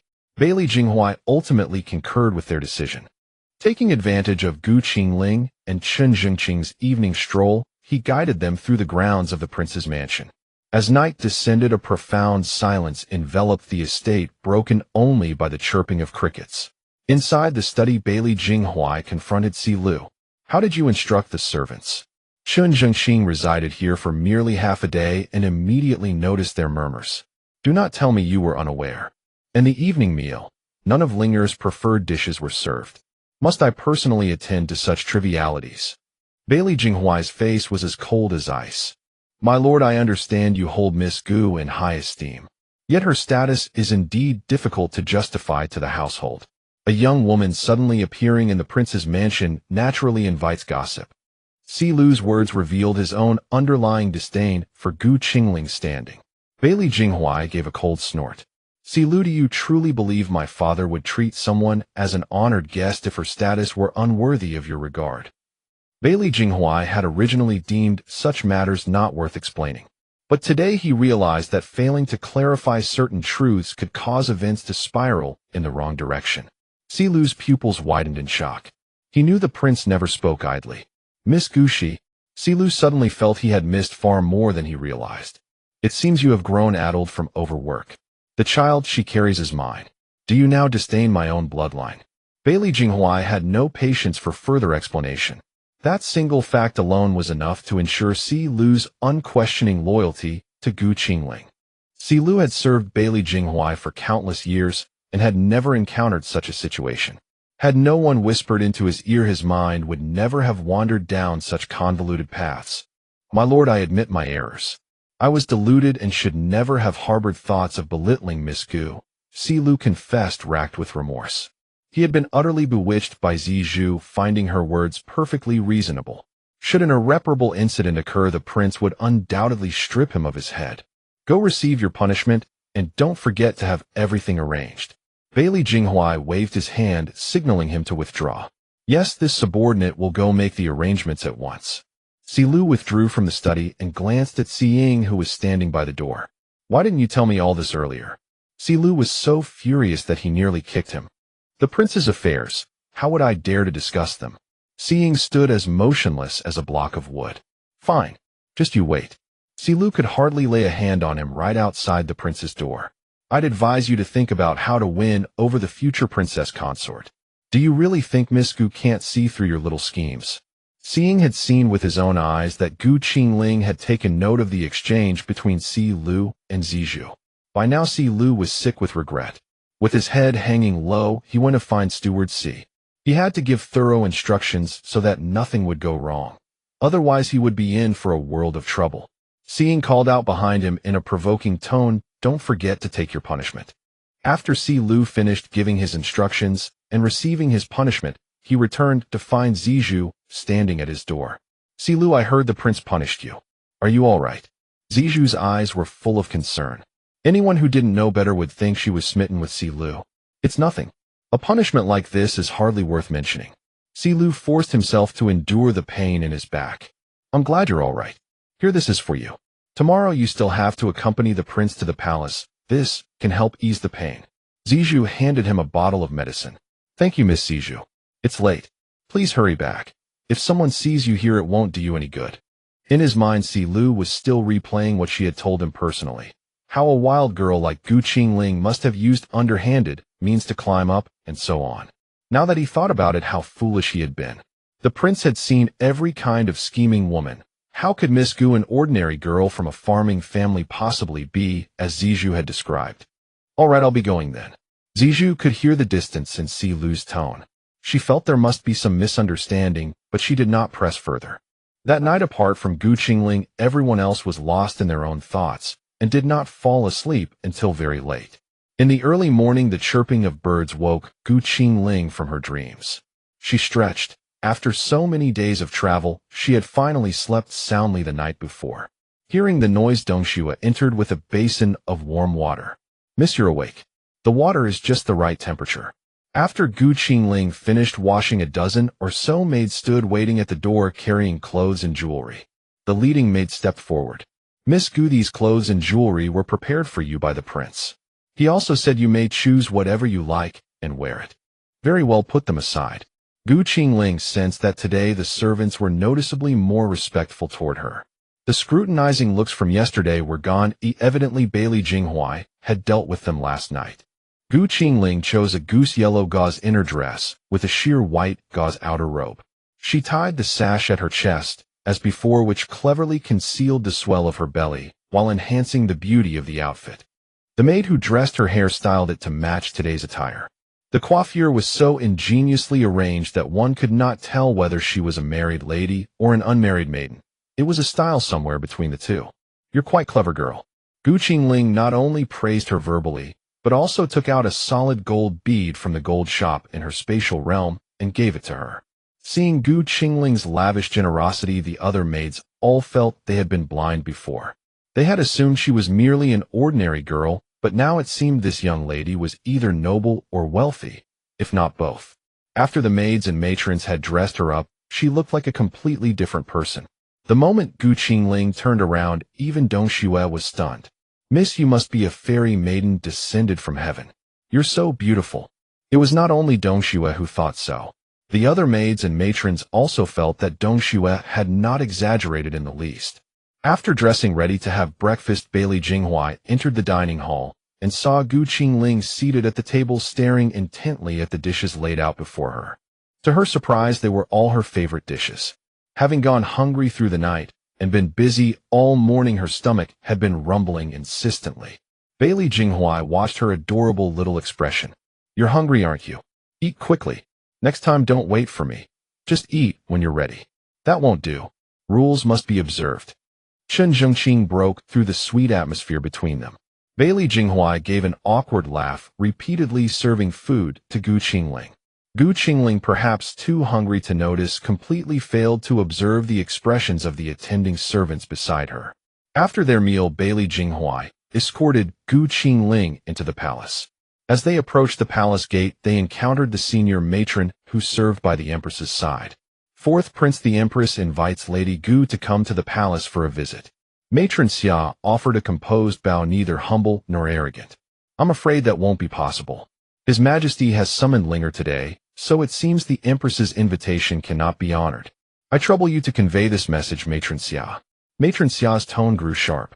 "Fourth Prince, the court has always held that women may not enter the inner chambers without cause. To claim His Majesty's summons as the reason seems rather thin." Matron Xia's manner grew even less cordial. "Huh? Does a mere servant intend to rise above their master?" Bailey Jinghuai's gaze turned merciless. This empress had grown accustomed to bullying others, and even her attendants had learned to mimic her tyrannical ways. "Jinghuai, I do not know the empress. Why does she wish to see me?" Qingling asked, wondering what schemes the empress might harbor. "The empress desires your presence. Consider it a blessing from your past life's merit. Yet you respond with such disrespect. I fear your days of favor are numbered."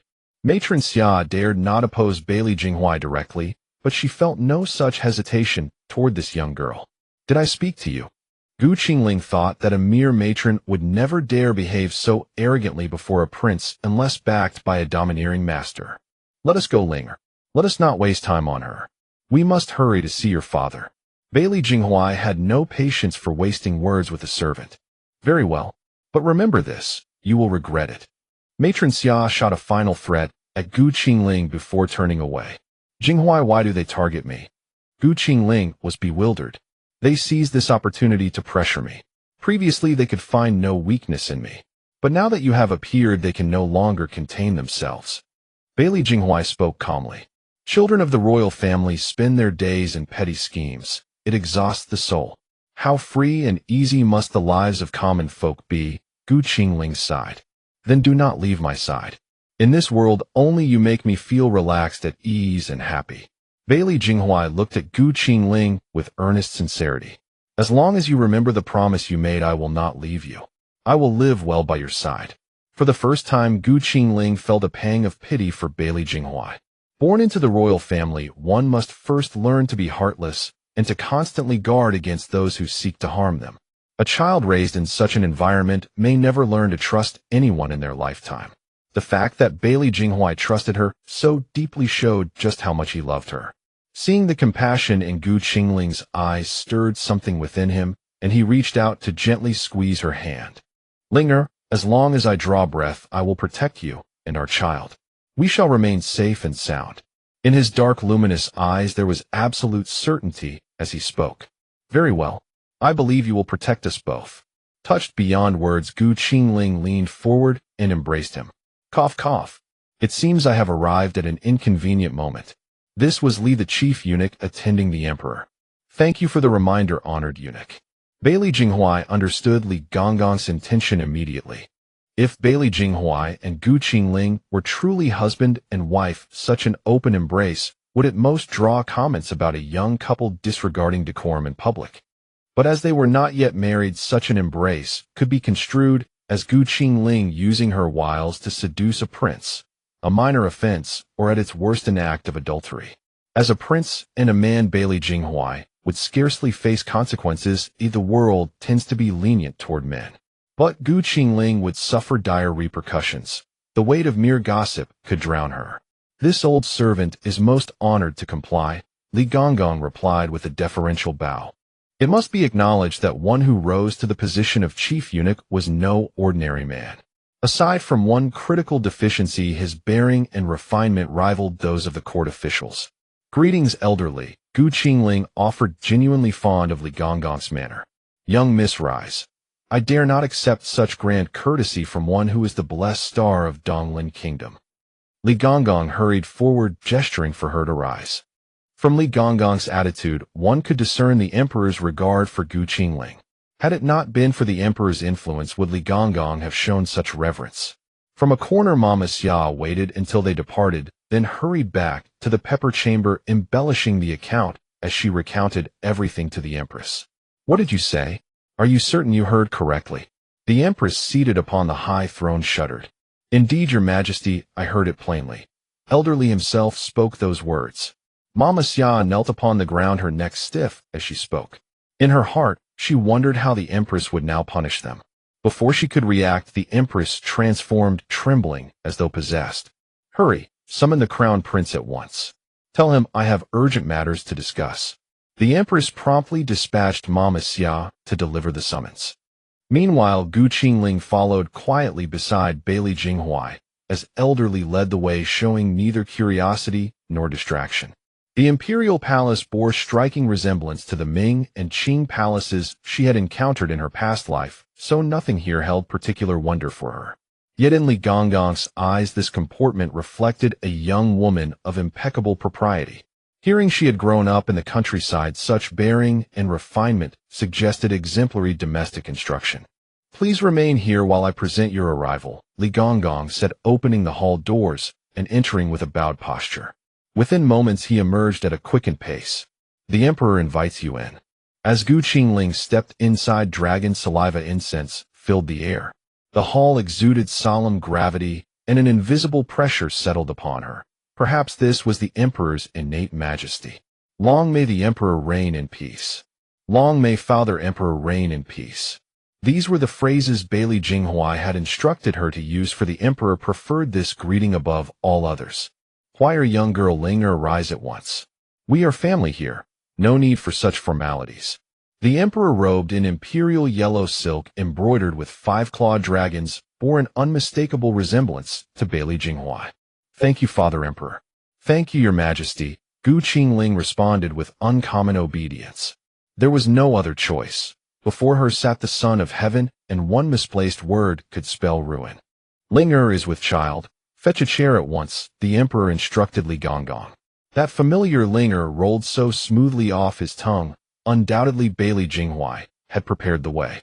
Father Emperor, you truly dote on your future daughter-in-law, Bailey Jinghuai murmured with faint reproach. Ha ha, you audacious boy. Standing or sitting, it makes no difference. The emperor caught the undertone of his son's remark. Gu Qingling observed that the rapport between father and son was remarkably ordinary, indistinguishable from any common familial dynamic. Linger, I've been told you enjoy tasting various fruits. The imperial kitchen has prepared selections for you. Do try them and see if they please your palate. The scene mirrored perfectly the moment a son brings his girlfriend home for the first time. Eunuch promptly had several plates of fruit set before her: grapes, cherries, and lychees, all her beloved favorites. Gu Qingling glanced at Bailey Jinghuai. All of it came from me. Those past few days I was constantly by the emperor's side. He knows everything about you now. Bailey Jinghuai rubbed his nose.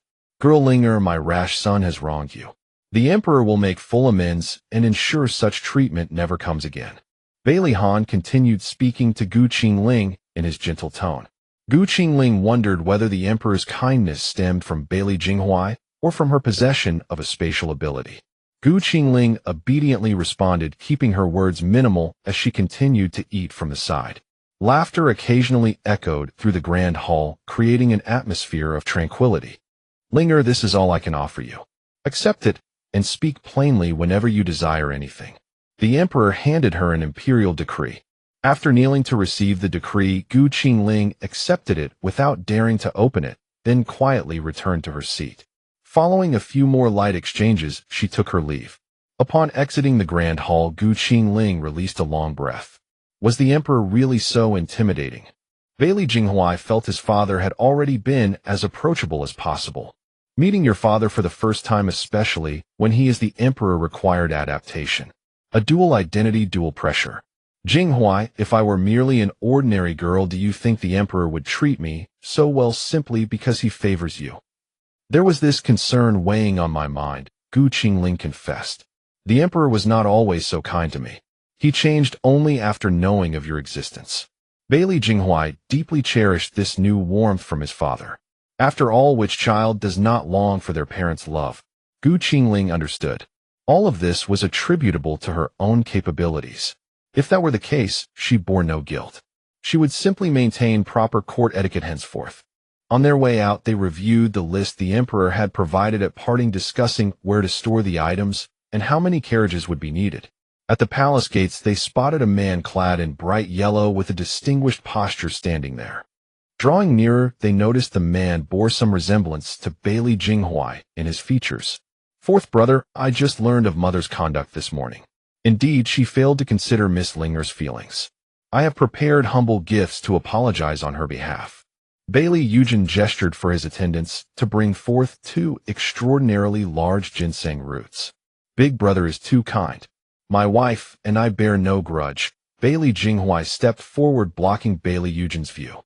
Moved by male instinct, he perceived a hungry greed in Bailey Eugen's gaze toward Gu Qingling. Furthermore, Miss Ling is my consort. I ask that you extinguish such thoughts. Bailey Jinghuai issued his warning. Bailey Eugen smiled confidently. A fine bird chooses the best tree. Given Miss Ling's status, if you cannot bring yourself to dislike her pregnancy, how could I possibly care about her past? Gu Qingling nearly laughed at Bailey Eugen's words. Where did he get such confidence, thinking himself a desirable catch? One could hardly blame their rivalry. With a lucky star having descended, which prince would not be envious? Gu Qingling, listening from the side, grew truly angered by the implication that Bailey Jinghuai could accept her pregnancy. First prince, what do you mean by that? Gu Qingling moved around Bailey Jinghuai to confront Bailey Eugen directly. Bailey Eugen looked at her with an expression that seemed to say, "Oh, the little one has quite the spirit.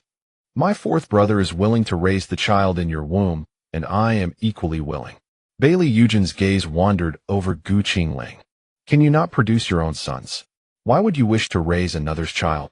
Gu Qingling rolled her eyes at Bailey Eugen.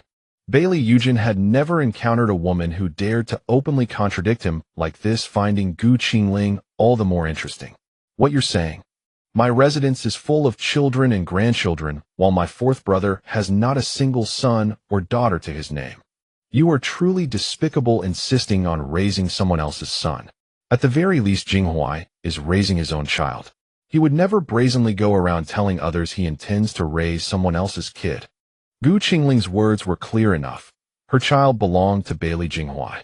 Gu Qingling's scolding left Bailey Eugen dumbfounded. In all his years, no one had ever dared to curse at him to his face. If not for his mother, he would never have bothered to sully his dignity bringing gifts. You are nothing but a vulgar street shrew. Is this the consort your fourth brother treasures so dearly? So trivial indeed. As a man, he could not bring himself to strike a woman, yet he trembled with fury throughout his entire body. First prince, every word Linger speaks is in my defense. It pleases my ears immensely. Bailey Jinghuai flashed a wicked smile at him. Unable to win the verbal confrontation, Bailey Eugen flicked his sleeves and turned to leave. Wait. Take your 2 worthless ginseng roots away. We have abundance of this at home. We've grown weary of eating it. Gu Qingling crossed her arms, speaking with undisguised disdain. Humph. Bailey Eugen snorted in final defiance, refusing to utter another word to Gu Qingling. After the first prince departed, word simultaneously reached both the empress and the emperor that he had been publicly rebuked by Gu Qingling at the palace gates. Hearing the report, the emperor felt relieved. As long as Gu Qingling had not suffered any mistreatment, that was what mattered. They could not let the blessing of their Donglin kingdom suffer any grievance. But at the empress's residence, the scene was altogether different. The empress was so furious she nearly smashed her bracelet against the table. That audacious Gu Qingling. She has no notion of heaven or earth. It seems I have been too lenient with her. The empress's eyes gleamed with sharp, icy malice, desperate to deal with Gu Qingling right then and there. What blessing! She was the empress, and her son was the legitimate heir. Without Gu Qingling, he could still ascend the throne without question. Before even a stick of incense had burned down, the entire imperial palace had heard that Bailey Jinghuai's future consort had scolded the first prince. The news spread like wings across the capital, and soon everyone knew. Bailey Jinghuai's future wife was a fearsome shrew. After a lavish feast at the Fumin Pavilion in the capital, Qingling and Bailey Jinghuai set out to inspect the mansion the emperor had granted her. Since the suburban estate was too far and inconvenient for her current condition, they examined only the city residence. As soon as they arrived at the courtyard entrance, she noticed that this mansion's architecture differed noticeably from other residences. Bailey Jinghuai pondered for a moment before speaking. This estate was renovated by the most favored princess of the previous dynasty. Countless officials at court have covetous eyes on this residence, yet our father has never yielded. Not a single person has received it. It does not appear particularly remarkable, merely a different architectural style, Qingling said, unable to discern any deeper significance. This mansion was arranged by the most renowned feng shui master of the previous dynasty, with a four-seasons peach blossom formation. Legend has it that once inside these gates, the interior enjoys eternal spring. Those who live here long-term will enjoy longevity and remain free from illness. Bailey Jinghuai explained, unsure whether Qingling's residing here would bring fortune or calamity. With so many eyes fixated on this mansion, and so many consumed by envy, Qingling faced additional layers of danger. Fortune and misfortune are intertwined. Such an exquisite residence bestowed upon me by your admirable father must inevitably invite considerable controversy. I believe Father Emperor's decision to grant you this mansion surely carries his own purpose. Let us wait and see what unfolds. What followed proved exactly as Bailey Jinghuai had foreseen. After a few knocks on the door, a young boy came out. "Are you two the new masters of this residence?" he asked cautiously. He had known since last night that the house had been granted to a young lady. "That's right." Qingling showed the title deed to the boy. At the sight of it, the boy hastily pushed open the main gate and let them in. The moment they stepped through the gate, Qingling caught the faint fragrance of peach blossoms, followed by a wave of refreshing coolness. The temperature inside the residence was far more pleasant than the air outside. It was neither dry nor stifling. The moisture in the air was so comfortable that there was not the slightest clammy feeling. "The air here, don't you find it very familiar?" Qingling was not quite certain of her own judgment. "You mean the canyon? I find it very similar as well." As a martial artist, Bailey Jinghuai had keener senses than ordinary people. Could the canyon and this residence have been created by the same person? Qingling felt it was exactly as she had guessed. It's possible. The canyon is so much larger than this house. Would it be even more beneficial to the body? Bailey Jinghuai suddenly grew excited. "Your guess should be right. My mother's health, my father's leg, and my own body have all improved greatly." The more Qingling thought about it, the more plausible it seemed. They had only stayed in the canyon for a month and already seen such obvious effects. If they lived there for decades, wouldn't they ascend and become immortals? Bailey Jinghuai bent down and leaned close. "Don't mention this to anyone. From now on, we'll go to the canyon and stay for a while every year." Bailey Jinghuai's face was almost pressed against Qingling's. Her eyes widened. "Why don't you just climb on top of me and say it?" Bailey Jinghuai acted shamelessly, resting his head on Qingling's shoulder. "Then why don't we go somewhere else?" "Bailey Jinghuai, are you ever going to stop? Aren't you afraid someone will see us?" Qingling was so angry that she reached out and twisted Bailey Jinghuai's ear. Linger, I won't tease you anymore. There's only one page boy in this residence, and he's gone to fetch the carriage. He can't see us." Bailey Jinghuai rubbed his ear with a wronged expression. "What about seeing? Are you treating seeing as decoration?" Qingling said, hands on her hips. Seeing, hidden in the shadows, was singled out. He looked up at the sky with an expression that said, "I saw nothing. It has nothing to do with me. They wouldn't dare look. If they did, I'd gouge out their eyes." Bailey Jinghuai reached out and put his arm around Qingling's shoulder. "For the sake of a long life, it seems I'll have to move from the prince's mansion into your place. I, a dignified prince, never thought I'd end up marrying into the bride's family." Bailey Jinghuai sighed with feigned helplessness. "What? I, this young lady, am keeping you, and you still dare to object?" Qingling played along and kept their banter going. "What can I do? It's just my luck to be fond of you." He looked as if he had been hopelessly poisoned by Qingling. If it weren't for your skill in that particular area, you wouldn't even have the chance to marry into the family. Perform well. Qingling raised an eyebrow seductively, and matching the gesture bit her lip. Bailey Jinghuai was stirred by her action and instantly froze, unable to move. He was dazed for a long while, then his expression suddenly turned serious and tense. Who taught you that? Did you have a man over there? Bailey Jinghuai quickly grabbed Qingling's wrist and asked cautiously. The question caught Qingling off guard, and she was stunned for a moment. Bailey Jinghuai then wore a heartbroken expression and gently let go of Qingling's hand. Bailey Jinghuai was tormented by his insecurities. He suddenly detested the person he had become. When it came to Qingling, his emotions were entirely beyond his control. Before coming here, I had never been in a relationship. These are all things I learned from watching TV dramas, Qingling said irritably. Bailey Jinghuai didn't understand what she meant, but he understood the word single. You wouldn't lie to me, would you, Ling? His pitiful little expression was almost unbearable to watch. I wouldn't deceive you. I've told you my entire origin story. Why would I lie to you? Qingling couldn't bear to tease him further upon seeing his vulnerable gaze. She realized that Bailey Jinghuai loved her far more than she had ever imagined. Only someone deeply in love would exhibit such anxious apprehension and those terrified eyes, so afraid of being abandoned. You're not allowed to leave me. Ever since you told me about your past, this dreadful thought has plagued my heart. The fear that one day you might suddenly disappear. How can you think such things? If I were to disappear. At that moment, Qingling realized that Bailey Jinghuai was fundamentally a man crippled by insecurity. Don't speak such nonsense. Even if you disappeared that day, I'd find you in death itself. Bailey Jinghuai quickly covered her mouth with his hand, preventing her from continuing.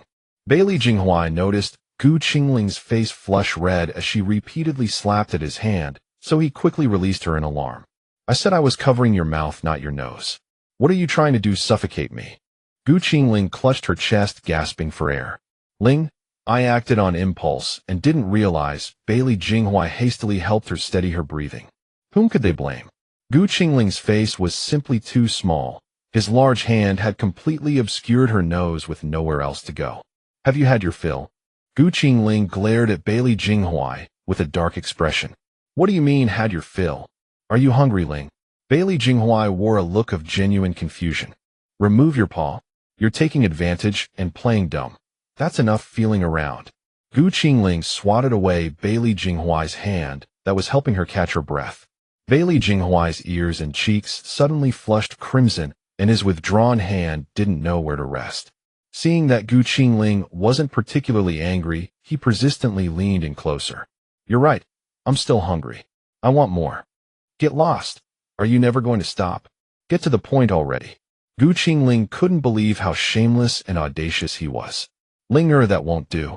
Let's focus on serious business after you've given birth. Right now you're limited in what you can do. Are you certain you want to keep playing around with me like this? Qingling flashed a mischievous grin, plotting to teach him a lesson. He hadn't expected this annoying fellow to be so smooth-talking. Men really don't need to learn these things. They're born knowing them. Linger, look at those peach trees in the courtyard. How lush they're growing. Bailey Jinghuai knew that when it came to making moves, he stood no chance against Qingling. To avoid another nosebleed, he quickly changed the subject. Be well-behaved next time. Qingling had noticed those peach trees the moment she entered. They were thriving almost excessively. Behind her back, Bailey Jinghuai muttered softly, just wait until after you've given birth. I'll deal with you then. Speak up, Qingling said, unable to make out his murmurs. With his hands behind his back, Bailey Jinghuai began inspecting the area. The place was reasonably clean, but the courtyard felt empty and lacked any sense of liveliness. I'll send you several servants later, Bailey Jinghuai offered. He genuinely didn't dare provoke this pregnant mistress. He was thoroughly cowed by her. Si Lu, standing in the distance, felt as though he were about to weep. His master had reduced him to such a wretched state. Was this truly the same Prince Jean who had been ruthless on the battlefield? Could someone tell him whether he was hallucinating just now? Bailey Jinghuai noticed Si Lu's abnormal behavior and shot him a withering glare from afar. Startled, Si Lu quickly composed himself and reverted to his usual cold demeanor. Qingling suddenly felt her stomach tighten, experiencing a slight contraction. Jinghua, my stomach feels uncomfortable and a bit painful. Then she felt another dragging pain. Hearing her stomach ache, Bailey Jinghua grew flustered and rushed to her side. Bear with it for now. Let us return to the prince's mansion first. He lifted Qingling into his arms horizontally. Please set me down first. It is only a little pain, likely the contractions beginning. Do not be so nervous. Having watched videos about childbirth, Qingling understood the situation and was not nearly as panicked inside. Bailey Jinghua was so frightened that he did not know what to do. All the knowledge he had studied in his mind had been completely forgotten at this moment. First, have Si Lu go inform the midwife and the maids in the mansion to come over and also notify Qingyuan. After all, we trust his medical skills. Qingling calmly laid out her instructions. Are you sure you are fine right now? Bailey Jinghua looked at her seriously. Are you foolish? This is our first child. Giving birth tonight would be considered early. Since I have not yet experienced frequent contractions, there is no rush. The intense wave of stomachache Qingling was experiencing had subsided. She took out her phone and began timing the intervals. After giving his instructions, Bailey Jinghua hurried back to stay by her side, his hands trembling with nervousness. He was already this anxious before the birth. She wondered how he would behave when Qingling actually went into labor. Ling, do not be afraid. I will accompany you. If your stomach hurts, hold on to my hand. A nervous sweat began to bead on Bailey Jinghua's handsome face. Meanwhile, Qingling continuously pulled out items from her spatial storage. Things for the infant and for the mother, gathering plenty of each category. Do not be nervous. You are making me tense as well. The one actually giving birth had to comfort Bailey Jinghua instead. While offering words of comfort, she kept taking out daily necessities, mattresses, quilts, toiletries. She intended to gather all available supplies before the others arrived. I will move in here tonight.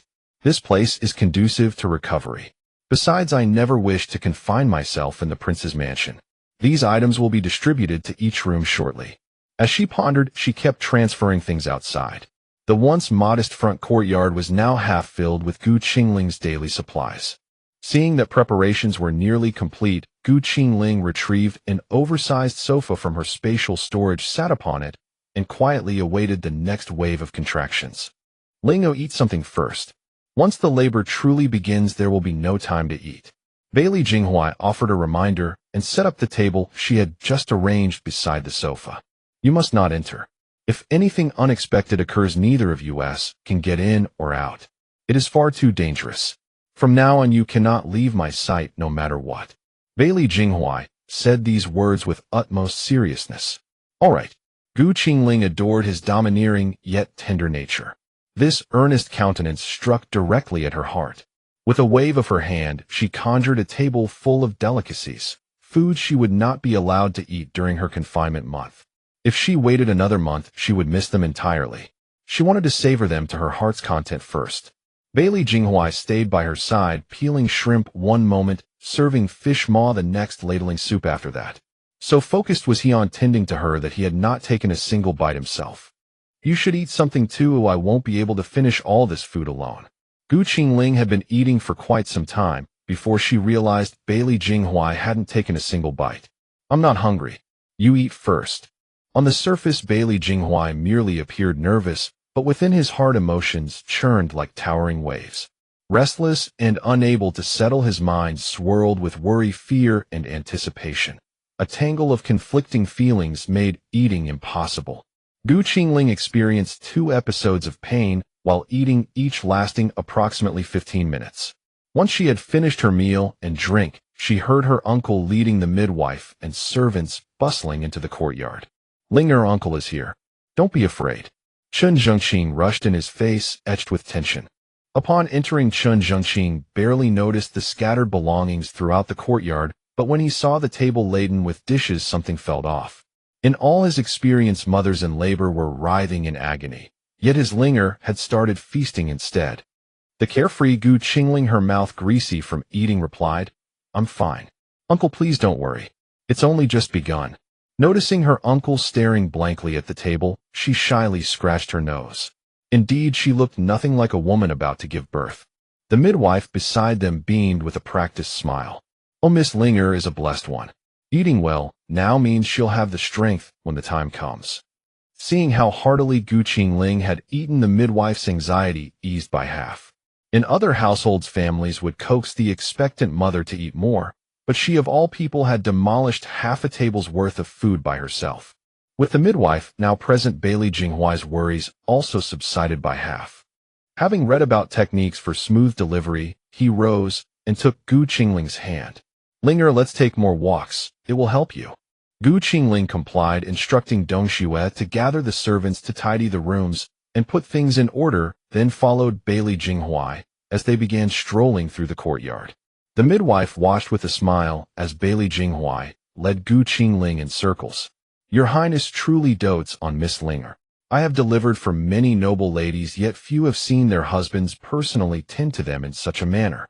In this dynasty where men held supremacy and women subservience, even the most honored lady in labor would merely have her husband standing idly by, anxious and excited. It was exceedingly rare to witness such hands-on devotion." Chun Jingqing, watching from the side, wore an expression of deep satisfaction. This young man was decent after all, knowing how to cherish his wife. By now they had walked several laps, and Qingling's contractions had tightened from 15 minutes apart to 10. The closer the contractions grew, the more severe the pain became, and Qingling worked hard to regulate her breathing. Li Qingyuan came running and gasping for air. "Linger, are you all right?" "Aunt, he is behind me. I was so anxious I ran ahead." "I'm fine. Sit over there and rest. We still have some time. These are only false contractions for now." Between pains, Qingling's energy was no different from anyone else's. Li Qingyuan set down his medical kit, stood in place, and adjusted his breathing. Watching Qingling stroll about as if nothing were wrong, his anxious heart gradually settled. After resting for a while, Li Qingyuan grew increasingly uneasy. He stepped back to glance at the mansion's main gate, then re-entered the courtyard. "Jinghuai, have you noticed? This courtyard is truly as legendary as they say. The atmosphere is so refreshing. The emperor bestowed this residence upon Linger. From now on, this shall be her home," Bailey Jinghuai explained. "It seems His Majesty holds Sister Linger in high regard indeed. To bestow such a grand gift before she has even entered the household," Li Qingyan remarked in surprise. The emperor clearly held great favor for Qingling. Inside, Qingling secretly scoffed. This was exchanged for her spatial supplies after all. Without those provisions, even if she bore him 10 grandsons, the emperor would never have gifted her this mansion. I recall that Consort employed countless schemes to claim this residence, yet the emperor never yielded. She was even demoted over this matter. The entire capital knows the story.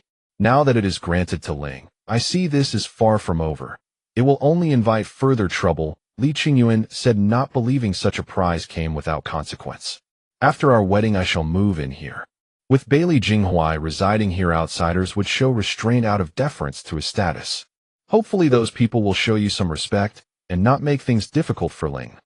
Li Qingyuan gave Bailey Jinghuai a look that said he couldn't necessarily shield Qingling from everything. No matter how fiercely a man might protect his wife, he should not interfere with matters between women. Qingling, however, did not mind. It came with the crown, the weight that came with it. "It doesn't matter, I'm no pushover," Qingling said with a faint smile. "Indeed, I've heard all about it. You were scolded by the crown prince. How come I never realized you were so formidable before?" Li Qingyuan could barely contain his laughter.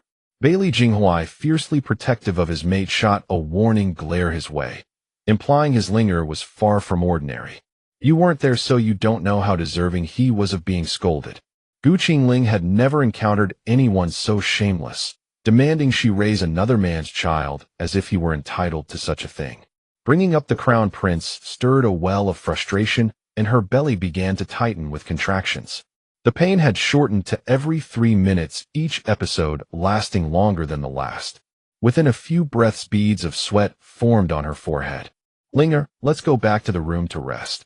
Seeing Qingling unable to stand from the pain, Bailey Jinghuai immediately lifted her into his arms and strode toward the main chamber. "Breathe in, breathe out, breathe in, breathe out." Enduring the pain, Qingling repeatedly adjusted her breathing until after several minutes the contractions finally ceased. "Set me down, I can walk in myself. Holding me like this makes it hard to breathe." Seeing Gu Qingling recover her composure, Bailey Jinghuai gently lowered her to the ground. Bailey Jinghuai had never been so flustered in his life. Whatever Gu Qingling said, he obeyed without hesitation. Watching from the side, Li Qingyuan shook his head in exasperation. Inside, the senior servant silently grumbled. This was nothing compared to what she had witnessed when her young master was at his most helpless. Gu Qingling had barely taken a few steps and was crossing the threshold of the main chamber when a sudden warm flow caught her off guard. She froze, feeling water continuously seeping from below, and within moments amniotic fluid began dripping from the hem of her trousers. "My water broke," Gu Qingling said awkwardly, looking at Bailey Jinghuai. He stood there paralyzed, unsure what to do despite having read all the theoretical guides. Theory meant nothing in practice. He was just as lost. After a long pause, he was about to carry Gu Qingling to the bed when the midwife appeared and promptly pushed Bailey Jinghuai out. "Miss Linger is about to give birth. All the men need to leave. Back up and tell the kitchen to boil more hot water." The midwife efficiently pulled Gu Qingling inside and slammed the door shut with a loud bang. After being pushed out, Bailey Jinghuai still wanted to go back in, but Li Qingyuan grabbed him. "Don't go and wait outside. What if Linger is scared being alone in there?" "I need to go in with her," Bailey Jinghuai insisted, completely disregarding Li Qingyuan's words. "You're not even married yet. Going in isn't appropriate. Even if you were married, men are never allowed in the delivery room. I understand your anxiety, but your presence would only make the maids and midwives hesitate and second-guess themselves." Li Qingyuan spoke earnestly and persuasively. Bailey Jinghuai's attention was caught by the phrase, "not yet married." It struck him like a sudden jolt, and he snapped back to reality, calming down immediately. "Fine, I'll wait for her outside." Bailey Jinghuai stood at the door like a pillar. "And he is here, don't worry. Let's sit over there. I'll tell you how my grandfather handled my sister's situation." Li Qingyuan pointed to the sofa in the courtyard. He had arrived in the capital 3 days earlier, just finished settling Li Yuzhu's arrangements, and when Gu Qingling sent word that she was giving birth, he rushed over immediately. Bailey Jinghuai sat on the sofa as Li Qingyuan pulled him down, yet he kept glancing toward Gu Qingling's room. It turned out that after Li Qingyuan returned to the capital, he told his grandfather everything that had happened. His grandfather flew into a rage and resorted to family discipline, beating Li Yuzhu until she fainted. Watching Li Yuzhu being punished, the whole family wept. Even Li Qingyuan's grandfather turned his back and began wiping away his tears. He kept saying, "Spoiling a child is like killing a child." It was all because he had failed to raise her properly that Li Yuzhu had become so willfully arrogant. In the end, Li Qingyuan's grandfather decided to have Li Yuzhu married off to the frontier far away. The old master said that when you return, he will personally come to your door to apologize. He said that he had failed to raise Yuzhu properly, and that he also thanks you for sparing her life. Li Qingyuan conveyed his grandfather's thoughts. "I also watched her grow up. She used to be a lovely little girl who I never expected she would scheme against me. Sparing her life is only out of regard for the bond we have shared since childhood." Bailey Jinghuai had no guard against Li Yuzhu precisely because of the bond they had shared since childhood. "If I had been more observant, I should have noticed her strange behavior. Ever since she met Lu Zian, she had become like a different person." Li Qingyuan kept reflecting on why his sister had turned into what she was now, stopping at nothing to achieve her goals. Lu Zian was reckless both openly and in secret. Li Yuzhu did not dare to act openly, so she could only imitate her in secret. Bailey Jinghuai cut to the heart of the matter. Speaking of Lu Zian, both of them fell into thought. They shared the same thought: it was a pity that she had managed to escape. Gu Qingling's contractions were now coming every 2 minutes. When the pain hit, she gritted her teeth and endured it, sweat streaming down her face in waves. Dong Shuai, distressed, kept wiping the sweat away for her. The midwife told her not to rush to push, as she had to wait until the contractions came every half minute before bearing down. At this moment, Gu Qingling's abdominal pain made her thoughts run wild. All she could think was, why the hell did she have to transmigrate into a pregnant woman? Why not just transmigrate into the child's mother directly, so she would suffer less? She had known it would hurt, but she had never imagined it would hurt this much. She felt as if her lower back was about to break. The pain made her start raving. "No, it hurts too much. I won't give birth. I won't give birth." Her cries came through clenched teeth. "Linger, Linger, I'm here. Don't be afraid." Hearing Gu Qingling crying, Bailey Jinghuai rushed over and shouted through the door. Jinghuai, I'm in so much pain. Oh. Gu Qingling had been gritting her teeth for fear that she would cry out, but as soon as she spoke, the pain made her scream uncontrollably. Aunt He, is there any way to stop her pain? What should we do? Bailey Jinghuai shouted through the door to Hejun inside. Jinghuai, calm down. Don't cause more trouble at a time like this. This is the process of childbirth, it's no use panicking. Li Qingyuan grabbed Bailey Jinghuai's arm, afraid that he might kick down the door and rush in out of impulse. Fourth Prince, don't worry. Miss Linger and the child are safe. Don't worry. Hejun opened the door and explained that there was nothing she could do. What woman doesn't suffer in childbirth? Seeing the door open, Bailey Jinghuai peered inside, but there were still 2 rooms before the inner chamber, and a screen blocked the view, so he could not see anything. Linger, don't be afraid. Bailey Jinghuai's heart ached, but he was helpless against the pain of childbirth and could only offer weak, dry comfort. It hurts. It hurts so much. Gu Qingling's breathing had become labored from the pain, and she could no longer speak in complete sentences. Doctor, he closed the door quickly. Be careful not to let the wind in, the midwife shouted. Oh, it hurts so much. I won't give birth. Help. Gu Qingling, delirious from the pain, no longer knew what she was saying. Qingyuan, let me go. Can't you hear Linger calling for help? Bailey Jinghuai had completely lost his composure.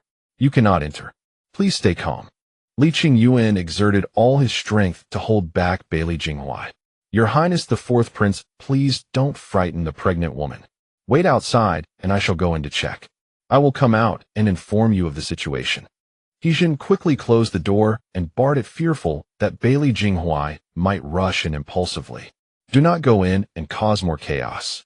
If you cannot calm yourself, I will have no choice but to knock you out. Li Qingyuan could not match Bailey Jinghuai's physical strength, so he resorted to strategy. Very well, very well. I shall not act rashly. I will wait right here at the door. Please do not drug me. If Linger wishes to see me while I am unconscious, she would be frightened. Bailey Jinghuai finally calmed down. He knew that if Li Qingyuan intended to drug him, it would be as simple as raising his hand. Even an elephant would fall in moments. Gu Qingling bit down on her lower lip, enduring the pain in silence. But when he told Bailey Jinghuai outside that her lips were bitten raw, he began shouting for her to let out her pain, to cry out rather than endure it silently. Gu Qingling obeyed and cried out when the pain became unbearable.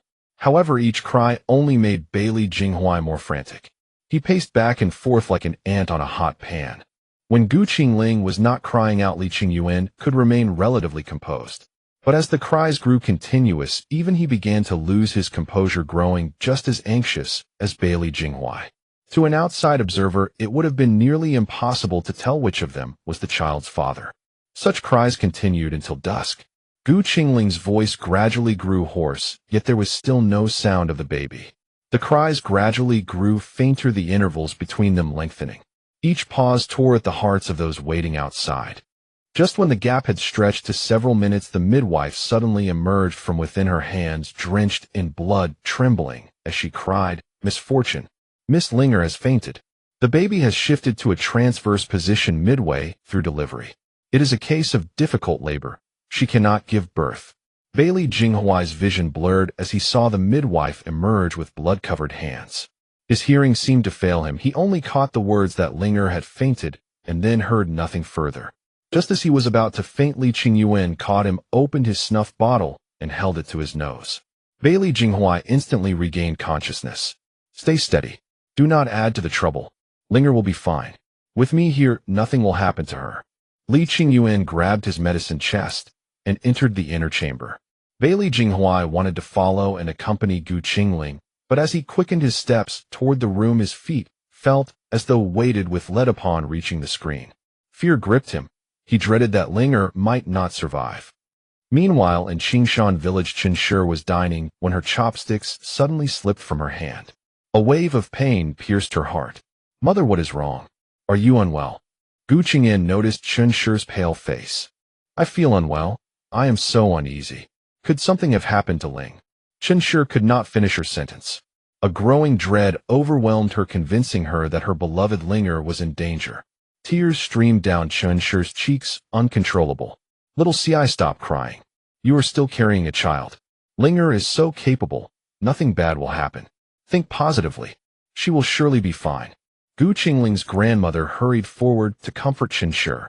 Mother Linger will be fine, won't she? It must be my overthinking. Qingshan's heavy oppression lingered, yet she dared not entertain darker thoughts. No, nothing will happen. Linger will surely be fine. Qingling held Madame Chen's hand and comforted her. At that moment, Qingling was floating near the ceiling, gazing down at herself lying in bed. She tried several times to rush back into her body, but each time she merely charged into emptiness before drifting up to the ceiling again. After floating up several times, she suddenly saw two little figures fighting inside her belly. The two tiny infants seemed to be arguing over who would come out first. One would try to emerge only to be dragged back by the other, who also wanted to be first. Qingshan was also working hard to adjust the baby's positions, but as soon as she turned one around, the other turned crosswise again. She was drenched in sweat and still could not get the fetal position straightened out. Qingling watched from the side, so angry that she put her hands on her hips. You two little brats, do you have any idea how hard your mother is working to give birth to you? Li Qingyuan had a maid tie a red thread around Qingling's wrist, then sat on a chair outside the screen and began to take her pulse. A moment later, Li Qingyuan took a pill from his medicine box and said, dissolve this pill in hot water and give it to Linger to take right away, quick. And he bring the silver needles and apply acupuncture to Linger. Use Higu bilateral, Senyingio bilateral, Jigo bilateral, and Taichong bilateral. Li Qingyuan recited every acupuncture point that needed needling in one breath. Qingshan did not dare to be the least bit negligent and immediately set to work. Dongxue also brought the medicine over and began feeding it to Qingling spoonful by spoonful. Bailey Jinghuai stepped inside the screen as well. Qingling lay on the bed with a ghastly pale face, her hair and clothes soaked with sweat, looking as though she had just been dragged out of water. Qingling, floating near the ceiling, watched Bailey Jinghuai look scared out of his wits. She was about to drift to his side when she felt as though something had wrenched at her and suddenly plunged into darkness. Bailey Jinghuai's voice reached her ears. "Aunt he, as long as Linger wakes up, use whatever means necessary." Bailey Jinghuai had steeled his heart. As long as Linger was safe, they could still have more children. If those two little brats caused his Linger any harm, then keeping these two children would be pointless. Driven by maternal instinct, Qingling struggled to open her eyes. "Aunt he, I'm fine. I can still deliver. Don't listen to him. Linger, you're finally awake. If you hadn't woken up, I would have cast these two brats aside."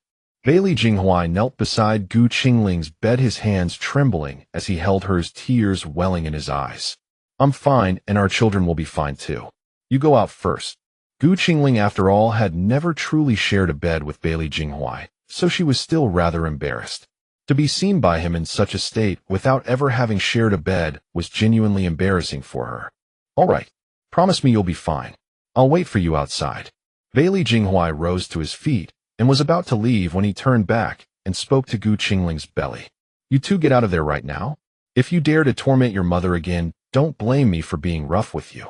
Bailey Jinghuai flicked his sleeves and walked out. He looked for all the world like a father dressing down his sons, having slipped into the role of a dad so quickly. "Don't be afraid. Your father is only trying to scare you. Be good, both of you. Stop squabbling over who gets to come out first, and come out now. If you wait any longer, mother won't be able to hold on." Qingling stroked her high swollen belly and murmured softly. As if the two children had understood her words, Qingling's belly began to stir. She felt a force straining within her. Then the midwife began to shout, "I can see the head. Push, young lady, push. The baby is about to come out." Qingling summoned every ounce of her strength and worked with the midwife. Feeling a gush of warmth below, she gave birth to the first child smoothly.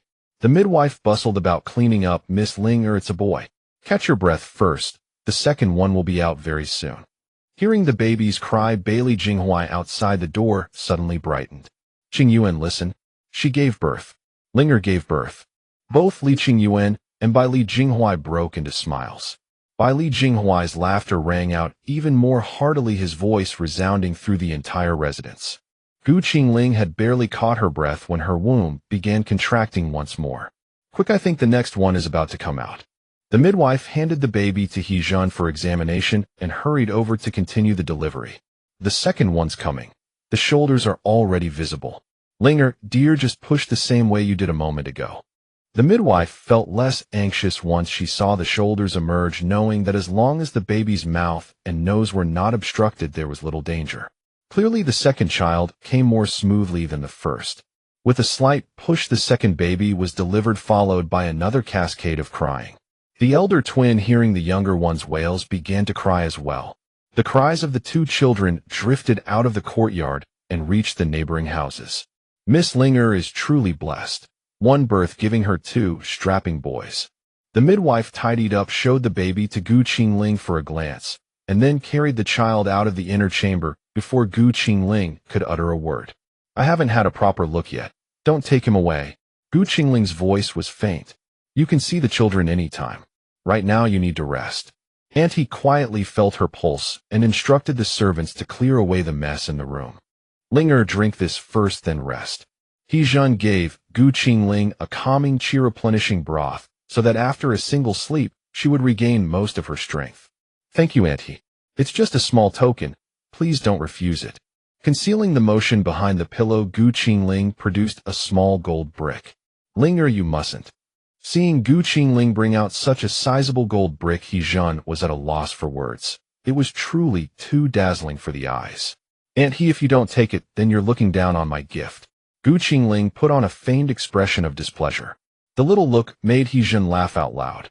It seemed her efforts had not been in vain. This girl knew how to be grateful. You child.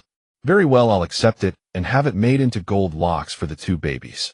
Qingshan graciously received the gift. Dongxue, share this among everyone. Everyone worked hard today.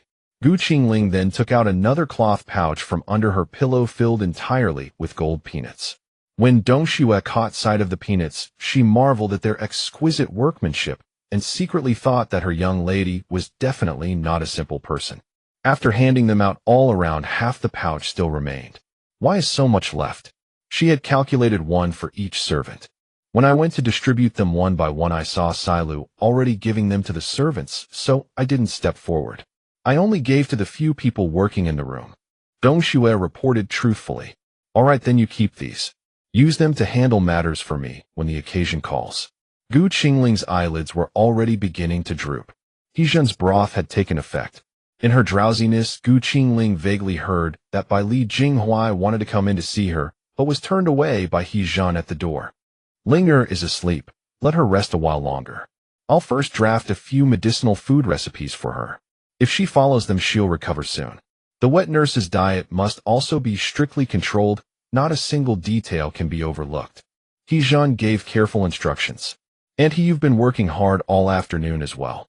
Once everything is arranged, please rest in the guest room. Li Jinghuai called out warmly. Qingshan acknowledged and followed a servant out of the room. The two little fellows beside them slept soundly and serenely. Li Qingyuan watched the two children intently, his gaze fixed on them without blinking. Jinghuai, look. How much these two children resemble you. Their eyebrows, eyes, and noses are all like yours, only their mouths take after Ling. Li Qingyuan, looking for all the world like the children's father, was utterly charmed. How could my child look like anyone but me? Li Jinghuai stood at a distance, and from the moment the child was born until now he had never taken a proper look. Only a few hasty glances. Li Qingyuan watched as Li Jinghuai continued to stare at the screen as though he could see right through it to the person within. Girling is already asleep, there's no need to worry. They've finally passed through the perilous gate, so please rest easy, said Li Qingyuan, his heart at last at peace. This was the best outcome he could have wished for. The child healthy, and she safe and sound. At that moment Li Qingyuan had been seized with terror, not daring to imagine what would happen if Qingling couldn't endure it. Keep your voice down, don't wake Girling. Even the chirping of birds outside felt too loud to Li Jinghuai now. He cared for children only slightly, yet not enough. He feared waking Qingling, not the infant. Ever since Girling came into our lives, I've noticed you've changed. Become so overly sentimental, Li Qingyuan remarked. He had grown more accustomed to the Li Jinghuai, who remained indifferent to all matters. What do you know? This is called deep love, something you with no wife could never explain. Li Jinghuai teased, deliberately, fully aware that Li Qingyuan had once harbored feelings for Qingling. Yes, yes, you have a wife and a son. You have everything while I remain all alone, sigh. Li Qingyuan muttered, stung, and genuinely feeling rather sour. Seeing Li Qingyuan's envious and jealous countenance brought Bailey Jinghuai great satisfaction. All right, I won't tease you further. Stay here tonight and help me tend to the child. This request from Bailey Jinghuai was rather excessive. Li Qingyuan felt as though he were being deliberately tormented. A grown man who had never once cared for a child and now expected to assist. What was he thinking? With so many servants available, why must you have me help? Couldn't you simply leave it to them? Li Qingyuan's composure was beginning to falter. Isn't this just to help you familiarize yourself and gather some experience? Besides, you're still the godfather to these two little ones, ha. Bailey Jinghuai burst into hearty laughter. Mid-laugh, he realized his voice was too loud and quickly covered his mouth, gesturing for Li Qingyuan to follow him outside to speak. The two children slept in the cribs Qingling had prepared in advance, with two servants watching over them, while Dong Shui kept watch by Qingling's side. Once outside, Li Qingyuan asked eagerly, Jinghuai, are you serious about making me their godfather? His excited demeanor was nearly as though they were his very own son. Didn't I already tell you? When have I ever lied to you? Bailey Jinghuai thought inwardly, if it were a girl, he wouldn't acknowledge it; if it were a boy, he would. He couldn't bear the thought of a daughter calling another man father, but a mischievous boy was different. He could acknowledge whomever he pleased. Qingling would never have imagined that she preferred girls over boys, and that Bailey Jinghuai shared the same preference. No wonder Bailey Jinghuai harbored a trace of disappointment when he learned the twins were both boys. All right, I must think about what gift to prepare for my godsons, or perhaps pass my skills on to them. We'll see if they take to it. Li Qingyuan rubbed his hands together with excitement, already planning for the children's future. He couldn't quite explain why he felt such an extraordinary fondness for the two little ones. He simply felt a deep sense of closeness toward them. Whether it stemmed from Bailey Jinghuai or Qingling, he wasn't sure, yet he found himself genuinely and wholeheartedly liking them. Bailey Jinghuai could see that Li Qingyuan truly cherished the two children. Qingyuan, thank you. If it weren't for you today, I wouldn't know what the outcome would have been. But his words were cut short by Li Qingyuan. Stop right there. Spare me the sentimentality. You're giving me goosebumps. Li Qingyuan rubbed his arms with both hands. Bailey Jinghuai stepped up and kicked him. I said thank you, and you still won't accept it. Get lost. Li Qingyuan had long been familiar with Bailey Jinghuai's moves and dodged out of the way by instinct. Right, I'm more used to you like this. Li Qingyuan pointed at him as he spoke, and the two exchanged a smile. There was no moon that night. The clear sky was filled with stars. The day's bustle had subsided into calm, and everyone had fallen into slumber. By the mandate of heaven, the emperor decrees, we have heard that Qingling, daughter of the Gu family, is virtuous and graceful, quick-witted and intelligent, and of outstanding character and appearance. We are greatly pleased to learn of this. Now the fourth prince, Bailey Jinghuai, has passed the age of 20 and reached the proper time for marriage. A worthy lady should be chosen as his consort. Since Qingling is of age and still awaiting marriage in her boudoir, she and the fourth prince, Bailey Jinghuai, are a match made in heaven. To bring about this perfect union, we hereby betroth you, Qingling, to the fourth prince, Bailey Jinghuai, as his consort. All ceremonial rites shall be jointly arranged by the Ministry of Rites and the director of the Imperial Observatory, and an auspicious date shall be chosen for the wedding. Qingling was awakened by the sound of the imperial decree being read outside. Dong Shui, they are announcing the conferral outside. Why didn't you wake me? Just as she was about to rise, Dong Shui pressed her back down. Don't move, miss. The eunuch who announced the decree said that since you are in confinement after childbirth, you need not receive the edict in person. The prince alone can handle it. Dong Shui hastily explained. Go see the eunuch who announced the decree off, and quietly give him a little gratuity. Qingling instructed in a gentle voice. Dong Shui had barely left when Bailey Jinghuai burst into the room in a fluster. Linger, the emperor has bestowed a marriage upon us. You are now my future princess consort. Bailey Jinghuai opened the imperial edict and showed it to Qingling. After a night of rest, she looked much better. Am I hurt? It was already settled. What are you so excited about? Bailey Jinghuai was as happy as a child. Ever since he met Qingling, he never seemed to have matured much. That's different. With your status, who knows how many people are watching you? Until this edict is issued, my heart will not be at peace for a single day. The spies Bailey Jinghuai had placed beside the other princes reported with astonishing consistency, he who obtains the fortune-blessed daughter obtains the realm. They never imagined that this fortune-blessed daughter had already been won over by Bailey Jinghuai months ago. The others could do nothing but wish in vain. I've already borne you children, so it's useless for others to keep watching. By the way, can you give our children names first? Qingling did not care much about what others thought. She simply needed to live well in the present and fulfill the mission she had come here for. Linger, you must not put all your attention on the children. You need to give me a larger share of the place in your heart. Bailey Jinghuai felt that Linger did not care much about the marriage with only the children on her mind. He began to solemnly assert his claim. He had to worry all day about outsiders trying to take Linger from him, and also about the two great love rivals at home. You're really something. How old are you? Qingling rolled her eyes, utterly speechless. In her previous life, she had heard her best friend complain that her husband would be jealous of his own son. At the time, she had not quite believed it, thinking her friend was showing off her happiness in front of her. In the end, it turned out that men across all time and space truly followed the same line of thinking. Promise me.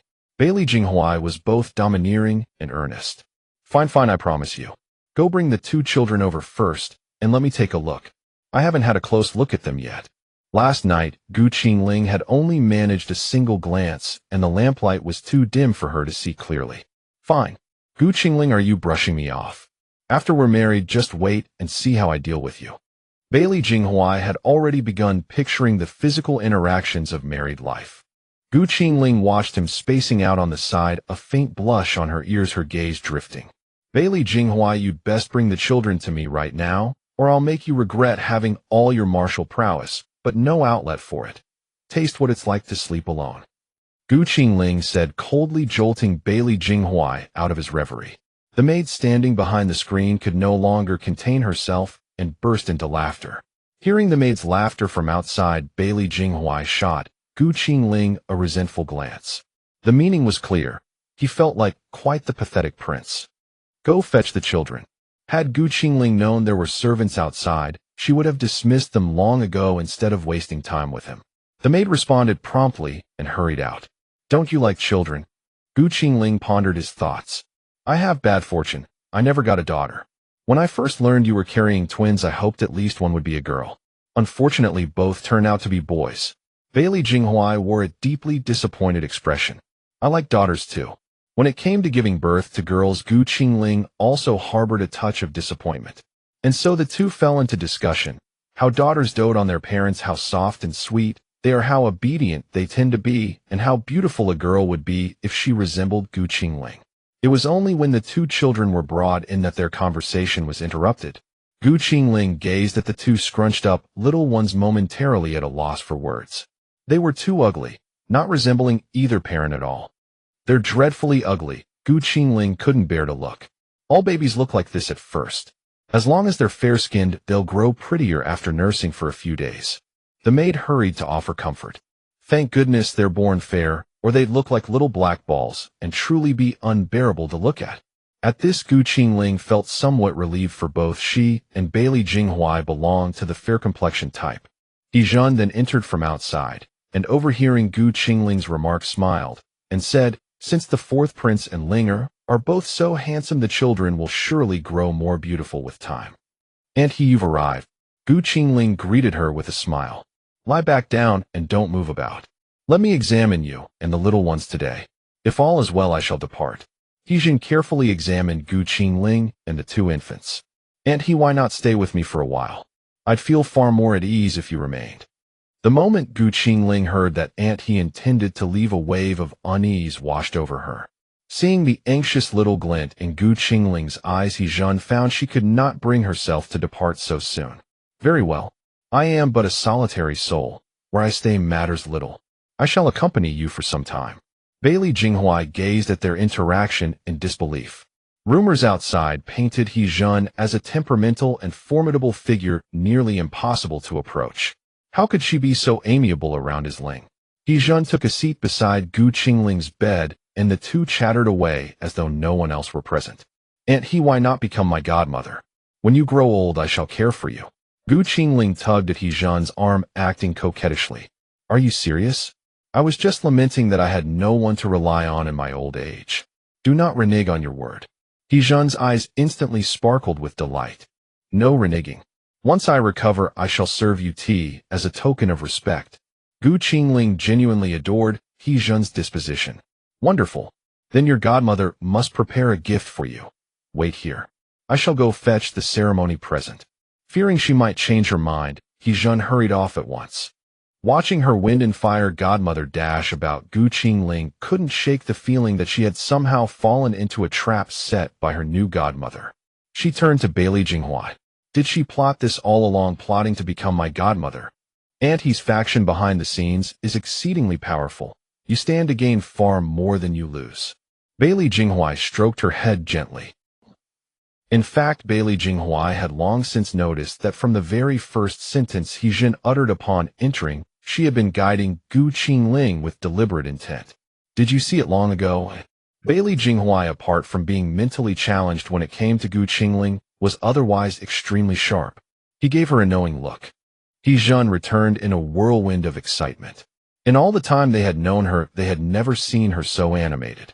Usually she wore a sour face and looked upon everyone with displeasure, reserving a smile only for Qingling. This is the only thing your godmother has that is worth offering. From now on I intend to acknowledge you as my only goddaughter. I'll give it to you early so you can adapt sooner, take over as quickly as possible, and let me enjoy my leisure ahead of time. Hezhan took out a phoenix carved from golden jade and handed it to Qingling. The Phoenix Order. Aunt He, you are the master of the Phoenix Pavilion. Bailey Jinghua looked at Hezhan in astonishment. He had imagined that Hezhan possessed formidable backing, but he had never expected it to be the foremost secret organization in the Jianghu.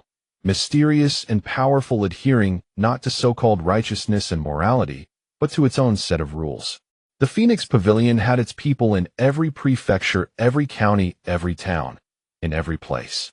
Legend had it that its core consisted of 108 assassins, yet the organization was so tightly structured that no one knew the location of its headquarters. Intelligence, supplies, and wealth. Each of these, if brought forth, could shake the very foundation of the Donglin Kingdom. Don't be nervous. When my master founded the Phoenix Pavilion back, then the purpose was to protect the people of the Donglin Kingdom. As long as the imperial court does not oppress the common folk, the Phoenix Pavilion will not move against it. Hezhan knew that wretched Emperor Bailey Han had mobilized many people and had been investigating them all along. Aunt He, I will certainly relay these words to my imperial father. Bailey Jinghua felt reassured. From now on all of this would belong to his dear Linger as family. There was no need for formalities. Godmother, this gift is too great. I cannot accept it. Such a vast enterprise suddenly handed over to her. She dared not take a bite of this windfall. Silly girl, your godmother knows the uniqueness within you. Only you can safeguard the Phoenix Pavilion. Quickly put it away. Hezhan raised an eyebrow at her, the meaning unmistakable. She had long known Qingling's secret. There is a divine arrangement in the unseen. Perhaps only Linger can truly protect the Phoenix Pavilion. Bailey Jinghua sighed with emotion. His Linger was no ordinary person. She possessed an inexhaustible supply of spatial resources and technology beyond this world. Very well, I'll accept it. I will guard the Phoenix Pavilion well on your behalf, godmother. Qingling tucked the Phoenix Order into her sleeve and transferred it into her space. Good. Once your month of confinement is over, I'll take you to meet the elders. Everything was going according to Hezhan's plan. Then she took out two small, exquisite pendants carved from green jade in the shape of feathers. These two are for the little darlings. Anyone from the Phoenix Pavilion will recognize these pendants. No matter what happens, they will protect the children at the cost of their lives. Consider it an extra layer of protection. Hezhan gently hung the pendants around the children's necks. Thank you, godmother. These two are blessed with so many people watching over them from the moment they were born. Qingling marveled at the fate of the two children. With pure royal blood, the Phoenix Pavilion guarding them from behind, and a mother with boundless wealth, they truly knew how to be born into the right family. Don't stand on ceremony. From now on, they are my little grandchildren. You focus on your confinement and leave them to me. Hezhan truly doted on Qingling like a birth mother. It was said that if an eccentric person takes a liking to you, they show you absolute favoritism. Facing Bailey Jinghuai, He-Jun's expression darkened of its own accord. I know the border is in desperate need and requires vast supplies of grain. Take this token. At every location along your route bearing this mark upon its signboard, you may freely collect food and provisions using this token. He-Jun handed Bailey Jinghuai a triangular copper token. Compared to Qingling's phoenix token, this one was rather casual. Simply a triangular piece of copper marred by rust spots. He can the quantity sustain an army of 300,000. Bailey Jinghuai knew He-Jun possessed formidable strength, but when the lives of soldiers hung in the balance, he felt compelled to ask once more. We can supply even 1,000,000, He-Jun retorted sharply. She bore him no ill will for his skepticism, for no one truly knew the depths of their organization's power. Thank you for your generosity, He. Bailey Jinghuai bowed deeply. A bow for the soldiers, for the common people, and also to better safeguard Qingling's secret. I did this to protect Linger. If you wish to express gratitude, thank her instead, said He-Jun, who clearly knew more than she let on. Both Bailey Jinghuai and Qingling fell silent at a loss for words. Only the two of them knew of the supplies, yet now their godmother was aware as well. Seeing their silence, He-Jun felt compelled to explain. When Linger began selling mirrors, I grew suspicious. Later, I frequently observed her producing peculiar items, so I dispatched someone to investigate, and I learned your secret. Is Jinxiu Pavilion also under Phoenix Pavilion? Qingling asked, utterly astonished. He-Jun nodded. Both Bailey Jinghuai and Qingling were greatly alarmed. Fortunately, He-Jun was an ally. Had someone with ill intent discovered this, she would likely already be hanging, subjected to torture, or far worse fates. A heavy silence fell within the chamber. Qingling had severely underestimated the people of this era. Every item she produced would raise suspicions. On what grounds did she believe others would not secretly scheme? This incident served as a profound warning to her. Until she was fully capable of protecting herself, she must never produce anything beyond the understanding of this realm. Seeing Qingling dazed, Bailey Jinghuai spoke to comfort her. Linger, rest assured. I am here. Do not fear. I am fine. I merely wish I had not been so naive before, said Qingling with a weary sigh. A burst of crying interrupted their thoughts. The child is hungry. Quickly hand it to the wet nurse. He-Jun deftly scooped one up. Watching Bailey Jinghuai fumble helplessly beside her, she grew irritated. Come here. Support the head like this. That is how you hold them.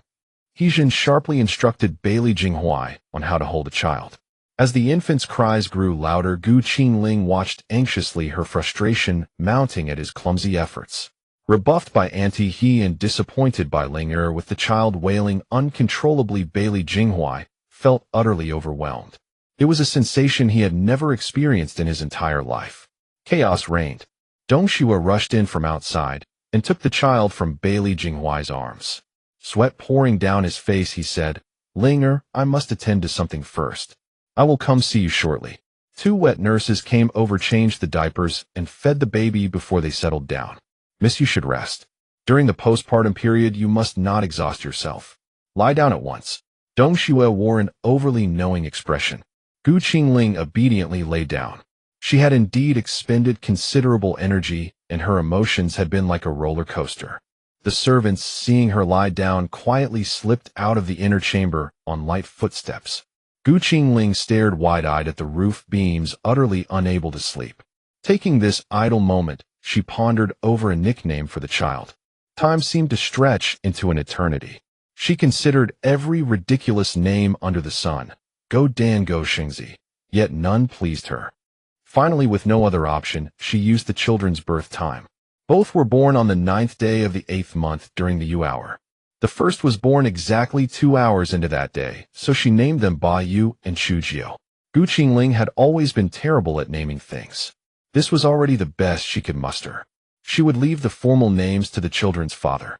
At that very moment, the children's father, Bailey Jinghuai, stood opposite the emperor's desk.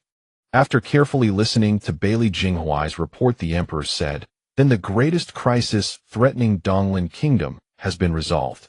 Truly a fortunate star, that clever girl of yours. She is indeed the blessing of our Donglin Kingdom. The emperor tapped the table in excitement. The appearance of Qingling had single-handedly resolved both the internal turmoil of the Phoenix Pavilion faction and the external border emergency. She had barely lifted a finger. Merely showing her face was enough to effortlessly dispel the crises. No one was more delighted than Bailey Jinghuai. This lucky star who could protect Donglin Kingdom was his future wife. How extraordinary his fortune. The emperor rarely saw Bailey Jinghuai display such emotion. Clearly this Qingling held an extremely significant place in his heart. Do you know why I suddenly issued the imperial decree for our marriage? The emperor suddenly wished to tease his proud son. To bear me heirs. Bailey Jinghuai replied with a hint of uncertainty. All of your brothers came to me individually begging to marry Miss Linger. Even the Empress Dowager was about to interfere. That is when I urgently issued this edict.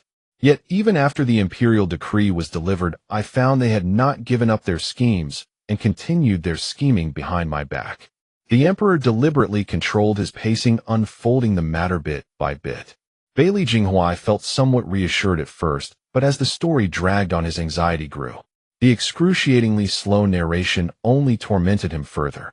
Bailey Jinghuai remained silent, his mind racing to devise a strategy to extinguish those men's ambitions. The emperor, observing his tense expression, felt an inexplicable sense of satisfaction, barely suppressing his laughter. The emperor, finding amusement in teasing his son, proved the old saying that children are meant to be played with. I beg Father Emperor to bestow a name upon my son. Bailey Jinghuai stepped forward and bowed. An imperial name-giving would surely be recorded in the ancestral shrine, effectively announcing to the entire realm that these two children were his offspring. Ha ha ha, you rascal. If you had not acted so recklessly beforehand, who knows whether Linger would have become someone else's wife. His other sons were equally outstanding. Who could say Qingling might not have taken a fancy to one of them? Father Emperor, how could you know the extent of my efforts in pursuing her? I agreed to everything. What should be agreed upon, and what should not? There was a hint of grievance in Bailey Jinghuai's voice. Huh? What all did you agree to? Tell me. The emperor genuinely admired Qingling, for she had successfully won over even his son. I must return and ask whether Linger permits me to speak of it. Bailey Jinghuai simply used Qingling as an excuse to avoid the topic. Matters between husband and wife should remain private. Even the emperor should not know. Look at you, so feeble and useless, the emperor grumbled with exasperation. He could accept his son being thoroughly captivated, but seeing him transformed into such a timorous figure struck at his paternal pride. Your son is unworthy. Your son only wishes to remain with Linger for eternity. As Bailey Jinghuai finished speaking, a memorial flew into the hall. Get out of my sight. Do not let me see you again. A true man should set his ambitions beyond the four directions. What use is a man thwarted by love? The emperor was angered by Bailey Jinghuai's words. The emperor could not bear the playful exchange. Having initiated it, he ended up the one growing furious. How could Bailey Jinghuai fail to read the emperor's thoughts? Aside from bowing to Qingling, this man never conceded to anyone, least of all his own father, the sovereign. Father Emperor has not yet bestowed a name upon your grandson. I cannot simply depart. Bailey Jinghuai had thoroughly read the emperor's temperament.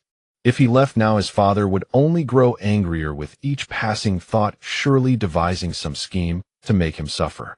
He needed a way to turn the situation around to ensure his father's displeasure subsided before he could depart without worry. Bestowing a name requires careful deliberation. A hastily conceived choice would seem too casual. Return home and await further instructions. The emperor's evasive gaze held something peculiar. Eunuch Li, standing nearby, could barely contain his laughter. The emperor had spent the entire night agonizing over names for his two grandsons. This one fell short, another bore an ill omen, none met his satisfaction. Father Emperor, once Linger completes her confinement period, we shall bring the grandson to pay our respects. Bailey Jinghuai genuinely feared his father would fixate on his earlier outburst. No need. Once the name is settled, I shall visit in person. This extraordinary favor was reserved solely for Bailey Jinghuai's child. In truth, Qingling's child. This decision was made on display for the entire court to make them understand that even a child born before marriage could still receive the Father Emperor's cherished grace. I thank you, Father Emperor. On behalf of Linger, I express my gratitude. Bailey Jinghuai relinquished his resistance and knelt at once. I am your father. How could I not know what weighs upon your heart? I will do all within my power. Moreover, she remains a blessing bestowed upon our Donglin kingdom. The emperor's final words carried the true weight. Everything of goodness originated from the fact that she was simply remarkable. If Qingling were merely a peasant girl, one could only imagine what manner of situation would prevail. All respect is contingent upon one's value. Just as Bailey Jinghuai was about to take his leave, a young eunuch hurried in announcing the first prince's request for an audience. He decided to remain where he stood. Upon entering, Bailey Eugen's gaze swept across Bailey Jinghuai, standing aside. Your son pays his respects to Father Emperor. May you enjoy eternal peace. Bailey Eugen performed a deep bow. What brings you here, Eugen? The emperor's demeanor shifted, shedding his earlier mood for an air of solemn dignity. In reply to your majesty, your son petitions the emperor to grant a marriage alliance. Bailey Eugen kept his head bowed, awaiting the imperial response. Upon hearing the word bestowal of marriage, Bailey Jinghuai felt his heart tighten, but then remembered his father had just granted him and Linger, and reasoned Bailey Eugen would hardly cause trouble at such a moment. His expression gradually relaxed. You saw fit to grant the fourth prince a marriage alliance, and now envy has seized you. The emperor did not even ask which family's daughter. He feared the eldest son might shamelessly name Qingling. Your son had this intention since yesterday, but an unfortunate incident arose, preventing him from reporting to Father Emperor in time. That incident, having been scolded by Qingling. Bailey Eugen had seen Qingling the day before, saying he desired a marriage alliance. So soon after, the encounter inevitably bred misunderstanding regarding the true import of his words. Bailey Jinghuai could no longer remain composed. Before his very eyes, the man sought to take his wife. If he did not deliver a lesson to Bailey Eugen, the latter would never learn his place. The emperor shot him a sharp glance, signaling him to remain calm. This was not yet the time to strike. Then tell me, which family's daughter have you set your eyes upon? You already possess a principal consort. Are you requesting I bestow equality upon another? The emperor too harbored doubt whether it truly concerned Qingling.